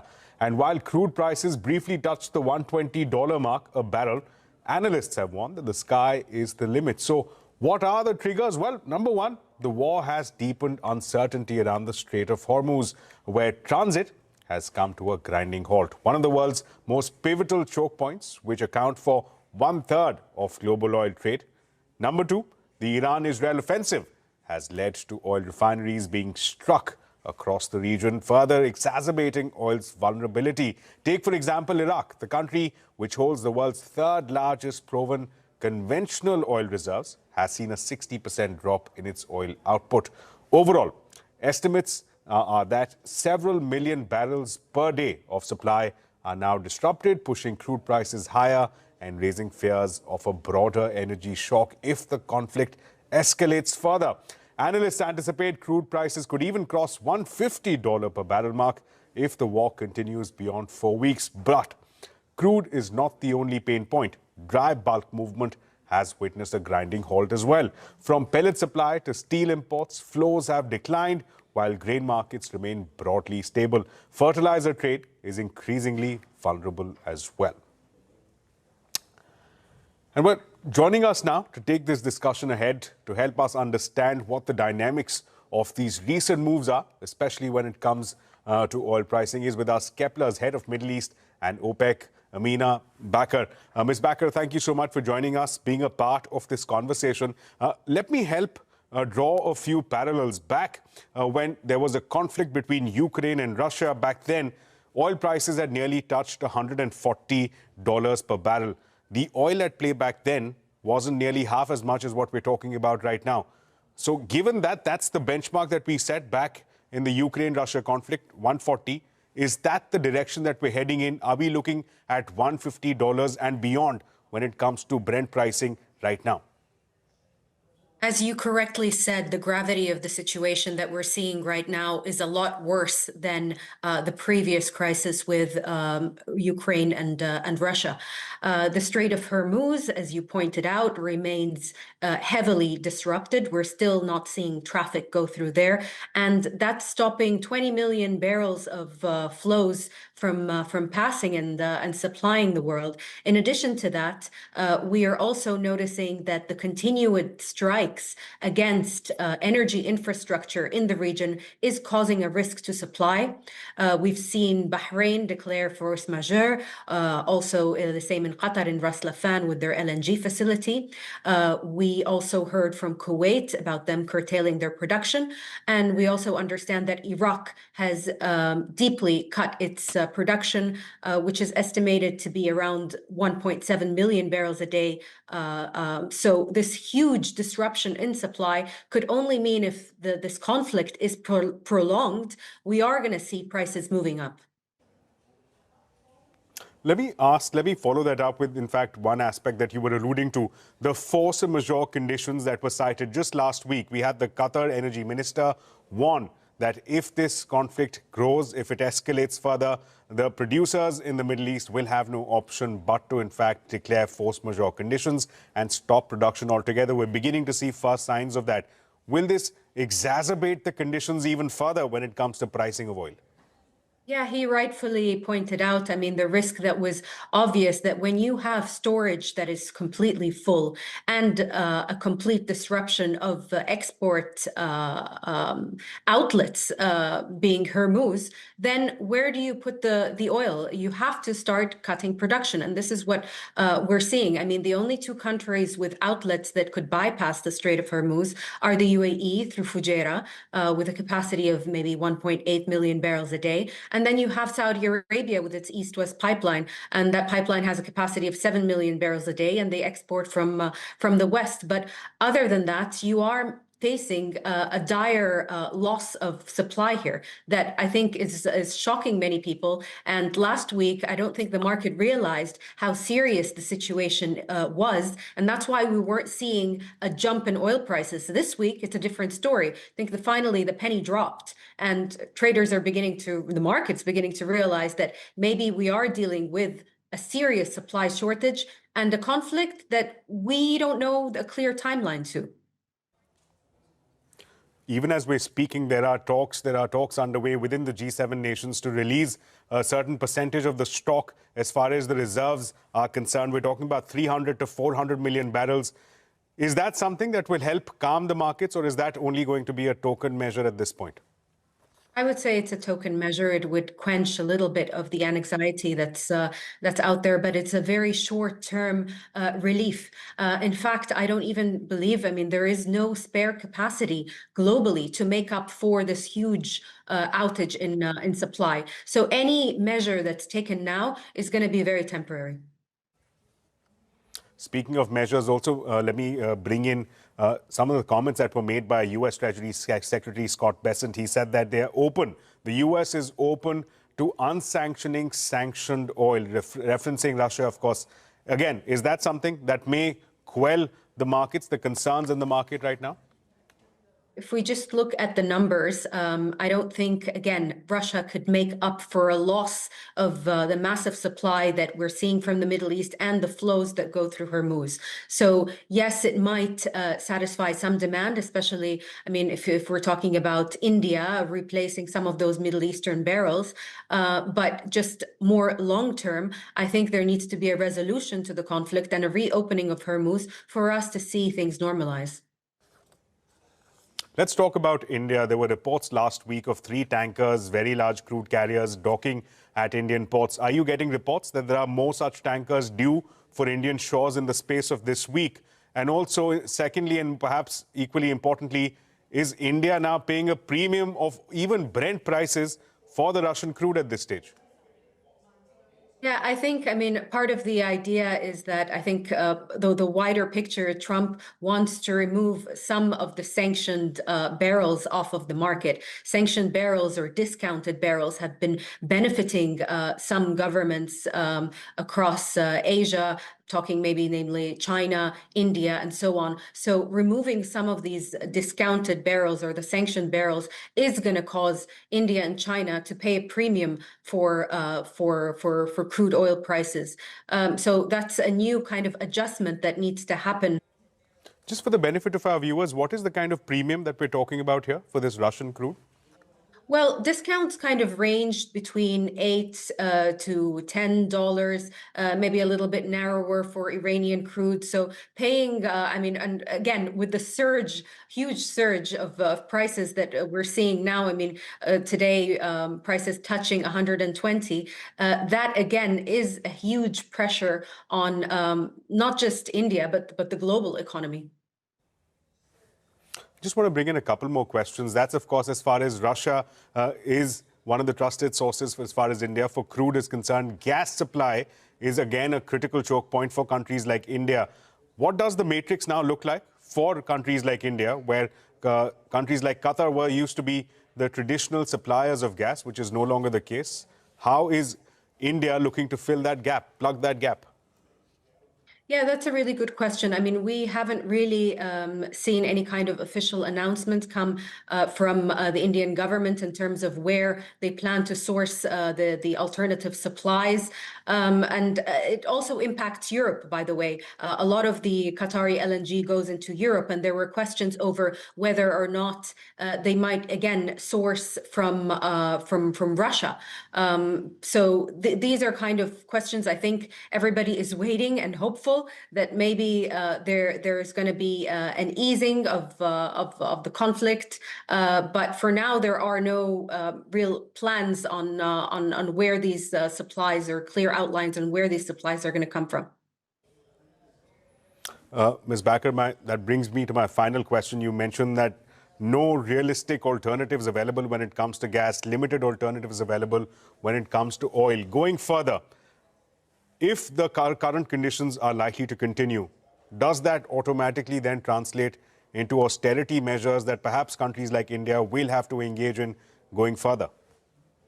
Yeah, for sure. I mean, we've seen a number of countries in Asia ban the exports of their products. I mean, we are at a risk as well of demand being destroyed here by the current prices, and everybody will have to kind of really cut back and look at what is necessary. So I think as long as the conflict prolongs, as long as there is no clear indication on when this would end, and as long as there are no kind of clear objectives or what they are from the US, that's when countries really need to react and put measures in place to limit the impact. Given the dire conditions that we're looking at, Ms. Backer, do you anticipate that this could perhaps serve as an off-ramp for administrations like the US, like Israel, to perhaps back off from this engagement, to look at an off-ramp, to look at how to diffuse the situation? Is that something, a possible scenario that the markets are factoring in?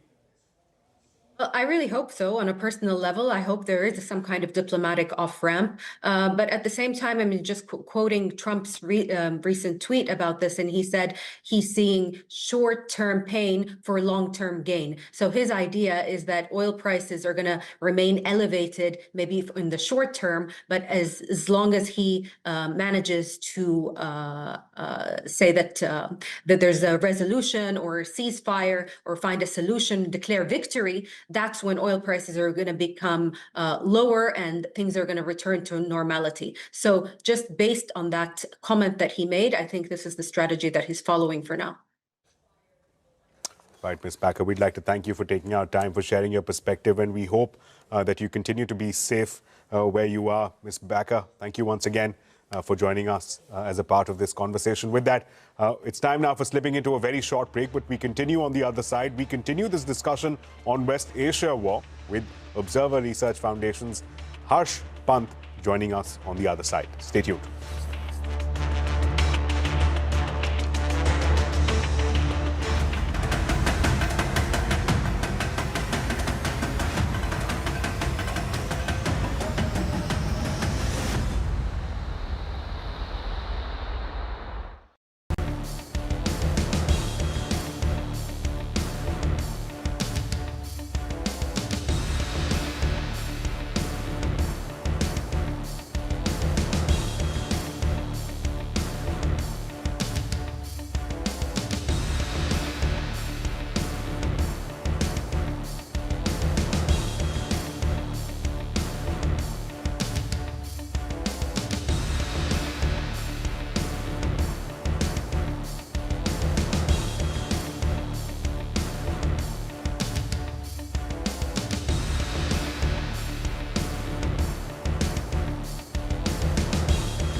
Welcome back. Now, fresh strikes and explosions reported across the region as the war in West Asia enters day 10. Apart from missiles raining down on Iran's oil storage facilities, Israel was seen striking the desalination plants in Iran as well. Iranian foreign minister alleged that the US has set a dangerous precedent with this attack, which will lead to grave consequences. Amidst the turmoil, the Iranian regime has selected the second son of the slain Ayatollah Ali Khamenei as the new supreme leader. The 56-year-old Mojtaba Khamenei is a hardline cleric who has never held or been elected to office, but he's believed to have wielded his influence behind the scenes through his ties with the Revolutionary Guards and the Supreme Leader's office. Top political and military leaders have pledged loyalty to the new Supreme Leader. The island nation of Bahrain, which sits between the borders of Qatar and Saudi Arabia, saw an Iranian strike hit its biggest oil refinery, Bapco Energies. The company announced a force majeure on its group operations due to the Iranian drone attack. Missile sirens continue to ring across Israel. A cluster bomb shrapnel resulted in injuries to civilians in central Israel from an alleged Iranian missile that was intercepted. Israel has stepped up attacks in Lebanon with the first drone strike within the city limits of Beirut. Lebanon claims that nearly 400 people have been killed over the last 1 week as Israel targeted hotels in the capital. The U.S. Embassy in Saudi Arabia shared an urgent security alert overnight, urging American citizens to leave the country. President Trump said that Iran would be completely decimated if U.S. sends ground troops. But when asked if the U.S. will deploy boots on the ground, President Trump refused to answer. What are the circumstances where you said it round troops? How are you thinking about that? I don't even want to talk about it now. I mean, that's, I don't think it's an appropriate question. You know, I'm not going to answer it. Could there be? Possibly, for very good reason. Have to be very good reason.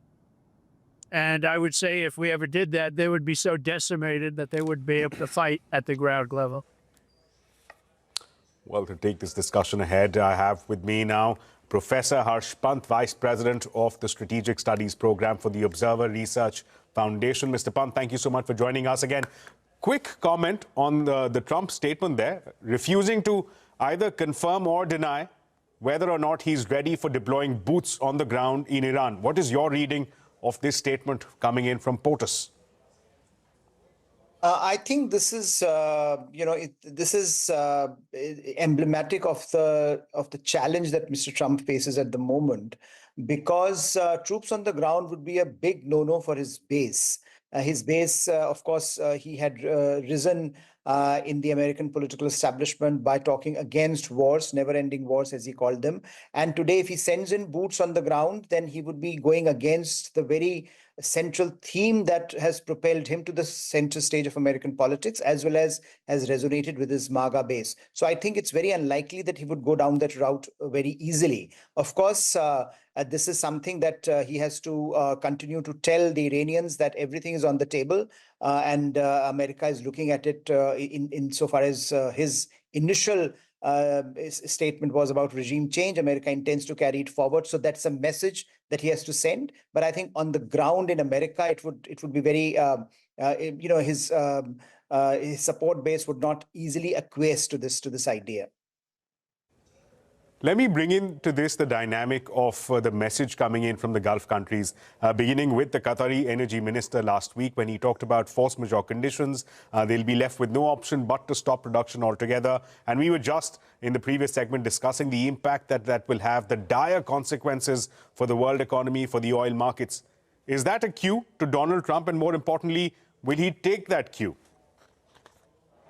See, he's a practical man. In some ways, he has often looked at the world and looked at America and American resources and constraints, and he has taken decisions going against just what he was saying the previous day. So it's not very unlikely that he may change his mind. But I think largely because so much is now riding on this war, insofar as his legacy is concerned, insofar as his reputation is concerned, I think it would be very difficult for him to make a U-turn. Clearly, Iranians are relying on this very fact that as the economic conditions worsen, there will be pressure on the US president to do something about it. The Arab states, of course, are retaliating, and they are saying that they have no one should be surprised if they retaliate against Iran.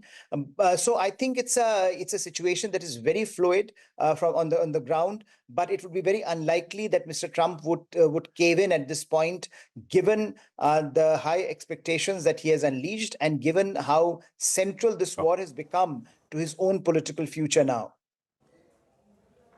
Well, speaking of the future, we now have Mujtaba Khamenei taking over the reins in Tehran. Political satirists are basically now questioning that it's been 10 days of havoc that's been wreaked as far as the Middle East, the West Asia is concerned. We've seen disruptions across the globe. And at the end of it, we have a Khamenei back in charge in Tehran. What message does that send to Donald Trump? And what message does he take that back stateside US when he faces the local population, the local opinion makers? I think the message from the Iranians is very clear that they are coalescing around a key figure. It is, when nations are attacked, it's often there's a rally around the flag effect. Now, in this case, of course, it's the regime cohesion that is more important. So IRGC knows this. IRGC has, of course, Mujtaba Khamenei comes from that legacy. So it's not surprising that we are seeing a coalescing around him from the hardliners.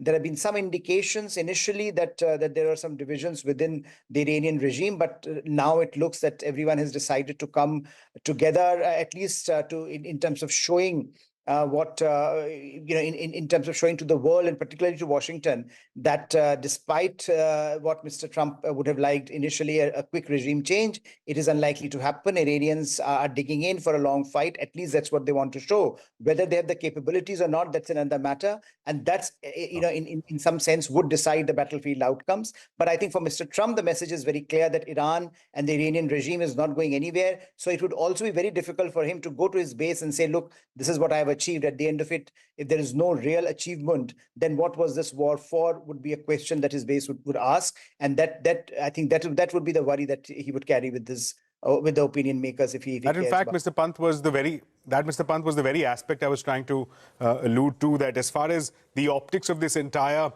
process is concerned, Mujtaba Khamenei coming back to power in Tehran. When this entire conversation, when it began, it was about a regime change. That was the pitch that was made by United States. So when Khamenei comes back to power in Tehran after 10 days of havoc, does that then embarrass Donald Trump even more and then compel him to take an even more hardline approach going forward? I think it does embarrass him. I think it does not look good from optics perspective. And we all know that he cares about optics more than substance. He certainly cannot go to his base and say, I went to this war where now American soldiers have also had to die just because the father had to go and son came back and took his legacy forward.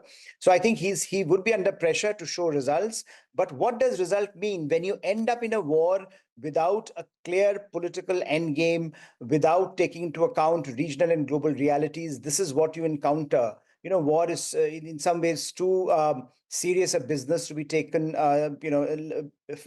In some ways, the way the decision-making went, the way this war has been conducted by Washington and by Trump himself, suggests a certain callousness about ground realities, and this is what is coming back to bite him. So again, I think the challenge for him would be, how do you balance this out? He can tomorrow decide that, look, I had met some basic goals, which is decimating Iran's offensive capabilities, missile capabilities, stockpiles, etc., and that he can take back and say, look, this is my victory. Now we will see what the new Khamenei decides to do, and then we will take action. But I think it would be embarrassing for him to go back to his base with what we see in Iran right now.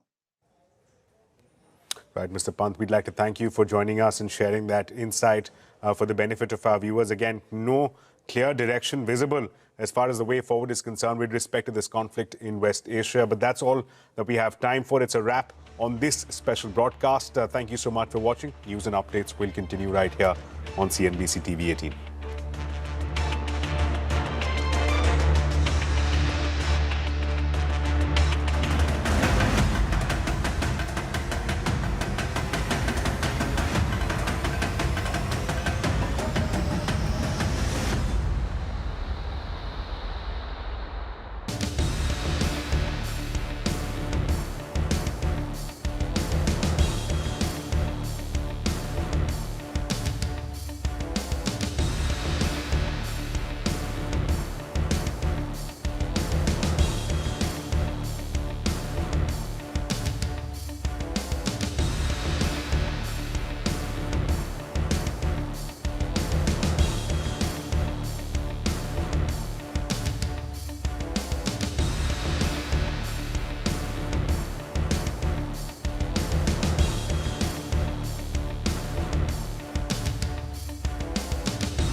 Weight loss drugs are no longer just a health trend. They are one of the biggest disruptions in global pharma, and in India, we're at a critical inflection point.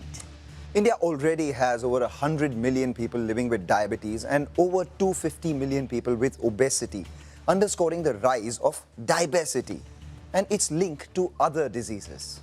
But globally, the GLP-1 market is estimated to exceed $100 billion annually this decade in India, and the shift is already visible. The weight loss GLP-1 market has more than doubled in a year, with drugs like Mounjaro, Wegovy and Ozempic driving that surge.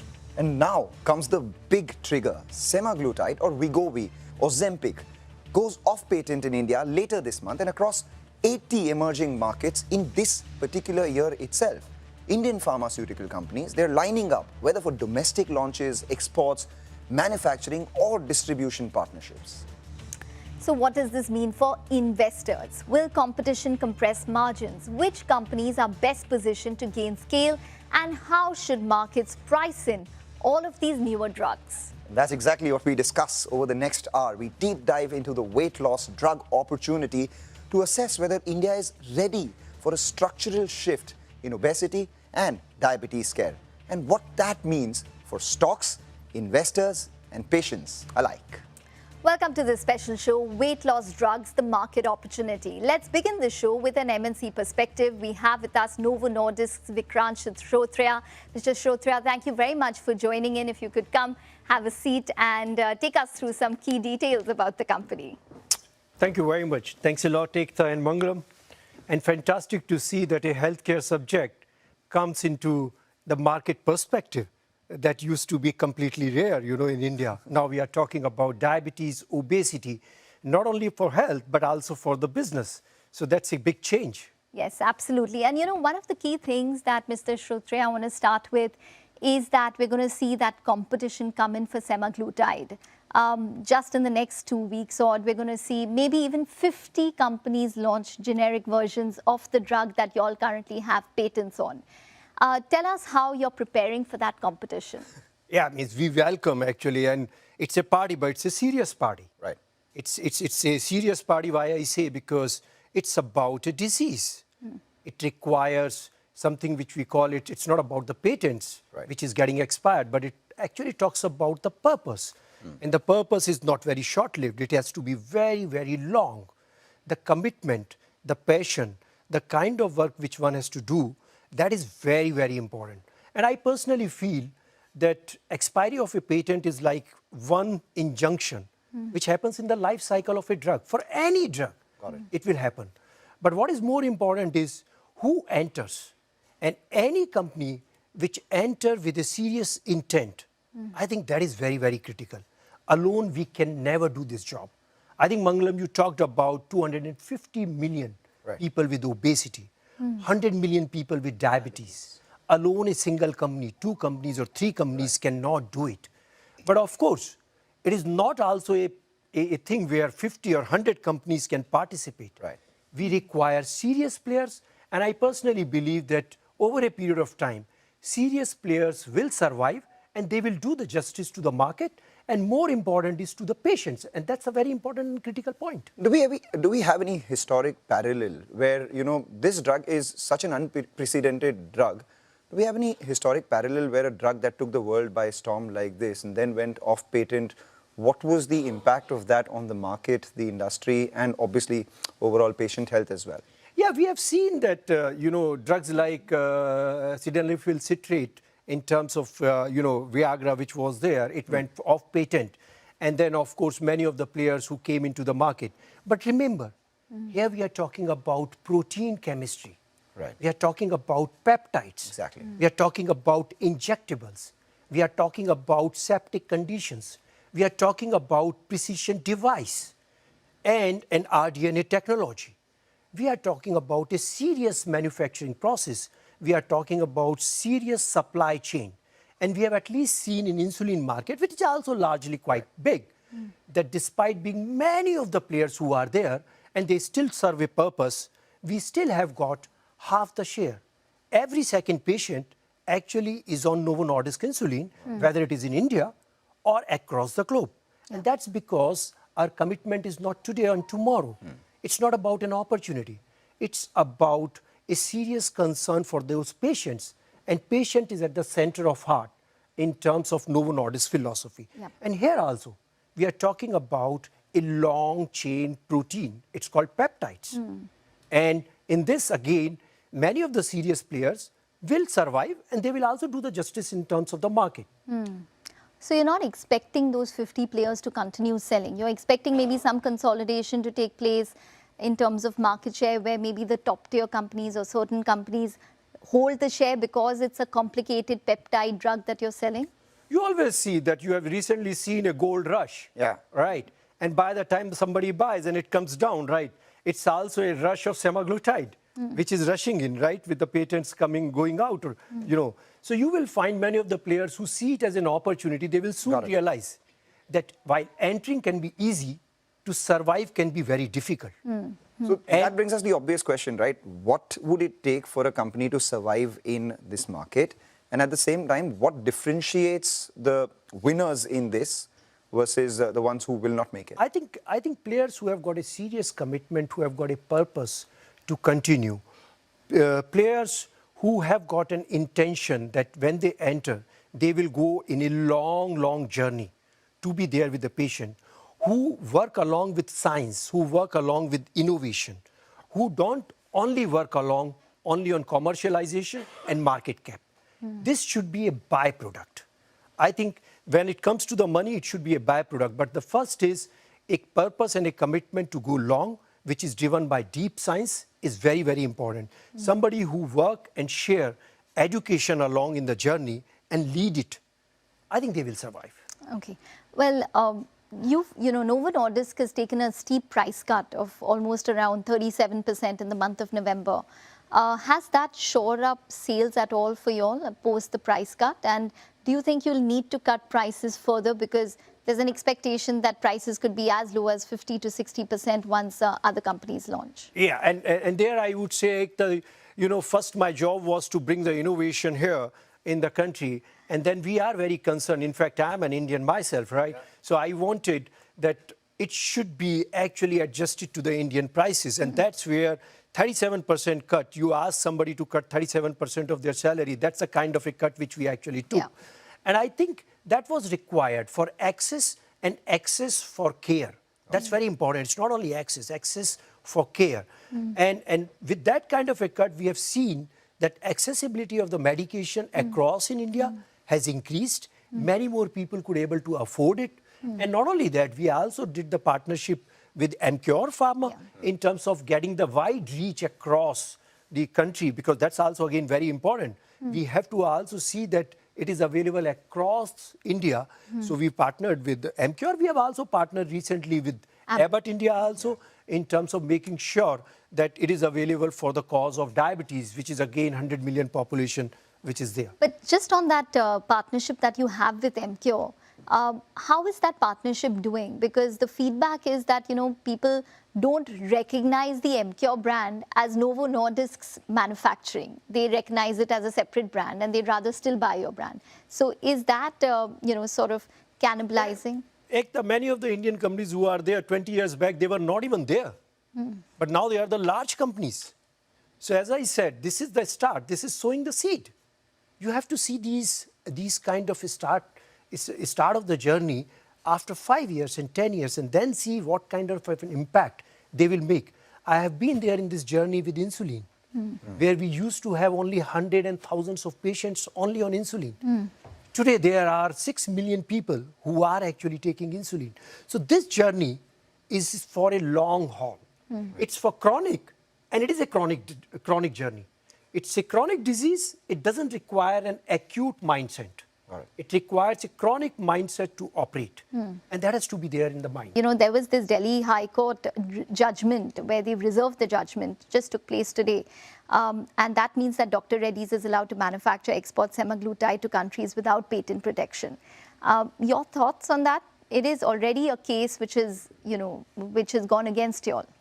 See, there I cannot comment, because I can only say that, we will have to go through this judgment. And I think we have a very qualified legal team in terms of taking forward these kind of sub judice matters. And we will have to learn this verdict, which has possibly come by the time I am actually sitting here. All right, you take that point. You spoke about scratching the surface of the market right now, but the important part is we are also just scratching the surface of this conversation. So there's not, just one, but the start of many that we have. In fact, we've heard from Novo Nordisk, the manufacturer of Ozempic and Wegovy. But as we head into this short break on the show, let's also listen in to what Eli Lilly's India head had to tell us when we spoke to him just a few weeks ago. Semaglutide is going generic. There's not a generic for tirzepatide.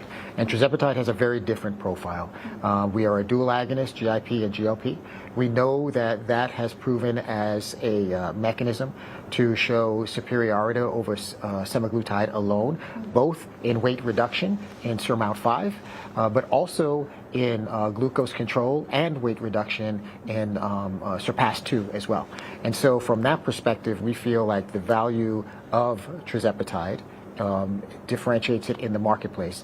We price our product based on the value that it brings.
Welcome back to this special weight loss drugs town hall. Let's now get in a more granular perspective from various Indian companies and how they benefit from weight loss drugs. We do have Neeraj Sharma, who's the MD and CEO, OneSource, Amit Bakshi, who's the CMD, Eris Life Sciences, and Amit Sanghvi, who is the MD, Shelly Engineering Plastics, joining us on this special coverage as well. Thanks a lot, gentlemen, for joining in. You know, a lot has been spoken about the opportunity. A lot has been spoken about what happens and all these things. The question is, how prepared is the ecosystem for it? Because on the one hand, yes, there is this opportunity, but on the other, you know, there are other things that are required along with all of this as well. So where are we in our preparedness for this, and how far are we to go from here on? Yeah, thank you, Mangalam. Yes, we heard, you know, it's a really great opportunity. More than anything else, it's the opportunity to get the Indian patients treat obesity for the very first time. So in terms of preparedness, I can talk about you know, ourselves as OneSource CDMO. So from a point of view of having capacities in place, from the point of view of having all the required regulatory approvals in place, we are set. We have scaled capacities. We continue to scale capacities. We are set. We were awaiting approvals. Now, you know, especially Indian companies have the approvals. So I would say now it's you know, race to the line when patent actually expires and our customers will actually enter the market. Yeah. So Mr. Sharma, you know, I just wanted to bring that point up. You're prepared, but we saw what happened in the Q3 numbers. You know, everyone was anticipating that approval to come through for the Canadian market, but that didn't come through, and that impacted you all. Absolutely. You've said the next 2 quarters will possibly be soft because of this. How soft, and is it in line, better, worse than what you were anticipating? So what I would say here is, you know, we have said what is in our hand is our preparedness. We have made sure we have got the required capacity in place. We have made sure that whether it is regulatory approval from any of the regulatory agencies where the patent is expiring, yes, we have that in place. You know, do we have all the purchase orders in place from our customers? Yes, we do. So we are all prepared. Now, obviously, we can only supply once the regulators approve, because that's the way the industry works, right? So let me put it the other way. Dr. Reddy's has said that they are hopeful they'll get approval by May for the Canadian markets. Are you working with that timeline? Absolutely. Are you supplying them inventory right now, building up their inventory, building up companies' inventories across emerging markets? I would say that, you know, as soon as the approval comes, we are absolutely ready to supply our customers. We are doing whatever it takes, including some of the things which you mentioned, you know, to ensure that when the approval comes, our customers, and there are many of them who will be in the market with the product. You know, you'd have some sense of how big this can be once it goes off patent, not from an analyst perspective, but because you obviously have purchase orders in hand, you've built capacities, and you've done your internal, you've literally put your money where the mouth is, right? So to take science point forward on that itself, once it goes off patent, how big do you think that spurt in demand could be, according to you?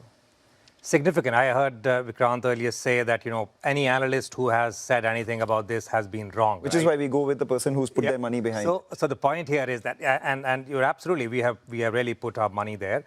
Our idea of expanding capacity multifold is keeping in mind, obviously, visibility, which we have from our customers, which is very clear, which has been growing, and not, I mean, India is a small part of it, but large markets, many large markets which are opening up.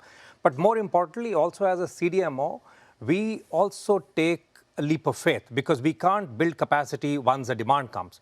We build capacity in anticipation of demand. So it's a mix of the visibility which we have from our customers in terms of forecasts and purchase orders, but also some of it is basis what we have seen over the last few years, how the demand, and as the access increases and, you know, more patients come on it, because right now the demand actually has been constrained more by supplies than actual demands. And we see that changing and market expanding. Okay. Well, Mr. Bakshi, you know, you've partnered with NATCO. You have a huge market share in terms of the diabetes market in the Indian space.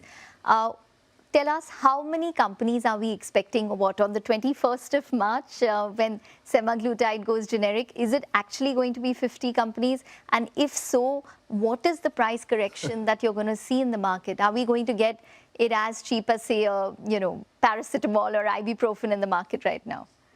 Yes, before coming to this, I just wanted to touch on the numbers point. Right. So guys, look, I will take from where, my friend left.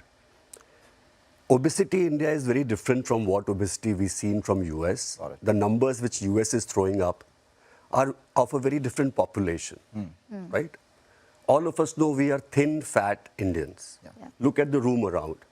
Do you find anybody who wants to lose 20%, 30% body weight?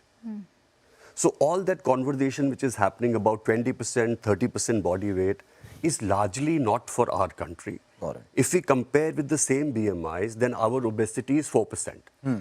Our population is 4%. We have a problem of 2 to 5 kg extra visceral fat. Yes. Correct. That's the reality.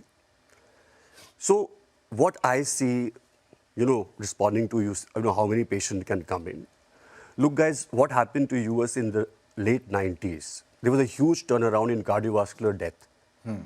After the Second World War, they kept on going down, and 30% of all deaths were happening because of cardiovascular reason, cerebrovascular and cardiovascular.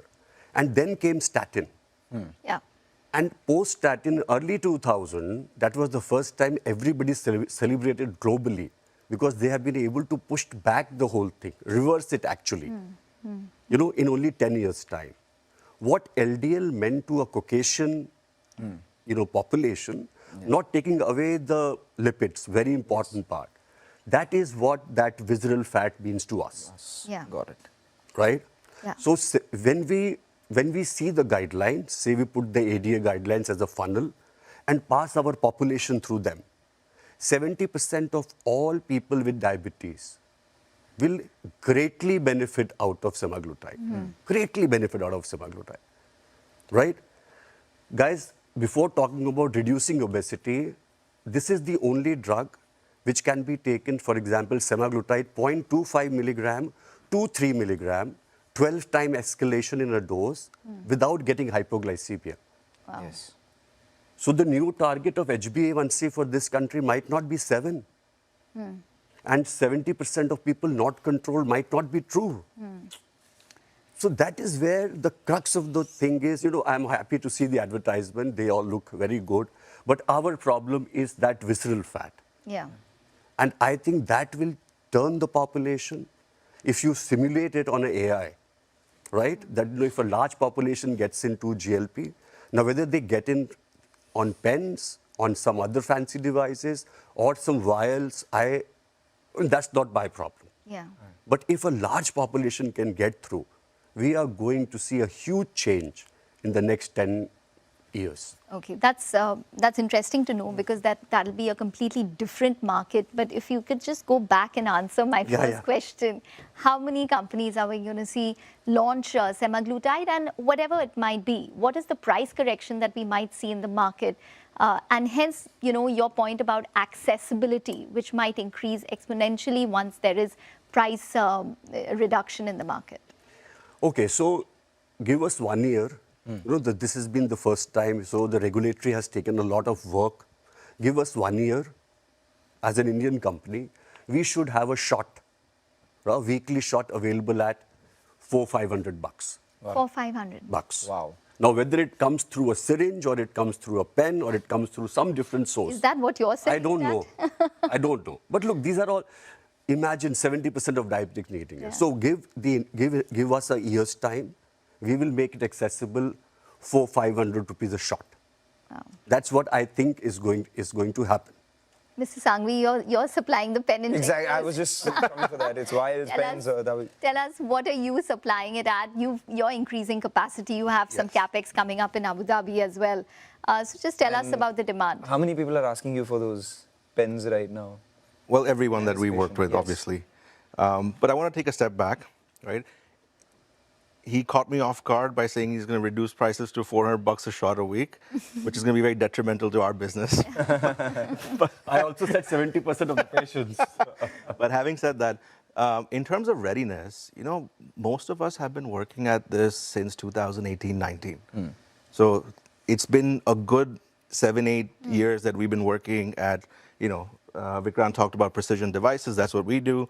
These guys do the manufacturing of the final product, APIs, and the full formulation, right? So I think companies are well prepared, right? There will be hiccups when you do any launch, but it should be shortly overcome, right? Now, in terms of capacities, we've seen numbers which there's a fairly significantly wide range. Of course, I'm going to talk about it at a global level. India might be a 2 million patient, 2 million pen market. Okay. Right? So when we look at it globally, we currently have a 30 million capacity. We just added 25, and we're adding another 25 by July. So we'll have about 80 million capacity in India. And then we're expanding in Abu Dhabi, where we're adding another 75 million by end of FY28. All right, gentlemen, thank you very much for joining in and taking us through all of your thoughts with regards to the weight loss drug opportunity.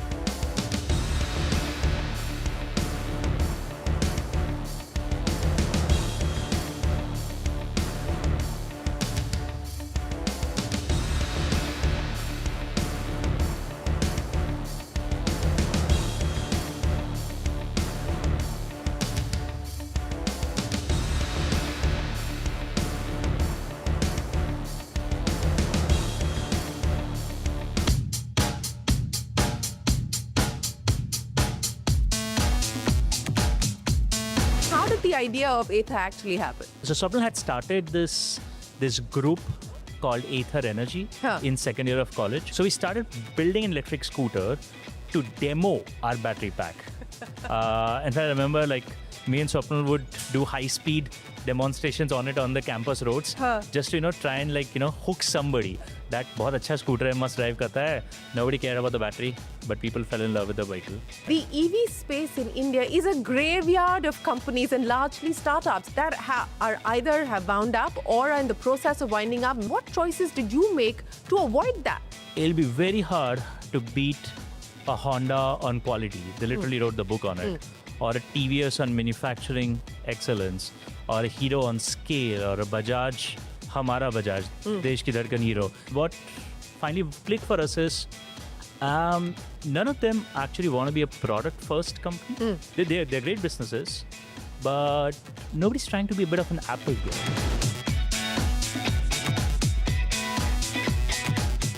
So what was it like getting the people to buy into your story? If you were building a race car at college and there were a lot of these teams building race cars, Ather's the team to join. Your competitor, pretty much across from you in Bangalore, has a very different approach to things. So many of us find this alien that ये क्या फालतूगिरी कर रहे हो, बस फटाफट कुछ भी निकालो यहाँ से.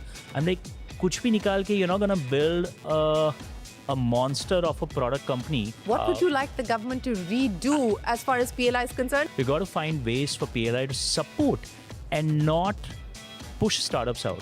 Is there a list of what you won't do? If you find us basically announcing stuff that are super easy, super replicable, super standard, I think there's something going wrong. So that's the one to avoid. Do the hard stuff.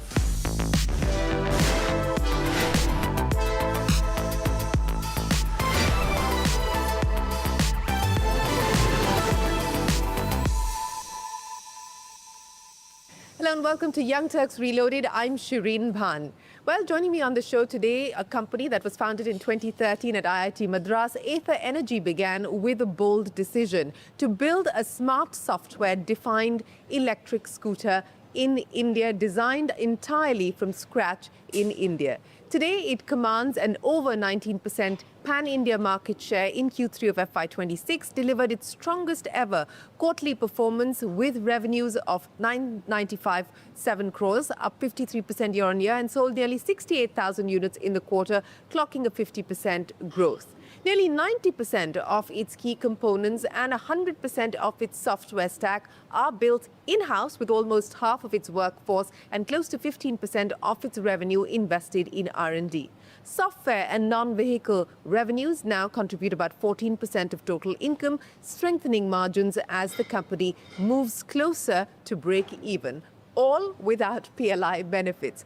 As Ather prepares its lower-cost EL platform and expands capacity, the larger question is, can India build globally competitive deep tech hardware champions? Joining me to talk about all of that and more is Tarun Mehta, the co-founder and CEO of Ather Energy. Tarun, it's great to have you. Thanks very much for joining us on Young Turks Reloaded. Before I talk to you about the present, I want to travel back into the past.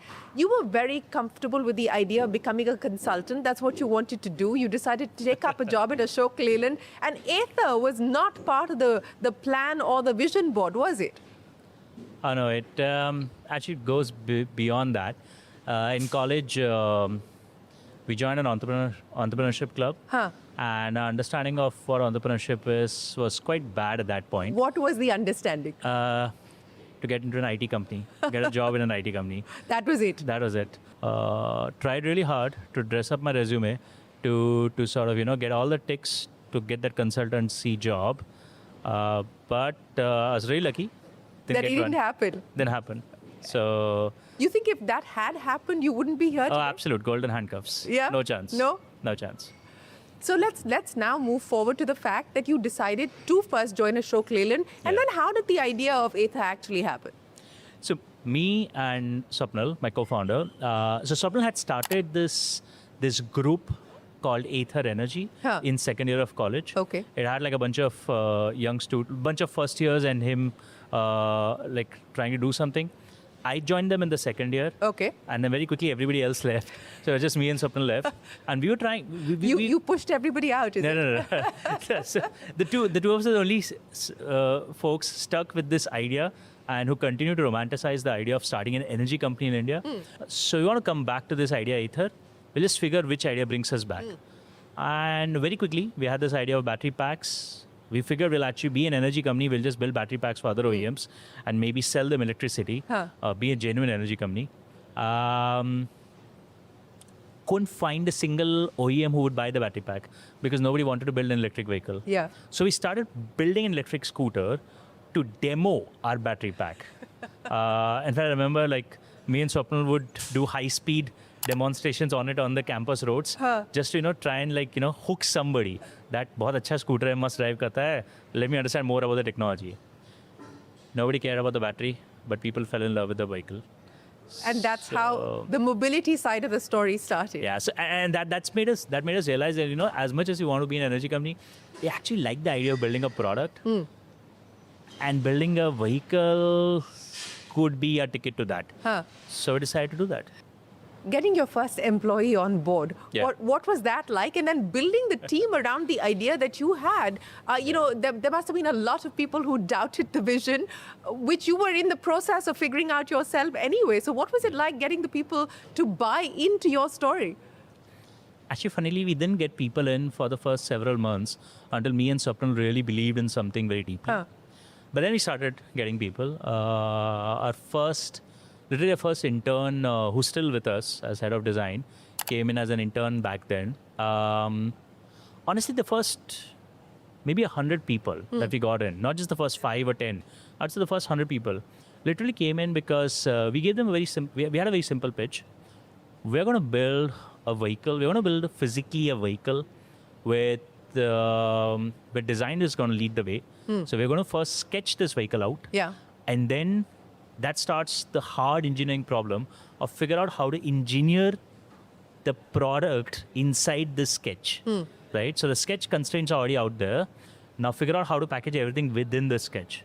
I think that was an incredibly hard and a very exciting problem statement for a lot of young engineers. And particularly in the mechanical and the electrical side, we quickly realized that we were just becoming a magnet because automotive companies in India were not giving people this opportunity that, hey, you can come and at your age of 21, 22, 23, you'll get an opportunity to actually design something that could go into production and you'll get a salary for it. Your option was to stay in college and build a FSAE car, which is one of the race cars, and not obviously get paid for it, or join a big auto company where you would spend the first 10 years earning your right to, touch anything useful. Yeah. We realized we were at the sweet spot where Ather became very quickly, and the word spread in the network really fast among all engineering colleges, that if you were building a race car at college, and there were a lot of these teams building race cars, Ather is the team to join. Like, they will actually pay you a salary to continue doing the same stuff post. So we got a lot of really good builders. So how many iterations of this sketch went through before you decided this is the one? We actually had two different phases. The sketch was a pristine sketch phase. We actually had no engineering happening at that point. That probably would have lasted us, 6-8 months. Once the sketch was frozen, and those sketches are still up there in our offices, we barely touched the sketch. We spent solid 4 years engineering the product within that sketch. 4 years may sound long, but I think those in today's environment it is. But I think those are some of the fun, the best 4 years for anybody working at Ather. And this is interesting because your competitor, pretty much across from you in Bangalore, has a very different approach to things, and very often you've been asked questions about, have you been too slow? How do you respond to that? And what has it taken to actually keep those distractions, keep that need for speed, which has become almost the sort of mantra for success, or has been perceived to be the mantra for success at bay?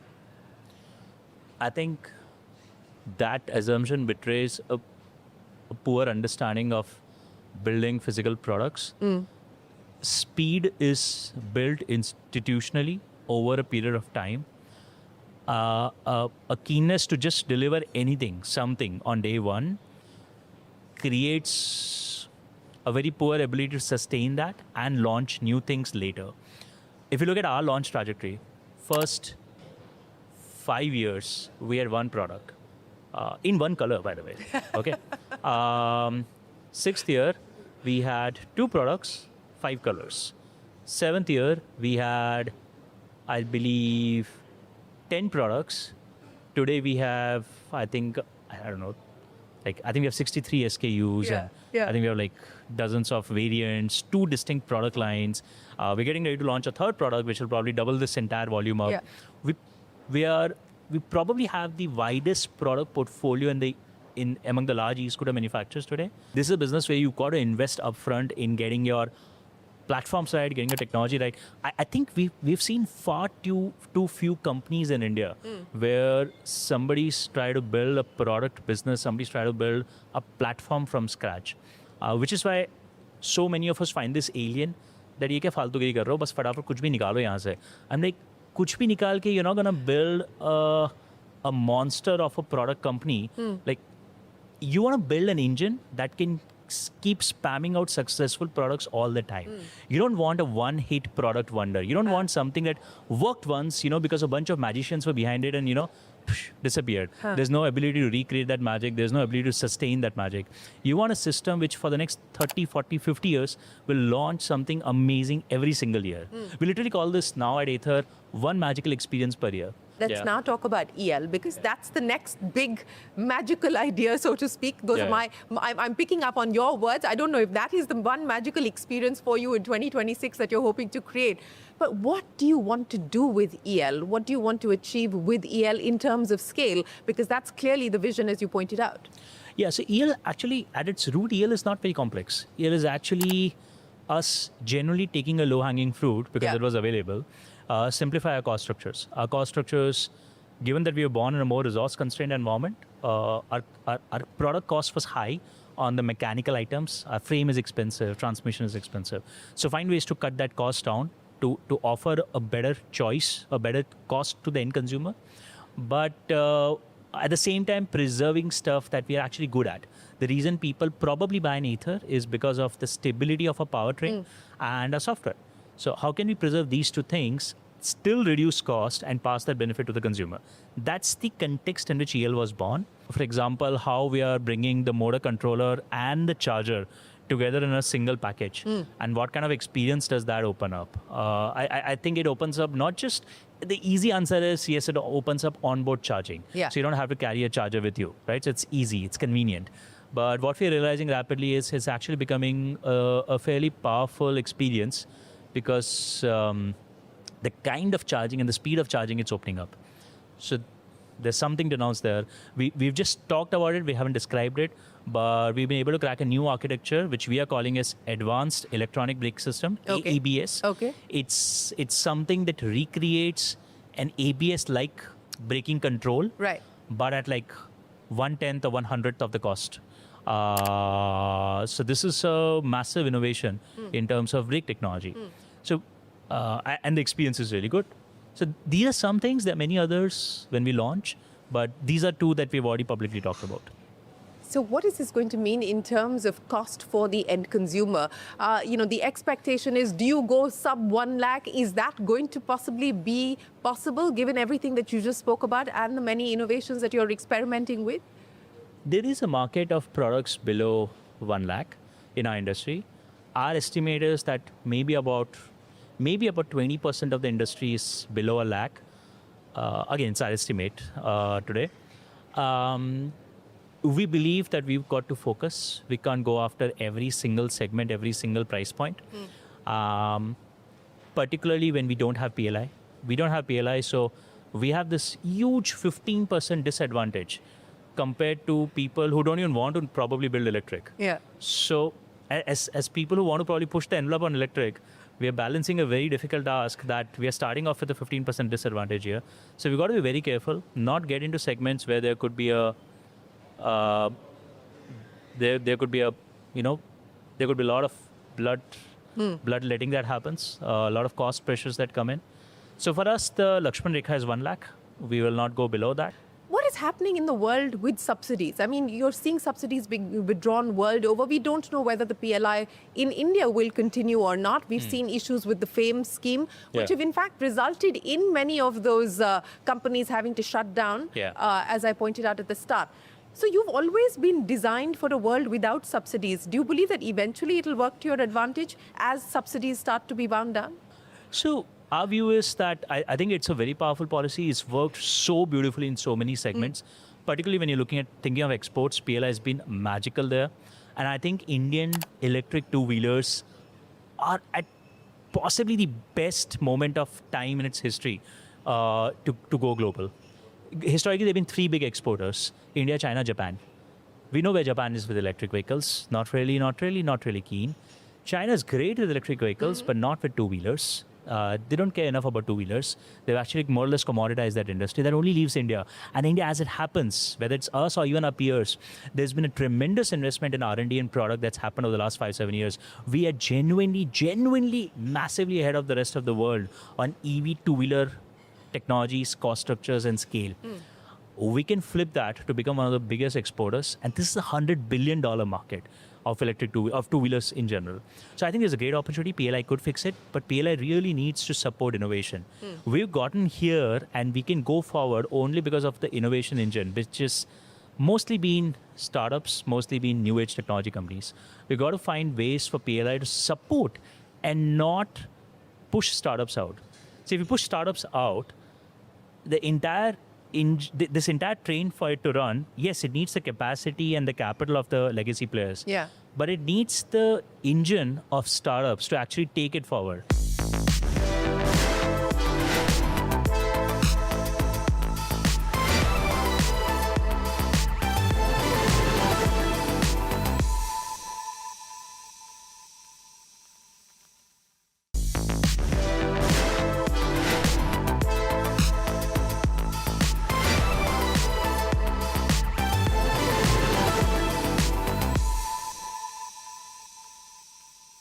Go back to that statement that you made, that this is the sweet spot for the EV two-wheeler business in India, and this could be a breakout moment for companies like yours to go global. Is that something that you're now committing yourself to, a global future for Ather? When do we start to see that happen for you? I think it's in the horizon. It's still not there for me to say that we are committing ourselves to this being the next lever of growth. We're yet to finish exhausting the scooter lever, and then there are other things like motorcycles potentially and international markets. But I do believe if you take a 10-year horizon, international could very well be the largest driver of value creation in our industry as a whole. Tarun, let's talk about financials now. And you're a newly listed entity, so you're going to be asked that question quarter after quarter. And we've just seen you deliver some numbers that the street has liked. But how important is it for you to ensure that you're not just keeping costs down, but you're also moving the needle as far as profitability is concerned? And how do you believe that picture is likely to change? What we've seen in the last few years is everyone's been burning through cash. How does that picture change in the next few years? Our gross margins improved. That took us from minus 36% EBITDA to maybe minus 20% EBITDA. But then our volumes went up 50-60%. And that's taken us from minus 20% EBITDA to whatever, minus 5% EBITDA. The current capacities can further grow our volumes by almost, I would say, almost 50%, 40-50%, 30-40%. And I believe that should be good enough, barring like some global commodity crisis. That should be good enough to turn profitable, at least at an EBITDA level, if not a PAT level. The market share game, and today you're number 3, at least as far as the latest data is concerned, right after the 2 incumbents, TVS and Bajaj.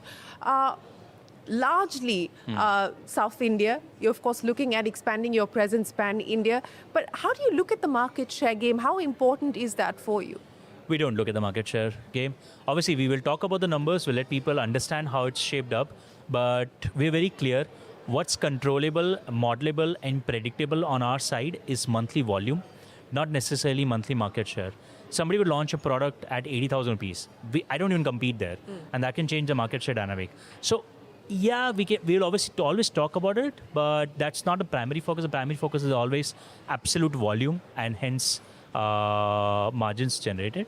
I'm extremely optimistic for growth and very bullish because remember, our legacy peers are 20-30% larger than us today on the back of a distribution that's probably 3, 4, 5 times larger.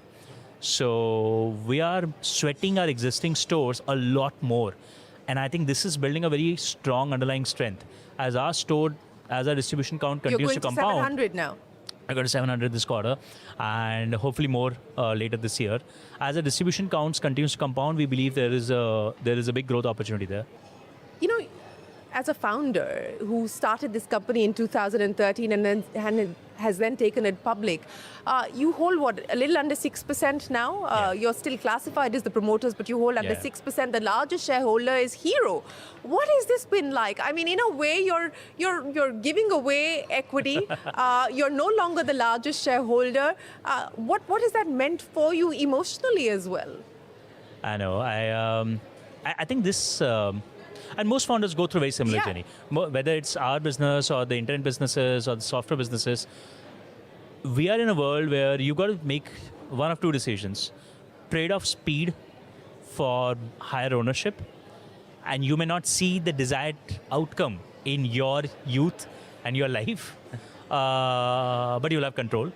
You'll have ownership rather. Control comes from your ability to execute, frankly. Or, it's okay, give up ownership, share the upside with more and more investors, more and more people. But then you get to see your life's dream come true while you're still building, right? At $3 billion, Hero's stake is probably worth 8,000-9,000 crores now. We wouldn't have created this value if Hero did not have the foresight to not try and take over. Like actually understand early on that, this is a different business. Did they not want to take over? Did you not allow them to take over at the start? Think of the journey. Hero came in as a 32% shareholder. And over a 9-year journey now, 9 years, they've been able to keep their ownership in this horizon. And they've always said, let's bring in more investors. Let's bring in financials. Let's make sure, there are enough investors on this cap table so that you have enough firepower available to drive your growth. And they built their own EBITDA, and might I add, very successfully today. EBITDA is now larger than many of the older players in the market today. I think this is incredibly rare to have a legacy company have the foresight to invest, learn from the investment, and be able to ensure that the value creation is so profound. most investments wouldn't land up in this place, honestly. As every industry talks about what it's going to mean, how disruptive it's going to be, how do you look at AI? Are you using AI? How much of AI are you using? And what do you see for Ather in an AI era? So that's increasingly become a big focus for us over the last 5-6 months. Internally at the company, obviously, that's gone pretty deep now with development and just using that as an analyst across the board. But on the product side, we are starting to see some really large opportunities. And I'll talk about one pivot that we did do because of AI. Since you don't do that many pivots. So there's one to talk about recent times. We launched smart helmets called Halo a couple of years ago. And a lot of excitement. And we were also pretty excited about them. But at that point, in a pre-AI world, that was conceptualized as a genuine Halo product, like this really expensive 15,000 rupees smart helmet. That's a great experience, but not really meant for everybody, and it's okay. Yeah. But with LLMs becoming so powerful and now edge models becoming so good, and with the kind of work that Sarvam is doing, for example, in India, we woke up about 6-9 months or 1 year ago and we realized that, you know what, we actually need to leverage this in our daily products with every consumer. So we had a massive pivot here. We decided to flip our smart helmet strategy from this amazing, super premium niche product to everybody needs to get a smart helmet. Okay. Like my ideal attach rate for this product is 100%. Like everybody should get a smart helmet. We need to beat prices down to like 2,000 rupees and make margin selling that hardware at that price. Tarun, it's been an absolute pleasure. We wish you the very best of luck with Ather. Thank you. And we look forward to hearing more from you about the magical experiences that you hope to create through the course of the year and how you intend to keep cracking the code as well as all your expansion plans. Thanks very much for joining us on Young Turks. Well, we are going to take a break here of this episode of Young Turks Reloaded. As always, keep your feedback coming in. We'd love to hear from you. Till then, from the entire team, thanks very much for watching.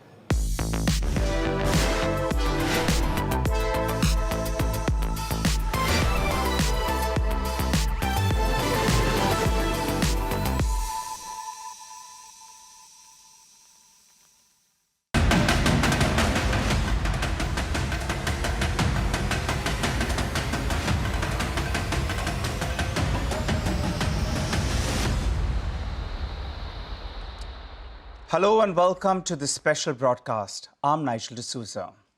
Well, Iran's Supreme Leader Ayatollah Khamenei has been killed in airstrikes by the United States and Israel. Iran has promised revenge and launched a fresh wave of strikes. A member of Iran's Guardian Council, Ayatollah Arafi, has been appointed as the interim leader. The US and Israel have also launched fresh wave of strikes at the heart of Tehran for the second day. Iran claims a school was bombed, leading to the death of nearly 100 children. Explosions have been reported in cities like Doha, Dubai, Abu Dhabi, Kuwait, Riyadh, and Manama, as Iran fired ballistic missiles and drones at the US military bases in the region. With missiles flying around the region, the airspace has been closed and thousands of flights cancelled. Maritime route has also been disrupted after Iran shut the Straits of Hormuz. The small stretch carries a third of the world's crude oil trade. The tensions have spilled out of the region with large protests seen in Pakistan. Protesters attempted to storm the US consulate in Karachi, leaving nearly a dozen people dead and several wounded. With West Asia plunging into chaos and war, the markets are staring at a period of dangerous uncertainty. How should you navigate it? Well, over the next 60 minutes, we will analyze and also put the spotlight on the commodity markets with Manisha Gupta. Joining me on the show right now is Mangalam Malu. Hey, Mangalam, Sunday, special broadcast. Well, the markets will be, looking forward to tomorrow's opening. It's going to be a bit of a tricky one. It will be a tricky one, Nigel, and with all the, geopolitical tensions that are underway and moment-by-moment footage that we are getting and news and updates that we're getting, it'll be very important to track the impact of that, particularly on crude prices, and as a result of which, what happens in our equity markets and how this happens. Obviously, there would be very near-term panic, but as during the course of the show, we will obviously display that, during moments of panic, while war and all these situations are a humanitarian crisis and a crisis of, life, there is a lot of uncertainty. If staying the course and discipline is maintained during the markets and investment periods, then perhaps this could give good opportunities in terms of investment bets as well. But all that and more during the course of the show. Let's listen into what Israel Prime Minister Benjamin Netanyahu had to say after striking Iran.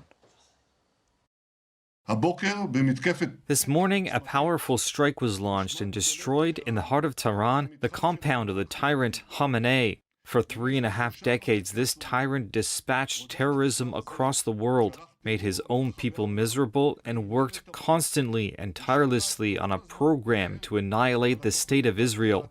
That plan is there no longer, and there are many signs that this tyrant is also no longer. All right, let's welcome our first guest on the show. Joining us now is Meera Shankar, former Indian ambassador to the United States, who joins us on the show. Hi, good evening, and thanks a lot for joining in on this special show, ma'am. Appreciate you joining in. Well, a quick question first. Going by all the developments that we have heard and all the sound bites that we've got, are we looking at just a limited strike cycle, or do you think we're getting into the early stages of a prolonged regional war? Well, both possibilities are currently open. We don't know how it's going to unfold, and a lot is going to depend on whether the US is looking at a limited strike to exert pressure on Iran to be more compliant in negotiations, or whether it is really looking at regime change, because that's what Israel has been talking about. And while the supreme leader Khamenei has been killed in the attack, the Iranian system is not a banana republic. It is a country of nearly 100 million people, and they have a framework. So Khamenei's son has taken over with the consent of the Guardians Council. And we don't know how this is now going to unfold, because Iran has launched retaliatory attacks against Israel, and reportedly also hit Israeli military headquarters, but also against other countries in the Gulf which host US bases and facilities, including UAE, Abu Dhabi, Qatar, Bahrain, Oman. Cities in these countries have been hit, and all the airports here are closed in the region. So we really don't know if now, in response to the Iranian attacks, you're going to see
Hello and welcome to Startup Street. I'm Ritu Singh and here are the top headlines from the startup space. Walmart-owned e-commerce major Flipkart completes the process of shifting its holding company domicile from Singapore back to India. Flipkart says it has received Government of India approval for this internal restructuring.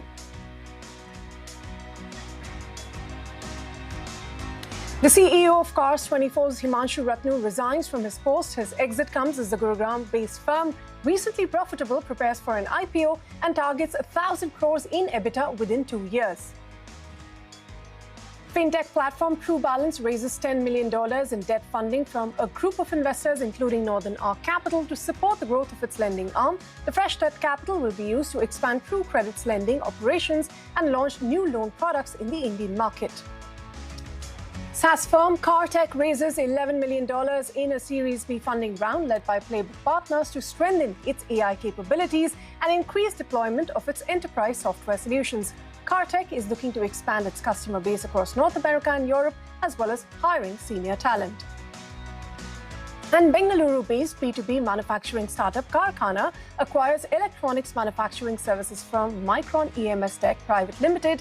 The acquisition adds a 40,000 plus square feet manufacturing facility in Bengaluru, equipped with high-speed surface mount technology lines.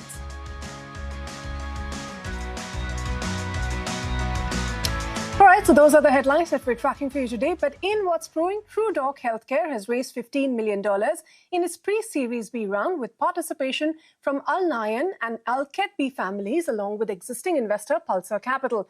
The UAE-based company is betting on a virtual-first healthcare model, combining telemedicine, home diagnostics, and hospital-at-home care across the GCC. This fresh capital is going to be used to scale its platform as demand for decentralized healthcare continues to grow in the region. And joining me now to discuss this further is Vish Narayan, the Executive Chairman at TrueDoc. Vish, thank you very much for your time here on CNBC TV 18. Firstly, we hope you and your loved ones have been safe amid what's been happening in the region. You know, the GCC is currently dealing with a lot of geopolitical tensions, missile attacks and whatnot that we've been hearing in parts of the region. To begin with, does that really change the role of virtual-first healthcare in ensuring continuity of care when, physical mobility or hospital access is getting disrupted? Well, thank you, Ritu, and thank you for having me on the show. I think it's a very topical question because our goal at TrueDoc is to ensure that we provide the highest level of care, online first, at home second, and at provider last. And in keeping with that philosophy, especially now with the geopolitical uncertainty, with people cautious about going out to clinics, going to hospitals, we are able to provide 24/7 service, 24/7 care in the comfort of their own homes and in places where they don't have to step out. So I think, of course, it's from a short-term perspective, similar to what happened in COVID. At-home care and virtual care is the way forward. But particularly in this time of uncertainty, it's a very valuable service. But, Vish, would you be able to share what's going on currently, how that has affected logistics, medical supplies, workforce mobility in any way? So look, I think initially for the first week, there was a bit of uncertainty. Of course, a lot of flights were canceled. But the UAE government has really stayed on top of the situation. Our doctors, our healthcare professionals are back in the office serving patients. So I think things are returning back to normal.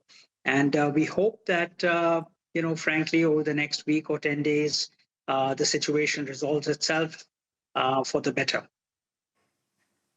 Well, we hope it resolves much sooner than that. Fingers crossed. But, Vish, really to get back to your funding round, it includes participation from the Al Nayan and Al Ketbi families.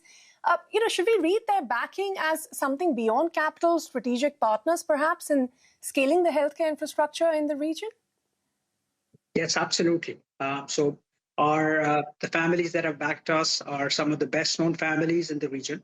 And not only do they provide capital, but they have deep relationships across the healthcare landscape, whether it's clinics, whether it's hospital, whether it's government relationships at the Ministry of Health, etc. So our funding partners are truly, as I said, partners and not just capital providers. In that case, Vish, now that you've got this $15 million check, how exactly are you going to deploy this for growth? So we are today present across 2 countries in the Middle East. We are the leaders and the largest company for digital health in the GCC. So today we are present in the UAE and Saudi. So we will be, of course, deepening our presence in these 2 countries, but also use this capital to expand to Oman, Qatar, Kuwait, and Bahrain, the rest of the GCC countries. We want to deepen our presence across the services that we offer, which are telehealth, e-pharmacy, labs, home health, and what we call hospital at home, which is treating patients 24/7, discharging from the hospital, but then treating them almost at the same level of competence that you have in the hospital, but the same connected devices and the same level of care for patients at home. Yeah. So, could you give us a sense, just to get a sense of your business, what the growth metrics look like today, patient volumes, enterprise clients, insurance partnerships, and how fast the platform really has scaled in the last 2 years? Yeah, absolutely. So today we manage more than 2.5 million members across UAE and Saudi, about 2 million in the UAE and about 500,000 in Saudi.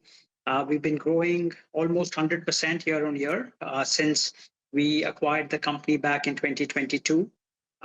We are, doing more than 40,000 consultations just in the UAE per month, and then 5,000 to 10,000 in Saudi Arabia.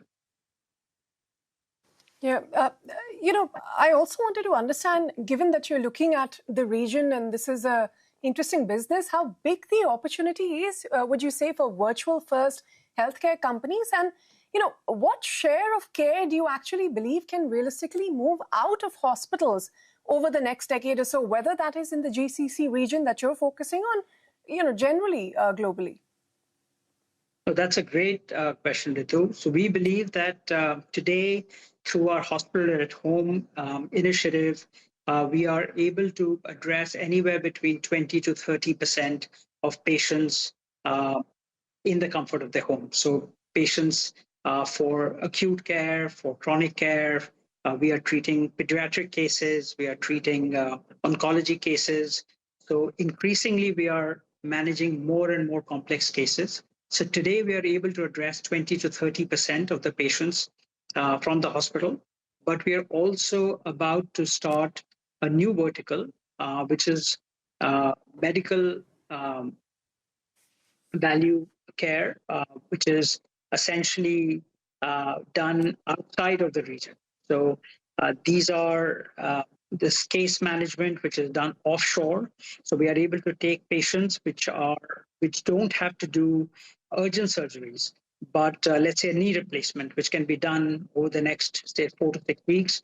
We treat them in their home countries. So we have relationships with hospitals across India, Thailand, Egypt, Turkey, and patients are able to go back to their home countries and be treated there. And this could also expand another 20 to 30% of patients that could be taken out of the hospital. All right, Wish, we leave it at that. Thanks very much for your time here today, and we wish you and other people in the region stay safe. Thanks very much. Thank you, Ritu. All right, moving on. The Walmart-owned e-commerce giant Flipkart has completed the process of shifting its holding company domicile from Singapore back to India.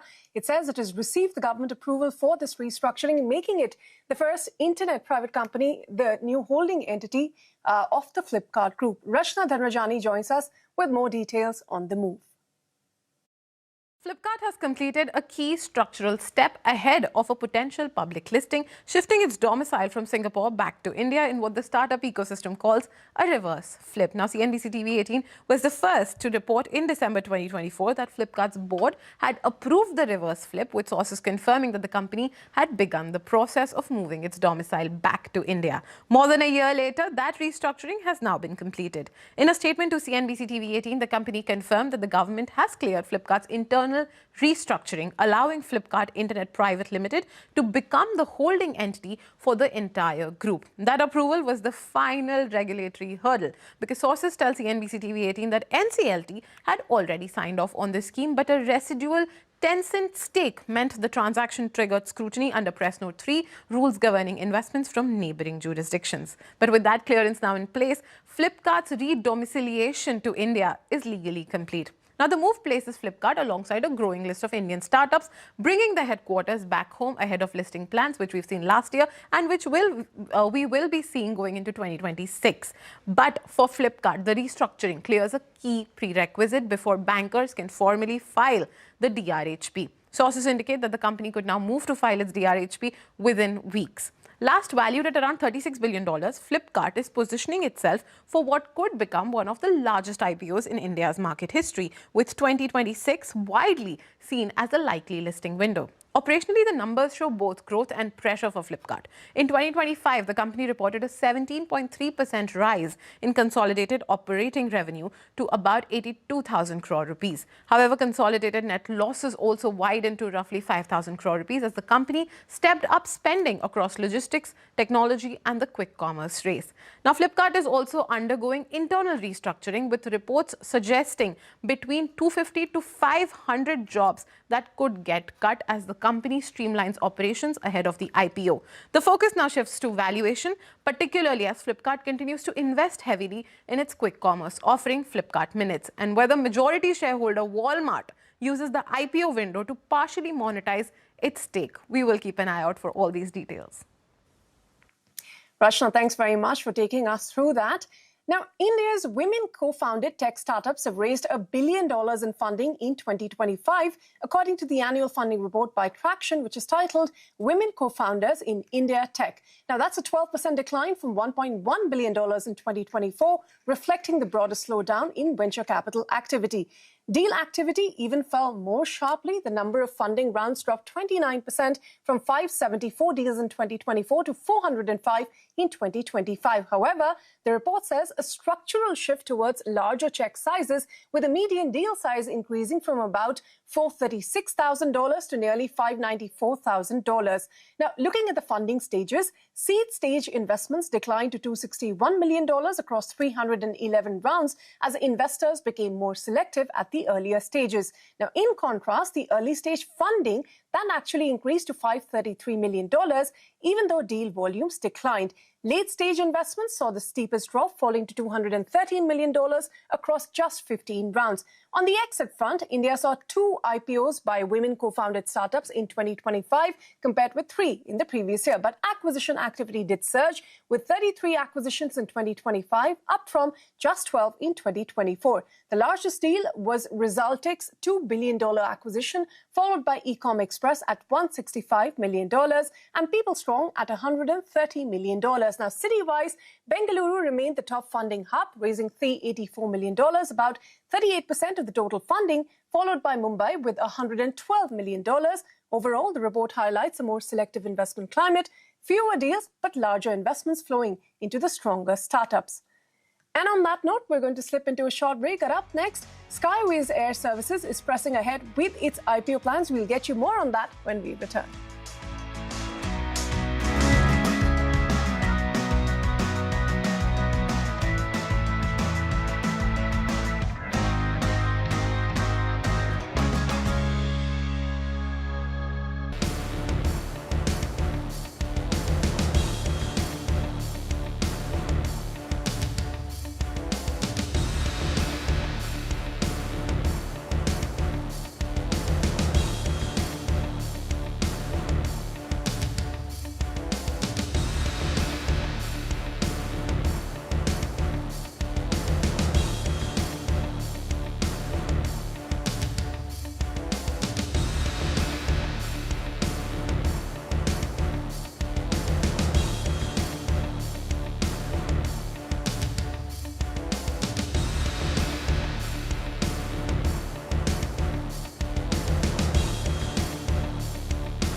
Well, for the last few years, the government has consistently set aside money to develop horticulture.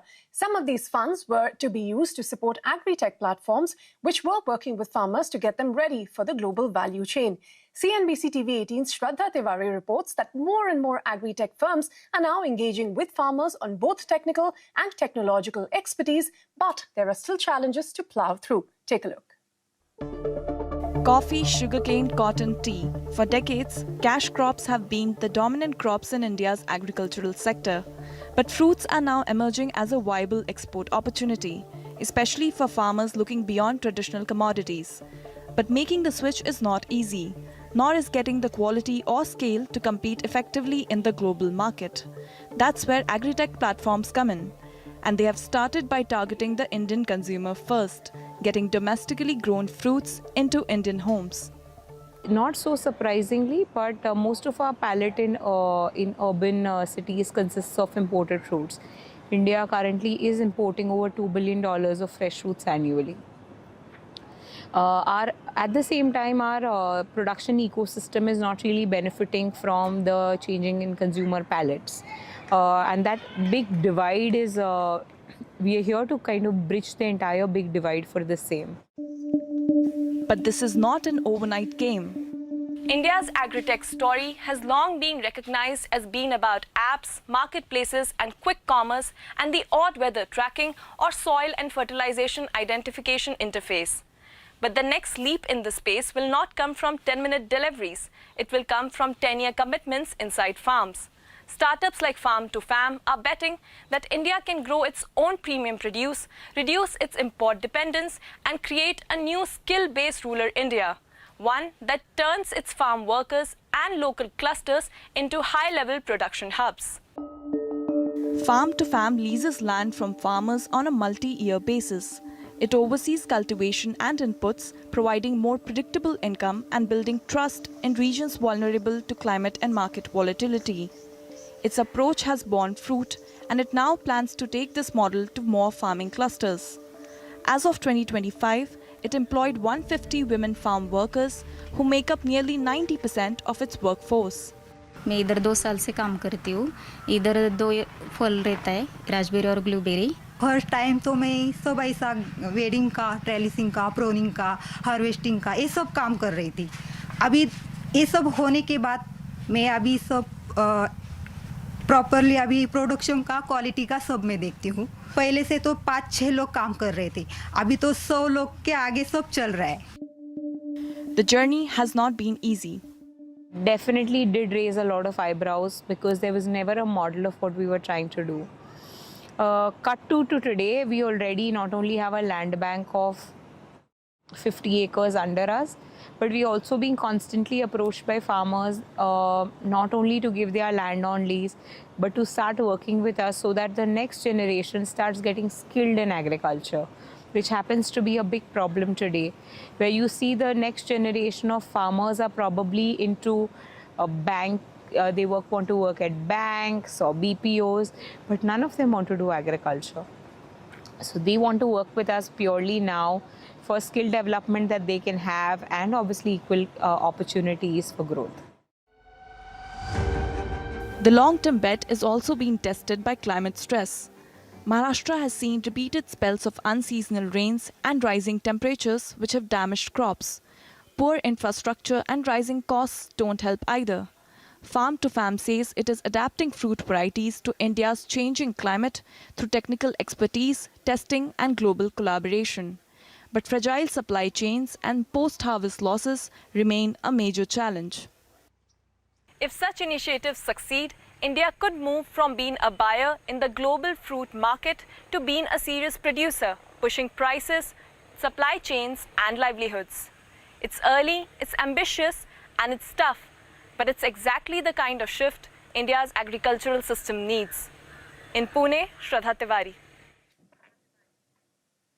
All right, we'll move on. And Skyways Air Services is pressing ahead with its IPO plans despite the recent volatility in markets. Speaking to CNBC TV 18, the chairman and MD Yashpal Sharma said trade volumes have not seen any major decline so far, even as the conflict in West Asia briefly disrupted airspace and cargo routes. Listen in. Skyways over the last 2 decades have constantly worked on this, that we want to have a very diversified customer base, which should not be one commodity specific or one lane specific. Today we have more than 7,900 clients who work with us across our group, and they also service across different commodities and across geographies. 22% of our business today is pharmaceuticals, which is a large part of our business. And as you do understand that pharmaceutical industry has been largely immune to what happens around the world. India is a very, very big contributor to the world's pharmaceutical production. And this is one of the reasons why over the last 5-6 years, Skyways has been investing hugely in this commodity, whether it is for internal domestic consumption or for international movement. Pharmaceutical goods will continue to rise. We're also investing a lot in the food and the vegetable industry, not just in the domestic segment again, but also in the international space. We will continue to invest in these 2 commodities in a very sizable way.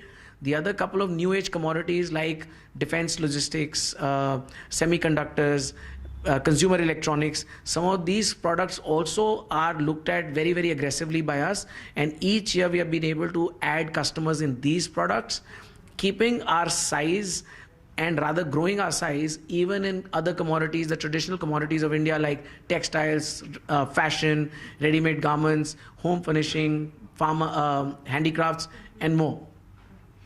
You have reported a EBITDA margin of nearly 4% for the first 9 months of FY25. So as you scale your business, do you see a chance of improving the margin going ahead? So we've had a decent bit of operating EBITDA increase this year at about 4.3% in the H1 of FY26. And we feel that as we grow our scale, we have grown significantly this year on the back of some of these good advancements that we've done.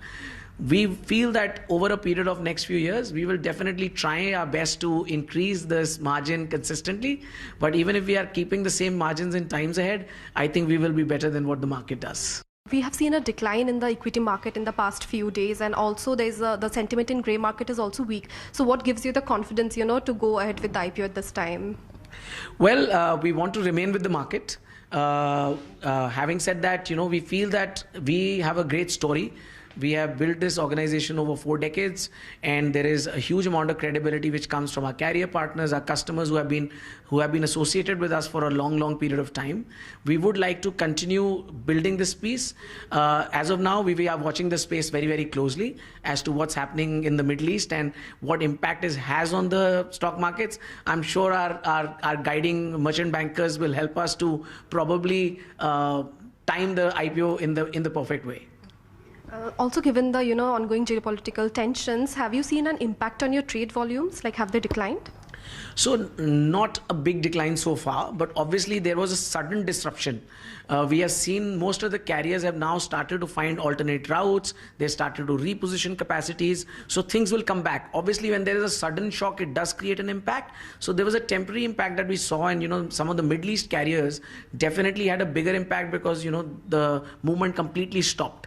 But for us, since Skyways has a big portfolio of carrier partners, we have been able to pivot some of our customers, current customers, into other carriers to make sure that their businesses are not impacted in a very, very large way. We have been consistently investing time and energy and making sure we have created a small control tower, which is taking special care of new routes and new multimodal opportunities of how the customer's product can be moved. So we will make sure that the impact is least possible to our customers, and we really hope this comes to an end very, very quickly. Okay, and on that note, we're going to wrap up this edition of Startup Straight, but stay with us. More news and updates will continue after this short break.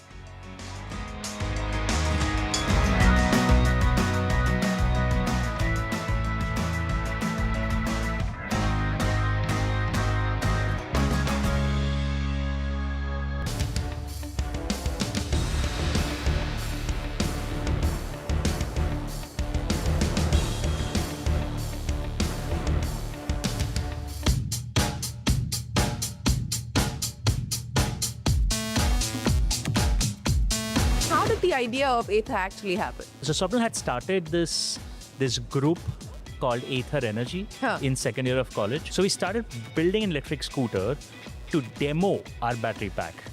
And I remember like me and Swapnil would do high-speed demonstrations on it on the campus roads, just to try and hook somebody that बहुत अच्छा scooter है, must drive करता है.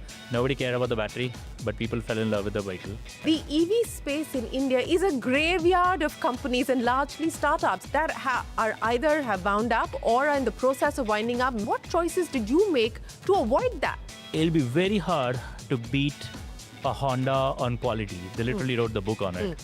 Or a TVS on manufacturing excellence, or a Hero on scale, or a Bajaj, Hamara Bajaj, Desh Ki Dhadkan Hero. What finally clicked for us is none of them actually want to be a product-first company. They're great businesses, but nobody's trying to be a bit of an Apple girl.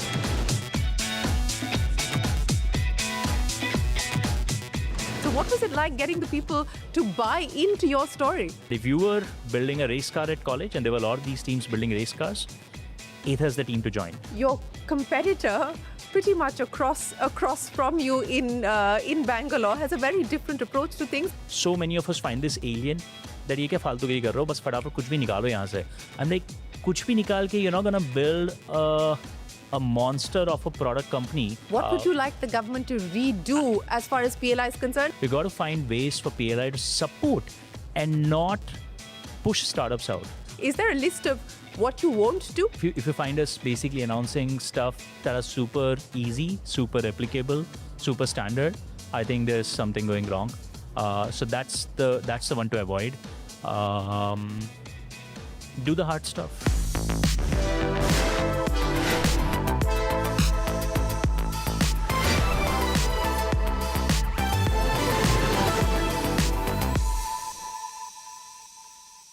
Hello and welcome to Young Turks Reloaded. I'm Shireen Bhan.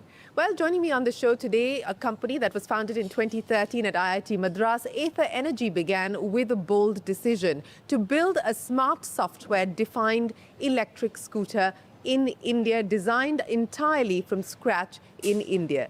Today, it commands an over 19% pan-India market share in Q3 of FY26, delivered its strongest ever quarterly performance with revenues of 995.7 crores, up 53% year-on-year, and sold nearly 68,000 units in the quarter, clocking a 50% growth. Nearly 90% of its key components and 100% of its software stack are built in-house, with almost half of its workforce and close to 15% of its revenue invested in R&D. Software and non-vehicle revenues now contribute about 14% of total income, strengthening margins as the company moves closer to break even, all without PLI benefits. As Ather prepares its lower-cost EL platform and expands capacity, the larger question is, can India build globally competitive deep tech hardware champions? Joining me to talk about all of that and more is Tarun Mehta, the co-founder and CEO of Ather Energy. Tarun, it's great to have you. Thanks very much for joining us on Young Turks Reloaded. Before I talk to you about the present, I want to travel back into the past. You were very comfortable with the idea of becoming a consultant. That's what you wanted to do. You decided to take up a job at Ashok Leyland, and Ather was not part of the plan or the vision board, was it? Oh, no, it actually goes beyond that. In college, we joined an entrepreneurship club. And our understanding of what entrepreneurship is was quite bad at that point. What was the understanding? To get into an IT company, get a job in an IT company. That was it? That was it. Tried really hard to dress up my resume to sort of, get all the ticks to get that consultancy job. But I was really lucky. That it didn't happen? Didn't happen. So... You think if that had happened, you wouldn't be here today? Oh, absolute. Golden handcuffs. Yeah? No chance. No? No chance. So let's now move forward to the fact that you decided to first join Ashok Leyland. And then how did the idea of Ather actually happen? So me and Swapnil, my co-founder, so Swapnil had started this group called Ather Energy in second year of college. Okay. It had like a bunch of bunch of first years and him like trying to do something. I joined them in the second year. Okay. And then very quickly everybody else left. So it was just me and Swapnil left. And we were trying... You pushed everybody out, No. So the two of us are the only folks stuck with this idea and who continue to romanticize the idea of starting an energy company in India. So we want to come back to this idea, Ather, We'll just figure which idea brings us back. And very quickly, we had this idea of battery packs. We figured we'll actually be an energy company. We'll just build battery packs for other OEMs and maybe sell them electricity, be a genuine energy company. Couldn't find a single OEM who would buy the battery pack because nobody wanted to build an electric vehicle. Yeah. So we started building an electric scooter to demo our battery pack. In fact, I remember like me and Swapnil would do high-speed demonstrations on it on the campus roads, just to try and hook somebody that बहुत अच्छा scooter है, must drive करता है. Let me understand more about the technology. Nobody cared about the battery, but people fell in love with the vehicle. And that's how the mobility side of the story started. Yeah, so, and that made us realize that as much as we want to be an energy company, we actually like the idea of building a product, and building a vehicle could be a ticket to that. So we decided to do that. Getting your first employee on board, what was that like? And then building the team around the idea that you had, there must have been a lot of people who doubted the vision, which you were in the process of figuring out yourself anyway. So what was it like getting the people to buy into your story? Actually, funnily, we didn't get people in for the first several months until me and Swapnil really believed in something very deeply. But then we started getting people. Our first intern, who's still with us as head of design, came in as an intern back then. Honestly, the first maybe 100 people that we got in, not just the first 5 or 10, I'd say the first 100 people literally came in because we gave them a very we had a very simple pitch. We're going to build a vehicle. We're going to build physically a vehicle where design is going to lead the way. So we're going to first sketch this vehicle out. And then that starts the hard engineering problem of figure out how to engineer the product inside the sketch, right? So the sketch constraints are already out there. Now figure out how to package everything within the sketch. I think that was an incredibly hard and a very exciting problem statement for a lot of young engineers. And particularly in the mechanical and the electrical side, we quickly realized that we were just becoming a magnet because automotive companies in India were not giving people this opportunity that, hey, you can come and at your age of 21, 22, 23, you'll get an opportunity to actually design something that could go into production and you'll get a salary for it. Your option was to stay in college and build a formal FSAE car, which is one of the race cars, and not obviously get paid for it, or join a big auto company where you would spend the first 10 years earning your right to, touch anything useful. We realized we were at the sweet spot where Ather became very quickly, and the word spread in the network really fast among all engineering colleges, that if you were building a race car at college, and there were a lot of these teams building race cars, Ather is the team to join. They will actually pay you a salary to continue doing the same stuff post. So we got a lot of really good builders. So how many iterations of this sketch went through before you decided this is the one? We actually had 2 different phases. The sketch was a pristine sketch phase. We actually had no engineering happening at that point. That probably would have lasted us, 6-8 months. Once the sketch was frozen, and those sketches are still up there in our offices, we barely touched the sketch. We spent solid 4 years engineering the product within that sketch. 4 years may sound long, but I think those in today's environment it is. But I think those are some of the fun, the best 4 years for anybody working at Ather. And this is interesting because your competitor, pretty much across from you in Bangalore, has a very different approach to things, and very often you've been asked questions about, have you been too slow? How do you respond to that? And what has it taken to actually keep those distractions, keep that need for speed, which has become almost the sort of mantra for success, or has been perceived to be the mantra for success at bay?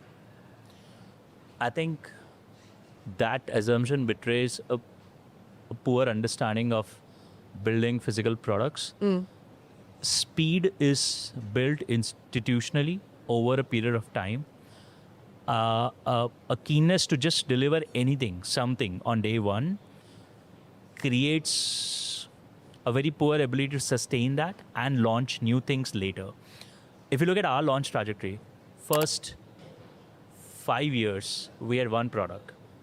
In one color, by the way. Okay. 6th year, we had 2 products, 5 colors. 7th year, we had, I believe, 10 products. Today we have I think, I don't know, like I think we have 63 SKUs and I think we have like dozens of variants, 2 distinct product lines. We're getting ready to launch a 3rd product which will probably double this entire volume up. We probably have the widest product portfolio among the large e-scooter manufacturers today. This is a business where you've got to invest upfront in getting your platforms right, getting your technology right. I think we've seen far too few companies in India where somebody's trying to build a product business, somebody's trying to build a platform from scratch, which is why so many of us find this alien that ये क्या फालतूगिरी कर रहे हो, बस फटाफट कुछ भी निकालो यहाँ से. I'm like, कुछ भी निकाल के you're not gonna build a monster of a product company. Like, you want to build an engine that can keep spamming out successful products all the time. You don't want a one-hit product wonder. You don't want something that worked once, because a bunch of magicians were behind it and, disappeared. There's no ability to recreate that magic. There's no ability to sustain that magic. You want a system which for the next 30, 40, 50 years will launch something amazing every single year. We literally call this now at Ather one magical experience per year. Let's now talk about EL, because that's the next big magical idea, so to speak. Those are I'm picking up on your words. I don't know if that is the one magical experience for you in 2026 that you're hoping to create. But what do you want to do with EL? What do you want to achieve with EL in terms of scale? Because that's clearly the vision, as you pointed out.